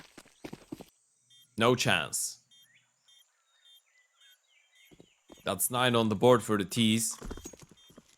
Quick exchange. It did look like they were starting to fall a little bit flat, right? If that round actually kept on going in favor of Team Solid, if they were able to convert this one as well, we would be starting to actually look at this game from a different perspective. But, ooh, okay. That's a nice shot. Nails him. I'm not sure if I'm a big fan of actually Adalia Amigo sending people on the hunt here, though, because money on the T side is not that great either. I mean, I realize that you want to make sure that you reset the CT side economy, and, you know, a reset that late into the game would be massive. But at this point, you can focus on building up your own cash bank. And then in a couple rounds, if you are in a similar position, then you go and hunt, and then you invest everything into it. But it's a long game, Jack. It's a long-term investment. You gotta diversify your finances and take care of them. You do. LCM getting aggressive. The run boost is nice. He gets up towards Shelf, and he is going to be uncontested. Adalia Amigo is not playing for any space at all right now as they set up for a mid-take. Nade blows open the smoke. Zariba is ready for that. Perrier tries to beat that smoke, and he does so, but will not beat the SMG of GBB. However, the 2-for-2 trade. LCM still in towards heaven was the unknown entity. They had no idea that the op was there, so Fasten walks in and gives away his life for free. Oh, it's all about timing here. LCM, he's past EQK in the smoke, but does not realize that he's just been gifted a great chance to drop the bomb, which he does. Just now Spotted on the jump spot. And quick scope and taken down LCM with a monstrous round. And I was saying in the pregame, Ted, you know, both of these teams are set up that, you know, it's the other stars in the team. It's not usually the Opera that has to, you know, go hard in the paint to, you know, get a victory. You were saying you were interested in it being the battle of wits between the two IGLs, and I said I was more interested in the battle of Operas. LCM is ruling that right now. Absolutely, especially when it comes down to this map. But in general, throughout the series, he's looked pretty solid. Really good triple kill. Isolating the 1v1s. A bit of a low buy. A bit of a force coming out of the T side. And it's going to be a quicker one towards B. But into the hands of the rifles they go. That's a good refrag from Pyria. Keeps them in the round. But the counter Yuto is coming up. And Cerebro's going to chase that kill. Pyria still manages to hold on. Hello there.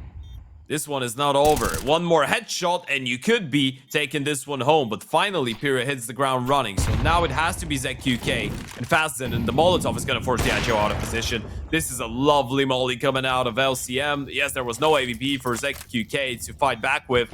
But it's still the battle of IGLs. And Team Solid win this one once again. CSL takes down Fasten. Defuse is going to come in. There's plenty of time for it, even without the defuse kit. That's going to be Team Solid going up to double digits first. Really good. The composure there was great from Team Solid. Didn't get flustered. They lose the sight. It's a quicker play out of Vidalia Migos. We were talking about how slow this game has really been in terms of the tempo. Not just because it's been, you know, a long series, but in the fact that, you know, especially when we were looking at Anubis, the T-sides were really, really slow. We've seen as well Ancient was pretty much the same. That's a fast change up at the pace. You get up onto the site, but you're just not able to hold on. Team Solid just found the kills in the right places at the perfect times, and that's exactly what they're going to try and do here once again. But P250 strikes into the brain of Zariba. GBB under pressure. Needs to get this molly down. Absolutely no pros to going for that fight. 1 versus 2 there. You need to play the numbers advantage, even though it is a fair fight. But, I mean, how about this for a timing? No bomb, though. Bomb's still in towards T-spawn. You gotta pick that one up, and you gotta sprint in towards the A-bomb side. And surely the CTs realize that this timing is a possibility, right? CSL is gonna be the first one in line, and yeah, he spotted the shadow. Yeah, that gave it away for Delbany. He's gonna go down. He needs an insta 1D, and it's just not gonna happen. CSL wins the fight, and now he's actually got some decent space to work with. He can walk out the side, isolate those fights, and just rack up the kills. CSL, no problems whatsoever. The big man has arrived to the party. He was a little bit late, but better late than ever, and he is the main man of the show. ZQK, a 1 versus 4. Probably not on the cards, unless we're gonna be in for a nice Shroud testimonial here. No, rolling back the years. Ended up the same way that Shroud clip did. Another ace in the game. Yeah. CSO showing what he can do. I feel a little bit for Delbany here, I can't lie. I mean, it's just that shadow. That shadow catches him out. And it's just something that you need to be aware of, you know, when you get into that position, because damn shadow. Yeah. When you get into that position, when you're lurking through there, you need to just be aware that there is a possibility that your shadow is going to be showing. Yeah. I don't believe you're able to cross over without it showing. I think it is just pretty much a little bit of a giveaway. Ollie down to stop the shelf peak. HE will do a little bit of damage. I was going to do a whole lot more. Fasten already in a little bit of trouble, but it was they got the ace in the last round. CSO is going to be the first casualty in this one. Delbany with a great headshot. And Amigos, they're not done just yet. It's still a dangerous round, though, because they don't realize that A is clear, and that's going to give enough time to GBB to rotate over. They've lost fully the control that they had towards the B-bomb side, and BNC is already in towards T-spawn. If they're not aware of that, and they don't look like they are, well, Delbany is now going to clear it out. That kill has to go their way, and it will. BNC was already low on HP. The only way he gets a kill out of this is if they had their backs turned, and GBB's made a step, so now the player on the other side of the smoke is going to realize what's up. GBB is still thinking about rotating away, and Shuz has caught a perfect timing. He spotted his back. He's going to call his teammates in towards that A bomb site, and GBB just left. Leslie goes back and finds the kill. Now he spotted him out, but the fight still goes and shoves his way, and that's going to be probably LCM trying to hold on to the big green. If he's allowed to do so, though. If he's allowed to. I mean, Fasten is low, but it's just a missed up shot, really. That'll cost him his life. That's all it's going to come down to. Hello He's there. been spotted. He's so fast in this position, but LCM is now going to be holding. Wow. And yeah, you think you have the timing, you've seen him, you know where he is, but you're not going to be expecting so many players going to be here. And Shuz is going to get the job done. Team Solid. Once again. Another overtime on the cards? Yeah, I mean, it seems to be when they get up to that round 11, they just really, really struggle. To get up, is there an unlucky number? 12. Yeah, it really is. It literally is. How many times have you seen them get up to round 11 and just struggle for so long? I'd say about 3, but in the matter of 2 best of 3s that we've casted of them, that's a lot. Yeah, it is a lot. That's quite a lot. Yeah. When you think about it, 3 doesn't sound like a huge number, but in 2 games, it is quite a lot. Well, I'd actually say 4 even, because there was 2 maps against Imperial and 2 maps here. So yeah, that actually is 4. Yeah, that sounds like too much now.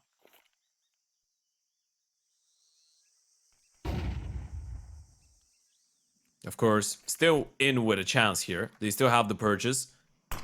Even though low on Yuto, they still stand tall. They have the AVP in the hands of LCM, and he's been having a field day on that CT side in some of those rounds. All that it takes is for him to just have one of those triple kill moments, turning around, just switching up between targets quickly, and it all might go down. Unfortunately, though, he's not towards the right side of the map as of right now. He's positioning towards the donut, and it feels like the T's are going to prioritize that B-bomb side once again. You have the pistol of Suriba there. He's going to be supported by both BNC and GBB, and LCM's open things up towards mid. So that's going to force the T's into that B play with 30 seconds and onto a stacked bomb side. This could go horribly wrong. 25 seconds. You need to go through this smoke and you need to go quickly. GBB going to be completely flashed and tries to hold MS1. He's got support and BNC. They've no idea about him. He's going to claim a double. But all of a sudden, control has kind of been gathered here for Italia Amigos. They can get this bomb plant down safely and there's not too much the Team Solid can do about it. But they have the numbers for now, not anymore. QK. A battle versus LCM here. Oh, spots him out, misses the shot, and LCM will take him down with just that singular shot. Period. It's down to him. CSO holding for the peak. The timing is everything. He even looked away, but the reaction, the headshot, solid. They make us eat our words, Ted. They get up onto 12. They're going to have 2 chances now to close this one out. Bomb plant is definitely going to help things for the T side, but you cannot afford to make any more mistakes. Where is the play going to be? What is the play going to be? A decision that I'm just delighted I don't have to make. And Team Solid, well, they're going to take a little bit more time to decide how they want to approach it. How they want to position their defense. Because they know they are just 1 round away from getting revenge on the Italia Amigos.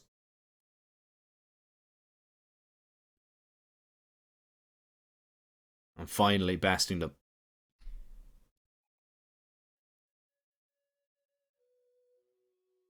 In their first best of 3 as well, so that would be, I guess, the little story that they can have between each other, the little rivalry.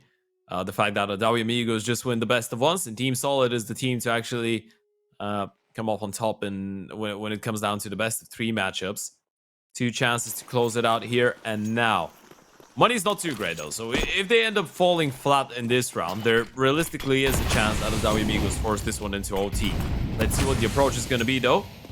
Quick presence towards the B-bomb side, a lot of space from ZQK, and he's opened things up. GBB goes down. What a way to open things up from the IGL.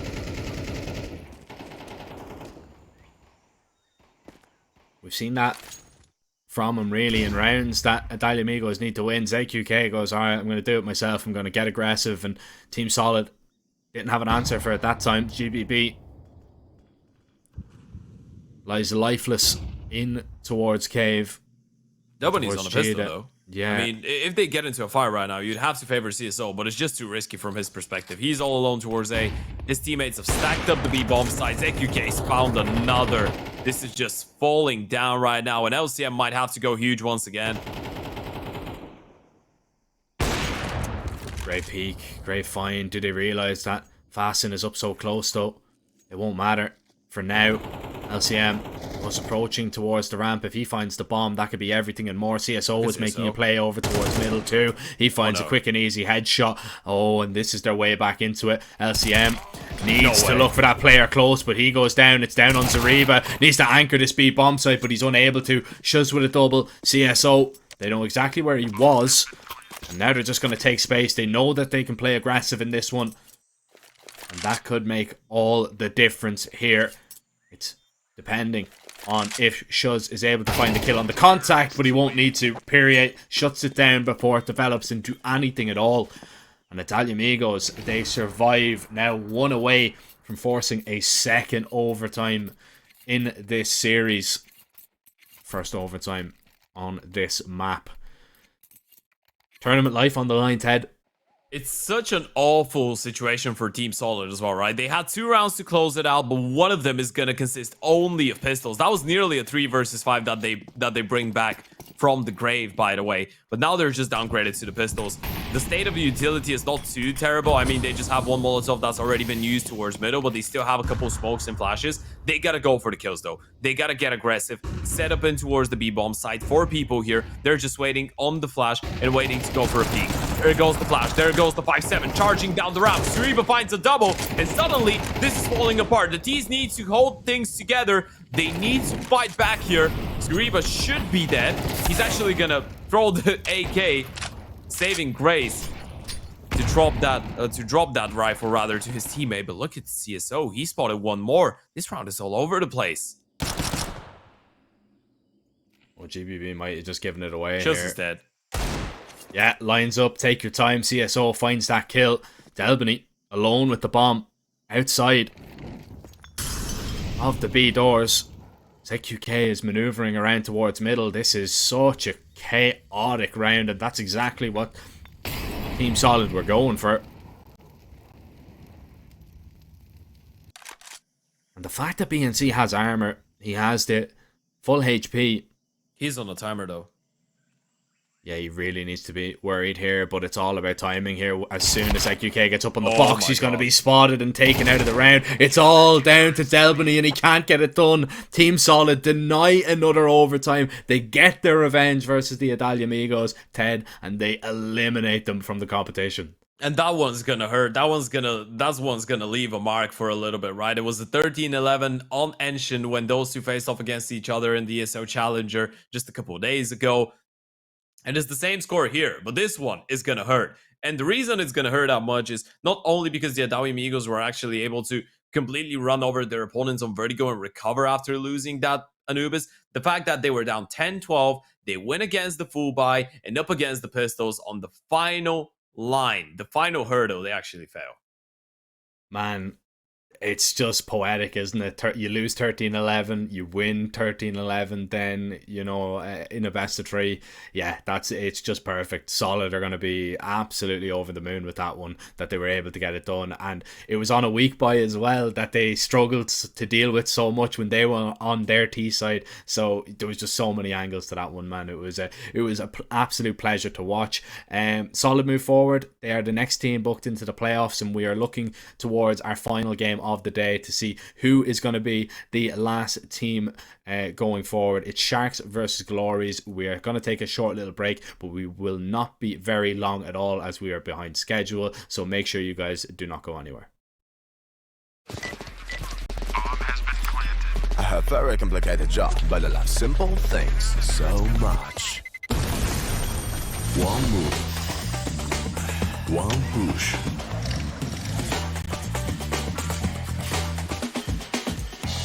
One touch.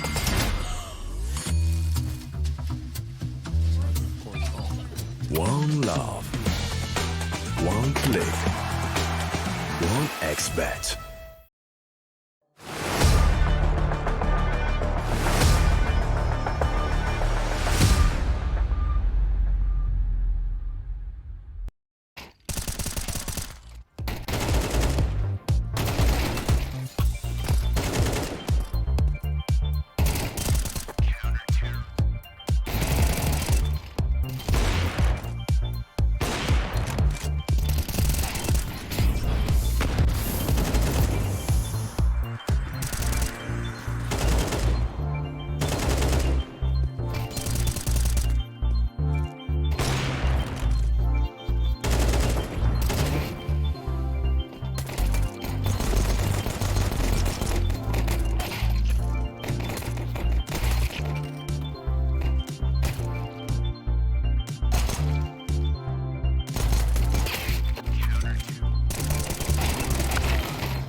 This is Eva.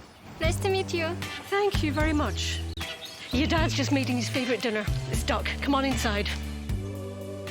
They're all probably too gruesome to tell you while you're eating at the table. How's your food? Is everything okay? Good, good.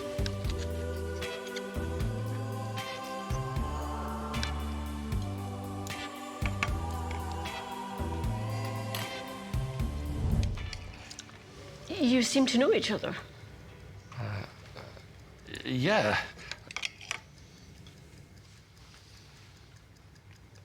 This is the new ambassador for 1xBet. Oh, I see.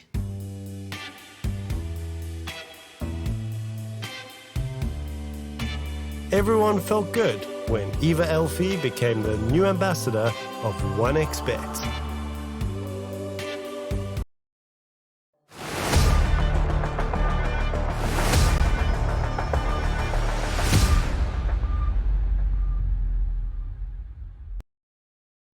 Welcome back, ladies and gentlemen. We are nearly ready to jump into our final best of three of the day and our final best of three of the group stage here at the Oriez Regional Series 1 Latin America, Ted.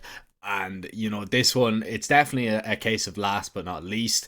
We've got Sharks taking on Galoris. They've already faced off against each other in the group stage. It was the opening game. They've played each other recently. I believe they played yesterday as well. So these teams, they've got a lot of history with each other.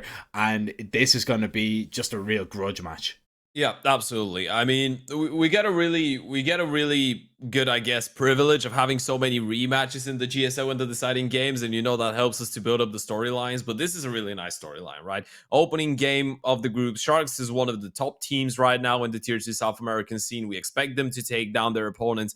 They do so in a pretty convincing fashion in the first game that we saw in the groups from those two. It was a 13-9 on Vertigo, 13-3 on Nuke. Galoris absolutely outclassed in that game. But then yesterday, those two meet in the EPL World Series America Season 6.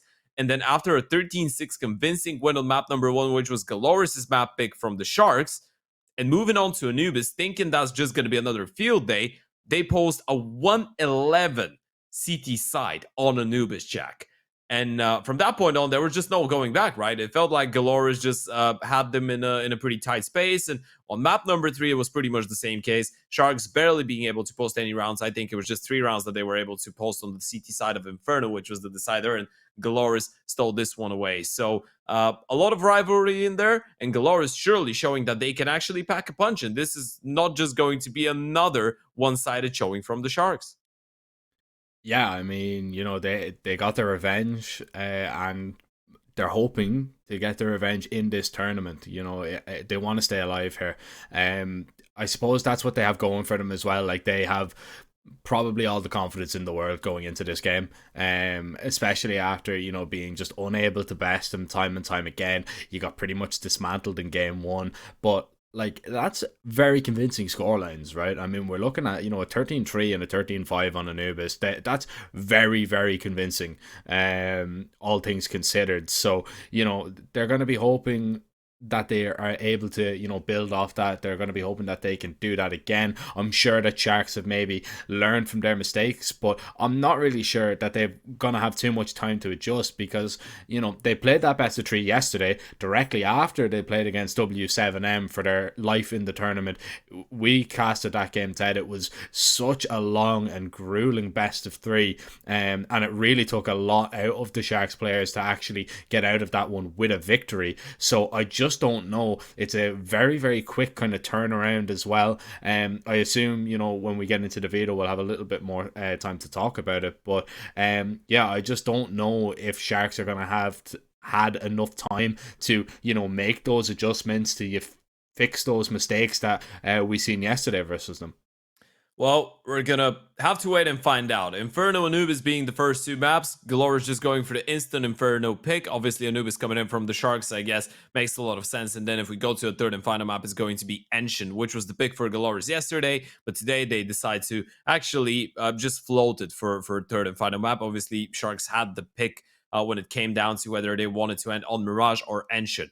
You look at the first 2 maps, and I guess there is a lot of logic behind what you're saying, right? The fact that yesterday Galores actually not only won convincingly, but they just won like they were the only team in the server.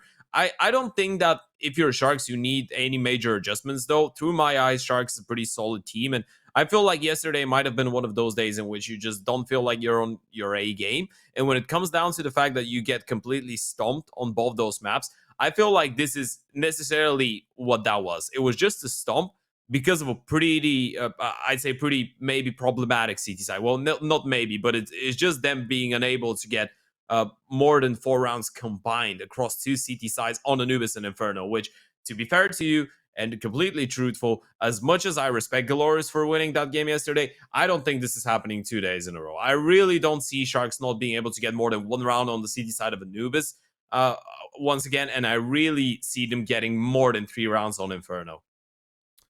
Yeah, I mean, I just don't know. I just don't know, though, Ted. What's preying on my mind is, you know, I actually misspoke there. You know, Sharks got beaten by W7M yesterday. I think that still, though, the point does stand that definitely is going to take a lot out of you. Like, that is 100% going to take a lot out of you, especially, you know, after a very, very disappointing loss. It could have just been an off day, but it didn't look to us yesterday when we were watching their game that they were playing off. You know, it just looked like it was a really tough best of 3 that they ended up losing towards the end. I don't know. I wouldn't be super confident. You know, I think you're correct that, you know, we are probably going to see a little bit of an improvement, but definitely Glories, for me, they have to be the favourites going into this one, and I believe we are going to be jumping into map 1. And it is going to be Inferno. We're on the opposite side here. You're starting your prediction with Galores. I'm going to stick with the Sharks. Let's see what XBet actually think about this one. They do think that Sharks are at the roll. You're going for an underdog pick. It worked out last time for me. Yeah, that's all I'm going to say. Good. Once again, obviously yesterday Detroit had a massive performance. He went over the 160 rating threshold, but we're gonna have enough time to talk about that later on. It's gonna be a pretty aggressive, pretty quick pistol round coming out of the Sharks camp, and Doc is finally gonna be able to find 1 refrags coming in, though.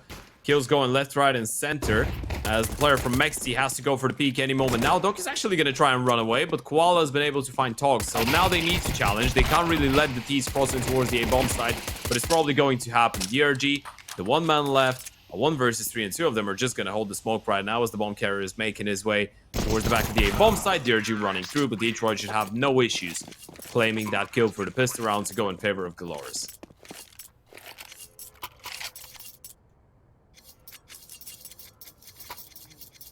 Good start. And what I'm seeing from Sharks straight away, I mean, I rate this. I rate this on the pistol. I think that's a little bit of a confidence play to try and, you know, get the ball rolling very early, to go for such aggressive fights, to kind of take the fight to them, to kind of prove a point to themselves that, you know, yesterday was a fluke in their eyes. You know, that they won't get away with it this time, but it didn't really work out. Glories were able to kind of hold strong. Now we see Togs with a Zeus, and I'm very excited to see if anybody goes near it. See Koala there with the brand new AK, which a lot of people are comparing to a Weatherspoon's plate. A Weatherspoon's plate? Yeah, so do you know what Weatherspoon's is? Yeah. Yeah, it literally looks exactly like the plates that they use in Weatherspoons in England, apparently.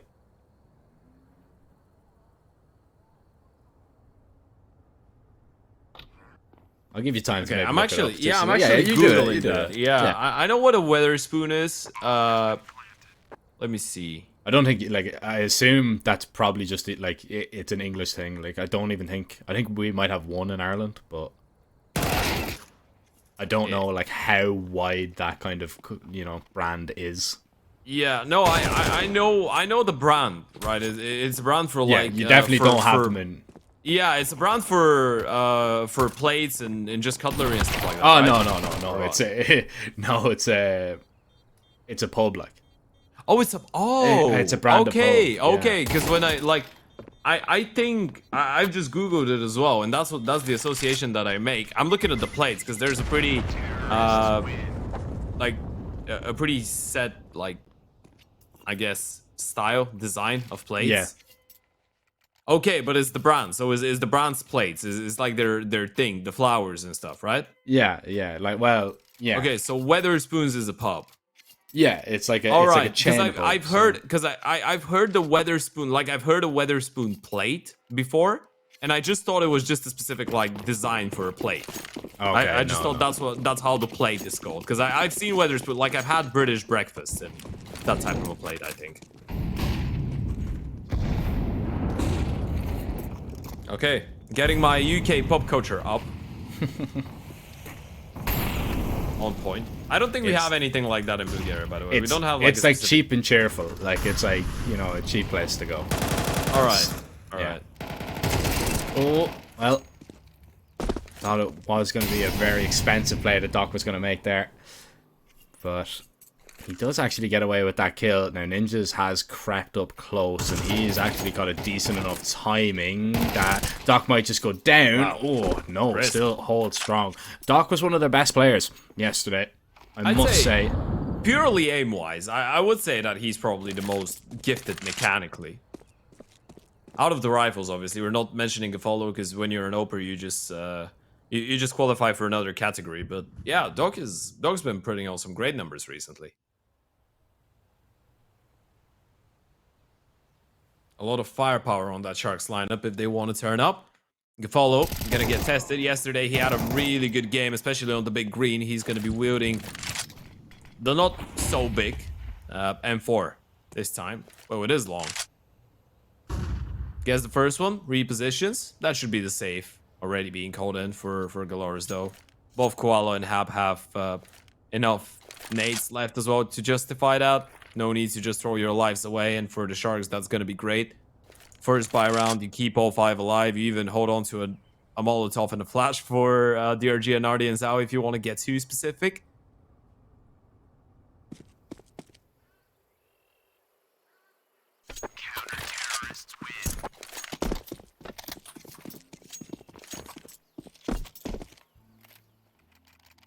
Yeah.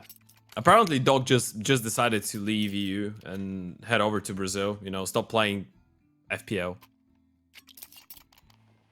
Leave the twisted minds. It was a bit disappointing that they couldn't qualify for the RMR, by the way. I'm not sure if you watched that. Obviously, we're not talking about the same Doc here, just to clarify real quick, but quite disappointing they couldn't qualify for the RMR.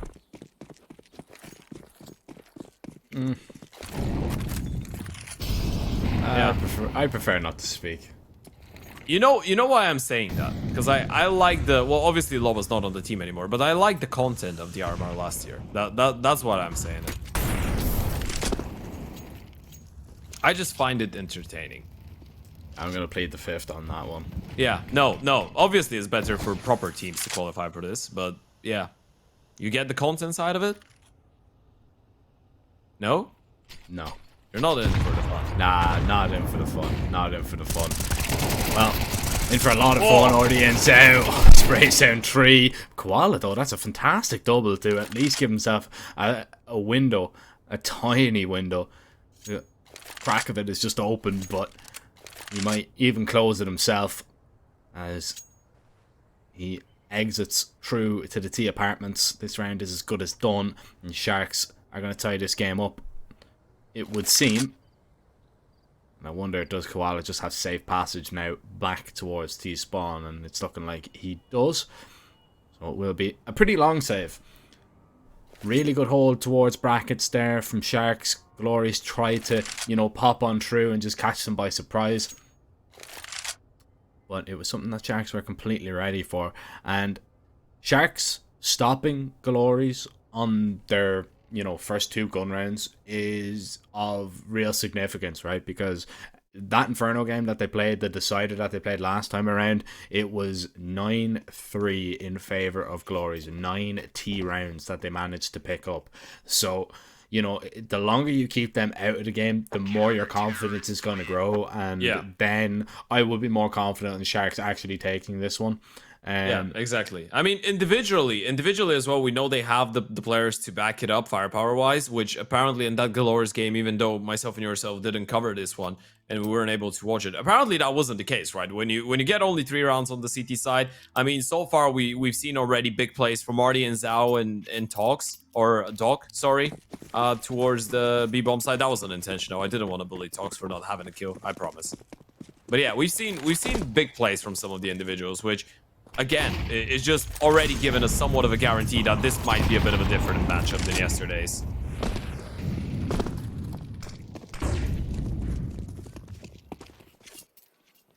Fast banana control taken. Doc sees nothing just yet. Trying to make its way into this bomb site. Not I'm even a jiggle. mesmerized by the Titan stickers, by the way. It's 2015, but they're still valid. That was a great craft.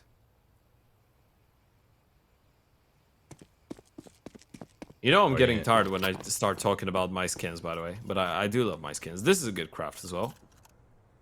Appreciate the swag.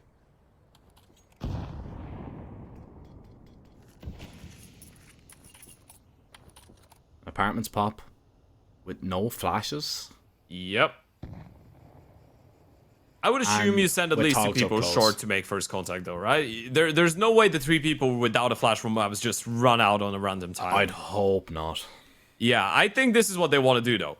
If they had the HE in towards short and they double naded pit and then went for it, that would have actually been a really good execution. But Tox is going to shut down the first one. He's going to drop. Koala actually finds a refrag, and he's going to get a chance to the second. So it's good 1-for-1 work by Koala, but Gefolo's in position to shut them down. They actually have the smokes in towards longs to try and keep them occupied, which I guess justifies the play a little bit, but still they have to hold on to it in the 2 versus 3.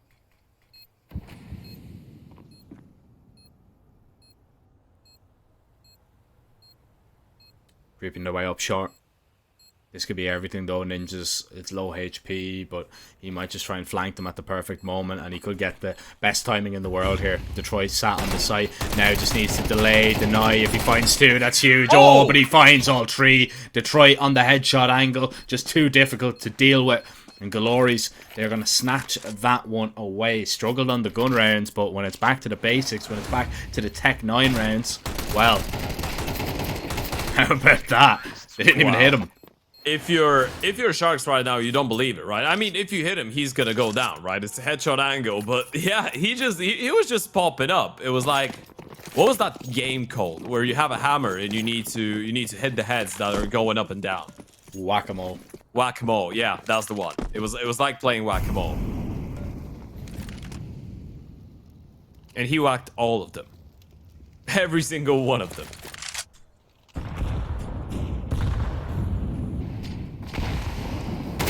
Doc. Aggression. Nice opening. Hoax is down. It's a good starting around like this where you're very limited on utility, and, well, Ninja just throws away his life for free. Yeah, that was high confidence, low, I want to say, diligence play, running through the smoke like that. Yeah. I know what you wanted to say. Yeah. But you steered clear of it. But I agree, it was a little bit stupid. Let's call a spade a spade. You said it, Chief. You threw in the S word. I was gonna say worst case scenario. I was going for special. Unorthodox. It was unorthodox. It's just a massive risk though. Without if there's a flash accompanying it, yeah, you can go for it. But just dry jumping through the smoke when you know he could possibly be up close. Yeah, big risk. Doesn't reward. You know what? The keyword there is he could be. And then he can counter that. He could be like, yes, but he could not be there as well. Or, well, he could have left. No, we're not making this one better. Yeah, it was a straight up eccentric play. I think that's the way to put it. It was interesting. Didn't work out, so they call it off. By the way, I just wanted to focus a little bit on the fact, oh, look at the beautiful fields. I was going to say that the kitchen looks really nice in CS2 and in TAPS, but the fields are great as well. Counter-terrorists win. What a beautiful game. Worth all of the FPS I've lost. Every single one.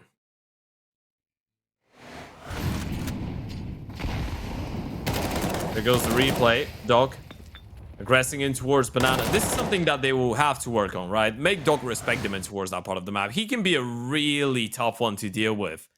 It could be a pain in the ass, pretty much, is the way to put it. If you don't make him respect you early on, he's gonna go for those fights most of the time, and he's gonna try and punish.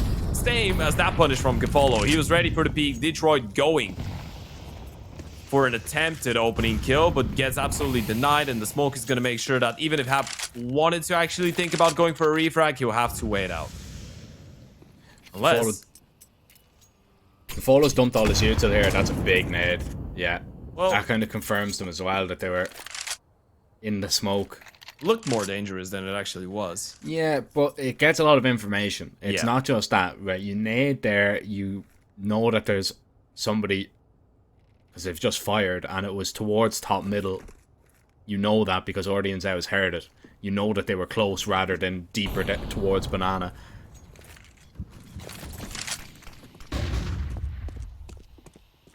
Smokes go down. Yeah. This area could work wonders, though. The RG is going to be the first line of defense, though, and he's just ready.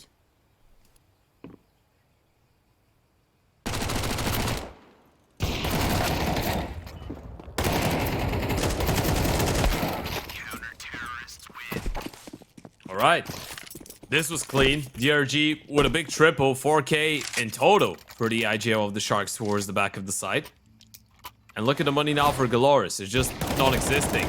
There's the replay. DRG, great work. Just dancing around the bomb site, picking up kill after kill.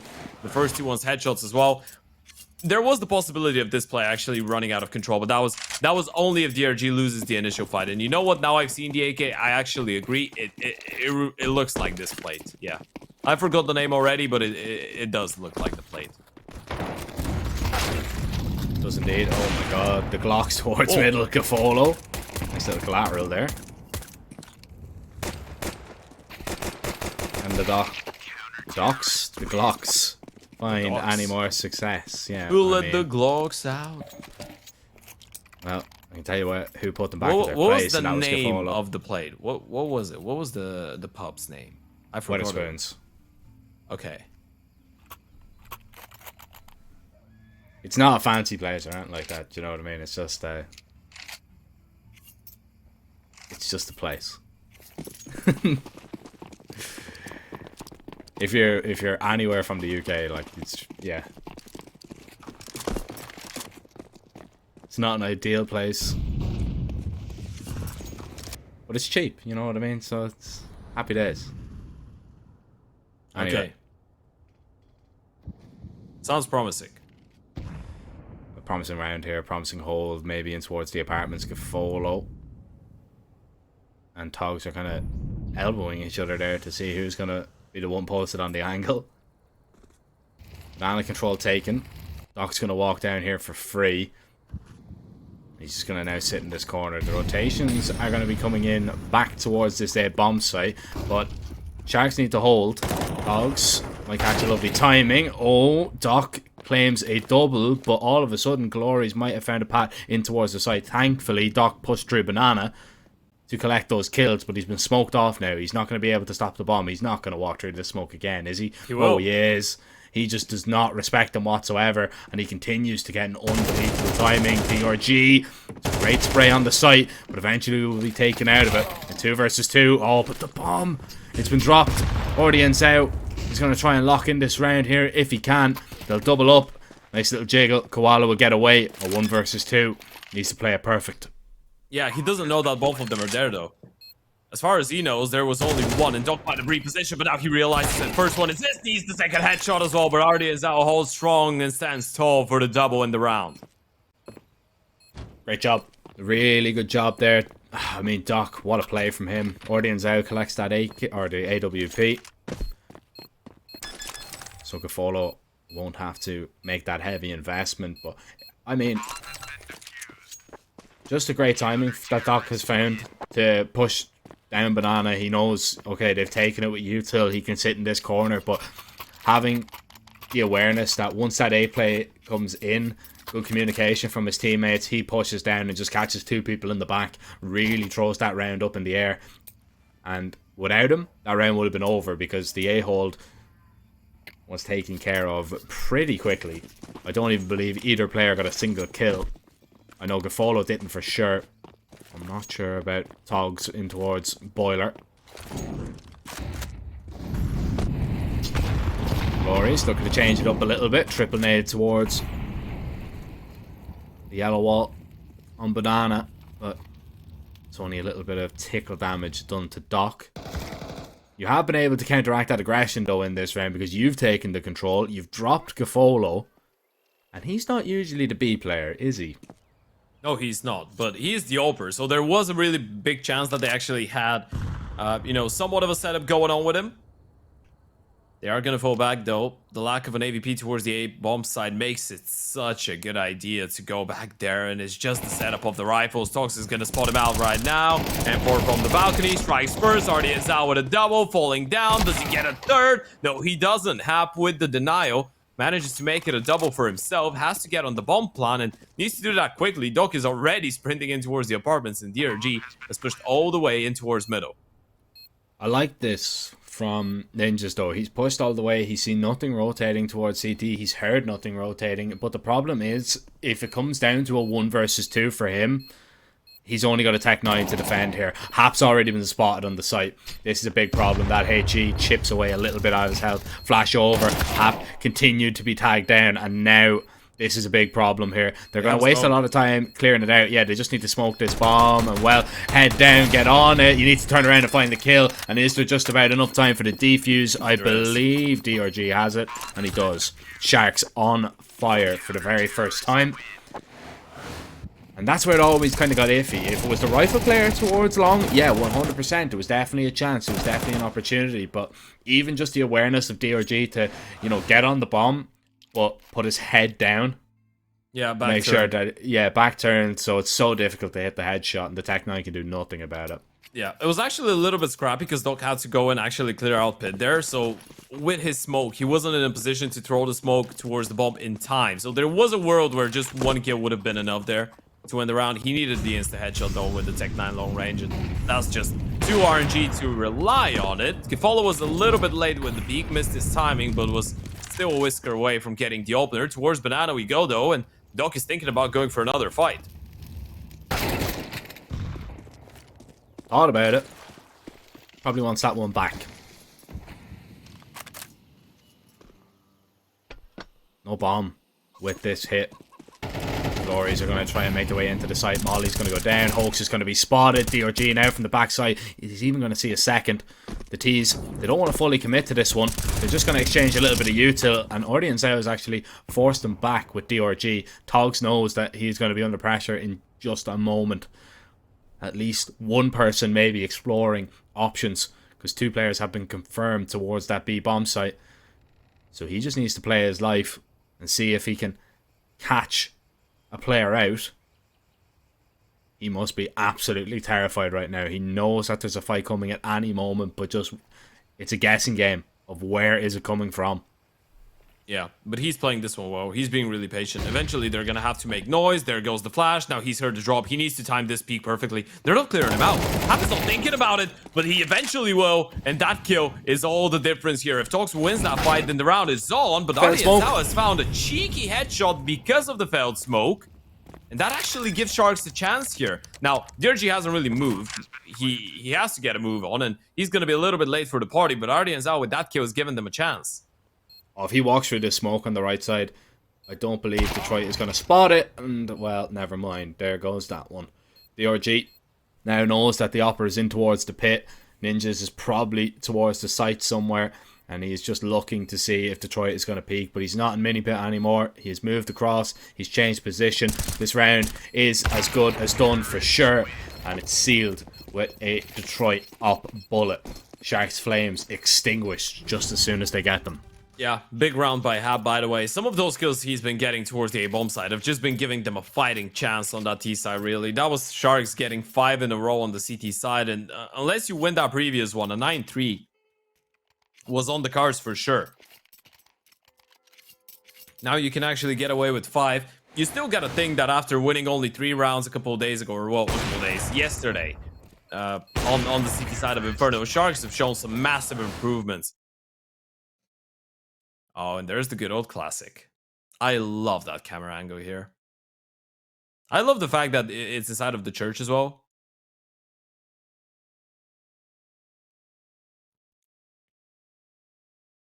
So after the Saint's done with his songs and whatever he's up to, he can actually chill out and play some good old CS. Do you think that monks actually do play CS? A lot of people do play CS nowadays. Just chilling. I'm not sure. Yeah. You think that they have gaming PCs in the monasteries? Just RGB lighting up the church. That's maybe not the entire church. Maybe just one's room. Maybe not the entire church. Oh. Yeah, that'd be a funny sight. Yeah. Wow.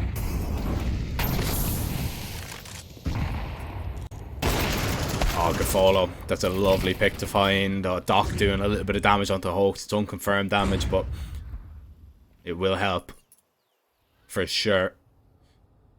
Now, interestingly, they've actually rotated away. DRG has made the call that it's not going to be B. He thinks it's going to be an A play here, and he is correct for now.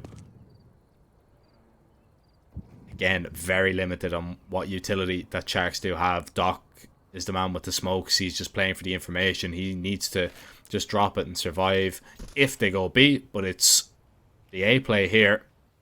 You need to be cautious that you're not caught in transition. They thought they had the read wrong. Audience needs to try and get away. He's completely blind. Togs goes down for free, and so does he. DRG now left on the site. Finds the first. The flash is perfect, though. Now playing behind the big box, but taken out of that angle, taken out of that position. And Sharks just getting in their own heads a little bit about that one. And Doc needs to get in the minds of Glories. Where are they going to be? And see if he can place bullets in every single one of them. I mean, he's been showing some great form so far, but this one might be a little bit too out of reach here. Might be a little bit too much to ask from him. He's got a kit right in front of him. He's got a smoke as well, but needs to find so many kills, and they're just not moving away from the bomb site. They're not giving him a chance. The steps have been heard. Oh, posted. He actually gets the first one. If the AVP misses there, he's got a shot at it, and a realistic one as well. But Detroit does not miss his chance. There's the replay. Great work by Koala getting the double. Don't really think that he realized there was 2 people on his screen. Making it a triple, of course, later on. Great stuff by the ex-Fury Academy player. Remember him for the supportive element he was actually in Fury Academy. Now he's reinvented himself. 14-7. Showing he can post some great numbers as well. I still remember he had that crazy statistic. It was like 2 years ago. We were doing one of the CCT South America events, and I think he had something like over 1 effective flash per round statistic over 3 months or so. It was absolutely crazy. He was throwing a lot of flashes, and a lot of them were good. Not going to be the man throwing the flashes this time. There's a singular flash on Ninjas. Nice little stack here towards top banana. Ninja's just going to wait for the contact here. Flash goes high, and well, the T's actually don't peak, so that flashbang does go to waste, but you're already up a man right now. The Julie's up close are going to be dealt with. Molly's going to force Detroit out of position, and Ninjas does actually find a double at least. And all of a sudden, it's down to just Ordy and Zhao to try and get this on the board for Sharks. He's going to swing into the site and go looking for Ninjas, who can just stay alive and dance around the box. Sees nothing and he has no idea. Ninjas has played that one to perfection, all without armor, and he is letting him know. Yeah, Artie and Zhao had to pause here, right? Obviously, if he chases him straight away, he's going to know he's towards the side and he's going to have a bigger shot at killing him. But he was waiting for the player on the other side of the map to try and find something. I believe that was Togs, but the moment that he falls down, Artie and Zhao just had nowhere to go. So the pistol round goes in favor of Galoris. We didn't actually get to see that much of Galoris' CT side or Sharks' D side when they played yesterday, because as we said, it was a 9-3 first half in favor of Galoris, and I believe they even won the pistol. So Now we get to actually see what they have in store for us, more so from Sharks' perspective, obviously. But this one's just gonna be a clean one. Well, You'd hope. Yeah, you'd hope.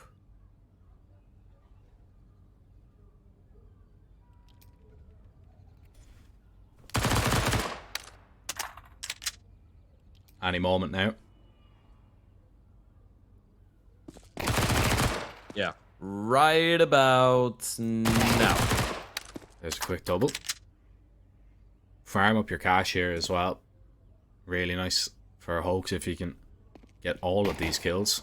He's probably going to need ninjas to help him out a little bit, and while ninjas will do exactly that, he claims all 3. 1 singular kill found from the Glocks only, and we're leveled up here. Sharks looking to find their first T round. And it would be their first T round that they found across 2 games on Inferno. Didn't pick up a single one. They only played 4 rounds, so. Well, yeah. And I assume one of them was a gun round. Yeah, probably. Just one and then 1 force. Yeah. Arden's out. Jumps in towards Mexi straight away. A whisker away from actually a clear connection on that shot from the AVP, but still he manages to dodge the bullet. Metaphorically and practically, Hoax with a great flash to open things up. Dog goes down, but DRG catches a couple people on the reload. That was dangerous there. He still gets away with only 1.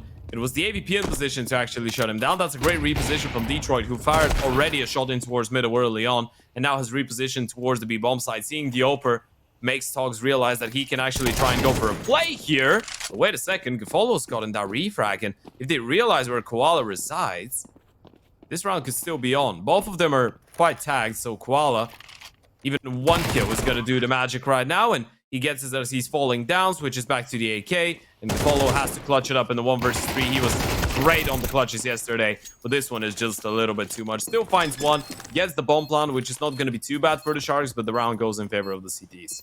Yeah, that one was never going to happen, unfortunately. Never going to happen. Glories keep Sharks out of T rounds. It's a really nice job there, to be honest, and Koala just kind of saving the day. It helped a little bit that, you know, they were low HP, but they seemed to be in complete control, especially when they couldn't really go clear out the apartments. Seen Ordi and Zhao actually purchase up a P90 there, but I think he sold it. We have a little bit of a tech pause right now. It shouldn't be too long. It should be just a moment, and then we should be back to this game. If you're Sharks here, Ted, do you go for this half buy? You can't go for the full investment, right? But where do you think the little bit of success is going to lie? Do you send the Tech9s aggressive early? Do you play it a little bit later? Do you maybe look for Gafolo to find an entry, to find an opening? I guess right now they have invested in a lot of Yuto, so I'd want to see a nice little set piece. Maybe an A-Rap could be on the hands. I mean, you have a lot of Tech 9, so probably stay away from that, but there actually is too much Yuto just for a straight up apps pop or something. You can afford to play a default. You have a lot of Yuto for a straight up B execute as well, and a proper one to it. I feel like you just might want to put Gafolo in a position where he can refrag people. Just use the Tech 9s to open up space, and then Gafolo can work with it.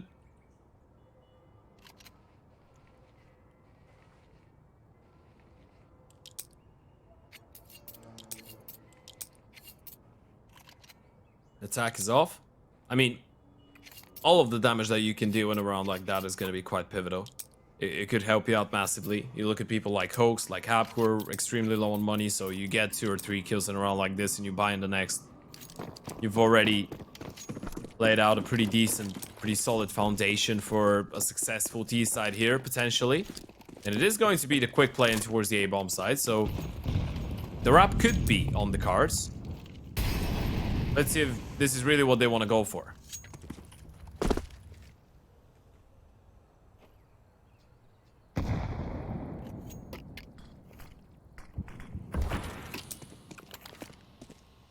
Smoke's being acquired. Gafolo going to be the man dumping out all that utility and hope that his Tech 9s can do a lot of damage so he can just go in and maybe clean up the mess that they make on the site. But good counter utility. The Molotov down. Hap takes a lot of damage but collects 2 kills. And it doesn't kill him. That's massive. Gafolo falls with the rifle and it's just down to Audience out and Togs, who are going to have to try and get back the firing squad that line up on this bomb site. Hap is still alive, just about. And eventually, he gives his life away. Togs finds a double, and now I'm interested, but less interested with Hoax's position. Lovely flank, takes him down. A lot of damage done, that's what they were after, Ted. They would have liked to maybe get a bomb plant on top of that. But still, some promising signs, some signs of life from Sharks. They're not down and out of this one just yet. Yeah, that was a great counter Yuto by the CTs. If it wasn't for that Molotov in towards short, I feel like that was a way more doable round there. Obviously, Gafolo being caught trying to shift his way through the smoke and find a sneaky kill towards long. Another tactical timeout coming out of the Sharks. It's been a much better Inferno compared to yesterday, but still the start of the second half is not great.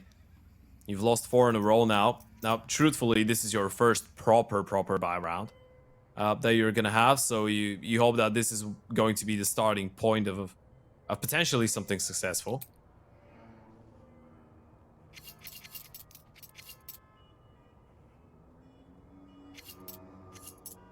On the other side, though, there's a lot of scary factors. I mean, Koala's been putting on some great numbers, and he's the pit player, so that makes the A-bomb side indefinitely harder to take over. Hap and Hoax as well have been doing a really good job. Once again, we're going to see the instant smoke in towards Banana to make sure that the CTs don't feel that comfortable going for the push. Same for the top mid one. That's a big nade.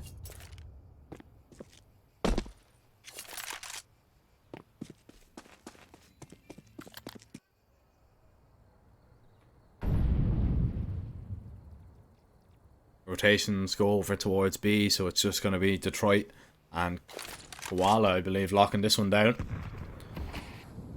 Well, trying to anyway. Smoke towards the apartments. Sharks interested to see what's going on towards Banana. At least Doc is. Ninja's going to take control. Now Hap is going to rotate back away. It might be too little too late. They're actually going to send a second player over, but it's the wrap towards B that's coming here, Ted, and that's the big problem.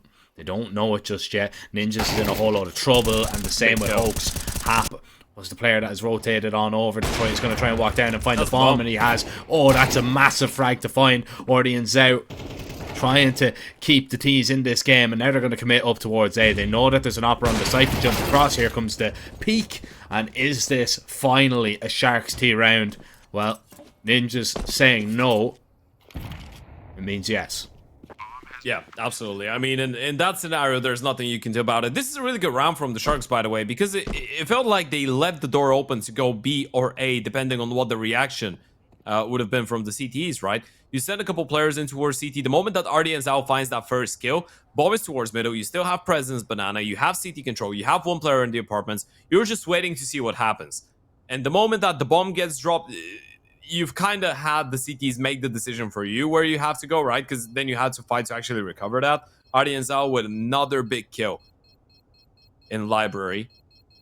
This is truthfully just a round that they win that dominantly because of RDNZAL's 1v1s, right? If he loses either one of those fights, it's a completely different round. But he doesn't. And they get their 8th on the board, resetting the CT side economy as well. And all of that is because of the damage on the half buy right now. So Galores have a decision to make. Loss bonus is not really there, so you gotta try and muster up a buy round. Ninjas can drop over another M4, so you're gonna have 3 people on premium rifles and potentially Koala on an MP9. But Hoax is gonna be just rocking that pistol. And Nah. Okay. Yeah. They've dropped him an MP9, so Koala's gonna sacrifice himself in terms of util, I guess, or a gun. Well, Hoax can buy armor and he can be pretty stocked up on util if he wants. That's what they're discussing right now. Yeah, smoking a molly. Koala, I assume, buys. They look like they want to go for a mid push, by the way. Koala, I assume, is going to go for a 5-7 full armor. Or little utility. Actually, no, he's just going to risk it. Yeah, this is something aggressive. They're calling something aggressive with that yes, purchase. They are mollying down mid and Yeah. running, by the way. Yeah. Or they're just playing into the default with Koala. Apps. Set With... up. Yeah. I guess. We're still trying to figure it out. It's actually, yeah, it's just going to be a bait setup towards the apartment, so that's why Koala goes for the MP9. I mean, it's not a bad go here. I guess in a round like this, you can tell that Sharks were expecting something a little bit quicker, and they're going to be a bit more prepared for it in comparison to other rounds. And if they want to go for an apps play here, this is going to be a genius call. And all I'm saying right now is that they are heading in towards that A-bomb side. They should know that the money is low, though. So going in towards the apartments with more than one person could be a bit of a risk. And you can tell they are trying to actually focus on Banana and Middle for now. Staying away from the apartments. You don't want to run into an MP9 or a Furious 5-7.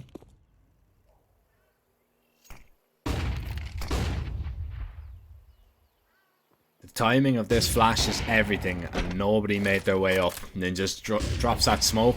Second flash comes in, and he just wants to make sure that he gets in front of it. This is a really good position that he's playing in now. Goes for the spam. He's giving it away a little bit, though. And they're going to rotate away because of this. This is a big problem. Ninjas has no confirmed damage. He's not tagged anybody up, so he doesn't know. He's sprayed a lot of bullets. He needs to scream for his teammates to come back, but he's just no idea. They're just going to contact behind him, by the way. This is terrifying right now. He has no idea that 4 people are walking towards him. There goes the flash. Hoax has nothing to support him with. Just the MP9. Not a single nade. He's going to get smoked off. He's going to get flashed. Actually does a whole lot of damage through the smoke. But Ninjas will have to go huge. There's the first one. Oh, Hoax collects a double through the smoke with the MP9. It's done. What is that? No time. What? How? It wouldn't have mattered, right? I'm just going to call it there. Wow. Like, it would not have mattered because, I mean, Ninjas was going to kill the bomb planter anyway. I mean, he would have done it, but it's still mental. Like, the round was still going in favor of Galores, but he still got a double headshot through the smoke with the MP9. Ridiculous carry on. Ridiculous carry on altogether. Yeah, I've no idea. Yeah, okay. Nothing you could do. No, like, Smoked what off, can you do? Flashed away, MP9, late rotation. And they've got the perfect call there as well. Like, I actually can't fault them for the call. Like, you contact in behind him, yes, okay. Doc maybe should have killed the player backside, but even if, like, the other side to the coin is, even if Doc does find that kill, the MP9 still does that, and they lose the round to the timer. Yeah. Which would have been even more. By the way, that would have been heartbreaking. Yeah, if that was the way that they lose the round. Yeah, that would have been worse, hands down. Well, with that being said, though, Sharks at least have enough money to send it once again, and there still is no AVP on the CT side, so I guess you can contact your way up, and this one is going to be significantly quicker than the previous one. If it wasn't for that Molotov. Detroit, though, on a great timing. Got to be careful. Follows on the other side of this. They're going to exchange nades. It's an HE for a flash, and DRG is the one to actually take the majority of the damage. But look at Banana, look at the push, and Dog, once again, is ready for it. Yeah, I mean, he did it on his CT side, and he caught a few players in the back. He's making sure that his team isn't going to be collected from behind. Hearing these steps, waiting. Oh, lines up 2 of them. That's absolutely huge. Doc even did a little bit of team damage there, but it's not going to matter. And now Hoax is going to continue to walk behind. The longer Sharks take here, the more impact that Hoax is going to find from behind. He collects the bomb, but TRG, look at that for a double. Doesn't matter, 15 seconds. You need to get your hands back on this C4 and put it down, which is exactly what they'll do. Togs in towards the pit. A smoke picked up now by Hoax. They need to smoke off both plays. Jumping up on top of the van. It's just well read there from Togs. DRG tries to get in front of the box. And what a round that is from Sharks. And what a round from your IGL. DRG, take a bow. Yeah, he was just turning around like the Beyblade of death right there on the bomb side. The moment that Hab gets that double kill, the round is supposed to be over. It's supposed to be done. DRG manages to catch the timing, get that kill, turns around instantly ready for the peak from Koala, and even got the final one as well. Oh, the That's money. going to be an evened up game, probably. Yeah, well, no, 100% it is. Unless we see, I mean, USPs. Well, you just said it. You said you used the forbidden term. You said 100%. 100%. You did it again. 100% of the USPs are going to be in towards the apartments. And Togs, yeah, isn't even going to attempt going near there. He's going to be ran down regardless. It's just a chance for him to farm a few ecos. Very rude to close the door on someone, to slam it shut, but I suppose in this instance it is okay. Koala will recover an AK for himself to wield in the next round. But this one is definitely going down to the wire. It's a lot more competitive for sure than the game that was, or rather took place yesterday. Yeah, it is. And this is worrying for Galoris, honestly. I mean, with Anubis coming up later on, Sharks could be in a position to potentially think about a 2-0 here if they're able to get that Inferno out of the way first. Of course, Anubis was, again, pretty one-sided yesterday for Galoris, but we already had that discussion. Sharks do not look as troubled as they were just around 24 hours ago. It's not like anyone's going absolutely crazy. I mean, we're not getting one of those Gafolo 30 and 10 performances, right? But we are getting those plays from everyone, right? Doc has his moments. Ardian Zhao has his moments. DRG definitely had his moments a couple times. Everyone's just putting on some good numbers on the board right now for the Sharks. And for Galoris, it feels like it was the Koala show in the first half. Now he slowed it down a little bit. Obviously, his position on the CT side doesn't really get him involved that much. In winnable fights happen. Hoax have been having some good plays as well, but now they need to step it up again. And this might be the perfect time to actually call an app setup. Look at Apollo. He's sprinting at them. Oh. He landed that shot. What in God's name was that? Yeah, I mean, perfect setup, What? but you just cannot account for that, can you? Gafolo was so rapid. That must have been the quickest flick of the tournament so far. That was the quickest shot of the tournament. I don't care about anything right now. And it wasn't I just want even to see that. It wasn't even an angle that you'd be expecting, right? I mean, No, it's it was just a straight up flick. It was just a straight up flick, just a straight up adjustment on the fly, and rounds over. Gafolo has won it for them. I mean, the refrag from Togs, yes, great, but that's all Gafolo, man. That is all Gafolo. Whoa. 11-10 Sharks, now 2 rounds away from stealing away Inferno, and yeah, now it's a grueling, daunting kind of weight, a dark cloud that looms over Inferno. That's one of those I want to see from Koala's POV, by the way. Oh, 100%, yeah, to see how quick it actually was. Yeah, because you've been waiting for that buy round for a little bit. It's 10-10. It's supposedly the most important round of the map so far. Gafolo gets the first spawn. He doesn't think a second time about it. He instantly sprints his way in towards the apartments with the AVP. Goes for an instant peek, peeking into a rifle and hope that have heard him a long way ago. They know he's coming and he still gets away with a kill. I want to see that replay, and I want to see it now. That was nasty. You don't see plays like that every day. You really don't. You really don't. It's complete madness, but when it works out, it's so damn impressive. It's just the pure mechanics and reflex. We're going to see a tactical timeout from the Sharks, realizing that now you're in touching distance of victory, right? You just made them safe. That was a Hail Mary play. That was you just throwing handmakers and being able to land one of them. It got you up to 11. Now you can reset the CT side economy. They have no AVP to work with. You win this round, you could be running away with Inferno. It's entirely a possibility, for sure. You're in a really good position. And it's going to do a lot for your confidence. If Sharks take this map, I would fancy them to, you know, to actually just go and make good on their Anubis that they looked so disjointed on yesterday. In saying that, I mean, they looked disjointed in that best of 3. In the one that we watched, they absolutely dominated.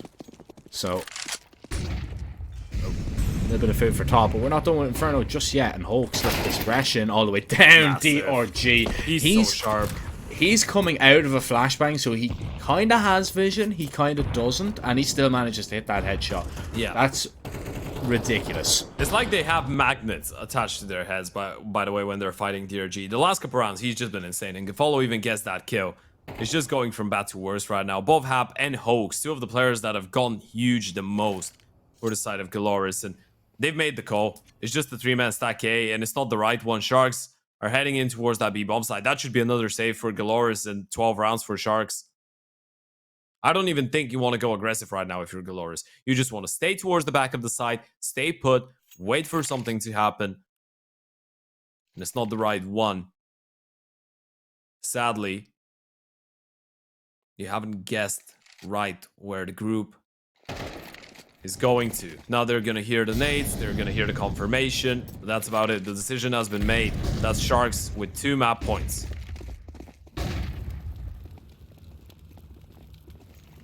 And you'd be expecting them to make good on at least one of them. Great stuff from Sharks. Really, really impressive stuff. Yeah. I mean, this is the showing of a team like Sharks that you would expect. A team that has the international experience. A team that has... Oh, it's hunt time. There's blood in the water. I just realized that. They know that the money on the CT side is really low, and they know that money for them is no issue, so you can send every single player pretty much out there. You've just left one towards the bomb for good measure. But that's going to be a retake of that A bomb site. They're going to use everything that they have. Util, guns, manpower. They want to get those guns out of the hands of the CTs, and that would be massive. Detroit hits the ground. They're looking for the others. Gafolo finds one more. Koala might be the only one to actually survive, and he will be able to do so with just one FAMAS that they hold on to. Yeah, and it's a quick little inspect from Koala on the FAMAS. Just kind of going... Right, this is all we have. This is all we say. He can drop over an M4, and he has, and they've purchased one more. Look, it's still an okay buy. It's still an okay Yeah. buy, but really like that from Sharks, just getting aggressive, you know. Absolutely. That's the thing about Sharks' head. They can't stop moving, so they didn't want to sit still on that.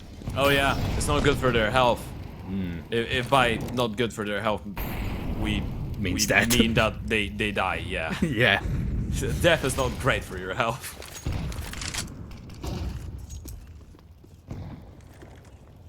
Well, Glories will take that control down deep banana. They're going to use 3 players to make sure that they gain that control, get ninjas up close with this SMG, and it's a slower pace from Sharks. They've got all the util in the world, so they can clear out banana if they want to. Actually, the 3rd player is going to stick around. This is just a feeling call from Glories right now. They feel that the stack needs to be towards banana. Is Gafolo going to molly out this position? Yep, surely. You should. Someone should. There's a Molotov, and now they've heard him burn. That's gonna set up Gafolo for a great opening. They've already lost one. They still have the setup from Hoax and from Hab, but you can tell Sharks are just holding for this. Doc is gonna start moving forward, and he's actually gonna lose his life there. But that still should be the trigger of the play towards A, and now they've heard the player on the side as well. Yeah, Gafolo holding for the swing. Oh, the refrag needs to come in. Hoax needs to try and get away from this one. Smoke that molly and just hit beat. That's exactly what you need to do. Togs is actually going to run away as well. Needs to make sure that he is not going to be caught on a timing. Yeah, there's very little time to get into this bomb site. Massive. Oh, that's so huge from Ordians out. 12 seconds, they'll get the bomb down and they can smoke off towards CT. They're going to hear them rotating up banana. Well, they hear the bullets coming in for sure. And there is the smoke. Detroit now has been spotted. But they only know exactly about one player. Oakham through the smoke. Tog stops one. And it's a 1v1 that Ordians out looks to come out on top in. Koala trying to hold and he hits the headshot. Ordians out. That's a super risky repeat that he goes for. Thought he had him low. Thought he had it in the bag. But gives up the headshot angle. And Koala will take it clean off. But one player surviving for Glories. Look. They're going to be in the exact same situation that they were last round. They're going to have to purchase a few SMGs, a few FAMASs if they want the util to keep them out of the bomb site. It's still a favourable buy in favour of Sharks. Let's see what they can muster up. I mean, it's still okay. Look, it isn't perfect. but it will do a job. It did a job in really the last solid. round. You need to do It a is job really in this solid. one. Yeah, it's just one MP9 in the mix. They have full util on almost everybody bar Hap, so it is looking like a pretty solid investment. And in the previous one, you feel like had to be Sharks just closing it out. Now they get another shot at it. We might be going into yet another overtime. That would be a third one in just 2 games, just 4 maps. Koala not spotting out the player actually crossing back, and once again they're just setting up Gafolo to try and open things up. He's been doing so well for them in the early instances, but this time around he's not gonna get given a single peek.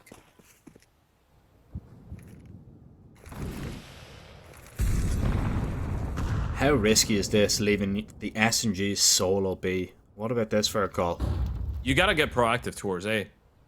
That's as far as it goes, right? You can't just play from the back of the side and just hope that Ninjas is gonna be able to hold on his own. One good flash is he's dead. I was just gonna walk through. Wow. Now it pulls rotations back. Ninjas. Oh, he goes down. Him. Yeah, he went to try and pick up the AK. Oh, They're no. hearing the rotations away. Gafolo's already got a kill. Surely they're expecting maximum 2 players towards this A bomb site. And Hap's going to continue to walk in. No way. Yeah, he this walks is through such a that, risky right? play. Yeah. He will. And they have their backs turned. That's 3 people. There's one they line up, but DRG gets the refrag. This is massive, and Tox catches Koala on the timing.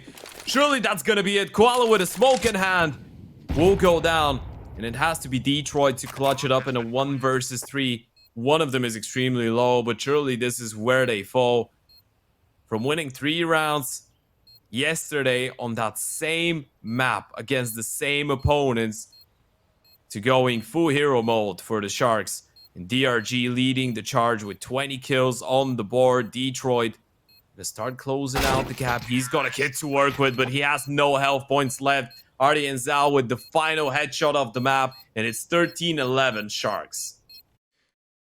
I mean, I just want to talk about DRG for a minute before we, Yeah. before we do send it to a little bit of a break, man. DRG, he got 20 kills. He was 20-11 in that game, and I think every single one of his kills had impact. Just the IGL really just leading by example there, man. Like, he turns, he hits so many ridiculous flicks, ridiculous headshots just to change the dynamic of so many rounds, and leads his team to victory there. Leads his team onto their own map pick now of Anubis that didn't go that well last time out, but surely confidence is going to be at an all-time high. The Sharks are going to be able to overcome the problems that they experienced yesterday. Yeah, I mean, they should be, especially when your IGO is playing hearts out like that. That's just setting up the tone, setting up the pace for everybody else in the server, and that's exactly what happened on Inferno. It was a tough one, but they were able to convert it after a couple unfortunate rounds not going their way. They still get a 13-11. But folks, this is not all for today. We have at least one more map coming up, and that is only if the Sharks are able to take it down, but we're going to have to wait and find out after the break.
chance. One dream. One match. One energy. One fight. One aim. One action. One hope. One expert.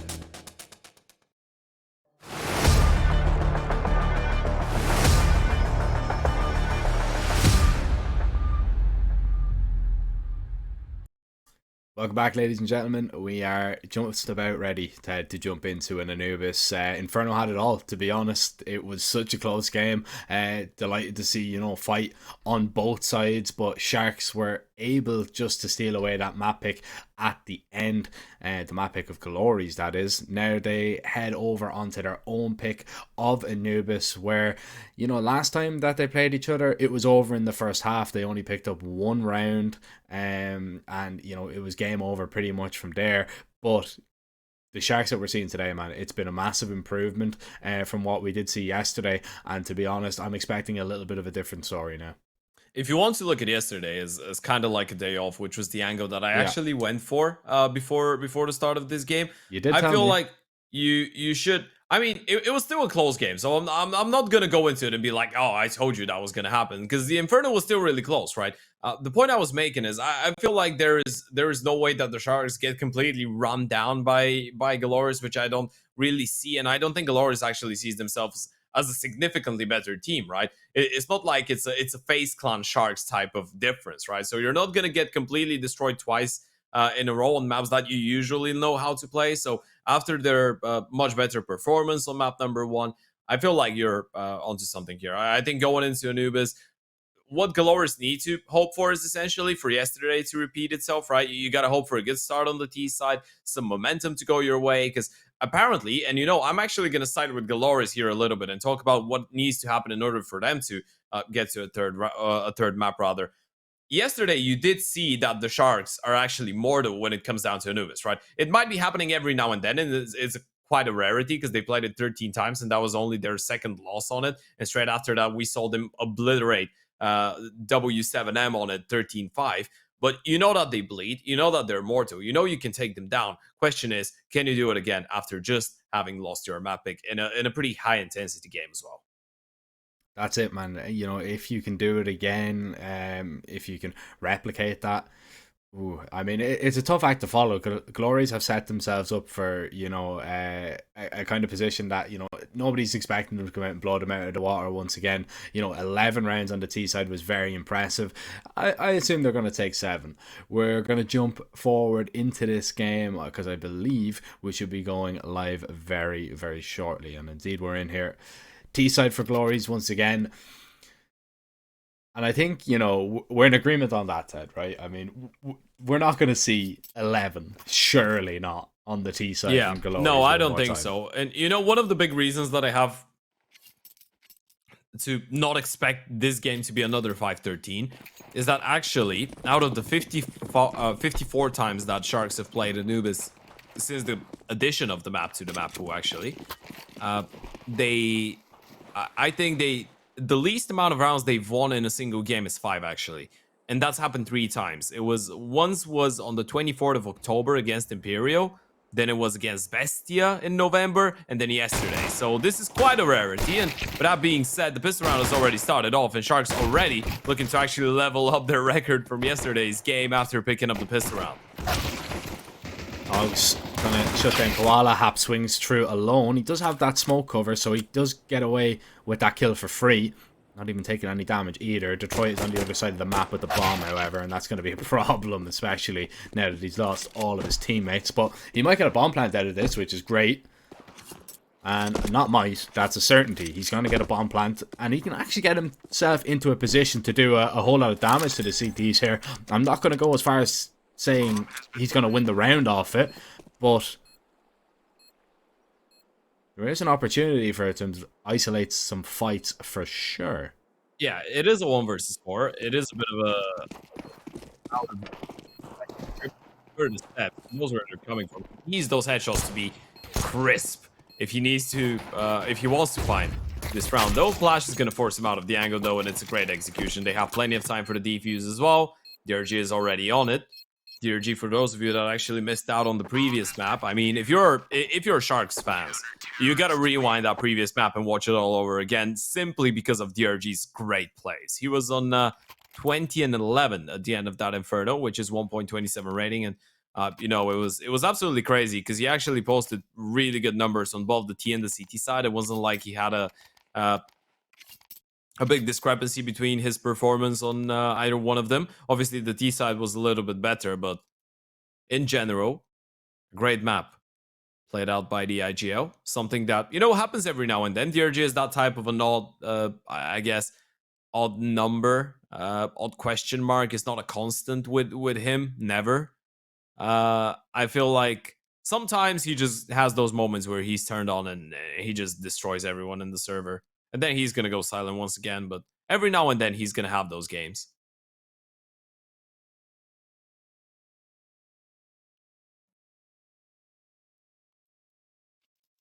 This would be a great time for him to have one of those lights out performances, because this is for tournament life, Ted. It really is. This is loser goes home, winner goes up and stays in with a chance at the whole entire thing.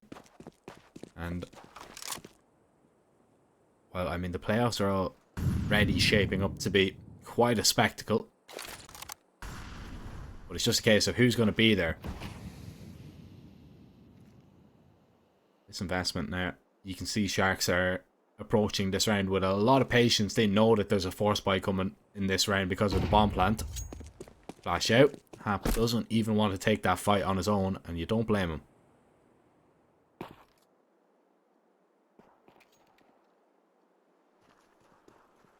Just to spread out default. Problem is, as much as they want to take their time right now, eventually Galores will have to get a move on and make a decision. And look at that from the Sharks. They're going to go looking for something in towards the A-man lobby, and the push is so well timed. They're going to catch the most perfect of timings right now, and might even catch the bomb coming in from behind. Artie and Zhao goes for the peek, caught looking the wrong way, but Doc claims a double, and this is so much more like it. That's the bomb dropped in towards Canals. DRG can activate, there's one for him. The scout gets the refrag, but the bomb has been dropped, and both Gefolo and Doc are in a great position to make sure it doesn't get recovered. Oh, Ninjas, does he expect Doc to be below him? He hasn't seen him just yet. 30 seconds.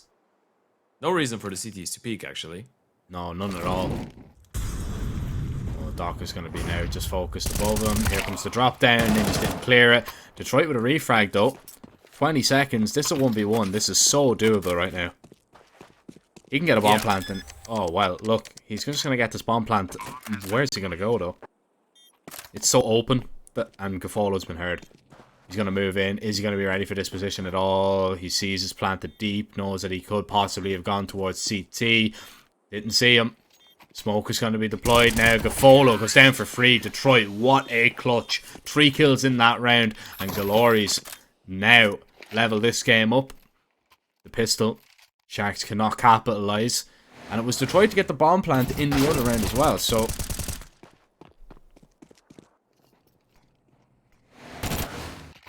Galores are going to be thankful that their opera is good enough in the clutch. And I did enjoy that he sprayed the body of Gafolo as well, just to add insult to injury, really. Insert dominance. It was a good clutch. It was a good play. Quite uncomfortable for Gafolo there. The Molotov was good enough to isolate the fights. Wouldn't have hated a peek through the Molotov from Gafolo for the double, by the way. But, you know, you understand why he went with the play that he did. And now that's going to be a quick split towards the A-bomb side. This is a whole lot of trouble for Doc right now. Just an MP9 close range. He's going to get taken down. Nardi and Zhao, a 5-7, needs more than one.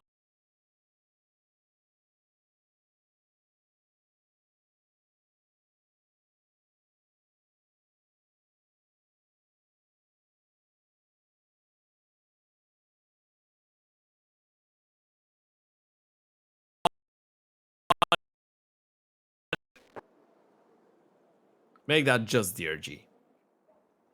Just for him. Well, he won't even get to save.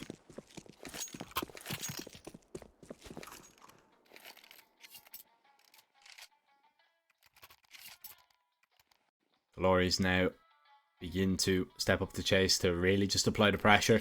You feel, I think 7 is kind of a fair assumption that I went for a little bit. 7 or 8, I think Galores are going to be happy with if they can get that on the T side. That's probably the kind of position that they're aiming for. But if Sharks can, you know, break anything greater than, you know, 5, I think they will be over the moon and they'll be really just in pole position to take this one. But Galores doing a really good job even after losing the pistol now to just keep Sharks out of the game. The longer they do that, the better. This round will be absolutely no different.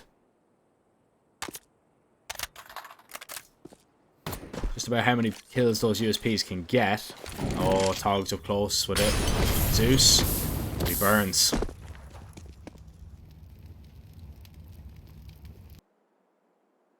He's gonna try and get back in position for the Zeus, by the way, which we appreciate. Going for the coacher points there, but doesn't get fortunate. It's a nice thing from the clock, but... Or from the ESP, actually, sorry.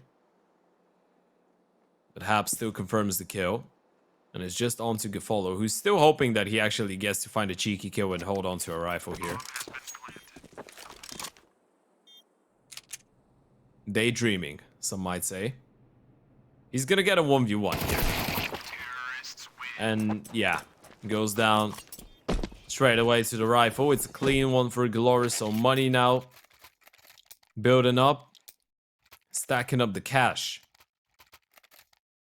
Racking up those dollars, baby.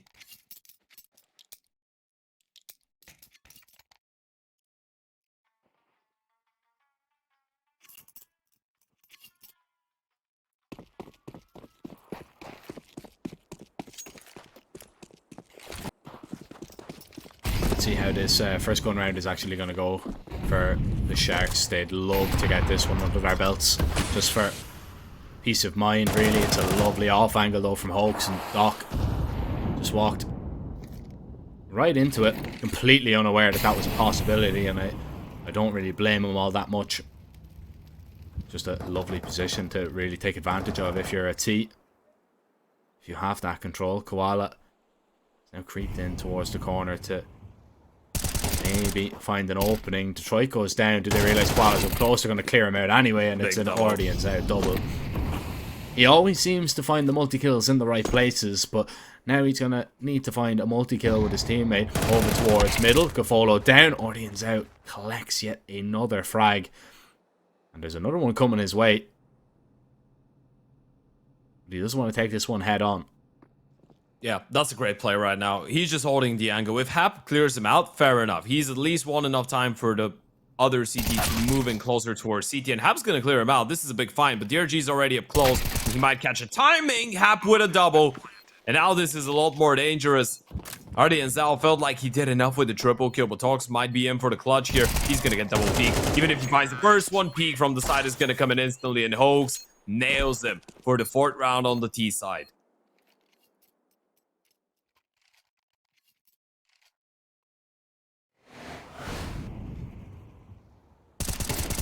What can you say about that? I mean, audience out did so much there to find that double. And even collecting this kill as well. Yeah, Gafolo goes down, but you think he's done enough. You think he's done enough, and all of a sudden Glories are able to just pull that one back.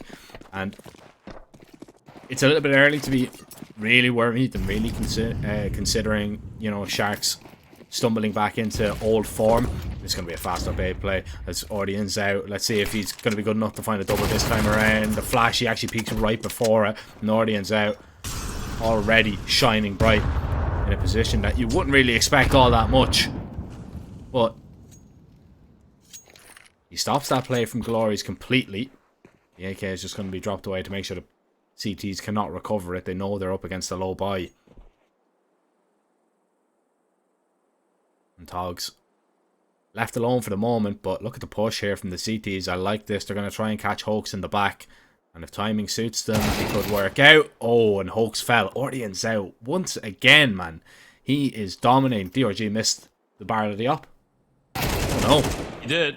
But now they're going to see the bomb. So DRG probably... Oh, no. That's actually the B bomb side under control. So that's actually going to work out well for DRG. He's coming in from behind. He's got a great timing.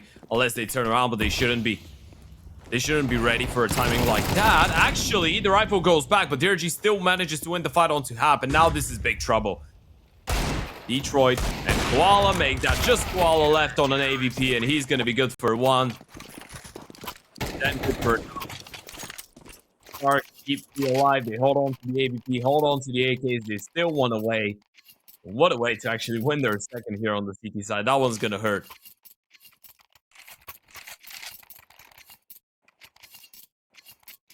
It really is. That's going to sting an awful lot. For sure, so you're delighted that you just get another round. Yeah, you get another round. You've got that money cushion to fall back on as well. It's one that you steal away.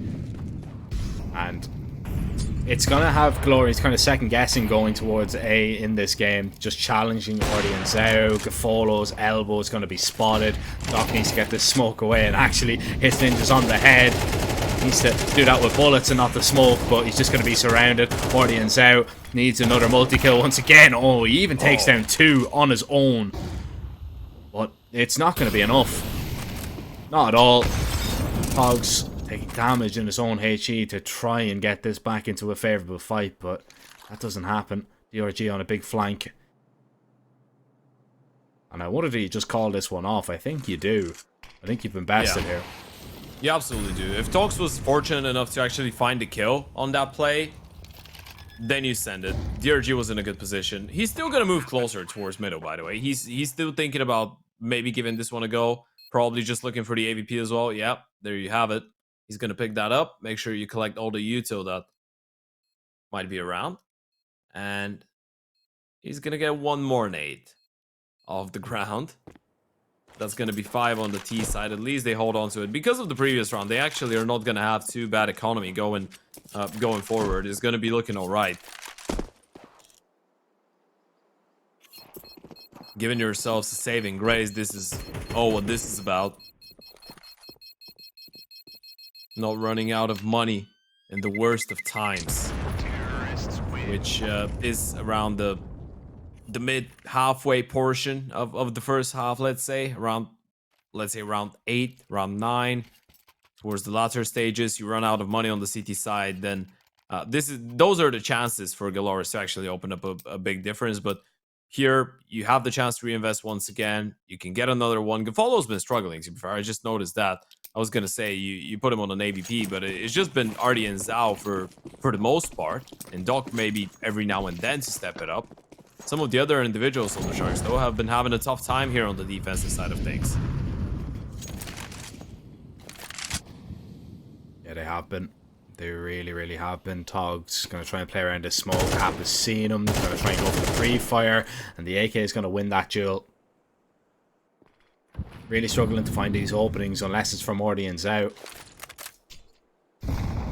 HG lands at the legs of Hoax. Doesn't take the intended damage. DRG though, he's got all of B main here, and this can allow the rotation of Sharks all the way over. It's a good play from the IGL. Knows what space he can take. And now this setup should be pretty strong. Ordi and Zhao, he wants to fight from the front line here, wants to try and get away, but it's the bait setup into Doc, who's going to peek on a random timing. Ordi and Zhao, it's a double headshot from him once again, but he's not expecting the second. Maybe thought there was a little bit of a split coming in there, and not actually everybody through a main. Oh, Gafolo, he'll take that one every day of the week. Detroit jumps right into his scope, and there's the bomb down, and Hap, low HP, damage done to him. But the bomb's been given up here. Yeah, Gafolo's left the bomb side though. He's playing this one perfectly. With 30 seconds, they're letting Hab actually get the bump and fall back if he wants to. Gafolo's just playing this one safe. He's cleared out middle. Now he can turn around and focus his entire attention on that A bomb site. DRG's rotated back as well. If Hab wants to sprint back B, they're going to hear that, and they would rather let him get away with a bomb plant, but actually not. Gafolo's actually started falling back. DRG feels safe enough on his own. This is a good play. This should secure it around here. 10 seconds. Hab just needs to sprint, and Gafolo's going to be up close. He's going to hear that. There's only 5 seconds on the clock, and he's not going to miss that shot. Make sure it's a headshot for a good measure as well. Sharks pick up their third, making this one closer, and there goes the replay. Another multi-kill by Ardians out. Yeah, man, he's an absolute monster right now. And without him, I don't know where Sharks would be, really. I really don't know where Sharks would be. They can be very thankful, but we need to see more from the likes of Gafolo. We've seen a little bit. We see the glimmer of what Gafolo can do. Need Togs to kind of get in on the action as well. They're going to test Ordians out again. They're going to try and take him down. This is so risky. He has shut down every single play that has come his way. Now, made out a lot of util, and actually Glorious are going to go back here. So, the correct call. They've pulled a little bit of a rotation, but Gafolo up close with this AWP.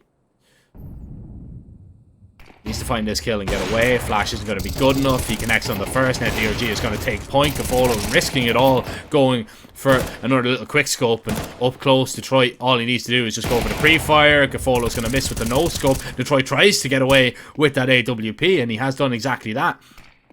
You're gonna have to let him try get away here, surely, but no bullets in the AWP. He has to reload. Pistol in his hand. This is the bomb as well. Togs just gonna run him down, gun him down. Orion's out, falls to the other side of the site, but Hap in a 1 versus 2 hasn't taken any damage. It is still entirely doable. Yeah, he can drop down inside of the smoke and actually try and pick up the bomb. I think it's on the other side of it though, and he's gonna be hurt doing that. Another nade. Had he dropped instantly, he would have took that one as a champ, but he decides not to go for it yet. He's going to wait for the smoke to fade, actually. Doesn't want to get spammed down. He wants to have a chance to at least pick up 1 kill on the drop. There he goes. Make the noise. Double P comes in. Perfectly played by the Sharks. Togs takes him down. It's a big round. And a 4th on the board. No money for the T's. And now this is starting to look like a pretty dangerous game here for Galores. This is slowly starting to run out of control. And once again, Jack, you highlighted it during the round. Ardiansal was able to just deny entrance towards the A-bomb site. Without getting a single kill, he just forced them into the perfect trap in towards B, and with no util left on the T side either. Look, I think as much as you don't want to, if you're Glories, if you're going A, you have to go through middle. You have to go through a split. You know, like, I don't know. If I was them, I wouldn't call an A around for the rest of this, because just avoid him and put Orleans out under pressure that if he wants to get those kills, he's going to have to get them in a retake.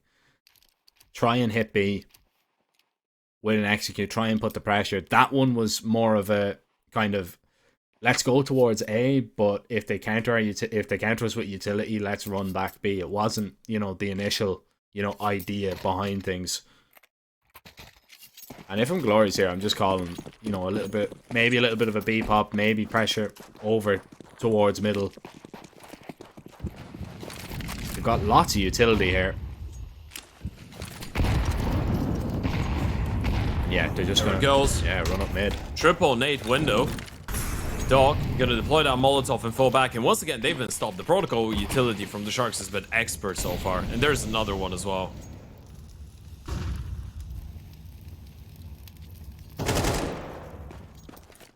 It's very readable though. I mean, now you go back and you go towards B, but look at the Sharks, they're already going. They're already sending 3 players over there.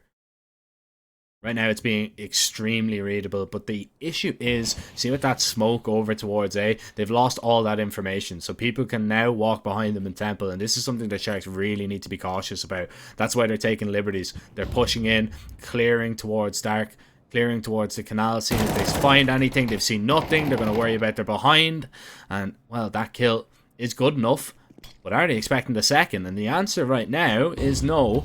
The follow should go down for nothing here, and he does. Hoax only go for just the 1. Togs now trying to stand tall. Hap caught in a reload. Togs will find 3 and looks for a little bit more, but it's DRG to pick up the pieces for the last. 5-5. Sharks have leveled up this game and really leveled up their CT side, Ted. They're looking like a completely different outfit now.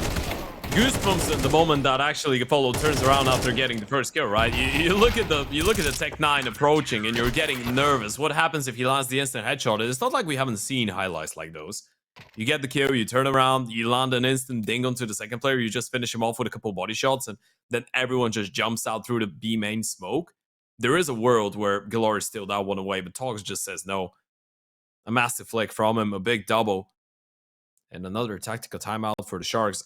I feel like if you're the Sharks right now, you realize this is a winnable half. You're not even looking at only 6. You're not even looking at 6, which should be on paper more than enough to be happy in the end of it. You're potentially looking at a 7-5 CT side on Anubis. That would be great. That would put you in a perfect position to close things out in the second half.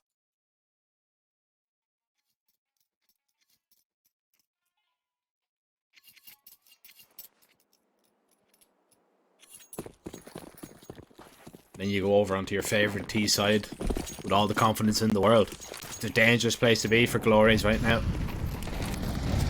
Very, very dangerous indeed.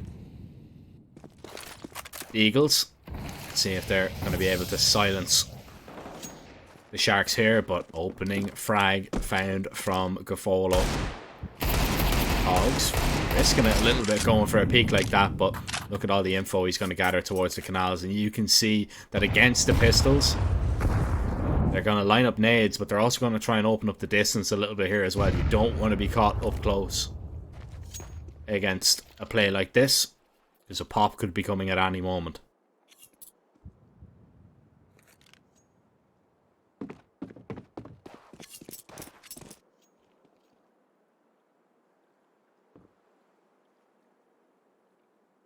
It's one of those style points rounds that you're after. You're just spread around with the Deagles, hoping that someone's going to get a nice cheeky opening to help you get into a bomb site.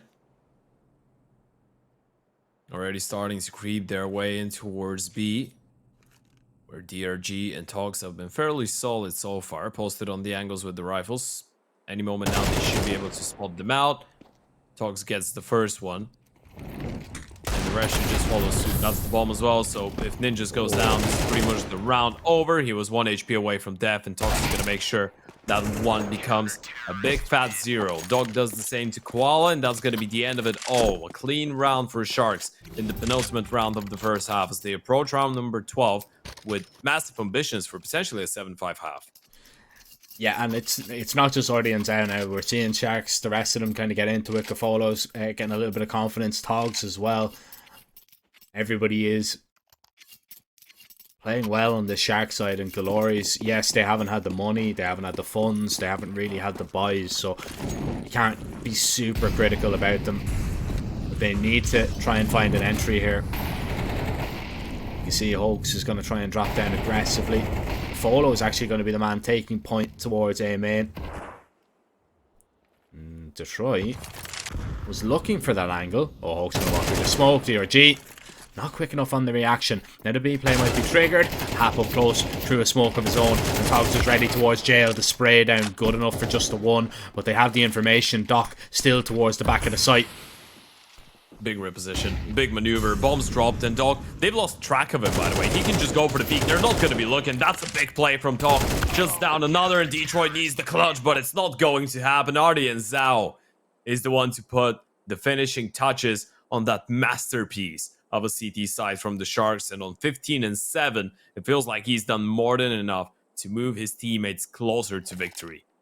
100%, 100%. I mean, even if this doesn't go their way, even if they fall apart on the T side, you know, Ordians out can say, well, look, I did my best. I kept us in that game for as long as, you know, we needed to. There's so many multi-kills, so many rounds. He gave them so many chances. But now it's more of a team performance. And we're moving over onto the T side, and Sharks should prosper here. I mean, they look comfortable on it, even though, you know, we talk about the abysmal CT side they had against Glories last time out. Actually, do you know what? I'm just going to stop talking because there's a failed smoke and spawn, and I kind of feel responsible for that. But Togs responsible for the opening pick. Audience Zhao. Oh, he is just going to try and run them down. Detroit, 1, 2, 3. How many more? Detroit nearly finds a 4, but Gafolo just able to collect the kill. The damage, though, has been more than enough. Well, they're going to swing and try and take down Hoax. Yeah, they can just go away. But Koala, if he's quick enough, he can catch them on the flank. Oh, Gafolo's low, and it's the headshot. Anyway, it dinks up Togs. Koala saves it. Glory on the pistols. Detroit, wow, man. I mean, we're hyping up Ordians out, Detroit. Put on that Detroit replay, man. He's been, you know what? He's been pretty much doing the same thing that Ordians out has been doing so far. He's just been having some of the craziest highlights of the game for Galores. We gotta see a replay of that pistol round surely at some point. It's not gonna be now, but hopefully later, because that was nasty, man. That was a crazy pistol round. It was so clean as well on the kills. That's exactly what they needed. A breath of fresh air. Sometimes an individual play like that is just what the entire team needs, and it's essentially what Artie and Zal did, right? You just act like the catalyst for the entire team to get into the right mood and start winning rounds, start looking like themselves again. That's exactly how Detroit is going to be hoping for this one to actually influence his teammates. It's going to be a 5-man Glock rush in towards middle. And Detroit's there to challenge. I'm not sure I'm a big fan of this. Now, this is an M4 in the hands of the T, so potentially some more damage to be done. And they can slow it down. They would have loved to have at least one player with armor here, but Gefolo, still extremely capable. All they need to do is just get that crosshair of Koala away from him. And there you have it.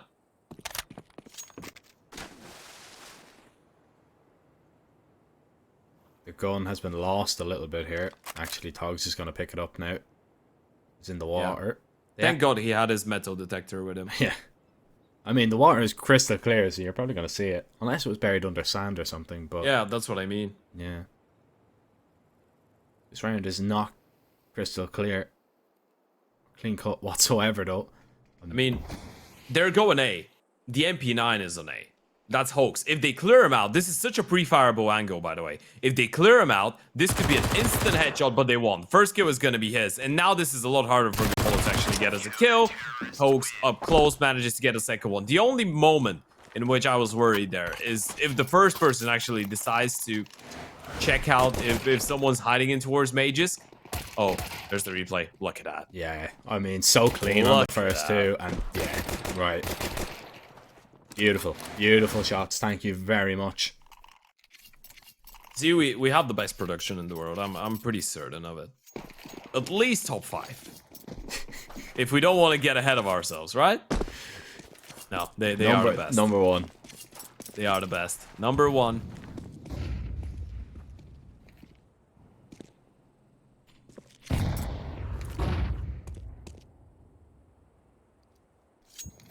All by level game. Really back up in the air.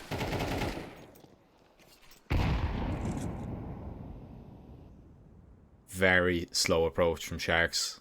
Just trying to take some control. Glory's heavy towards A main. Doc is going to walk in and try and take ninjas off the angle. He even had the pre-fire ready. Didn't happen. Koala wants to go a little bit deeper here. This is a big problem. Might be baited out by a lot of those shots. Hoax gets that refrag, but Ordianzao has the exit. And Ordianzao for the first time has been stopped in a very, very long time. It's down to just Togs, who doesn't have the bomb. Glories, they're just going to double swing him, and Detroit will hold this time around. Glories, they get on to 8 first. Sharks would have loved the bomb plant out of that situation. It doesn't happen, though. I'm expecting just pistols here once again. This is Glory's chance to really build up a monstrous CT half. We were speaking about how good Sharks was. Glories have 3 already. This is possibly going to be a 4th if they don't fall to what looks to be just a little bit of a B-pop. Yeah. The only issue with this is the fact that individuals have been stepping up to get them those rounds so far. So eventually Sharks doing all the damage might be able to get away with 1, and this is the perfect call right now. They've heard of you, so this Molotov is actually going to put a massive end to it and is going to win time for Host to rotate back. If they were able to catch the timing ahead of the Molly, it could have been a lot of issues, but now they should be able to hold on. Nearly caught with nades out, but Hoax is going to be here. Smoke up, and now the rifles can just hold the main entry point and mow them down clean from Glories. And just quick thinking really to drop the molly there. And that's what you need to do, you know, if you're 2 players on B and you want to go for that peek towards canals, that's exactly what you have to do. You know that's a possibility. Just get, even if it's a smoke, even if it's a, you know, a molly is better, but drop something to make sure that they can't just rush you down, and that just disrupted everything from Sharks there. And this game, it's not done. Sharks do not have this one over the line just yet, for sure. Glories are looking ever so dangerous right now. They want a 3rd and final map here. They might just be able to get it. They do, and Host has picked up an opening. He surely gets refract through the smoke, and Duck is going to make sure of it. A 1-for-1 early on. A main won't be contested for now. Looking at the AVP of Detroit, who's still in towards middle. Not sure if he's actually fired a shot yet. I don't think they're aware of his presence and the existence of an opener in this round. Well, that's going to be a step made in towards canals. Actually, a double mid push. They're not going to see anything on it. Right now, the CTs are taking a massive chance. They're given a timing for the T's to just walk on that bomb side and they haven't used a single nade. Now they're going to hear the Molotovs, they're going to hear the smokes, they realize they're completely outmaneuvered. And I feel like because of the lack of resistance, Kefalo's going to be ready for a potential push here.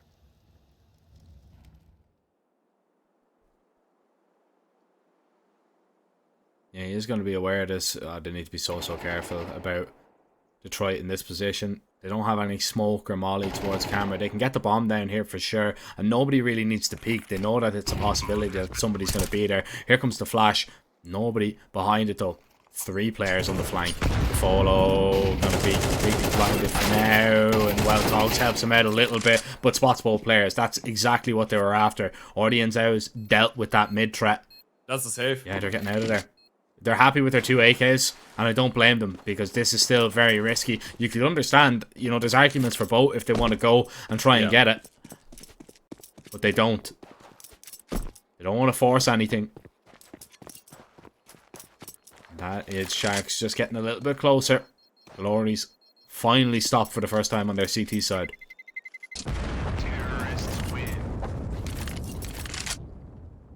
The main reason behind that decision is also laying down with the Oper actually being taken down in towards camera, right? If the AVP was still alive, you have a 3 versus 2, you surely go for it. Or if the Oper gets 1 kill, but the moment that you lose him, they could be pretty much anywhere. They could have picked up the AVP as well. Could be just holding the angle. It's just not worth the risk. I completely agree with you there. And you still have a round advantage. You want to make sure you take care of that economy as if it's your baby. You want to water it, you want to grow it, you want to protect it. On the other side though, the Sharks picking up their first one on the T side, and this could be where all troubles for Glories begin. Ninja's gonna try and find an edge on the right-hand side of the squad. Falls back for now. He's going to break it for himself. And Doc was ready on the other side of it. That's a big kill. He's going to spot another one. And Doc is just pried open that B-bomb side. Hoax is the 1 man left. And Help is going to try to actually arrive in time. Wallace just run through the smoke. So he's going to be in a good position to support his teammates. But Doc is just on a terror right now. He's fighting every single one of them. This man needs to be stopped right now. What can you do about it?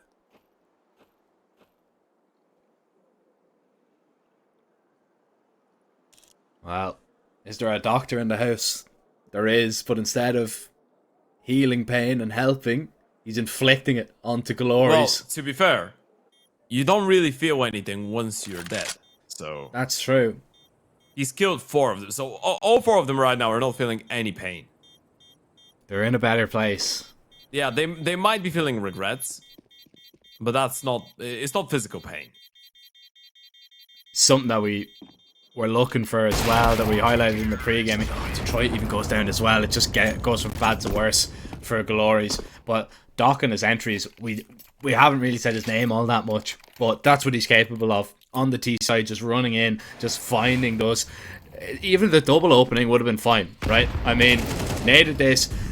First kill, great. Second kill, even better. But he goes above and beyond to claim 2 more. The reaction onto Koala. I thought Koala was going to be able to at least stall them for a little while longer, but that doesn't happen. We have a level game. We've got Glories pretty much reset. Decision time for them. Do you want to force in this round? Do you want to just buy a few upgraded pistols, or just...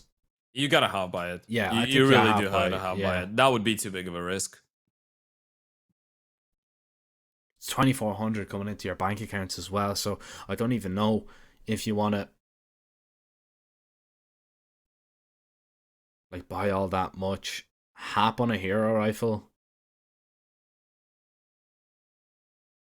I don't hate this. I don't hate no, this. that's all right. He can be on an MP9 next round. I mean, as long as you don't invest everything that you have going forward. 1 hero M4, maybe get aggressive. I guess it would be a good time to try a main push. You can try and boost him in towards middle maybe. There is a handful of ways you can try and use that. I mean, they have 1 smoke and 1 flash, so it's not going to be any canals aggression. Maybe an A push, maybe an A main push, and then you're hoping that the M4 is going to be able to find the refrags. Depends on what they really want to go for. It could be a B main play as well. You really have a lot of options, but you need to put that M4 in a position where it can actually find a kill early on and potentially get someone else on the gun as well. That's why Hoax has gone for the armor, and he's going to have a pistol.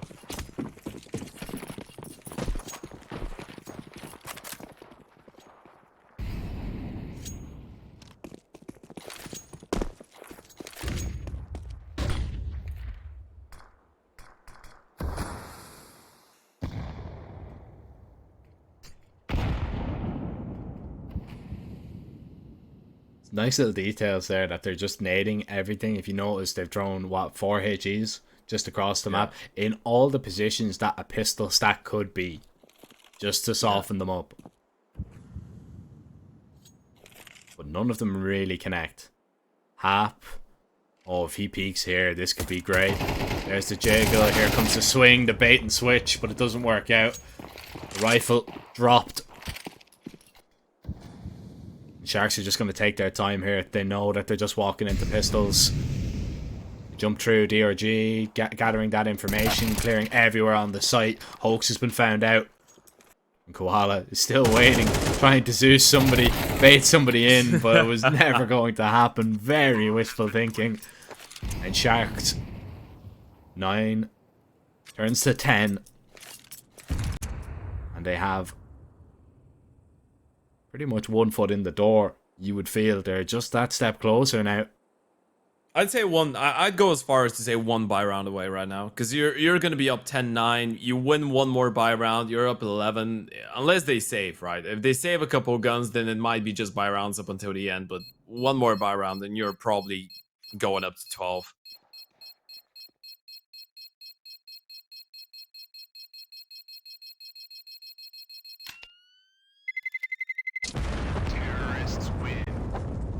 Well, Hap is going to have to live with his previous purchase.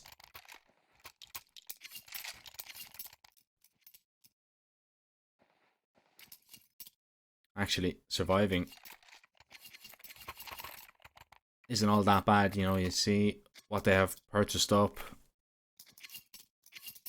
It was a correct decision to invest in a hero rifle, although it didn't reap any rewards.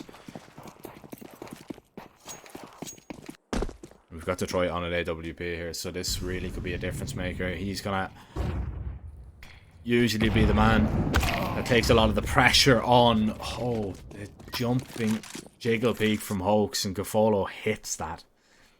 Yeah, that's a scratcher early on in the most important round so far in the game. It's a pretty unfortunate turn of events. One of your best players as well on this map so far just being deleted straight away, and they've made the call. They're just going to stack B straight away, and if that's a B play, if that ends up being a B play, that's going to be the most genius call that Galorius have gone for throughout this entire series. But if the T's go away, this is a save. And they might. This is looking like a mid to A walk right now. And Koala's the only one that could do anything to actually make them be a bit more inclined to think about going for this. And he will have to find more than 1 kill. Even 1 kill is not going to be enough. That has to be at least a double, and him staying alive. Oh yeah, no. He's walked away. Yeah, he's dead. He's gonna walk back. Actually, he gets 1 kill, but Gafolo with the refrag. Do they want to try and split B here? They could play right into their hands. They have no idea what's going on. Oh, they're walking into the stack.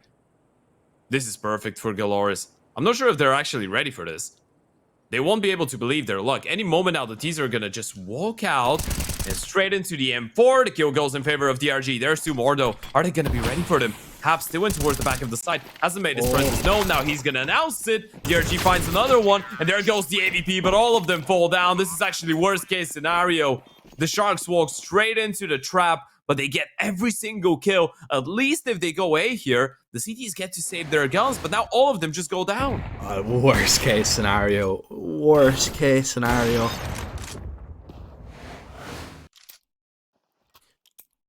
Oh, Glories are going to feel horrible after that round. Like that's it. That's one that just crushes your mental for sure. I mean, fair play if Glories are going to be able to rally the troops after that one. but my mental would be absolutely in the bin after that round. Not the fact that they've walked into the stack, but the fact that you haven't killed a single player when they did exactly that. The Glories are waiting. They're setting up to maybe go for a little bit of a surprise attack through main, through maybe canals to catch a few players out, but nobody's going to be here, and Sharks is going to hear all this util. They might think about going for the fights, and well, why not? Togs has claimed 2. How about a 3rd? Hulk's not going to be spotted out, but he's not going to be needed to. Yeah, they found him.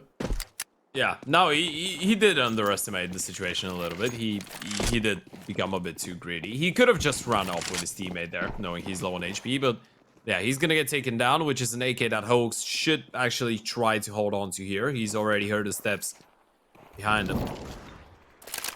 Detroit is still daydreaming about getting a couple kills with the Deagle, but Gafolo's just headshot him straight away with the AVP, so Hoax at least gets that participation award in the form of an AK-47. Look at them hunting already. They know that this rifle is huge for Glories to hang on to, and they don't want to give away their life for free. They don't want to give him a chance to actually go for this.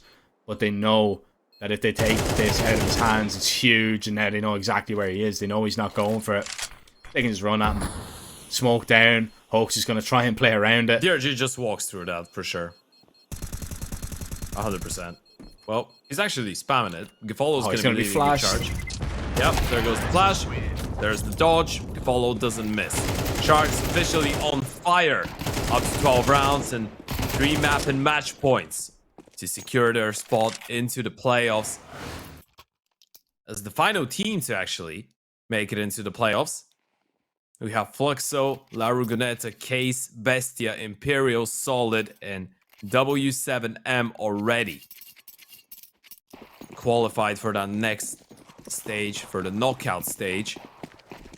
And the Sharks could be the 8th and last team to book their spot in the quarterfinals. Follow. No quick play this time around. Forced back by a lot of utility there. And he's taken quite an unhealthy amount of damage as well.